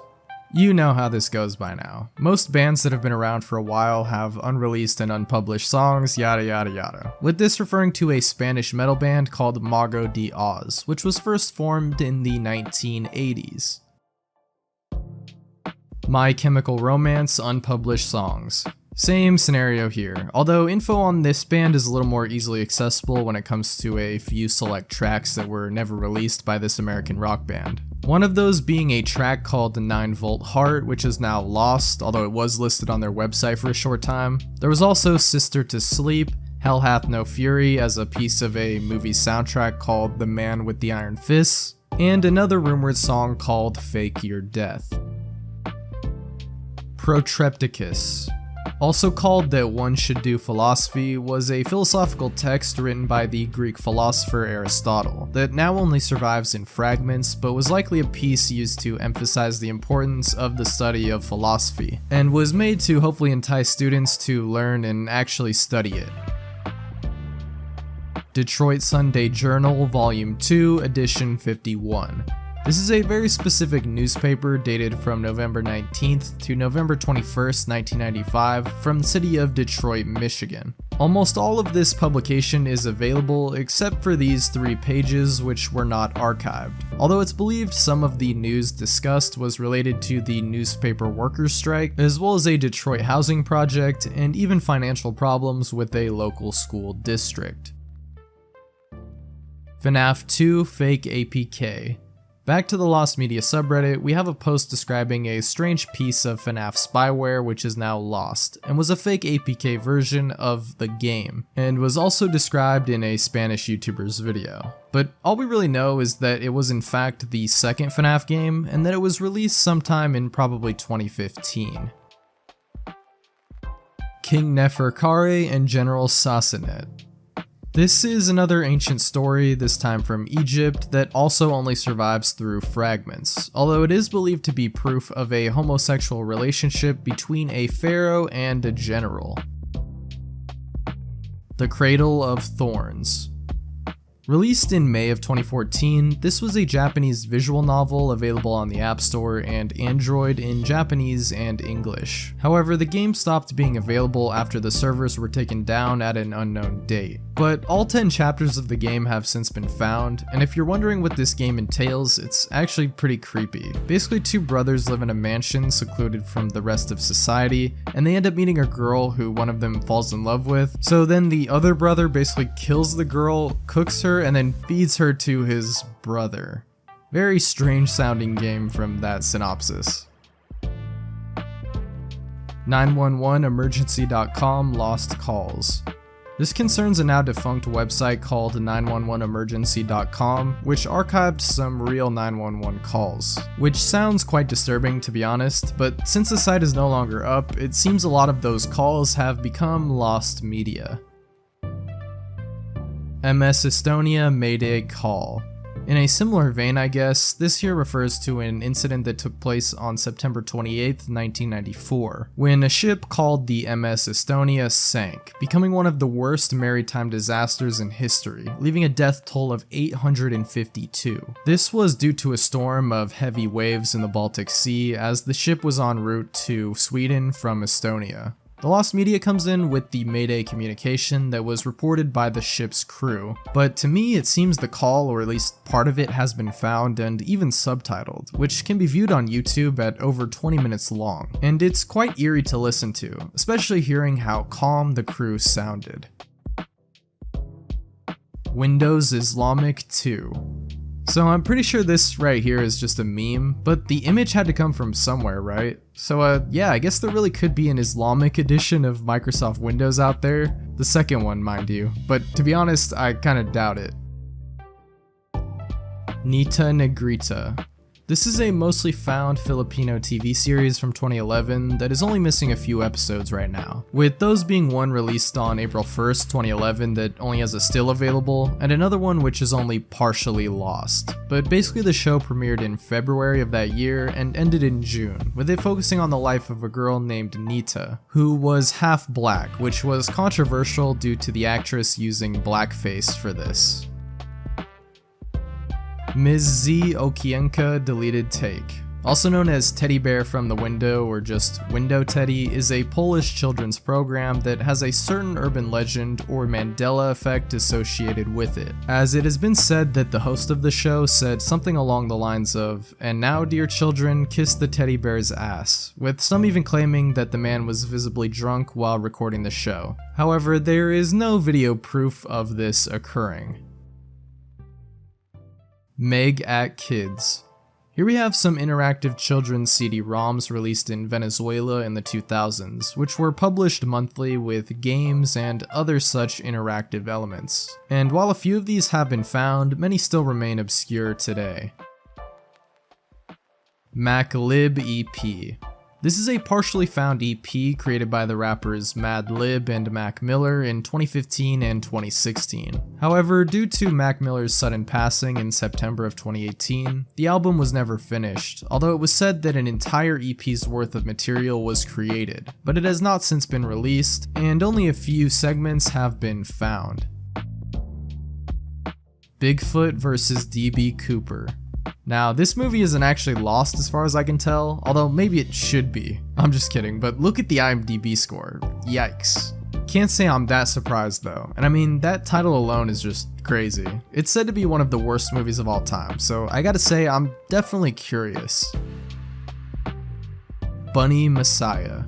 Okay, so this one seems pretty obscure, but I'm guessing this here has something to do with this Bunny Messiah, which was featured on the Rabbids.com website in a parody of Might and Magic, but there isn't too much info out there on this. Cartoon Orbit. Cartoon Orbit was actually an online game featured on the Cartoon Network website, which ran from September 2000 to October 16th, 2006, and was an e-card game where you could buy, trade, and sell various cards, although after it was shut down in 2006, like many other online-only games, it became inaccessible. However, a project called the Massive Cartoon Orbit Archival Project has done a lot of good work preserving what they could from the site, although you can't really play the game itself, and the archive is sadly not complete. 1988 Peruvian Military Parade. This is simply talking about a military parade conducted in Peru, which actually has most of its footage found and available on YouTube, although some of the end of the broadcast is still missing today. King of the Hill on Fox Kids.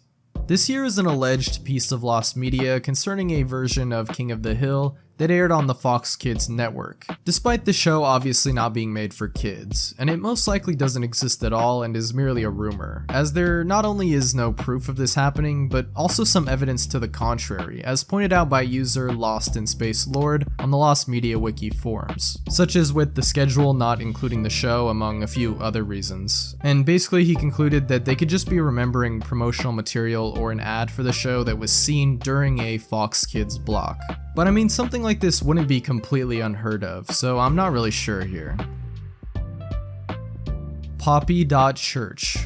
This is a defunct website, again related to the YouTuber Poppy, and was related to some kind of ARG with the channel, and here we can see the website being explored and investigated by YouTuber Repzilla. And it shows you need a name and number for reservation in order to get some kind of phone call or text or something. But yeah, the website no longer works. 11 Letters Inside. This is a Russian film from 1996 that was only known to have been screened once in April of that year, and a description of the film translated from Russian reads, quote, "This is a story about a man who believes that he has two I, external and internal. That is, an organism is a kind of conglomerate of cells, each of which is a separate personality. This hybrid creature has a certain common personal I, which uses the whole organism and is the organism itself, which has its own will. With him, according to the character, you can communicate, which he is trying to do. He wants to get through to him and comes up with different ways of communication, injecting substances under the skin or intravenously, tattooing text on the body, swallowing objects. The answer had to come in the form of a rash or other physical manifestations that had to be interpreted. As a result, communication is carried out, and the second I agrees to die. The bottom line is, a person performed complex actions in order to turn on the mechanism, which results in the death of the body. The film featured a voiceover that led a diary-type narration. The number 11 is the notorious Masonic number, which is considered magical. The film ends with shooting in the morgue. Corpses, a fat woman with an inscription on her stomach lies on the table. Big flies are circling around her. Okay, dude, I have no idea what I just read. Please tell me if anyone made any sense of that at all. But anyway, the full film has not been located, although an hour and a half is said to still have survived, so maybe someone can make sense of it. Improved Kikia. This refers to a now privated YouTube video that again contains a screamer like a lot of these on this list, I'm sure you've noticed. This one though is a remake of one of the internet's earliest screamer videos, known as Kikia, which has a short flash animation followed by the screamer and then yellow text. Screamers, how to avoid them. Another lost screamer here, this one ironically titled Screamers How to Avoid Them, released in 2014, which gives advice on, well, exactly what the title says, before at about 1 minute and 41 seconds in, you're hit with its own screamer. Got 'em! MIDI Cancer, this. Again, more obscure music from RYM, and a group called MIDI Cancer with this single with a Japanese title, I guess, being Lost. Megadeth Demos. An early and limited released demo tape of the famous metal band Megadeth, created in 1983, is one of the rarest pieces of lost media from the group and contains some of their earliest songs. Nobody really even knows how many songs are on it or how many copies of the tape were produced, although a few songs mentioned on it are Self-Destruct, No Time, Speak No Evil, Eye for Eye, Heaven Knows, and Hairpin Trigger. MF Doom, The Missing Notebook Rhymes. So this here is only a partially released album by the rapper MF Doom in 2017, meant to be comprised of 15 unreleased and rare tracks from the artist, but the release was cancelled after only 7 of those songs were released, leaving the other 8 lost. However, it seems that these last 8 songs were actually uploaded on his SoundCloud page. They Hunger Lost Souls Maps. This was a cancelled sequel to the They Hunger mods for Half-Life 1, which were released way back in the early 2000s, and this was actually in development from 2005 to 2009 before it ended up being cancelled. And actually 2 builds of the game are known to exist, which were found in 2019, but I guess some of the maps that were worked on are still missing. Although again, it appears in 2020 that some of them were uploaded to the Steam Workshop. Mix TV presents Eminem. Okay, very weird one here. This title sounds like a TV show or something, right? Well, no. This was actually a video game being developed by a company called Conspiracy Entertainment that was announced in 2003, that included music videos combined with puzzles, and was going to release for PC and PlayStation, and apparently got very far into development, as there were plans to make even more Eminem games, such as a platformer apparently. But in July of that year, Eminem pulled out of this deal, which created a lawsuit from the developer, and of course the game never released, and no builds or even screenshots or footage can be found.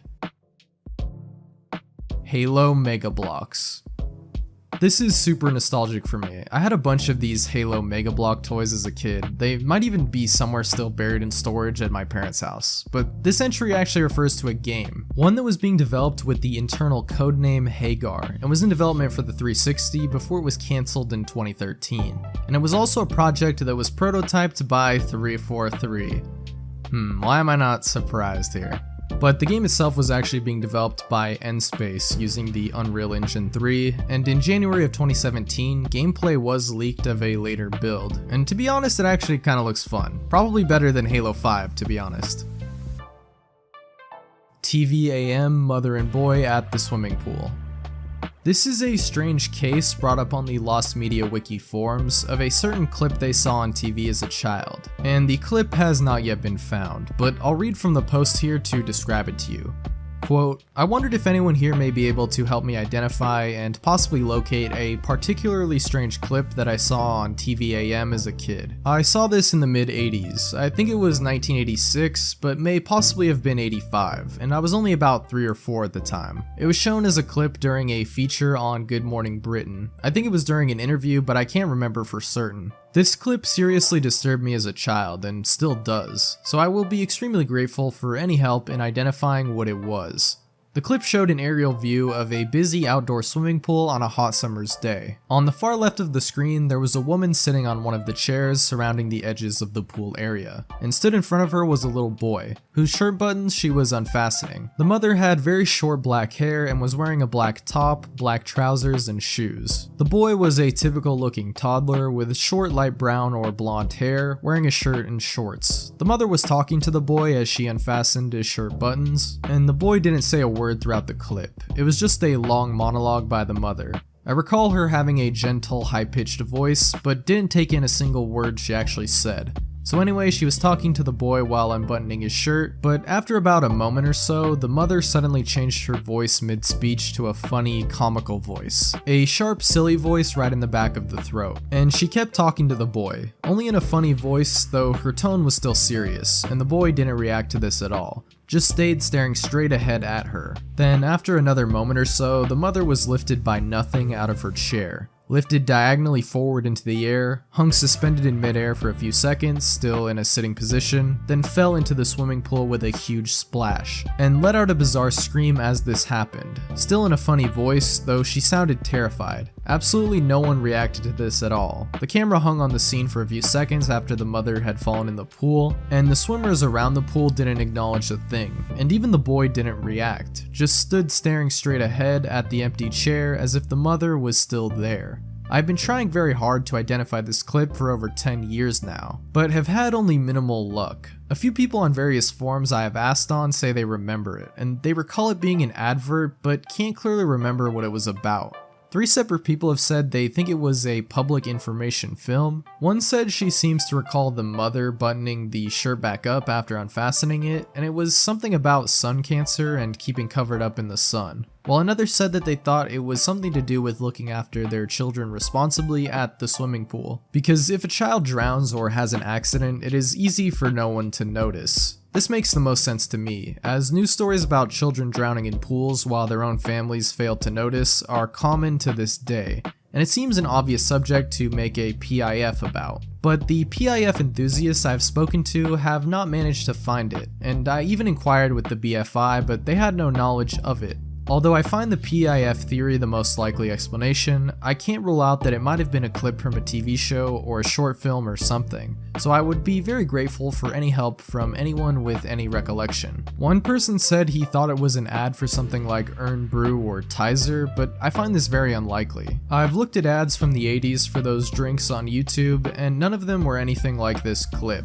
I've tried the TVAM archive, but unfortunately they are only able to search the archive and locate footage for people requiring it for business purposes. So yeah, this is quite a strange but definitely a fascinating mystery. 2012 Olympics promotional video. Here we have a very strange and controversial now lost promotional video from the 2012 Olympics, which was 3 minutes long and focused on London, but for some reason showed a clip featuring an infamous serial killer, Myra Hindley. This was of a portrait from 1995 of the killer, which was also controversial as it used children's handprints, as she, along with her partner in the 60s, killed 4 children, and due to many seeing this part of the video as being in poor taste, it was not shown to the general public and is now lost media.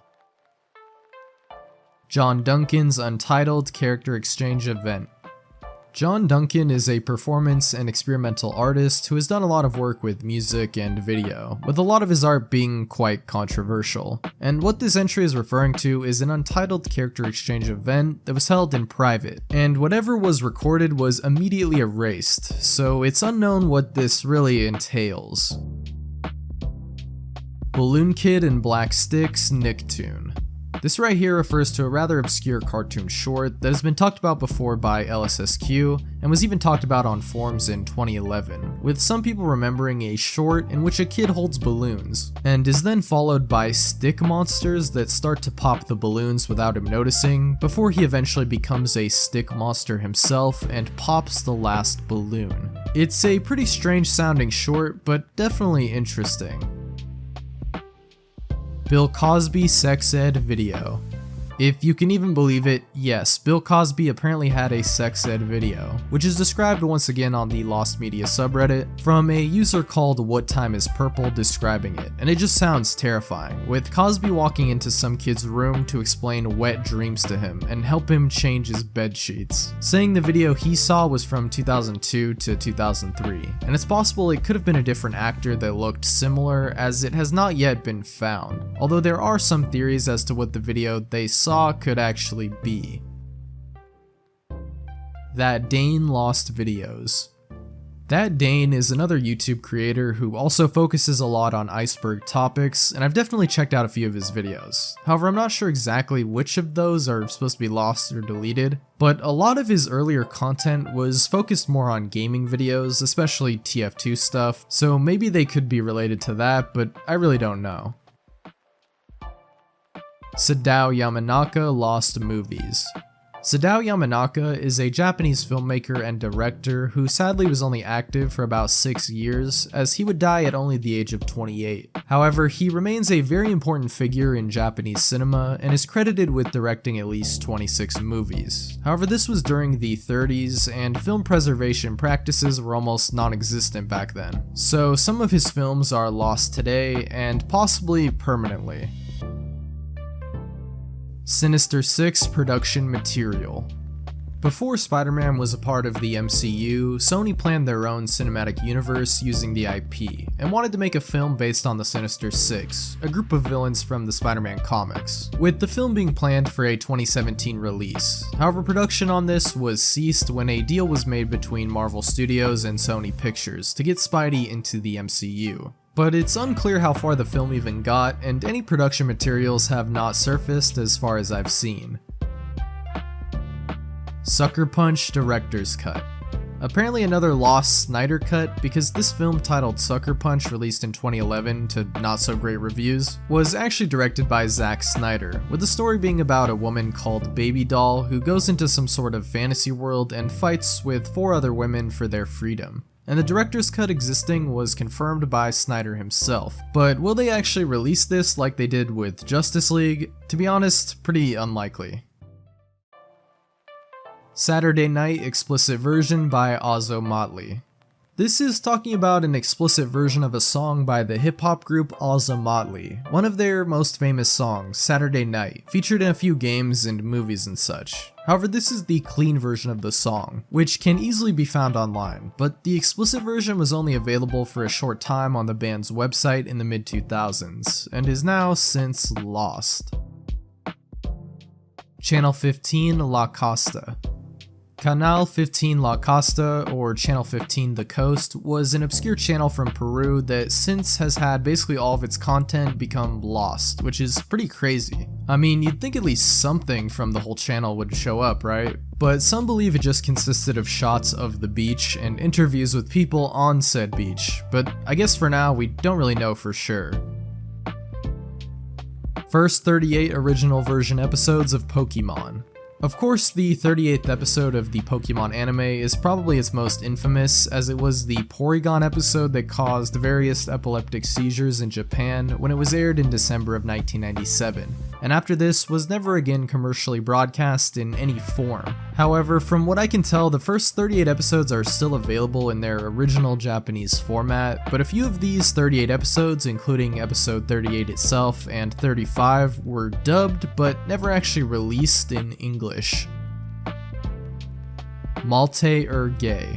Back on Reddit again here on Ask Reddit, we have a post asking about the most mysterious and creepy YouTube video they have seen, and it has quite a few comments, but one buried beneath the rest talks about an alleged YouTube video which was played by a Discord bot when they typed in Malte Gay, which showed an old man staring at an image of a bodybuilder and pleasuring himself. But the video is now gone, and to be honest, I'm not sure how this would be allowed on YouTube, but weird stuff can happen on this site, so who knows.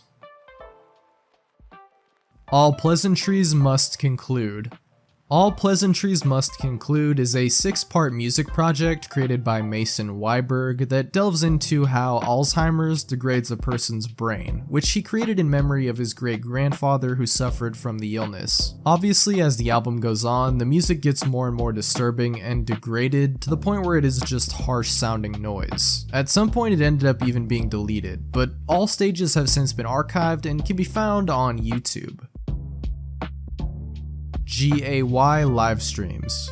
Back on the Lost Media subreddit, we have a post describing live performances from a London club called GAY or Gay. Some of these live streams have been found and archived, and most of them have links archived as well from a 2002 webpage, but a lot of the links don't actually work. Slender Man. So this refers to a lost test build of what would become the iconic horror game Slender the 8 Pages, which was discovered as shown in a Reddit post on r/Slenderman on a Unity forum, and while the demo isn't available to be played, there is some gameplay footage which exists, although the video is fairly low quality.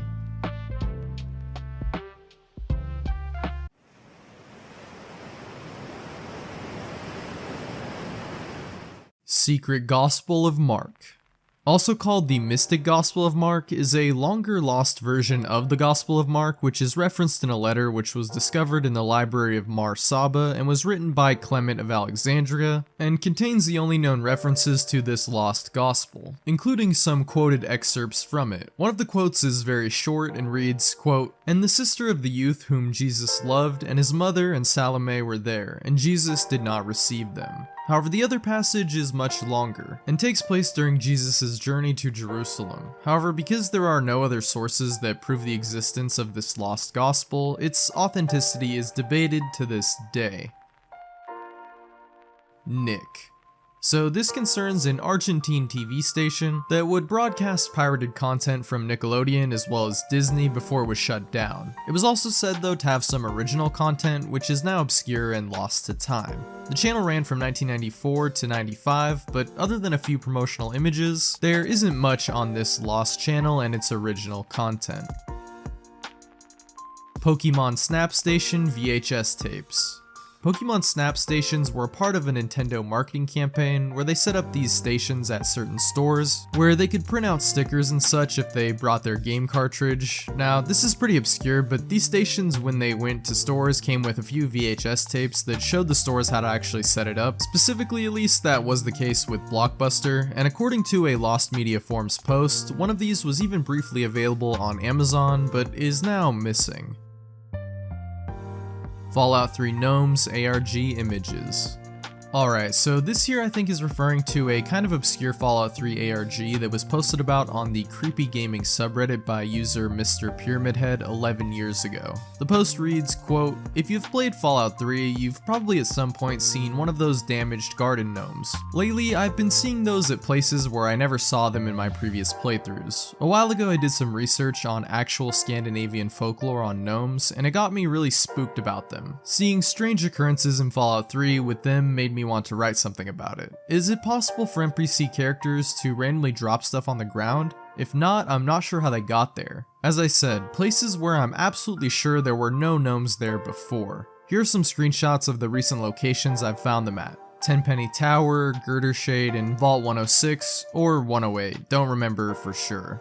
However, of course, the images are now missing, but the ARG was continued in another post on Reddit with a link to a video, which is actually still available. And keep in mind that this was made way back in 2012, so this honestly comes off more like a meme in the modern day than anything else.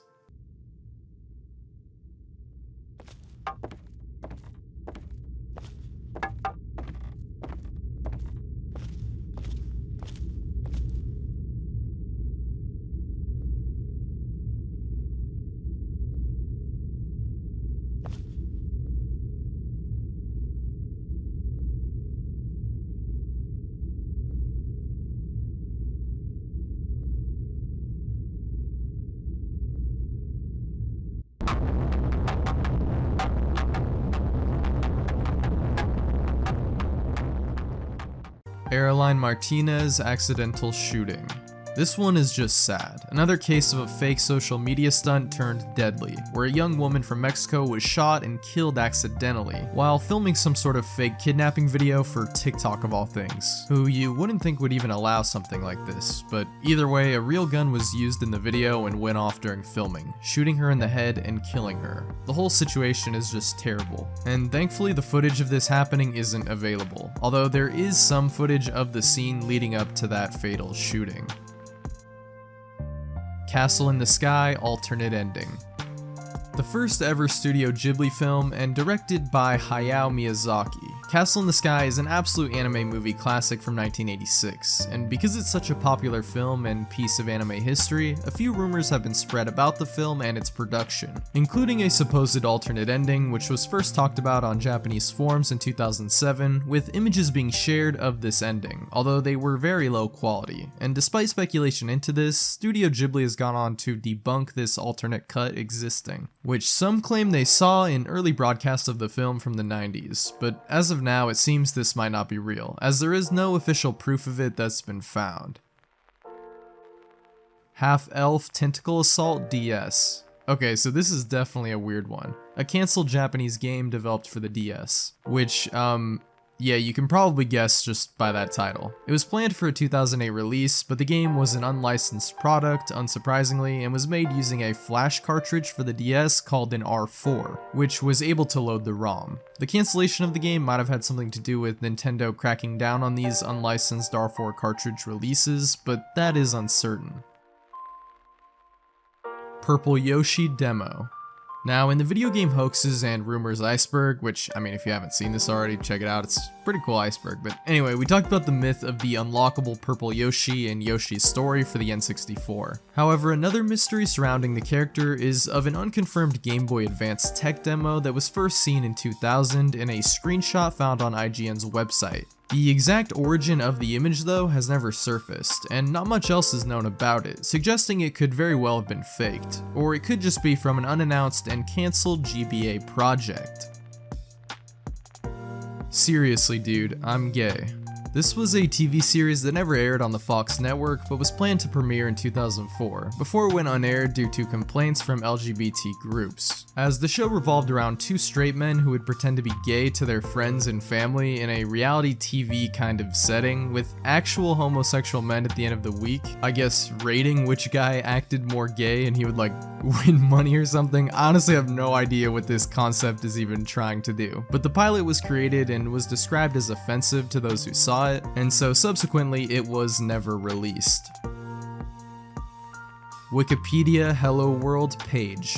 Everybody knows Wikipedia, the largest existing encyclopedia on the internet, which has been around since the very early 2000s. The earliest recorded edit on the page was on the same day that the site was launched, January 15th, 2001, where a page was created stating that this is the new Wikipedia. However, one of the site's founders, Jimmy Wales, claims he created the first page, which displayed text reading Hello World, which is a common trope in web design and programming. However, there is no proof of this existing, besides the word of the founder, as the original edit was permanently lost, and some have even began to doubt Jimmy's claims to it existing at any point.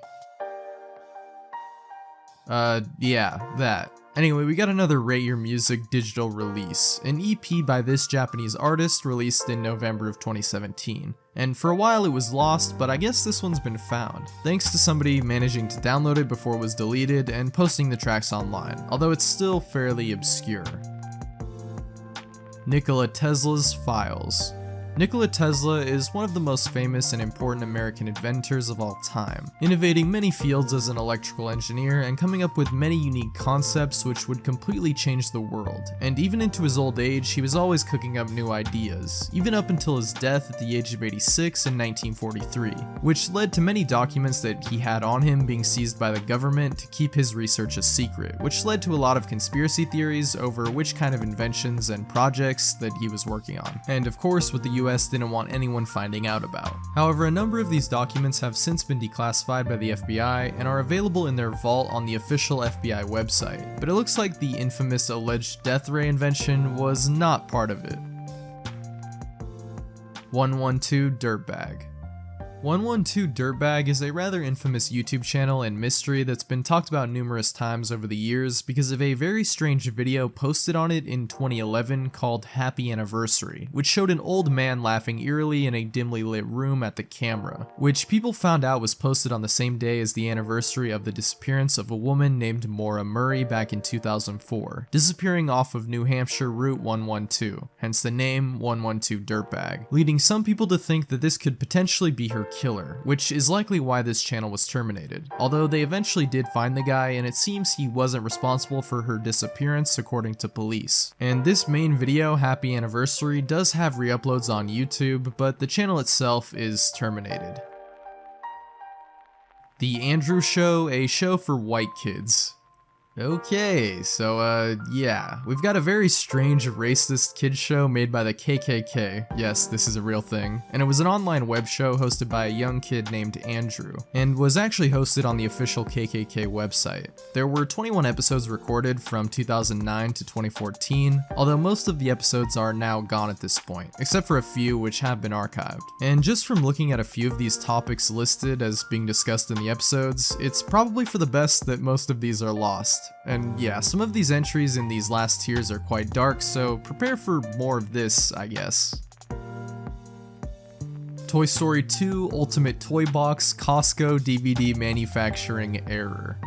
I just love how in Lost Media we can go from creepy hoaxes related to real murders, to racist kid programs, to some of the most obscure off-the-wall minuscule details for missing media. You never really know what you're gonna get. Anyways, yes, this title might be the most hilarious thing I've ever read. And once you're getting to errors becoming Lost Media, that's when you know people are truly dedicated to archiving everything they possibly can. But jokes aside, this entry was kind of a big deal for Costco, because in this Ultimate Toy Box DVD, there was an error in about 1,000 copies that caused a scene from an R-rated movie released in 2000 called High Fidelity to play in the middle of Toy Story 2, which contained a character dropping the F-bomb. And unsurprisingly, this didn't go over well with people and the DVD was recalled. However, since it's so obscure, the actual scene has not really been found online, although there is a mock-up reconstruction posted to YouTube by user Samuel Barker. But basically it just cuts to that scene in the middle of the part where Buzz is stuck in the toy package. It's nothing too crazy.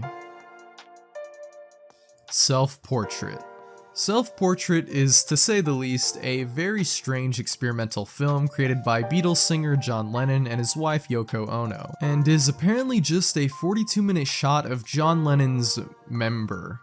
Yes, and I guess the goal for this film was to film the audience's reaction because I'm sure it would have been quite interesting, and she was actually planning on putting those reactions alongside the footage to create a different version of the movie. However, no version of the film has since been made available online, although there is a hilarious review by a film critic named Philip French, which I just have to read, as not only was he one of the only people to see the film, but the way he worded it is just so funny, for it being a film where you just stare at a guy's for 40 minutes. It reads, quote, "One film had the camera simply staring at Lennon's lasting some 40 minutes. It seemed like an eternity. It focused upon the unaided tumescence and detumescence of his member, reaching some sort of climax with a pearl-like drop of semen. The film, then jocularly known as John Lennon's John Thomas, is actually called Self-Portrait. The item listed in Yoko's filmography as Erection is in fact about John watching a hotel being built. John and Yoko were in the cinema, and during the performance there was a door open to the left of the screen with a sharp red light directed towards the auditorium. No one inquired about this, but it was later revealed Yoko had installed equipment to film the critics' reactions to John's comings and goings. The audience was to be one half of a split-screen feature, John showing his all, and the critics responding to it frame by frame. Fortunately, or unfortunately, Yoko's apparatus recorded nothing. Sighs of relief all around. Otherwise, that film critic's circle might now be part of a permanent installation projected on the wall of Liverpool's John Lennon International Airport. Kaiser. Here we have what is considered to be the first Brazilian animated film, created in 1917, and today only one frame from the film is known to survive. The film itself depicts Emperor William II of Germany putting a military hat onto a globe on his desk, at which point the globe comes to life and swallows the emperor whole. CIA torture tapes. Yep, I told you there would be some pretty dark stuff on here. Now, I'm sure there are numerous undocumented cases of this happening, but one of the most infamous and well-known instances were the 2005 CIA interrogation tapes, which were destroyed in November of that year, although the contents of the tapes were recorded in 2002, of what the CIA calls enhanced interrogation techniques, also known as torture, on various Al-Qaeda members and suspected members at a CIA black site located in Thailand. During an investigation into these interrogations, the tapes were destroyed to hide the evidence of any torture being committed, and so the contents of those tapes are gone for good. However, a lot of the torture techniques used have been revealed by those interrogated, including a man named Abu Zubaydah, who drew a number of graphic and quite disturbing illustrations of what he went through. 1839 Polish photograph. This entry here refers to the alleged first ever photo taken in Poland in 1839, which now sadly is lost to time, and we don't really have much else other than the man who took it, which I definitely won't try to pronounce because I will look stupid. San Remo Music Festival 1967. This was the 17th annual Sanremo Music Festival, which was held in Sanremo, Italy, in January of 1967. Songs were performed by groups, with there being about 30 participants in total. However, the tape of this show was lost for 40 years before it would eventually be found again, thanks to a copy being actually found and restored. However, the festival is likely most well remembered for a very sad death of one of the artists, Luigi Tenco, who reportedly, after being upset due to his song being eliminated, ended his own life. Yume Nikki Demos. Yume Nikki is an absolute classic RPG Maker title from the early 2000s. I mean, anyone who grew up in this era, come on, you gotta remember this game. But if you somehow haven't heard of it, it's quite the trippy experience to say the very least. But in its early stages, however, there were 10 demos created from June 2004 to December 2005, which are all now incredibly hard to come by. 4 of the later versions have all since been found, as well as the 4th, but versions labeled 0 through 3 as well as version 5 are still lost. Happy Tree Friends First Blood First Ever Bonus Pack. Happy Tree Friends is a show that I think I've talked about in this Iceberg. I don't know, it's been so long, but I'm sure most of you know what it is. A cutesy animation series designed like it was made for kids before the extreme graphic violence and brutal death scenes take over. The first release of this series came in the form of a 2003 DVD called First Blood, which also sometimes contained a special bonus pack, although at this point only an image of the disc has been found, so it's unclear what was on it. And seemingly the case on this has since gone cold.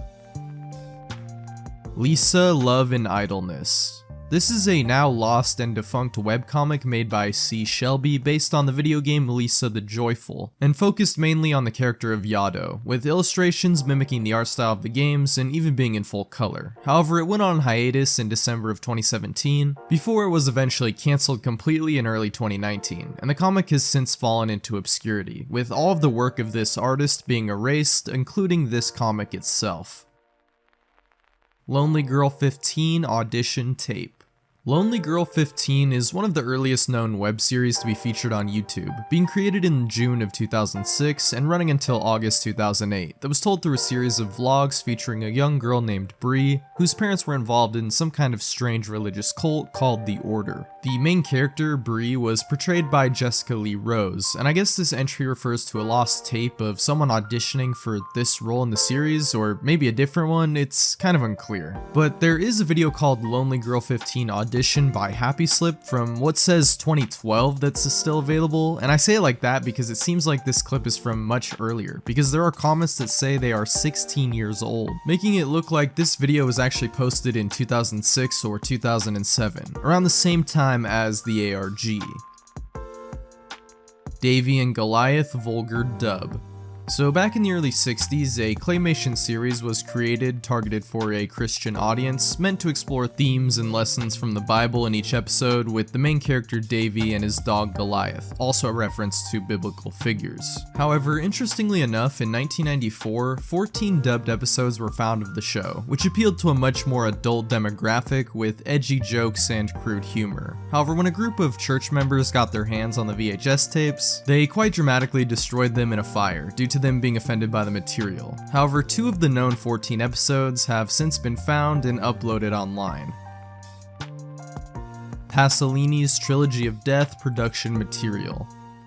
Pier Paolo Pasolini is one of the most famous filmmakers from Italy, with his most famous, or rather should I say infamous work being Solo, or 120 Days of Sodom. In fact, he was murdered possibly because of this very film. This was only meant to be the beginning though, as he had planned a trilogy of films called the Trilogy of Death, and this was just the first entry, which makes you wonder what the other 2 films would have been. Well, the next on the list was going to be a biopic about this guy, who if I try to pronounce the name of, I'll just look really dumb. Although you can see where this is going when you learn the man was a leader in the French army, but also a serial killer who targeted children. But no material from this biopic has ever surfaced as far as I can tell. Giuseppe Andrews' Lost Films and Songs. Giuseppe Andrews is, or was, an American actor, as well as a director and writer known for making several experimental films. However, strangely in 2015, he disappeared without a trace from the public eye. In terms of his filmography though, there is quite a bit, directing many films from 1999 up until 2014. So it wouldn't surprise me if a couple of films at least were lost, which is what seems to be the case, according to a Reddit post I saw. And by the way, side note here, I may have stumbled onto a different strange rabbit hole in looking into this, finding a Reddit user on a r/Giuseppe Andrews subreddit which is seemingly obsessed with the actor, to the point of posting about him non-stop, even concerning the other commenters, but that's a whole different can of worms I guess. So people who dive into creepy Reddit things, well, there you go for your next video topic I guess. Dark Side of the Spoon alternate album cover. Released on June 8th, 1999, the 7th studio album by the metal band Ministry is called Dark Side of the Spoon, and there was actually a short-lived controversy with the album in regards to the cover art, which depicted a naked obese woman sitting in front of a blackboard with the words "I will be God" written on it, which led to it being pulled from a few stores. However, apparently there was at some point an alternative album cover, although that remains obscure and hasn't been found, and I'm not sure if this was to replace this one in certain stores and releases, or if this is referring to an earlier unused design for the album. Rape of the Wonder Woman. I debated just removing this from the video entirely. I had to do that with only a few entries on this Iceberg so far, but you know how YouTube demonetization goes. But I did say there were going to be a few darker entries here, so yeah, here we go I guess. This was a proposed comic by the Scottish writer Mark Millar, known for writing particularly wild stuff, but this was crazy even for him. It was pitched in 1993 and what he says was a joke, but considering the other things he wrote, I'm not so sure. Because apparently DC somewhat actually considered the idea, as they had an artist allegedly sketch one page of it, but unsurprisingly this wasn't actually finished, and I don't think that that one page has ever surfaced online. Book of the Wars of the Lords. This is referring to another lost book of the Bible that is listed as non-canonical. It is mentioned in the Book of Numbers, with some thinking it was written around 1000 BC, while others believe it could just be another title for another biblical book called the Book of Jahzzar, another lost non-canonical entry. Catch Me Killer. So the Catch Me Killer case refers to another incident of a hoax by someone claiming to be a killer of real-life victims, this time on a channel by that name posting 2 videos claiming to be this alleged serial killer who took the lives of 16 victims, although after being investigated it turns out this was nothing more than a sick hoax. However, this was way back in 2008 and the channel has since been lost with seemingly no re-uploads of the content. Alien Octopoids UFO Photo. Okay, so get ready for one of the strangest cryptids I've ever seen. The alien octopoids, said to have been spotted in Spain by a farmer in August of 1968, with these being the sketches of what this alleged creature looked like. And I gotta say, these look more alien than a lot of the more human-looking cryptids and even other alien sightings that we hear about today. Apparently on that same day too, another man from Austria took a photo of the creatures or the aircraft itself, but that whole situation is kind of unclear because the photo is nowhere to be found, so that could all just be cap. Laughlets.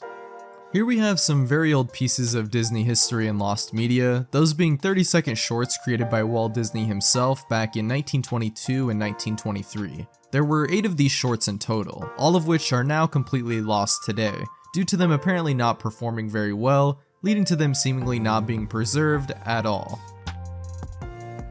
Ted Danson's controversial performance. This refers to a specific performance in 1993 where the American actor Ted Danson, known for his role in the TV series Cheers, put on blackface and made many racially charged and offensive jokes at a comedy club roast. Apparently he even used the N-word at some point, and at this point in time he was dating actress Whoopi Goldberg, who may have helped him with his performance, but even still, for obvious reasons, it was not well liked, leading eventually to him apologizing for the incident. However, no footage from this performance has ever surfaced, although there are pictures of him in the blackface, and there is actually a small audio clip which has been found in a documentary. The Caca Man on the industry.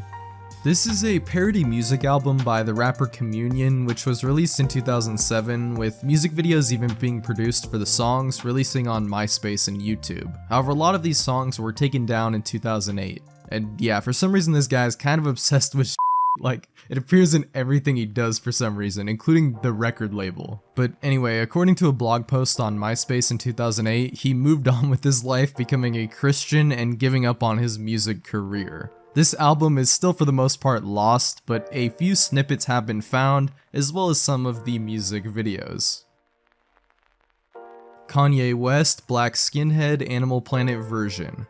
Black Skinhead is a song from Kanye West's sixth album, Yeezus, released in 2013. However, strangely in 2014, Animal Planet released a commercial with a unique remix of the song with animal sounds included, but at this point the song as well as the commercial are missing and pretty obscure. Insane. This cancelled survival horror title was one of a few projects that ended up never seeing the light of day that was being made in collaboration with horror film director Guillermo del Toro, the other most infamous example of this being Silent Hills. But this game in particular was being developed by Volition for Windows, Xbox 360, and PS3, and was meant to be the start of a new horror trilogy. However, unfortunately, its cancellation would be announced in 2012 by THQ, and no builds or any real substantial leaks have been found. In Samaria. So this here is a very strange potential piece of lost media relating to another cancelled horror game, which was supposedly featured in gaming magazines in 1999, and was a first-person experience developed on the Quake engine, with these super low quality screenshots of what it looked like. The game was allegedly about the player character who is a serial killer that gets lost in the Paris catacombs, and is hunted down by his victims, which now have become monsters. However, besides that, there's not much more info on this title, so I'm not sure if this was even a real thing to begin with. Hot Wheels Crash downloadable maps.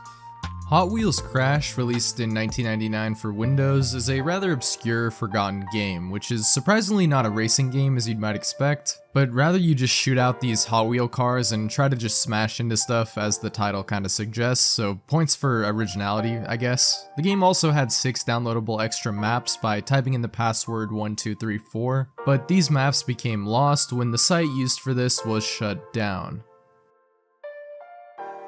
Maniac Mansion Easter Egg version.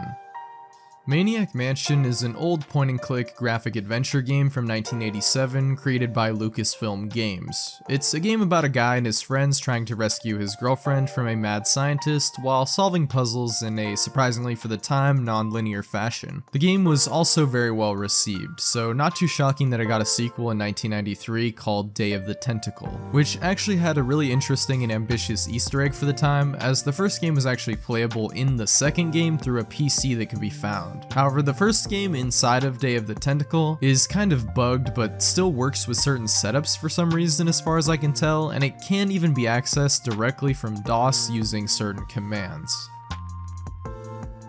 Mario Zelda Famicom. So this kind of calls back to something all the way back in tier 3 of the Iceberg, I know, forever ago, but a modded version of Castlevania for the Famicom that had Mario as a playable character basically. Anyway, in that same article talking about that Famicom hack, there is also a game called Mario Zelda, and like the Castlevania game, it's a similar hack, but this time with Link replacing Mario in the original Super Mario Bros. Game. Fish with Attitude. This was an iOS title released in April of 2012 and created by Crowdstar before it was removed on December 31st of 2017. The game involved players breeding fish and expanding your virtual fish tank with different species. However, since being removed, the game is now unavailable for download and is lost. V. You know, I probably said that wrong, but moving past that, this could be a few things. Not an expert in Russian media, but this usually refers to a short story written by Nikolai Vasilyevich about the demon creature thing called V. However, this story has been adapted into many different films over more than a century, and the first 3 earliest silent film adaptations all don't survive today, but most of the ones after this point are still available. Nikocado Avocado Lost Videos.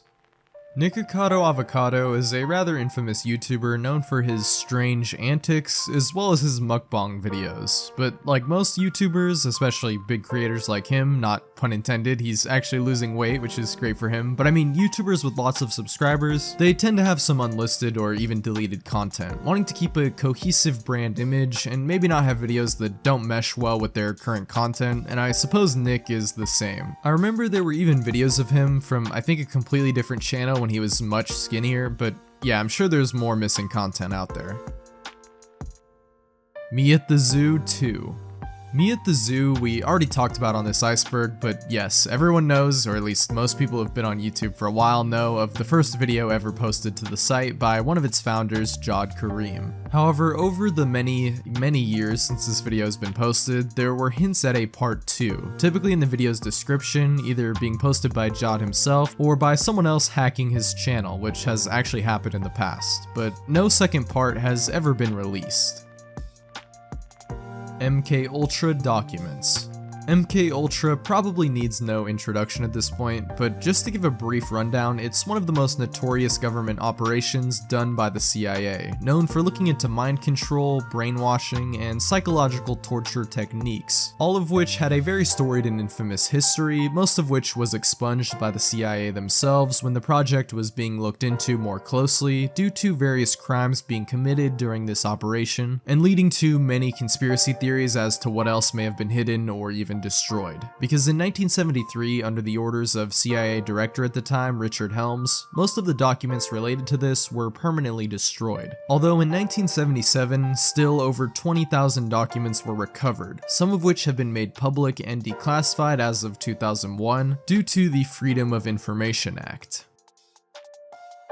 Amy Winehouse Radar Online photos. Amy Winehouse was a British singer who was active from 2002 until 2011 before her untimely death due to alcohol poisoning at only the age of 27, joining the infamous 27 Club. However, after her death, as described in a Radar Online article, nude pictures of her were leaked online of her during a drug binge and were offered for sale, which is just absolutely gross, and thankfully it seems these images are lost, because the article reports that they were never published or may not even exist at all. Ricardo Lopez handwritten diary.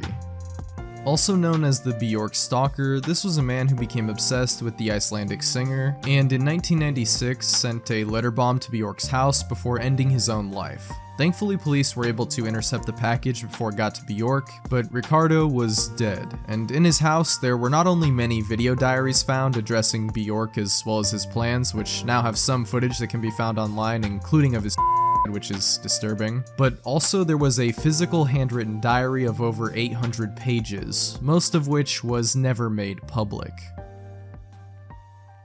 Sergei Eisenstein's Mexican Project.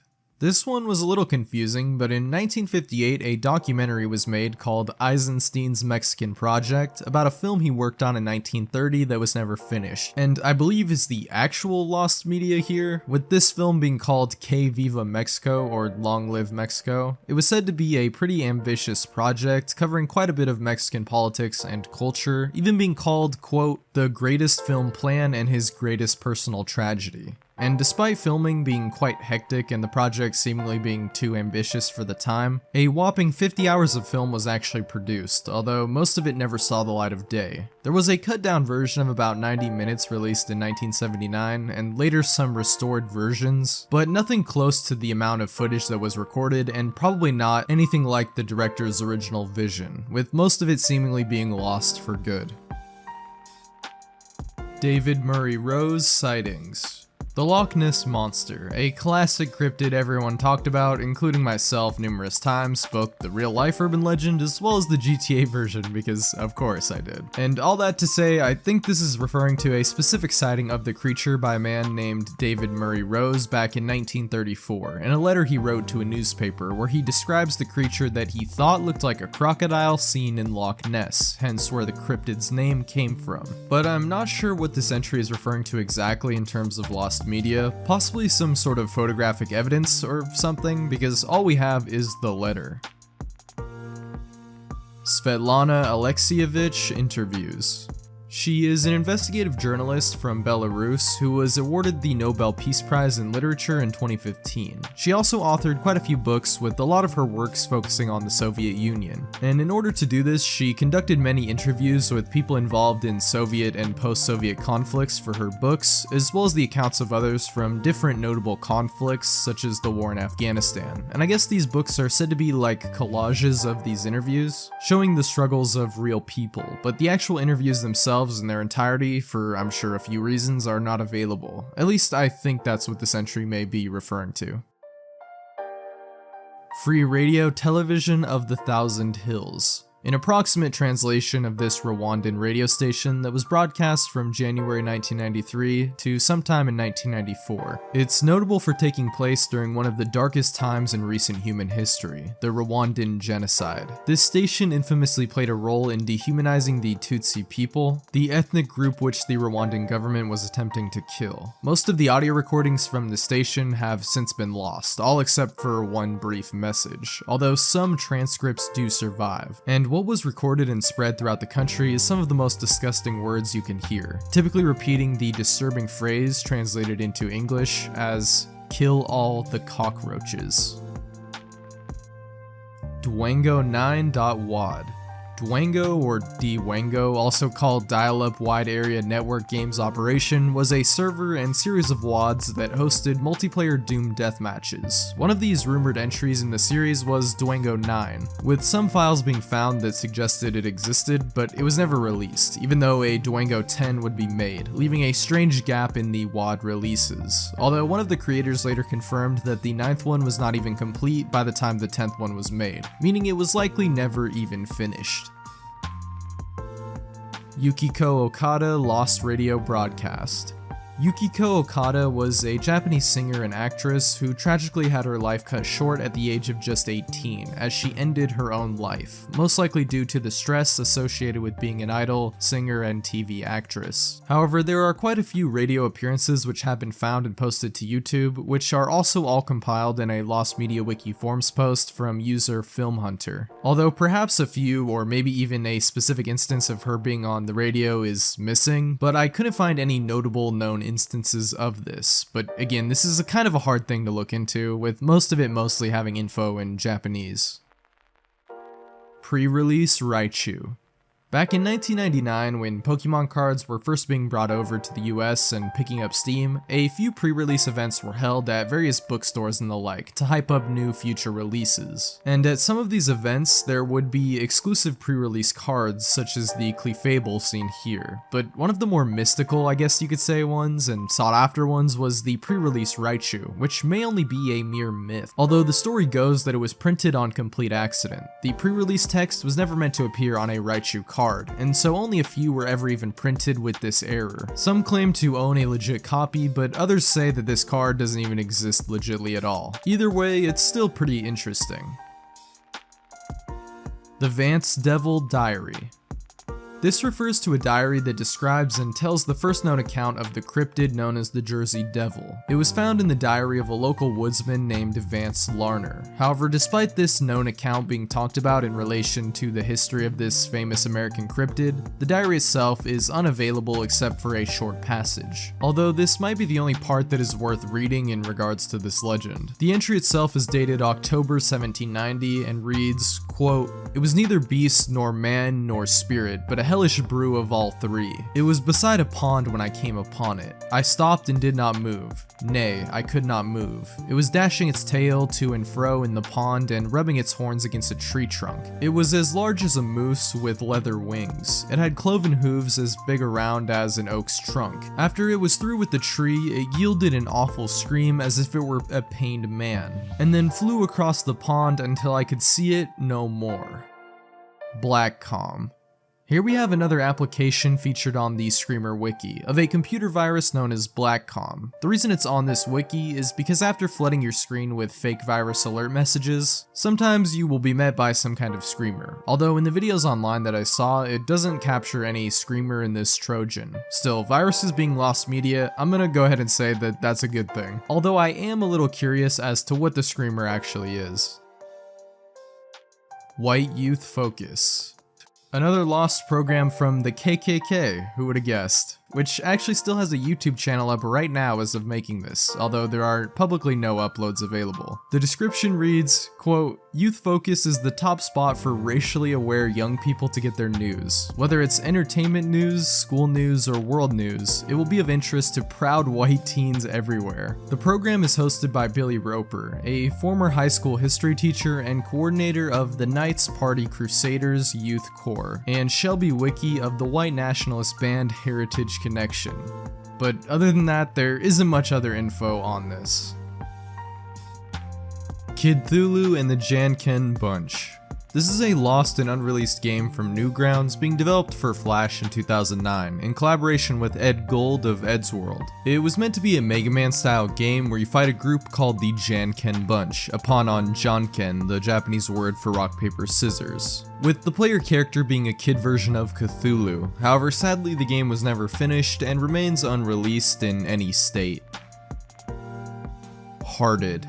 Hearted is a very obscure lost indie title described in an r/lost media post by user Gaming Person Throw, which states, quote, "Hey Reddit, about a year ago I was searching through a website like itch.io or GameJolt, I'm not sure, but I found this game that had some RPG stuff. It was pretty buggy and it was probably a demo. I only took one screenshot of the game, played it, then forgot about it. Recently I found the screenshot that I cut while posting some stuff on Discord. Please, if anyone else played this game and still has it, post in the comments. I tried looking it up on both websites and on Google, but to no avail. All I remember from the game is that hearts were your attacks, it was an RPG, and there was one boss implemented. I really need to know if anyone else played this or knows what happened to the dev.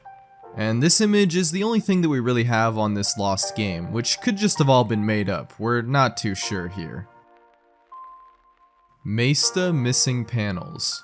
The Maesta is one of the most famous altarpieces ever conceived, being commissioned in 1308 and arguably the most famous work of the artist Duccio. It's a massive and elaborate piece that wasn't finished until 1311, including a few different scenes. However, some of these scenes of this double-sided altarpiece were at some point removed and eventually, unfortunately, lost.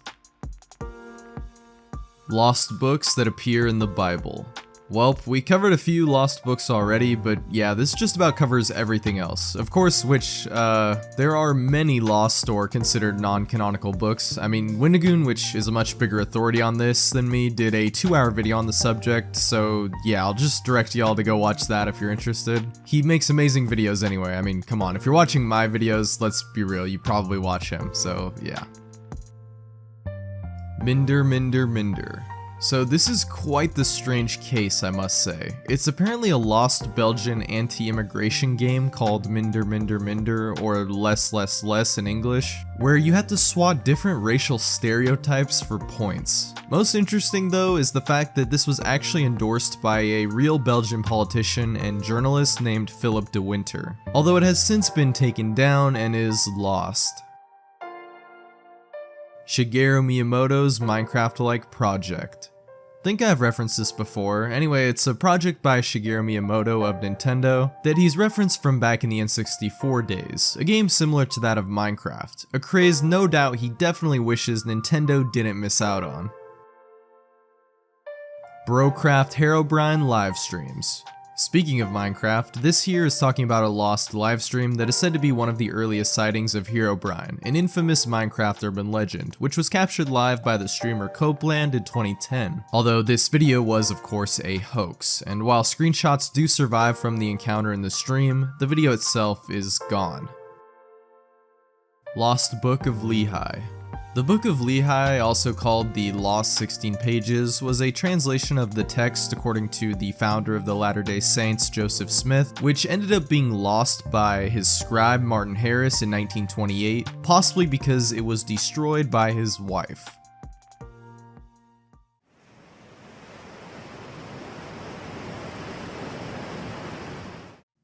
Blair Witch Kidnapping.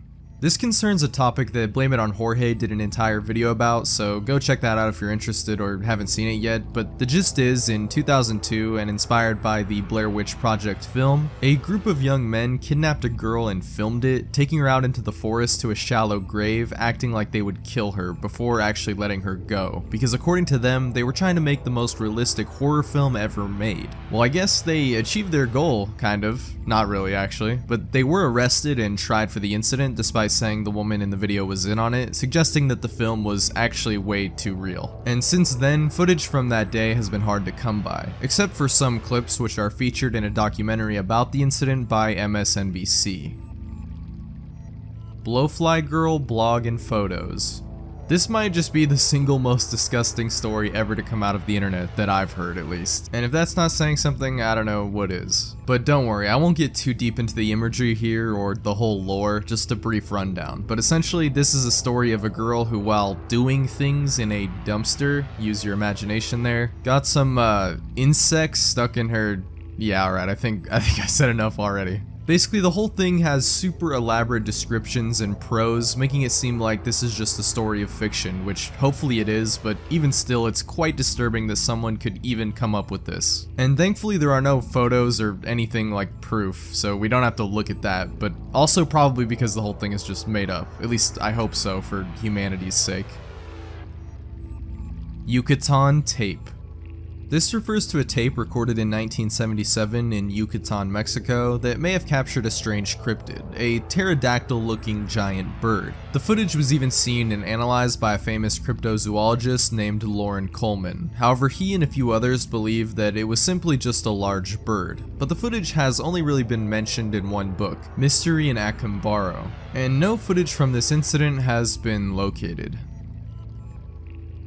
The Green Elephant Uncut Version. The Green Elephant is a Russian film from 1999 which is still readily available in a roughly 1 hour and 30-minute cut. However, a rumored longer version about 2 hours and 20 minutes is said to exist, which has not been recovered. The movie is known for being extremely violent and graphic, which is why some think an uncut version could be out there. But so far there is little proof of its existence. 5 Starkle Men. Again, we got a noise group with some lost pieces of music, a group active in the 90s with a few known lost albums, highlighted nicely on a Lost Media Wiki article. Yonlu Unreleased Songs. Sorry if I mispronounced that, but Yonlu is a Brazilian songwriter and singer who sadly passed away at only the age of 16, with his music being released after his suicide in an album simply titled Yonlu. A film was even made in 2017 based on the young musician's life. However, it seems there could be some unreleased songs, as the album was released after his death with the help of his parents finding the music on his computer, meaning they could have left some songs out or possibly not been able to find them all. And he also had some songs posted online which have since been taken down and are likely lost, as shown in this Reddit post, with a specific track called Prison. The Secret Film. Talked about this guy a couple tiers ago, the infamous artist John Duncan, known for his controversial and strange art, but even by his standards, this one right here is downright mysterious and kinda creepy, because back in 1978, he created a film that was premiered at an undisclosed location in Los Angeles, and showed it to only 8 people, all of which were shown it one at a time, and swore to never reveal the contents of the film to any living soul. No one even knows who these 8 people were, and the film itself, after being viewed, had its only copy destroyed, as well as the location in which it was seen, making this one of the most secretive films ever made. Calvine Incident Photos. So for some good news here, we actually have a piece of found media, one of the most highly sought after pieces of UFO evidence, and a photo that was missing over 30 years. It was first taken in Calvine, Scotland in 1990 by 2 hikers who spotted this strange object flying in the sky, which has still since not been identified. Thankfully, the image was found once again by a British journalist named David Clark, who made it public. Some still think it could be a hoax, but others think this is some of the best photographic UFO evidence out there. January 6th, phone logs 7-hour gap. kind of a similar situation to the call with Richard Nixon, but this time we have some missing phone logs and a 7-hour gap recorded on January 6, 2021, but according to an official review of Trump's phone logs from that day, it appears they are actually complete, although it's really hard to tell because they use a super outdated system for generating these call logs from like the 1960s, and the record-keeping practices in the White House generally aren't as good as you might think they'd be. Ambience. Filmed over the course of 14 years, this movie is over 30 days long. That's right, one of the longest ever produced and was scheduled for release in 2020, although it never actually came out. There's a few screenshots and, just a short little trailer, just over 7 hours long, nothing too crazy. But if the full film did end up ever releasing, it would only be the second longest out there, being beat out by a film called Logistics released in 2012 at 35 days long. Mall Dad Game. Looks like we've got another evil farming game kind of situation here. In a post on the r/tip of my joystick Reddit, a user describes the game, quote, "Indie game where you're a man desperately looking through a mall to find your kid. The very end reveals you're actually a child predator looking for a kid you've been stalking." He further describes it, quote, "The game was an RPG Maker indie game. You were a dad, an average looking guy wearing glasses. You search places in a mall like an arcade and have to slide machines around like blocks to pass through. You get increasingly frantic thoughts from dad things like, where could he be? I just saw him. The very end shows you cornering a kid and the camera pans menacingly as the dad smiles. So I understand the subject matter is horrific, but it does bug me there's a lost game floating out there that I thought would have had a bigger controversy. Any help is appreciated. Okay guys, I'm not gonna lie to you, I did not think this thing was real. This sounds like a random fake Reddit game. Tales as old as time, classic hoaxes. I mean, such a game could not actually be real, right? It's just another evil farming game, right? Update. I found it. After combing for a year, I finally turned up the game. No way. What the f***? Okay, this is definitely something worthy of a deep dive someday. Niepce's Pope Pius VII photograph.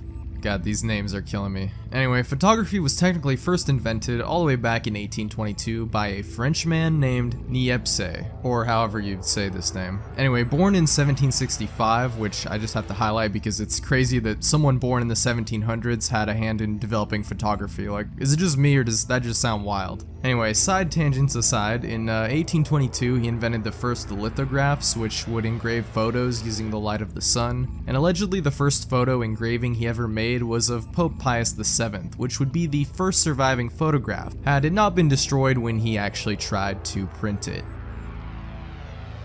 Robert Steinhauser Doomwad. Another alleged lost Doomwad here, but this time with a much more disturbing backstory, said to be created by a man named Robert Steinhauser, who committed a at a school he previously attended in Germany in April of 2002. In regards to this lost wad, it might not even exist, although Robert was said to play this game a lot, so it is possible, but if so, it remains lost. NeverOpenIt.zip. This whole thing just sounds like some kind of creepypasta, but the story goes that there exists a RAR file with one of the scariest images that can be found on the internet, called eeriness.gif. It's apparently an urban legend originating from Russia, although no one has ever managed to find the real file supposedly, or it just doesn't exist. Menstrual Munchies Songs. A pretty grotesque name for a band, but things only get even more disgusting from here, because this little known group is mostly known because one of its former members, Connor Betts, was the perpetrator of another in which he killed 9 people in Dayton, Ohio, including his own sister, before he himself was gunned down by police. The songs he and his band produced were also very disgusting, having very disturbing themes and titles which YouTube would not like me to read out loud. And all of their accounts were deleted after the shooting, and so a lot of their music has become lost, and I say good riddance. Yura Yesusov videos. This is another pretty disturbing case. We have Yura Yesusov, an alleged Russian serial killer who had all of his internet activities, including blogs and videos, supposedly wiped from the internet. There aren't many references to him left online, but for some reason he is associated with this image, and likely not even a real person, given there is such little information on this topic. Although an online personality test dedicated to various criminals describe him as such. Quote, Russian trash blogger known for his love video for Krasnodar anarchist movement, the Obsession with Jahzzar series, and the Ultimate Frog video. All the activity is deleted at this moment, but found some acceptance on 2CH and 0chan. Pokemon Death version. This year is the unofficial sequel to another Screamer game, Pikachu.exe. It was released in 2014 and was your classic edgy creepypasta EXE game basically. Red eyes, blood, screamers, Lavender Town, the whole 9 yards. However, the game is not playable today as it was removed from GameJolt, although footage of it can still be found. Image of Edessa. Image of Edessa, also known as Mandilion, is a piece of cloth which the face of Jesus is imprinted on, which was first recorded in 593. It quickly became seen as a miracle and became a holy relic and was moved to Constantinople, but disappeared when the city was sacked in 1204. Some claim it reappeared later in France, but then was also lost again during the French Revolution. Fukushi Masaichi Tattoo Collection.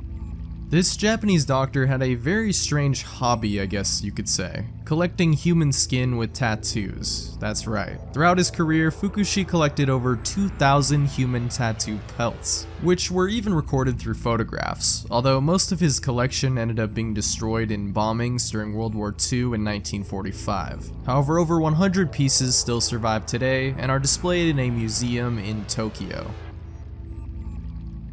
ZDF Hit Parade.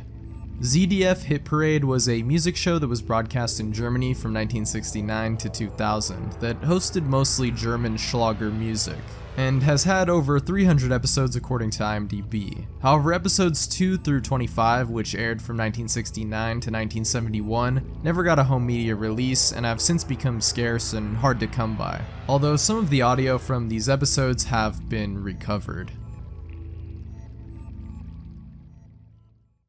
And that about wraps it up for probably one of the longest, if not the longest, Lost Media videos on YouTube, but also definitely the longest in the history of the sourcebrew channel. Probably will never make a longer video than this, probably, but yeah, if you actually stuck it through to the very end, I gotta say, well done.